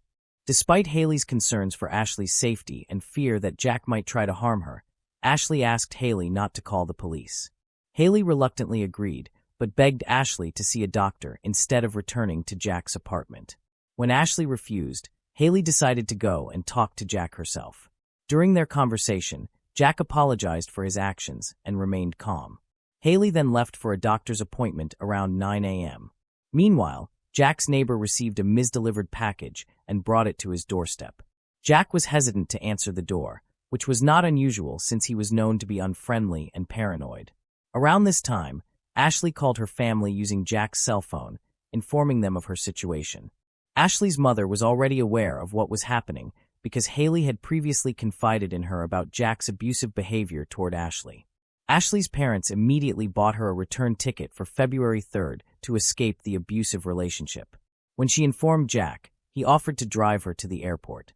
However, before she left, Ashley's mother made it clear that if Jack hurt her again, she would contact the police. She also advised Ashley to go straight to the airport if Jack assaulted her again. The conversation between Ashley and her family lasted for 3 hours before they ended the call. It was 11 a.m. in Chelmsford and 3 a.m. in Vernon when the call ended. A short time later, Jack sent a message to his mother, admitting to brutally beating Ashley again. During the assault, Ashley fell to the floor and possibly broke her arm. This violent incident occurred between 11:22 a.m. and 12:38 a.m. Ashley managed to send several messages to her family and friends using Jack's phone, but since it was nighttime, no one responded immediately. She also reached out to her friends at the church in Chelmsford, asking for help in describing the emergency. Unfortunately, these messages were not received until hours later, when it was too late to intervene. Between 12:38 and 12:45, Jack violently attacked Ashley, choking her until she lost consciousness. He then proceeded to the kitchen, retrieved an 11-centimeter knife, and repeatedly stabbed Ashley's chest and stomach around 100 times, ultimately ending her life. Following the attack, Jack updated his social media profile picture with a photo of himself and Ashley, accompanied by the caption, "Always mine." He also recorded a video message for Haley, expressing his love for Ashley, apologizing and stating that he couldn't let her go, adding that his mental state was unstable. The video, which was never sent, showed Ashley's body next to him. Meanwhile, in Vernon, Ashley's family discovered a large number of messages from her on their phones. They immediately contacted Jamie Ashworth, a family friend from their Mormon community in Chelmsford. Jamie and Tyler Borden, another acquaintance from the church, went to Jack's apartment in England. After knocking on the door and receiving no response, they called the police and left the scene.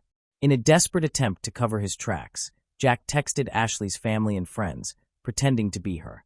However, messages from loved ones continued to pour in, and Jack ignored them. Meanwhile, they were frantically trying to reach Ashley. Eventually, Jack called his sister Nadia and confessed to killing Ashley, even going so far as to show her the body. This disturbing conversation took place at approximately 4:13 p.m. When the police arrived at the apartment 10 minutes after Jamie's call, they found that the situation had already turned tragic.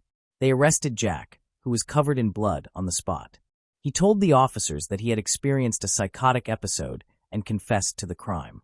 As a result, he was taken into custody and sent to Chelmsford Prison. His trial was scheduled for September 7, 2022, at Chelmsford Crown Court. The court's psychiatric examination concluded that Jack was mentally fit to stand trial. However, the evidence against him was irrefutable, including a video recording of him admitting to the crime. Faced with the overwhelming evidence, he immediately pleaded guilty. The judge then informed him that, given his confession, a life imprisonment sentence was inevitable. At the hearing, which took place under Judge Edward Murray at Chelmsford Crown Court, Prosecutor Simon Spence detailed Jack's extensive criminal history, which dated back to his teenage years. During the hearing, Ashley's parents learned the disturbing truth about Jack. He had a history of run-ins with the law, including arrests for stalking, kidnapping, and violent assault. He had also been issued multiple restraining orders, including against his mother and former girlfriend. The revelation of Jack's extensive criminal record shocked and devastated Ashley's parents, who had never suspected the true nature of the man who had taken their daughter's life. During the hearing, the prosecution and defense discussed a letter written by Jack from prison in which he apologized for his actions. The letter was later released to the media by Judge Murray, who cited the importance of transparency in the justice system. In the letter, Jack expressed regret to Ashley's family, especially her mother and sister, Haley, acknowledging that nothing could undo the harm he had caused. Jack accepted responsibility for his actions and acknowledged that his mental state contributed to the tragedy. He also claimed to have previously discussed his mental health with Ashley. Ultimately, Jack was sentenced to life in prison with the possibility of parole after 23 years. Moving on to the next case. The case of Amanda Doss. Amanda Doss was born in 1976 in Moscow, Oklahoma, USA. Moscow is a small, typical town with a peaceful atmosphere, few notable attractions, and a very low crime rate. For this reason, the town is primarily inhabited by families with children. However, Amanda felt that Moscow was not suitable for her, so she moved away at a young age. She later settled in Redwater, Texas, a suburb with approximately 800 residents. During her time in Redwater, Amanda entered a relationship and got married. The couple had their first child, a daughter named Guinevere, in August 1999. Family members affectionately called her Gwen. She was a lovely and calm child who grew up to be an active and thoughtful young woman. While attending Redwater High School, Guinevere was recognized for her thoughtful and responsible nature, which was evident in everything she did. At the age of 9, she donated all her Christmas money and toys to an orphanage, repeating this act of generosity on her next birthday. Several years after the birth of her first child, Amanda gave birth to her second child, a boy named Texas, in May 2003. Texas was similar to his sister in many ways and loved helping others, so he became a Boy Scout when he started school. The two siblings were very close and loved each other. To the neighbors, Amanda's family represented a typical American household. Unfortunately, a few years before these events, the couple divorced. The children remained with their mother, who worked hard to provide for their education and needs. During this period, a teenage nanny named Rachel Pittman, 16, assisted Amanda in caring for the children. May 11, 2011, seemed like a normal day for the family. Amanda, 40, was divorced and living with her children in a cozy house in a quiet suburb. The plan for the evening was to have dinner together and watch television before going to bed. The day proceeded normally and peacefully, with the children going to bed after family time. At 3 a.m., Amanda's parents were startled by a distressing phone call from their granddaughter, Guinevere. They later tearfully described the call as chaotic and confusing. Guinevere was screaming incoherently with loud noises in the background, then screaming and crying before the call was disconnected. Unable to reach Amanda or the children, the worried grandparents drove to their daughter's house. Their concern intensified when they saw flames coming from the house a few blocks away. Fearing that Amanda and the children were still inside, they left the car in the driveway and, without hesitation, rushed into the burning building. They found Guinevere lying unconscious on the living room floor. They dragged her into the street, but Guinevere showed no signs of life. Amanda's parents were unable to do anything further because they were severely injured and burned, so they called for help. The grandparents were distraught and anxious about the fate of their daughter and grandchildren when firefighters arrived on the scene. Rescue teams and doctors treated Amanda's parents before transporting them to the hospital with severe burns. Firefighters battled the fire for hours, and it was not until dawn that they were able to extinguish the flames, which had destroyed most of the house. Unfortunately, the fire also destroyed much of the evidence. It was crucial to determine what caused the fire and what had occurred in the house that night. After extinguishing the flames, firefighters examined the remaining hot spots. Initially, it was believed that an electrical fault may have started the fire.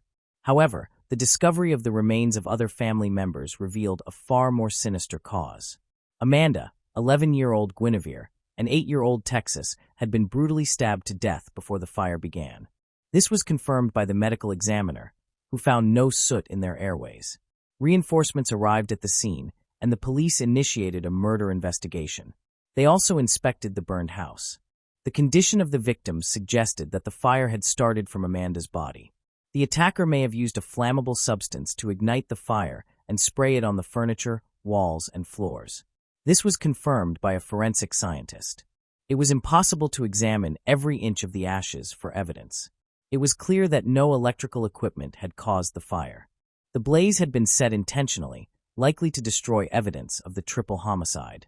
The police quickly reached out to the public through the media, offering a $40,000 reward for any information leading to the arrest of the person who brutally murdered a mother and her 2 children. The public was shocked by the news of the murder of the small family. Amanda, a sweet and kind woman. The police questioned Amanda's neighbors and relatives to find a motive for the crime, but no useful information emerged. Over the following weeks, dozens of calls came from random witnesses hoping to claim the reward. However, none provided information that would advance the investigation. In the 4th week, they received an anonymous call. For security reasons, the caller's name was not included in the investigation file. The caller claimed that a 17-year-old friend named Rachel Pittman was responsible for the family's murders. Initially, it was unclear why the caller was so confident and suspicious of Rachel, but she had provided important information that only the police knew at the time. As a result, the police took the claim seriously and followed up on the lead. The situation was further complicated by the fact that the caller was from California, far from the crime scene in Texas. This raised questions about how she could have known about the incident. The mystery caller was thoroughly checked against the database but had no criminal record. The distance between states slowed the investigation. During this period, the police were able to contact Rachel, the nanny accused of the triple murder. She denied any involvement. She was shocked by the incident, as she knew the family well and had no idea who could have committed the crime. Rachel had been Amanda and her children's nanny for many years. She cared deeply for them and was very close to the family. Rachel had never observed Amanda experiencing problems that could have led to such a tragedy. Amanda had always been calm and friendly, and the police believed that Rachel, given her young age and innocent demeanor, did not fit the profile of a suspect in the triple murder. She was genuinely concerned about the tragedy and cooperated with the investigation. Her involvement was considered unlikely, so the search for a suspect continued among other friends and acquaintances of the victims. This investigation lasted about 3 months without any breakthroughs. At this stage, thanks to additional funding, the reward for information about the criminal was increased to $100,000. However, this also did not yield any clues. Finally, the criminal's conscience may have been tormented, leading to a shocking revelation about 3 months after the brutal massacre of the mother and her 2 children. A grieving woman, struggling to hold back tears, came to the police station. According to her, just minutes earlier, her daughter had confessed to the triple murder. Rachel, a 17-year-old nanny, occasionally visited her mother. During one visit, she felt overwhelmed by her responsibilities and could no longer bear the harsh truth. Rachel confessed to her mother that she had attacked the family that night and had set the house on fire to destroy the evidence. Her mother was shocked, never believing that her daughter was capable of such terrible acts. Although her mother's instinct was to protect her child, the details of the crime were too horrific. Rachel confessed, and her mother decided to turn her in to the police. Rachel's confession entitled her mother to a $140 reward, which she refused. Her motives were not selfish. She simply wanted justice, even if it meant her daughter would be punished. The police quickly moved to arrest Rachel. She surrendered without resistance. There was more to this horrific story than initially appeared. While under arrest, Rachel recounted the events of that fateful night in detail. She stated that she had received a call that evening from an unnamed friend. The caller insisted that Amanda be killed, describing it as urgent and important, and ordered the nanny to carry out the act. The crime was premeditated. The caller had planned it, and Rachel was allegedly the one to execute it. However, the original plan was to wait until Amanda's children were not at home to avoid harming them. The friend then insisted on immediate action, urging Rachel to proceed even though the children were still in the house. The fire was deliberately set that night. Rachel knew that murder would leave evidence, leading the police to her. To eliminate this evidence, she planned to ignite it in advance. On her way to visit her friend, Rachel bought a soda bottle, emptied it, and filled it with gasoline at a nearby gas station. After killing the children and their mother, she poured gasoline on the bodies and set them on fire. However, a confession alone might not have been enough to secure a conviction in court. Without direct evidence, the case risked going cold. But Rachel made one critical mistake during the commission of the triple murder. She cut herself with her own knife. She set the house on fire, expecting to destroy all evidence, but when she fled the scene, she left a bloody handprint on the fence. Despite attempting to wipe it off, she failed. This blood was later collected and analyzed in a laboratory, proving with complete certainty that it belonged to Rachel. Although she had nearly escaped justice, having killed 3 people without being captured on camera or spotted by witnesses, her mistake became her downfall. After returning home post-murder, she destroyed evidence by burning her clothes and shoes. She also hid the knife in the forest, breaking it and burning the wooden handle along with her clothes. During a search of the forest area where the murder weapon was believed to be, police could not find it. However, they nearly completely recovered the wire winding from the knife handle, on which Rachel's DNA was found. Despite having all this valuable information upon which the prosecution would base their case, the prosecutor believed there was more to the crime. The careful planning and knowledge of hiding traces suggested a well-prepared murder, not an impulsive act by a teenager coerced into crime. Some suspected there was at least one accomplice who remained unidentified throughout the trial. The original caller had alerted the police about Rachel. The police met this mystery person and conducted an interview. From the limited information released to the public, the informant had no reason to harbor ill intentions toward her friend Amanda. They had been close friends for many years, and she was shocked by Rachel's accusation that she had ordered the murder of Amanda and the children. She vehemently denied the claim and successfully passed a lie detector test. The next step was to conduct a psychiatric evaluation of Rachel. As she was exhibiting very strange behavior, it was important to assess her mental state, as it could affect the validity of her confession. It was suggested that it was not her decision to commit the crime, but rather the influence of her older friend. The police could not verify the alleged conversation. Although the police obtained a recording of their discussion, there was no mention of any encouragement to commit a crime. They did speak shortly before the incident, but only about routine, everyday matters.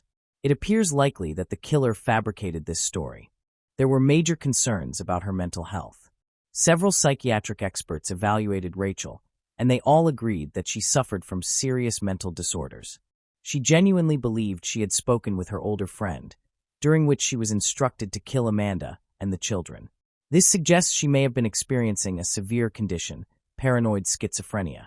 In such cases, patients may hear voices, develop obsessive thoughts and hallucinations, and lose their grasp on reality. This can make them extremely dangerous. What would happen to the criminal? Rachel was seriously ill, which might have allowed her to receive treatment instead of a prison sentence, something the prosecutor's office did not want. The experts thoroughly examined the limited evidence available. It was clear that the criminal had acted intentionally.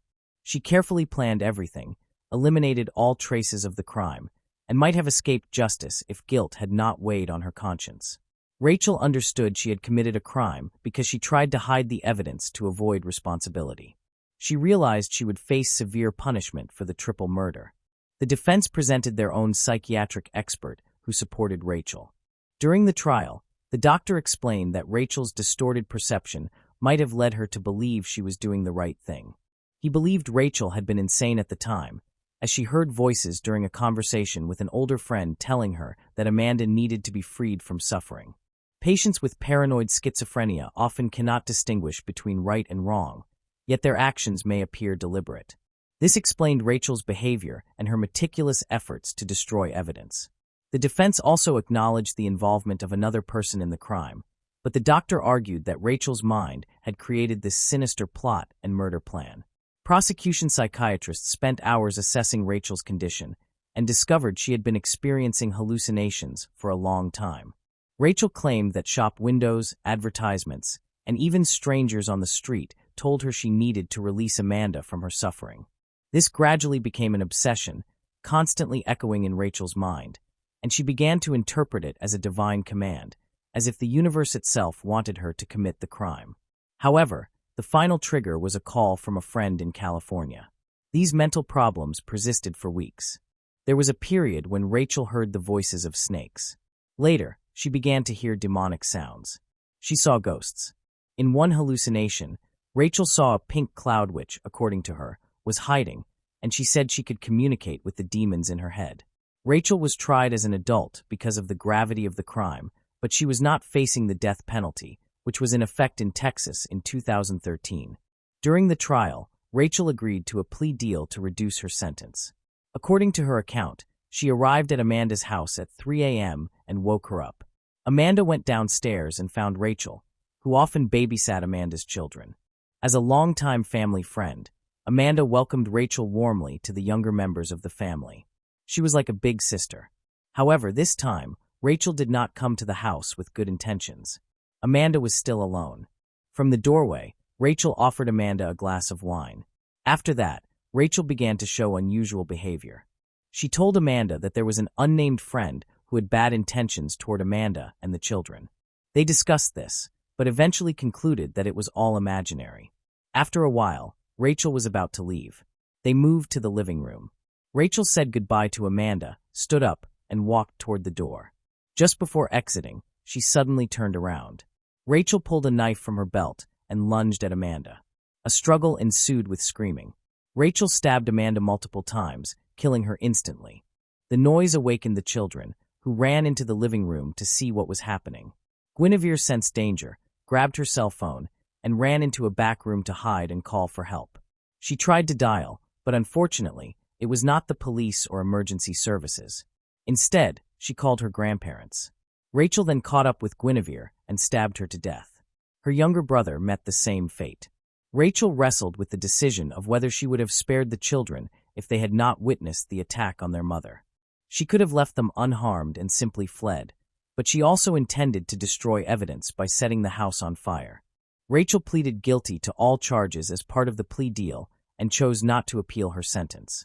She was sentenced to life in prison with the possibility of parole after 30 years. Moving on to the next case.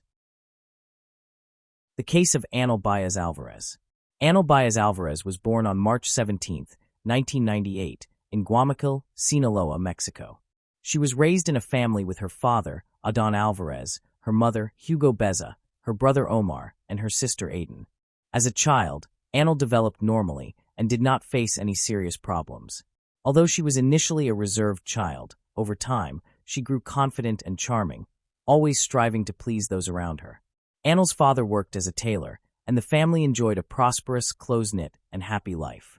However, everything changed when Anel's mother was diagnosed with cancer in the early 2010s. The entire family cared for her during her difficult treatment.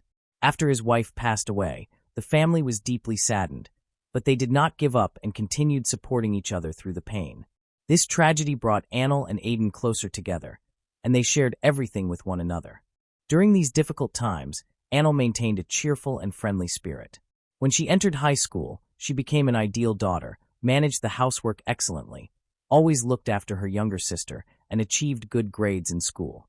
One of her hobbies was cooking for her family. Anel overcame her shyness and became one of the most popular girls at school.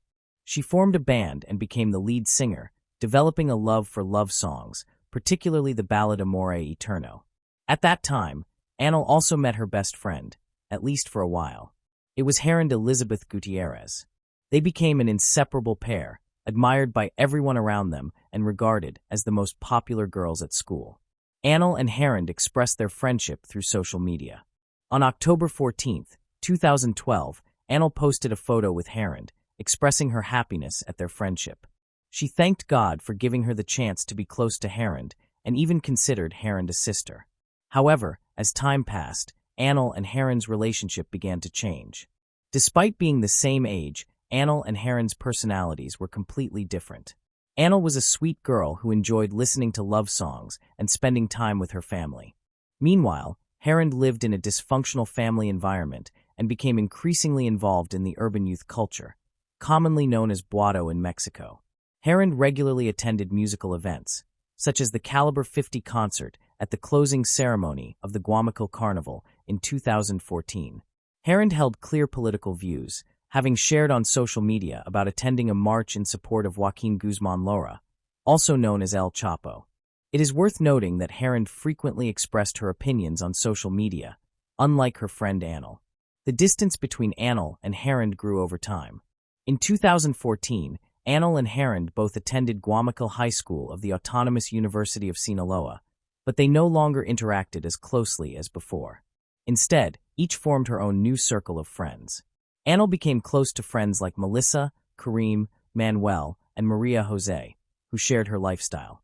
She was often admired and loved by her friend group, especially Maria Jose, who had known Anel since elementary school.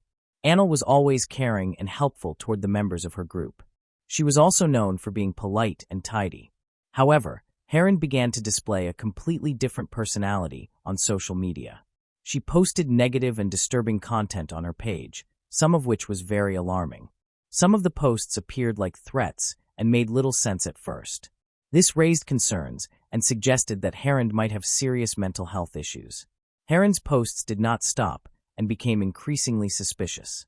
On March 3rd, Herend posted another message stating, "Maybe not now and not tomorrow, but soon.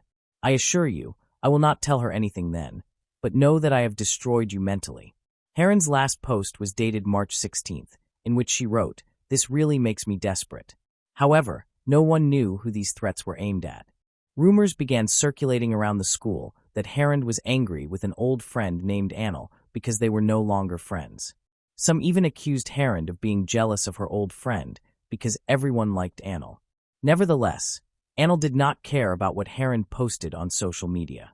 She celebrated her birthday with a large party, and everything in her life seemed perfect. But everything changed on March 19th when Annel did not pick up her youngest sister as usual.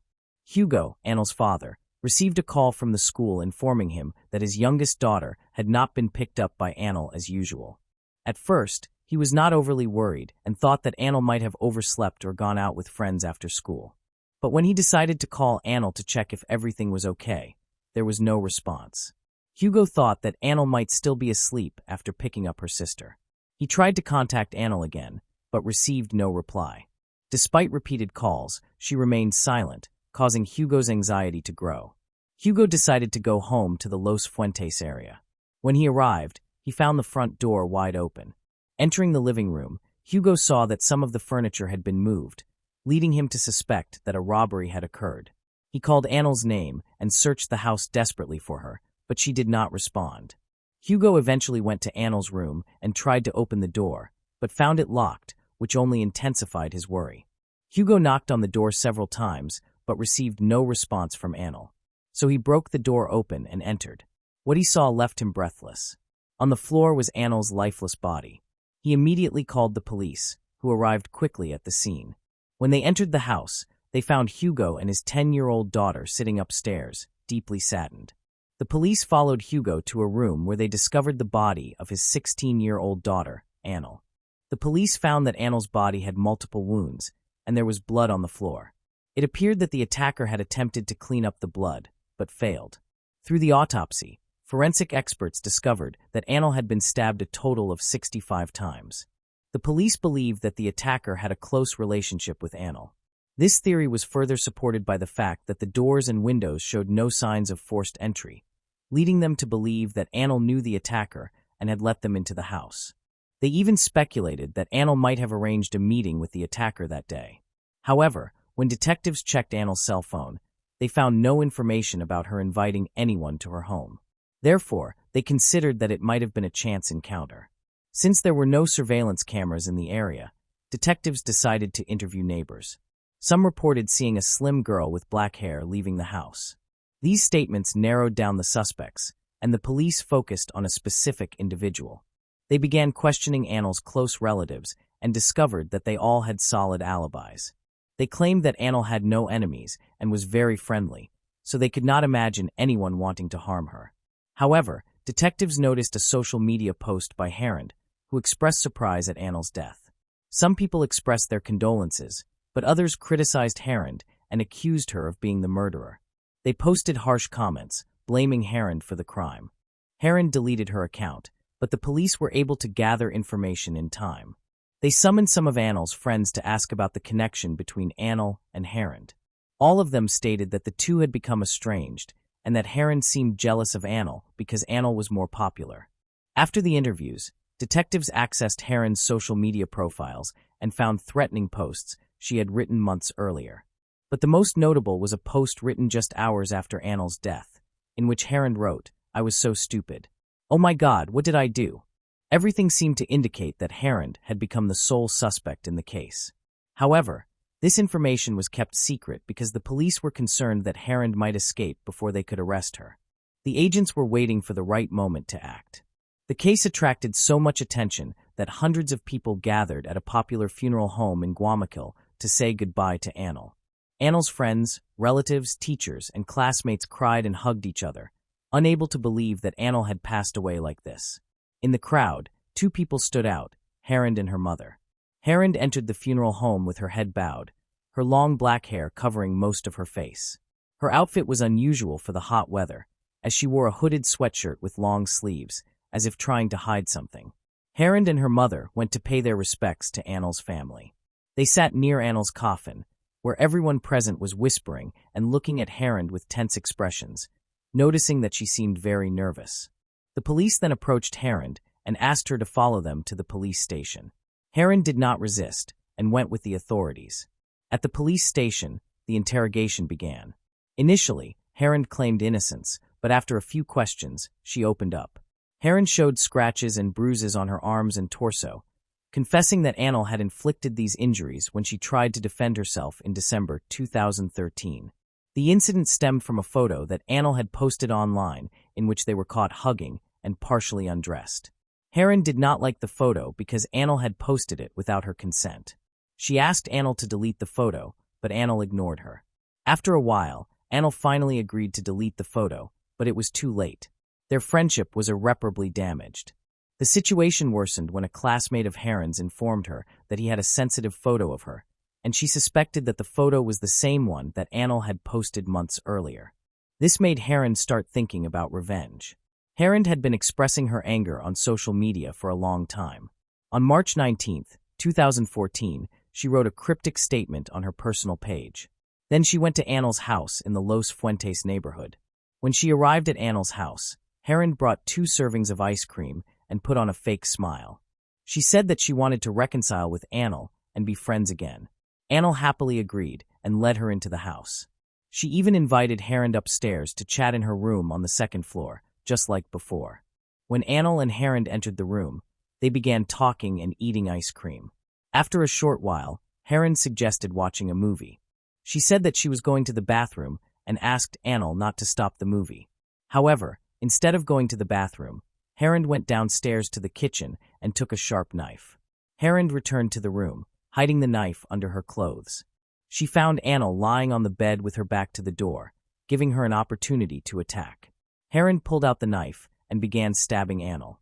Annel tried to defend herself, but could not fight back. She lost too much blood and fell to the floor, becoming the victim of a brutal crime. Heron grew impatient, knowing that she had to act quickly before Annel's family returned. She tried to clean up all the traces of blood in the house. Even though she used all the rags to clean, there was still too much blood. She could only clean part of it. She finally went to the bathroom to wash her hands, and then took Annel's clothes from the closet to wear. Heron then closed the bathroom door and left Annel's body there. She left the house, leaving the front door ajar. This story given by Heron made Annel's relatives very angry because they knew it was a lie. According to them, Heron's description of Annel was completely untrue. In addition, Annel's friends insisted that they had never seen the photo mentioned in the story. The proceedings moved quickly, for police officers escorted Heron to the juvenile court. After an hour-and-a-half-long hearing, Heron was found guilty. Although she had carried out a deliberate plan and the murder was intentional because she was only 16 years old, under Mexican juvenile law, Heron was sentenced to 7 years in prison. She was transferred to a juvenile detention center. The victim's family thought justice had been served, but they were mistaken. The defense filed an appeal because the trial had been held in the wrong venue. A higher court decided to reopen the trial. Despite the expedited process, the verdict was not overturned. This caused widespread public outrage. Hundreds of people shared pictures on social media with posters calling for justice for Annel. Several polls were conducted with over 5 million participants, and the majority felt that Heron's sentence was unfair. They hoped she would receive a much longer prison term. However, after the trial was reconducted, the girl was still sentenced to only 7 years in prison. Hugo met with journalists and expressed his dissatisfaction. Although he was glad that the sentence was not commuted, he believed that Heron's age should not have spared her from a longer prison term. Hugo hoped she would serve at least the full sentence. But that did not happen either. On July 6, 2016, Heron's sentence was reduced to 5 years in prison. At the same time, the court also decided that if she behaved well, she could be released earlier. This event attracted dozens of journalists who took pictures of her, forcing state police officers to close the courthouse gates. The case became one of the most high-profile in the country. Hugo was not informed of this hearing, which made him extremely angry. The situation worsened when, on September 23, 2017, another hearing was held to evaluate Heron's behavior in relation to reforms in the Federal Juvenile Justice Act. As a result, the girl was released after serving only 3.5 years. When Hugo left the court, he was extremely dissatisfied and felt he had witnessed a great injustice. Hugo expressed deep regret that the legislative reforms seemed to favor criminals over victims, and this appeared to be the sad end of the story.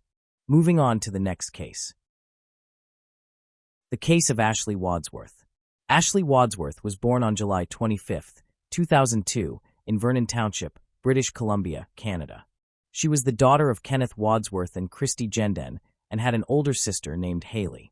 The Wadsworth family was large and close-knit, consisting of over 50 people, including cousins, uncles, and aunts of varying degrees of kinship, all living within the same community.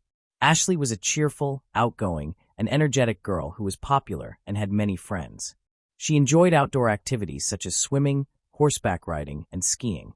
She was also passionate about tennis and played the clarinet. Ashley was very active on social media, frequently sharing memes, jokes, and photos. It was through social media that Ashley met Jack Seppel in 2015, when she was 12 years old and he was 15. Jack Seppel was born on January 9, 1999. His mother, Tracy Dalton, was married to a man named Ricky. Jack's relationship with his father, who passed away in 2019, was reportedly strained. Jack did not communicate with his brother, Jordan, but he stayed in touch with his sister, Nadia. Apart from his mother and sister, Jack did not have many close relationships, preferring to interact with people primarily through the internet and video games. According to Jack's acquaintances, he had a mixed reputation at school. On one hand, he was remembered as charming, fun, and lively. On the other hand, they recalled a darker side that emerged when he became angry, displaying aggressive behavior toward himself and others. A mutual friend introduced Jack to Ashley through social media, a common way for teenagers to meet and form virtual friendships. As their online relationship developed, Ashley and Jack became close virtual friends. At the time, Ashley did not have a smartphone and used her family's computer to access social media, so her family was aware of her friendship with Jack. During their long-distance friendship, Jack had relationships with other girls, and Ashley also had typical teenage experiences. Although they occasionally stopped communicating, their connection never fully faded, and they continued to stay in touch over the years. As they grew older, Ashley and Jack's relationship evolved. They began communicating through video calls, which led to a more intimate and romantic relationship. Jack became a familiar figure to Ashley's family, who often greeted him warmly when they saw him talking to her. He also sent Ashley gifts, such as teddy bears and purses, on multiple occasions. Ashley's family and friends noticed that she tended to compare every boy she met to Jack. However, due to the significant time difference between their locations, Jack lived in Essex while Ashley was in Vernon. They struggled to find time to talk, often waking too early or going to bed too late. As Ashley turned 15 in 2018, she began expressing a desire to meet Jack in person. However, her family refused to let her travel alone to another continent. Like many young couples, they occasionally argued, and when Ashley blocked Jack on social media during these disputes, he would find ways to contact her again, creating new accounts or sending messages through his sister or acquaintances. This behavior was perceived as disturbing and intrusive by Ashley's loved ones, but she continued to insist that Jack was a kind and compassionate person. In October 2018, Jack, who was 19 at the time, got a tattoo of Ashley's name on his arm, while she was only 16. Her parents considered this display of affection excessive and warned her to be cautious. However, Jack soon began showing jealous and violent behavior. He would become angry if he suspected Ashley was speaking to other boys, despite continuing to date other girls himself. He claimed Ashley was his favorite and swore loyalty to her alone. This incident marked the beginning of a troubling pattern of behavior. Ashley's friends and family grew increasingly concerned as Jack's conduct escalated.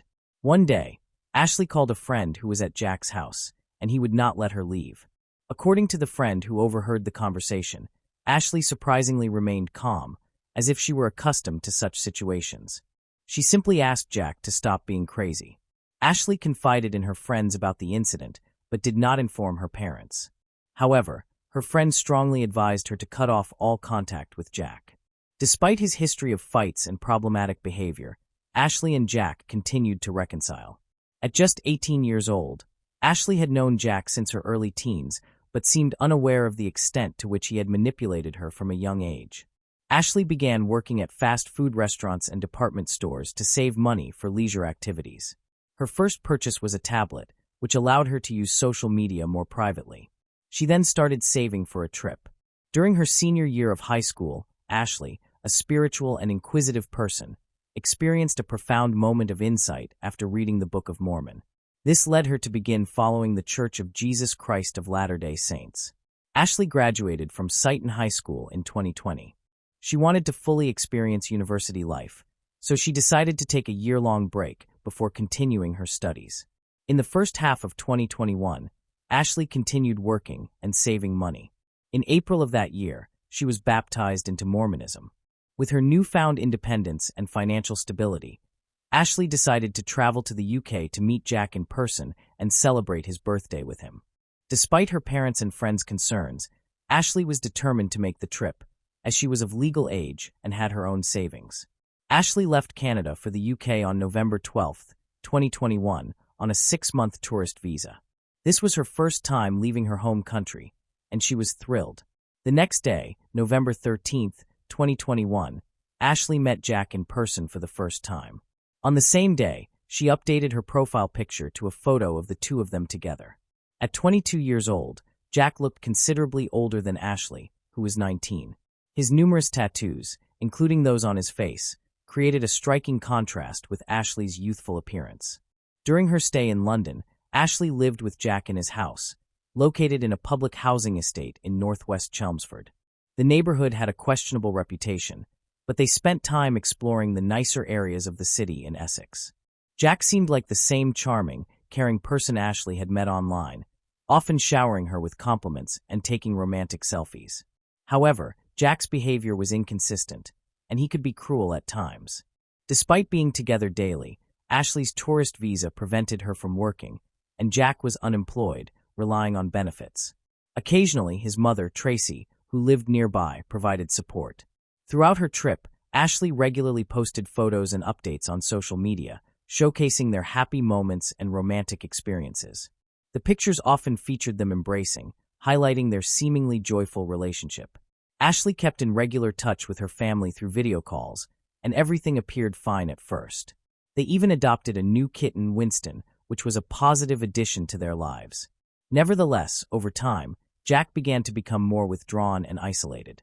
Ashley's trip to England, which was supposed to be an exciting adventure, quickly turned into a restrictive and isolating experience.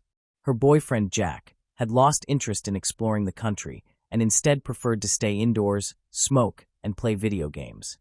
As a result, Ashley's options for activities were severely limited, and she was forced to do only what Jack wanted. Before arriving in England, one of Ashley's friends from church had arranged for her to meet some American missionaries who would be in Chelmsford at the same time. Ashley was eager to connect with them, but Jack refused to let her attend church on Sundays. Despite this, she continued to secretly communicate with the missionaries through text messages, deleting the conversations to avoid Jack's suspicions. Ashley's new friends soon realized that Jack was controlling and possibly abusive. When she confided in them about her problems, Ashley admitted that she knew she deserved better, but was trying to keep Jack happy. However, the abuse extended beyond controlling her communication. About 6 weeks into their trip, Jack became violent when he discovered that Ashley had blocked 2 UK phone numbers. He mistakenly believed the numbers belonged to other men, triggering a jealous outburst. In a disturbing text message to his mother, Jack revealed that he had physically abused Ashley. Ashley created a secret profile where she documented the bruises she had sustained. She confided in her sister, Haley, about the abuse but warned her not to tell their mother, fearing that their family would turn against Jack. After Jack overdosed on anti-anxiety medication in late December 2021, Ashley was tasked with overseeing his medication as his caregiver. She kept this responsibility a secret from her mother and friends, but Haley inadvertently revealed the truth. Ashley's mother expressed concern and asked her to return home, but Ashley insisted on staying with Jack until he recovered. In early January 2022, another disturbing incident occurred. Jack smashed a beer glass over Ashley's head, leaving her in tears. While Jack forced her to clean up the broken glass, Ashley contacted her sister via video call, revealing the true extent of her situation. Jack was frantic, pacing back and forth, yelling and grinding his teeth. His distress prompted Ashley to contact her sister, Haley, who urged her to return home. However, Haley's concerns fell on deaf ears. A brief period of calm followed, marked by Jack's 23rd birthday celebration with his family, where everyone put on a united front and pretended everything was fine. In an attempt to diffuse the tension, Jack's mother and stepfather organized a family vacation to a seaside town shortly afterward. The photos from the trip appeared perfect, showcasing a happy and tranquil Ashley, which brought relief to her parents, who remained unaware of the seriousness of the situation. In late January, an intense argument broke out, and Jack's behavior turned violent once again.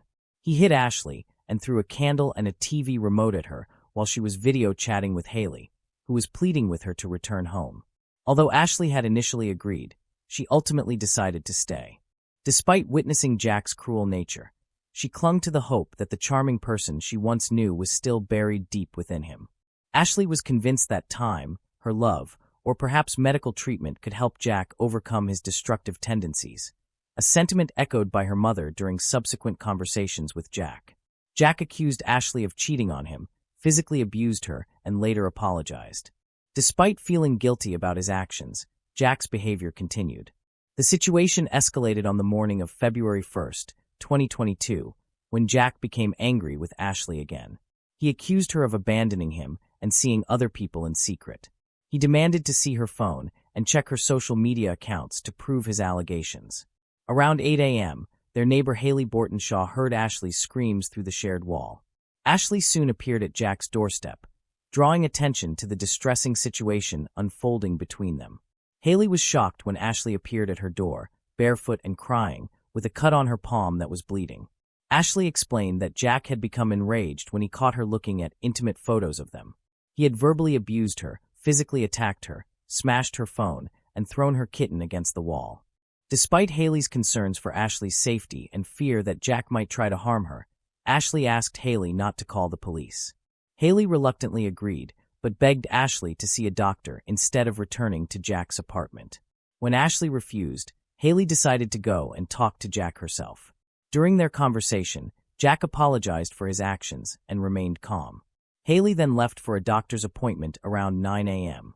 Meanwhile, Jack's neighbor received a misdelivered package and brought it to his doorstep. Jack was hesitant to answer the door, which was not unusual since he was known to be unfriendly and paranoid. Around this time, Ashley called her family using Jack's cell phone, informing them of her situation. Ashley's mother was already aware of what was happening because Haley had previously confided in her about Jack's abusive behavior toward Ashley. Ashley's parents immediately bought her a return ticket for February 3rd to escape the abusive relationship. When she informed Jack, he offered to drive her to the airport. However, before she left, Ashley's mother made it clear that if Jack hurt her again, she would contact the police. She also advised Ashley to go straight to the airport if Jack assaulted her again. The conversation between Ashley and her family lasted for 3 hours before they ended the call. It was 11 a.m. in Chelmsford and 3 a.m. in Vernon when the call ended. A short time later, Jack sent a message to his mother, admitting to brutally beating Ashley again. During the assault, Ashley fell to the floor and possibly broke her arm. This violent incident occurred between 11:22 a.m. and 12:38 a.m. Ashley managed to send several messages to her family and friends using Jack's phone, but since it was nighttime, no one responded immediately. She also reached out to her friends at the church in Chelmsford, asking for help in describing the emergency. Unfortunately, these messages were not received until hours later, when it was too late to intervene. Between 12:38 and 12:45, Jack violently attacked Ashley, choking her until she lost consciousness. He then proceeded to the kitchen, retrieved an 11-centimeter knife, and repeatedly stabbed Ashley's chest and stomach around 100 times, ultimately ending her life. Following the attack, Jack updated his social media profile picture with a photo of himself and Ashley, accompanied by the caption, "Always mine." He also recorded a video message for Haley, expressing his love for Ashley, apologizing and stating that he couldn't let her go, adding that his mental state was unstable. The video, which was never sent, showed Ashley's body next to him. Meanwhile, in Vernon, Ashley's family discovered a large number of messages from her on their phones. They immediately contacted Jamie Ashworth, a family friend from their Mormon community in Chelmsford. Jamie and Tyler Borden, another acquaintance from the church, went to Jack's apartment in England. After knocking on the door and receiving no response, they called the police and left the scene. In a desperate attempt to cover his tracks, Jack texted Ashley's family and friends, pretending to be her. However, messages from loved ones continued to pour in, and Jack ignored them. Meanwhile, they were frantically trying to reach Ashley. Eventually, Jack called his sister Nadia and confessed to killing Ashley, even going so far as to show her the body.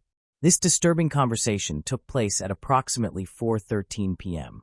When the police arrived at the apartment 10 minutes after Jamie's call, they found that the situation had already turned tragic. They arrested Jack, who was covered in blood, on the spot. He told the officers that he had experienced a psychotic episode and confessed to the crime. As a result, he was taken into custody and sent to Chelmsford Prison. His trial was scheduled for September 7, 2022, at Chelmsford Crown Court. The court's psychiatric examination concluded that Jack was mentally fit to stand trial. However, the evidence against him was irrefutable, including a video recording of him admitting to the crime. Faced with the overwhelming evidence, he immediately pleaded guilty. The judge then informed him that, given his confession, a life imprisonment sentence was inevitable. At the hearing, which took place under Judge Edward Murray at Chelmsford Crown Court, Prosecutor Simon Spence detailed Jack's extensive criminal history, which dated back to his teenage years. During the hearing, Ashley's parents learned the disturbing truth about Jack. He had a history of run-ins with the law, including arrests for stalking, kidnapping, and violent assault. He had also been issued multiple restraining orders, including against his mother and former girlfriend. The revelation of Jack's extensive criminal record shocked and devastated Ashley's parents, who had never suspected the true nature of the man who had taken their daughter's life. During the hearing, the prosecution and defense discussed a letter written by Jack from prison in which he apologized for his actions. The letter was later released to the media by Judge Murray, who cited the importance of transparency in the justice system. In the letter, Jack expressed regret to Ashley's family, especially her mother and sister, Haley, acknowledging that nothing could undo the harm he had caused. Jack accepted responsibility for his actions and acknowledged that his mental state contributed to the tragedy. He also claimed to have previously discussed his mental health with Ashley. Ultimately, Jack was sentenced to life in prison with the possibility of parole after 23 years. Moving on to the next case. The case of Anna Delvey. Anna Sorokin was born on January 23, 1991, in Domodedovo, a city south of Moscow, Russia. Her father worked as a truck driver, and her mother managed a small shop. In 2007, when Anna was 16, she and her family relocated to Germany. Her father became a manager at a transport company, but the business went bankrupt in 2013. He then found employment in the heating and cooling industry. During this period, Anna's mother took care of the family. Anna attended a Catholic school. She was reserved and modest, and she also struggled to learn German. In 2010, Anna enrolled in an art and design college, but she dropped out in 2013. At the age of 22, she moved to Paris to start a new life. While in Paris, she interned at a French fashion magazine and began using the name Anna Delvey. She claimed that Delvey was her mother's maiden name, but this was untrue. In Paris, Anna attended various fashion events and social gatherings. Her parents supported her financially as much as they could, and Anna consistently reassured them that investing in her future was a wise decision. In 2016, Anna moved to New York. Through her connection with Oliver Zahm, the editor-in-chief of the French magazine where she interned, Anna became a regular at high society social events. She met wealthy and famous individuals at these gatherings. At these events, she introduced herself as Anna Delvey, a wealthy heiress from Germany, claiming to possess a fortune of 60 million euros in Swiss bank accounts. Many people continued to speculate about the true occupation of Anna's father. Some believed he was a diplomat, others thought he owned an oil company, and some of Anna's acquaintances assumed his work was connected to the antiques trade. While in New York, Anna became friends with the prominent art collector Michael Sofelhang. Michael shared his ambition of opening a private art museum with her. When Michael mentioned plans to attend an art exhibition in Venice, Italy, Anna expressed her desire to accompany him. Michael agreed and paid for her flight and hotel accommodations on the condition that Anna would reimburse him later.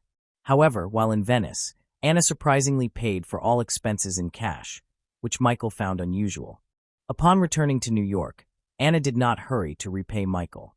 Eventually, Michael forgave the $3,000 she owed. In New York, Anna became friends with Rachel Williams, a former photo editor at a well-known fashion magazine. Although Rachel found Anna demanding and rude, they maintained a close friendship. Anna began sharing her business ideas with her friends. She planned to purchase a historic building on Park Avenue in Manhattan to create an art space called the Anna Delvey Foundation. The building would feature galleries, shops, restaurants, bars, and a bakery across 6 floors. To convince others of her plan, she created fake financial documents using specialized software to assert ownership of 60 million euros in Swiss bank accounts. Previously, Anna had taken out small loans to sustain her lavish lifestyle and frequently relied on the assistance of various financial advisors. In November 2016, Anna visited the City National Bank to apply for a $22 million loan. She stated that the loan was intended to fund the renovation of a historic building in collaboration with renowned designers and restorers. She explained that the financing was required because her assets were located outside the United States. Anna submitted forged documents indicating she owned 60 million euros. However, the loan process encountered complications when a bank employee noticed irregularities in the documents. The employee requested a report to verify Anna's foreign assets. Subsequently, the bank employee received a document via email from an individual named Peter Henney. Nevertheless, the bank staff grew suspicious because the email had been sent from a personal account. Anna explained that Peter was her family's financial advisor. The bank continued to scrutinize Anna's documents. After several months, however, they refused to grant her a loan because she could not verify the source of the Swiss funds. Following this rejection, Anna Delvey sought financial support from Fortress Investment Group. The company's CEO, however, became suspicious of Anna's loan application due to inconsistencies in her documents. Specifically, Anna claimed to be of German origin, yet her passport indicated she was born in Russia. This discrepancy raised doubts about the authenticity of the information she provided. When the CEO began examining Anna's assets more closely and requested a personal meeting with her Swiss bankers, Anna promptly withdrew her loan application to avoid further scrutiny or investigation into her affairs. Anna's path of fraud began with her attempts to borrow a large sum of money. Despite the challenges and the need for guarantees from major financial institutions, she managed to borrow $220,000 from various banks using forged documents. This allowed her to maintain a lavish lifestyle for several months. In 2017, Anna hosted an extravagant birthday party at a luxury restaurant.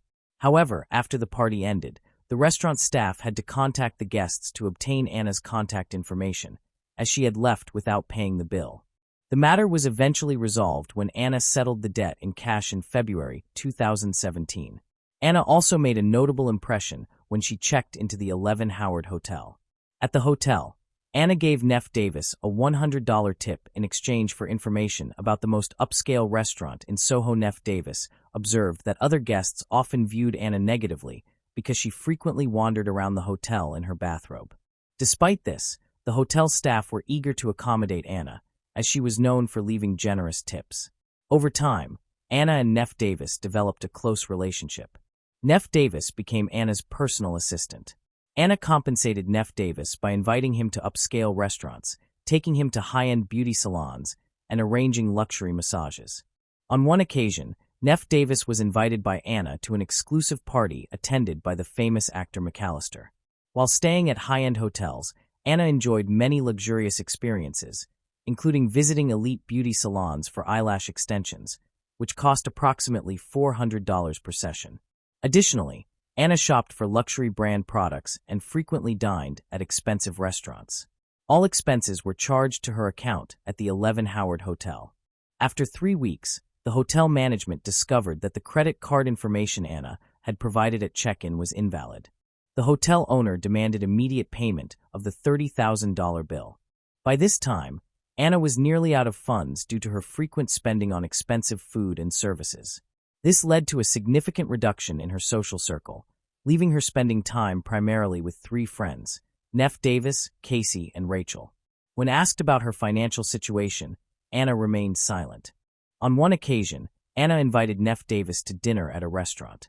After the meal, when she attempted to pay with her bank card, the transaction was declined. She then tried 12 different credit cards, but none were accepted. Consequently, Neff Davis had to use his savings to pay the $283 bill. A few days later, Anna repaid Neff Davis in cash, even giving him 3 times the amount owed. In April 2017, Anna used forged documents to obtain a $70,000 loan. She quickly spent $30,000 of the funds to settle her outstanding bill at the 11 Howard Hotel. Anna Delvey planned to attend an annual investor meeting in May 2017, hoping to meet billionaire Warren Buffett. That same month, she invited a group of friends, including journalist Rachel Williams, fitness trainer Casey Duke, and a camera crew, on a trip to Morocco. The purpose of the trip was to film a documentary about the founding of her charity, the Anna Delvey Foundation. To stay, Anna booked a luxury villa in a 5-star hotel complex, costing $7,000 per night. The villa featured 3 bedrooms, a private pool, and an assistant. However, the trip encountered several problems. Early in the vacation, Casey Duke suffered from food poisoning and had to return to the United States for medical treatment. Later, the hotel staff informed Anna that they were unable to process her credit card payment. When she could not pay, Anna persuaded Rachel Williams to cover the large bill of $62,000, an amount equivalent to Rachel's annual income. Rachel paid for Anna's trip to Morocco, her extensive shopping, and her private tour of the Majoral Gardens using her credit card. Anna promised to reimburse Rachel for these expenses. However, upon returning, Anna only repaid Rachel $5,000 and then had to borrow money from others to pay for her New York apartment. By July 2017, complaints about Anna began to surface, particularly from designer Mark Kremers, who demanded payment for work totaling $17,000. During this period, Anna frequently moved between hotels, accumulated substantial debt, and repeatedly defaulted on her bills. Eventually, Anna's financial situation became critical. She and Casey met at a restaurant to discuss her life and finances. Initially, Anna avoided answering questions, but the conversation soon brought her to tears. Anna claimed that she could solve her financial problems if she could buy back the historic building. However, Rachel realized she would likely face difficulty recovering the money Anna owed her. Rachel decided to write a letter to the local prosecutor's office reporting Anna. Within an hour, law enforcement officers contacted Rachel, informing her that they were conducting a criminal investigation into Anna Delvey. Anna was arrested on October 3, 2017, at a rehabilitation center in Los Angeles and charged with grand theft and check fraud. By the spring of 2019, at the age of 28, Anna faced a months-long court case, which resulted in her being required to pay debts totaling at least $275,000 to various individuals and organizations. Prosecutors allege that between 2016 and 2017, Anna committed the fraud over a 10-month period, from November 20, 2016, to August 2017. According to prosecutors, Anna's modus operandi involved financing the lavish lifestyles of her middle-class friends to avoid raising suspicions about her wealth. In turn, she relied on wealthier acquaintances who were less careful about their spending to cover her expenses. In her defense, Anna's lawyer argued that she was confident in her future financial capabilities and that she would be able to repay the debts she had incurred. During the trial, she frequently wore high-end clothing and expressed dissatisfaction with the media coverage of the proceedings. Although she did not consider herself a scammer, she was ultimately convicted and sentenced to 4 to 12 years in prison, along with a $24,000 fine. She was also ordered to pay $200,000 in restitution to her victims. In an interview, Anna admitted that she did not regret her past actions and stated that, if given the opportunity, she would make the same decisions again. In 2019, Rachel Williams published a book titled My Friend Anna, chronicling her experiences with the scammer and the profound impact her trip to Morocco had on her life.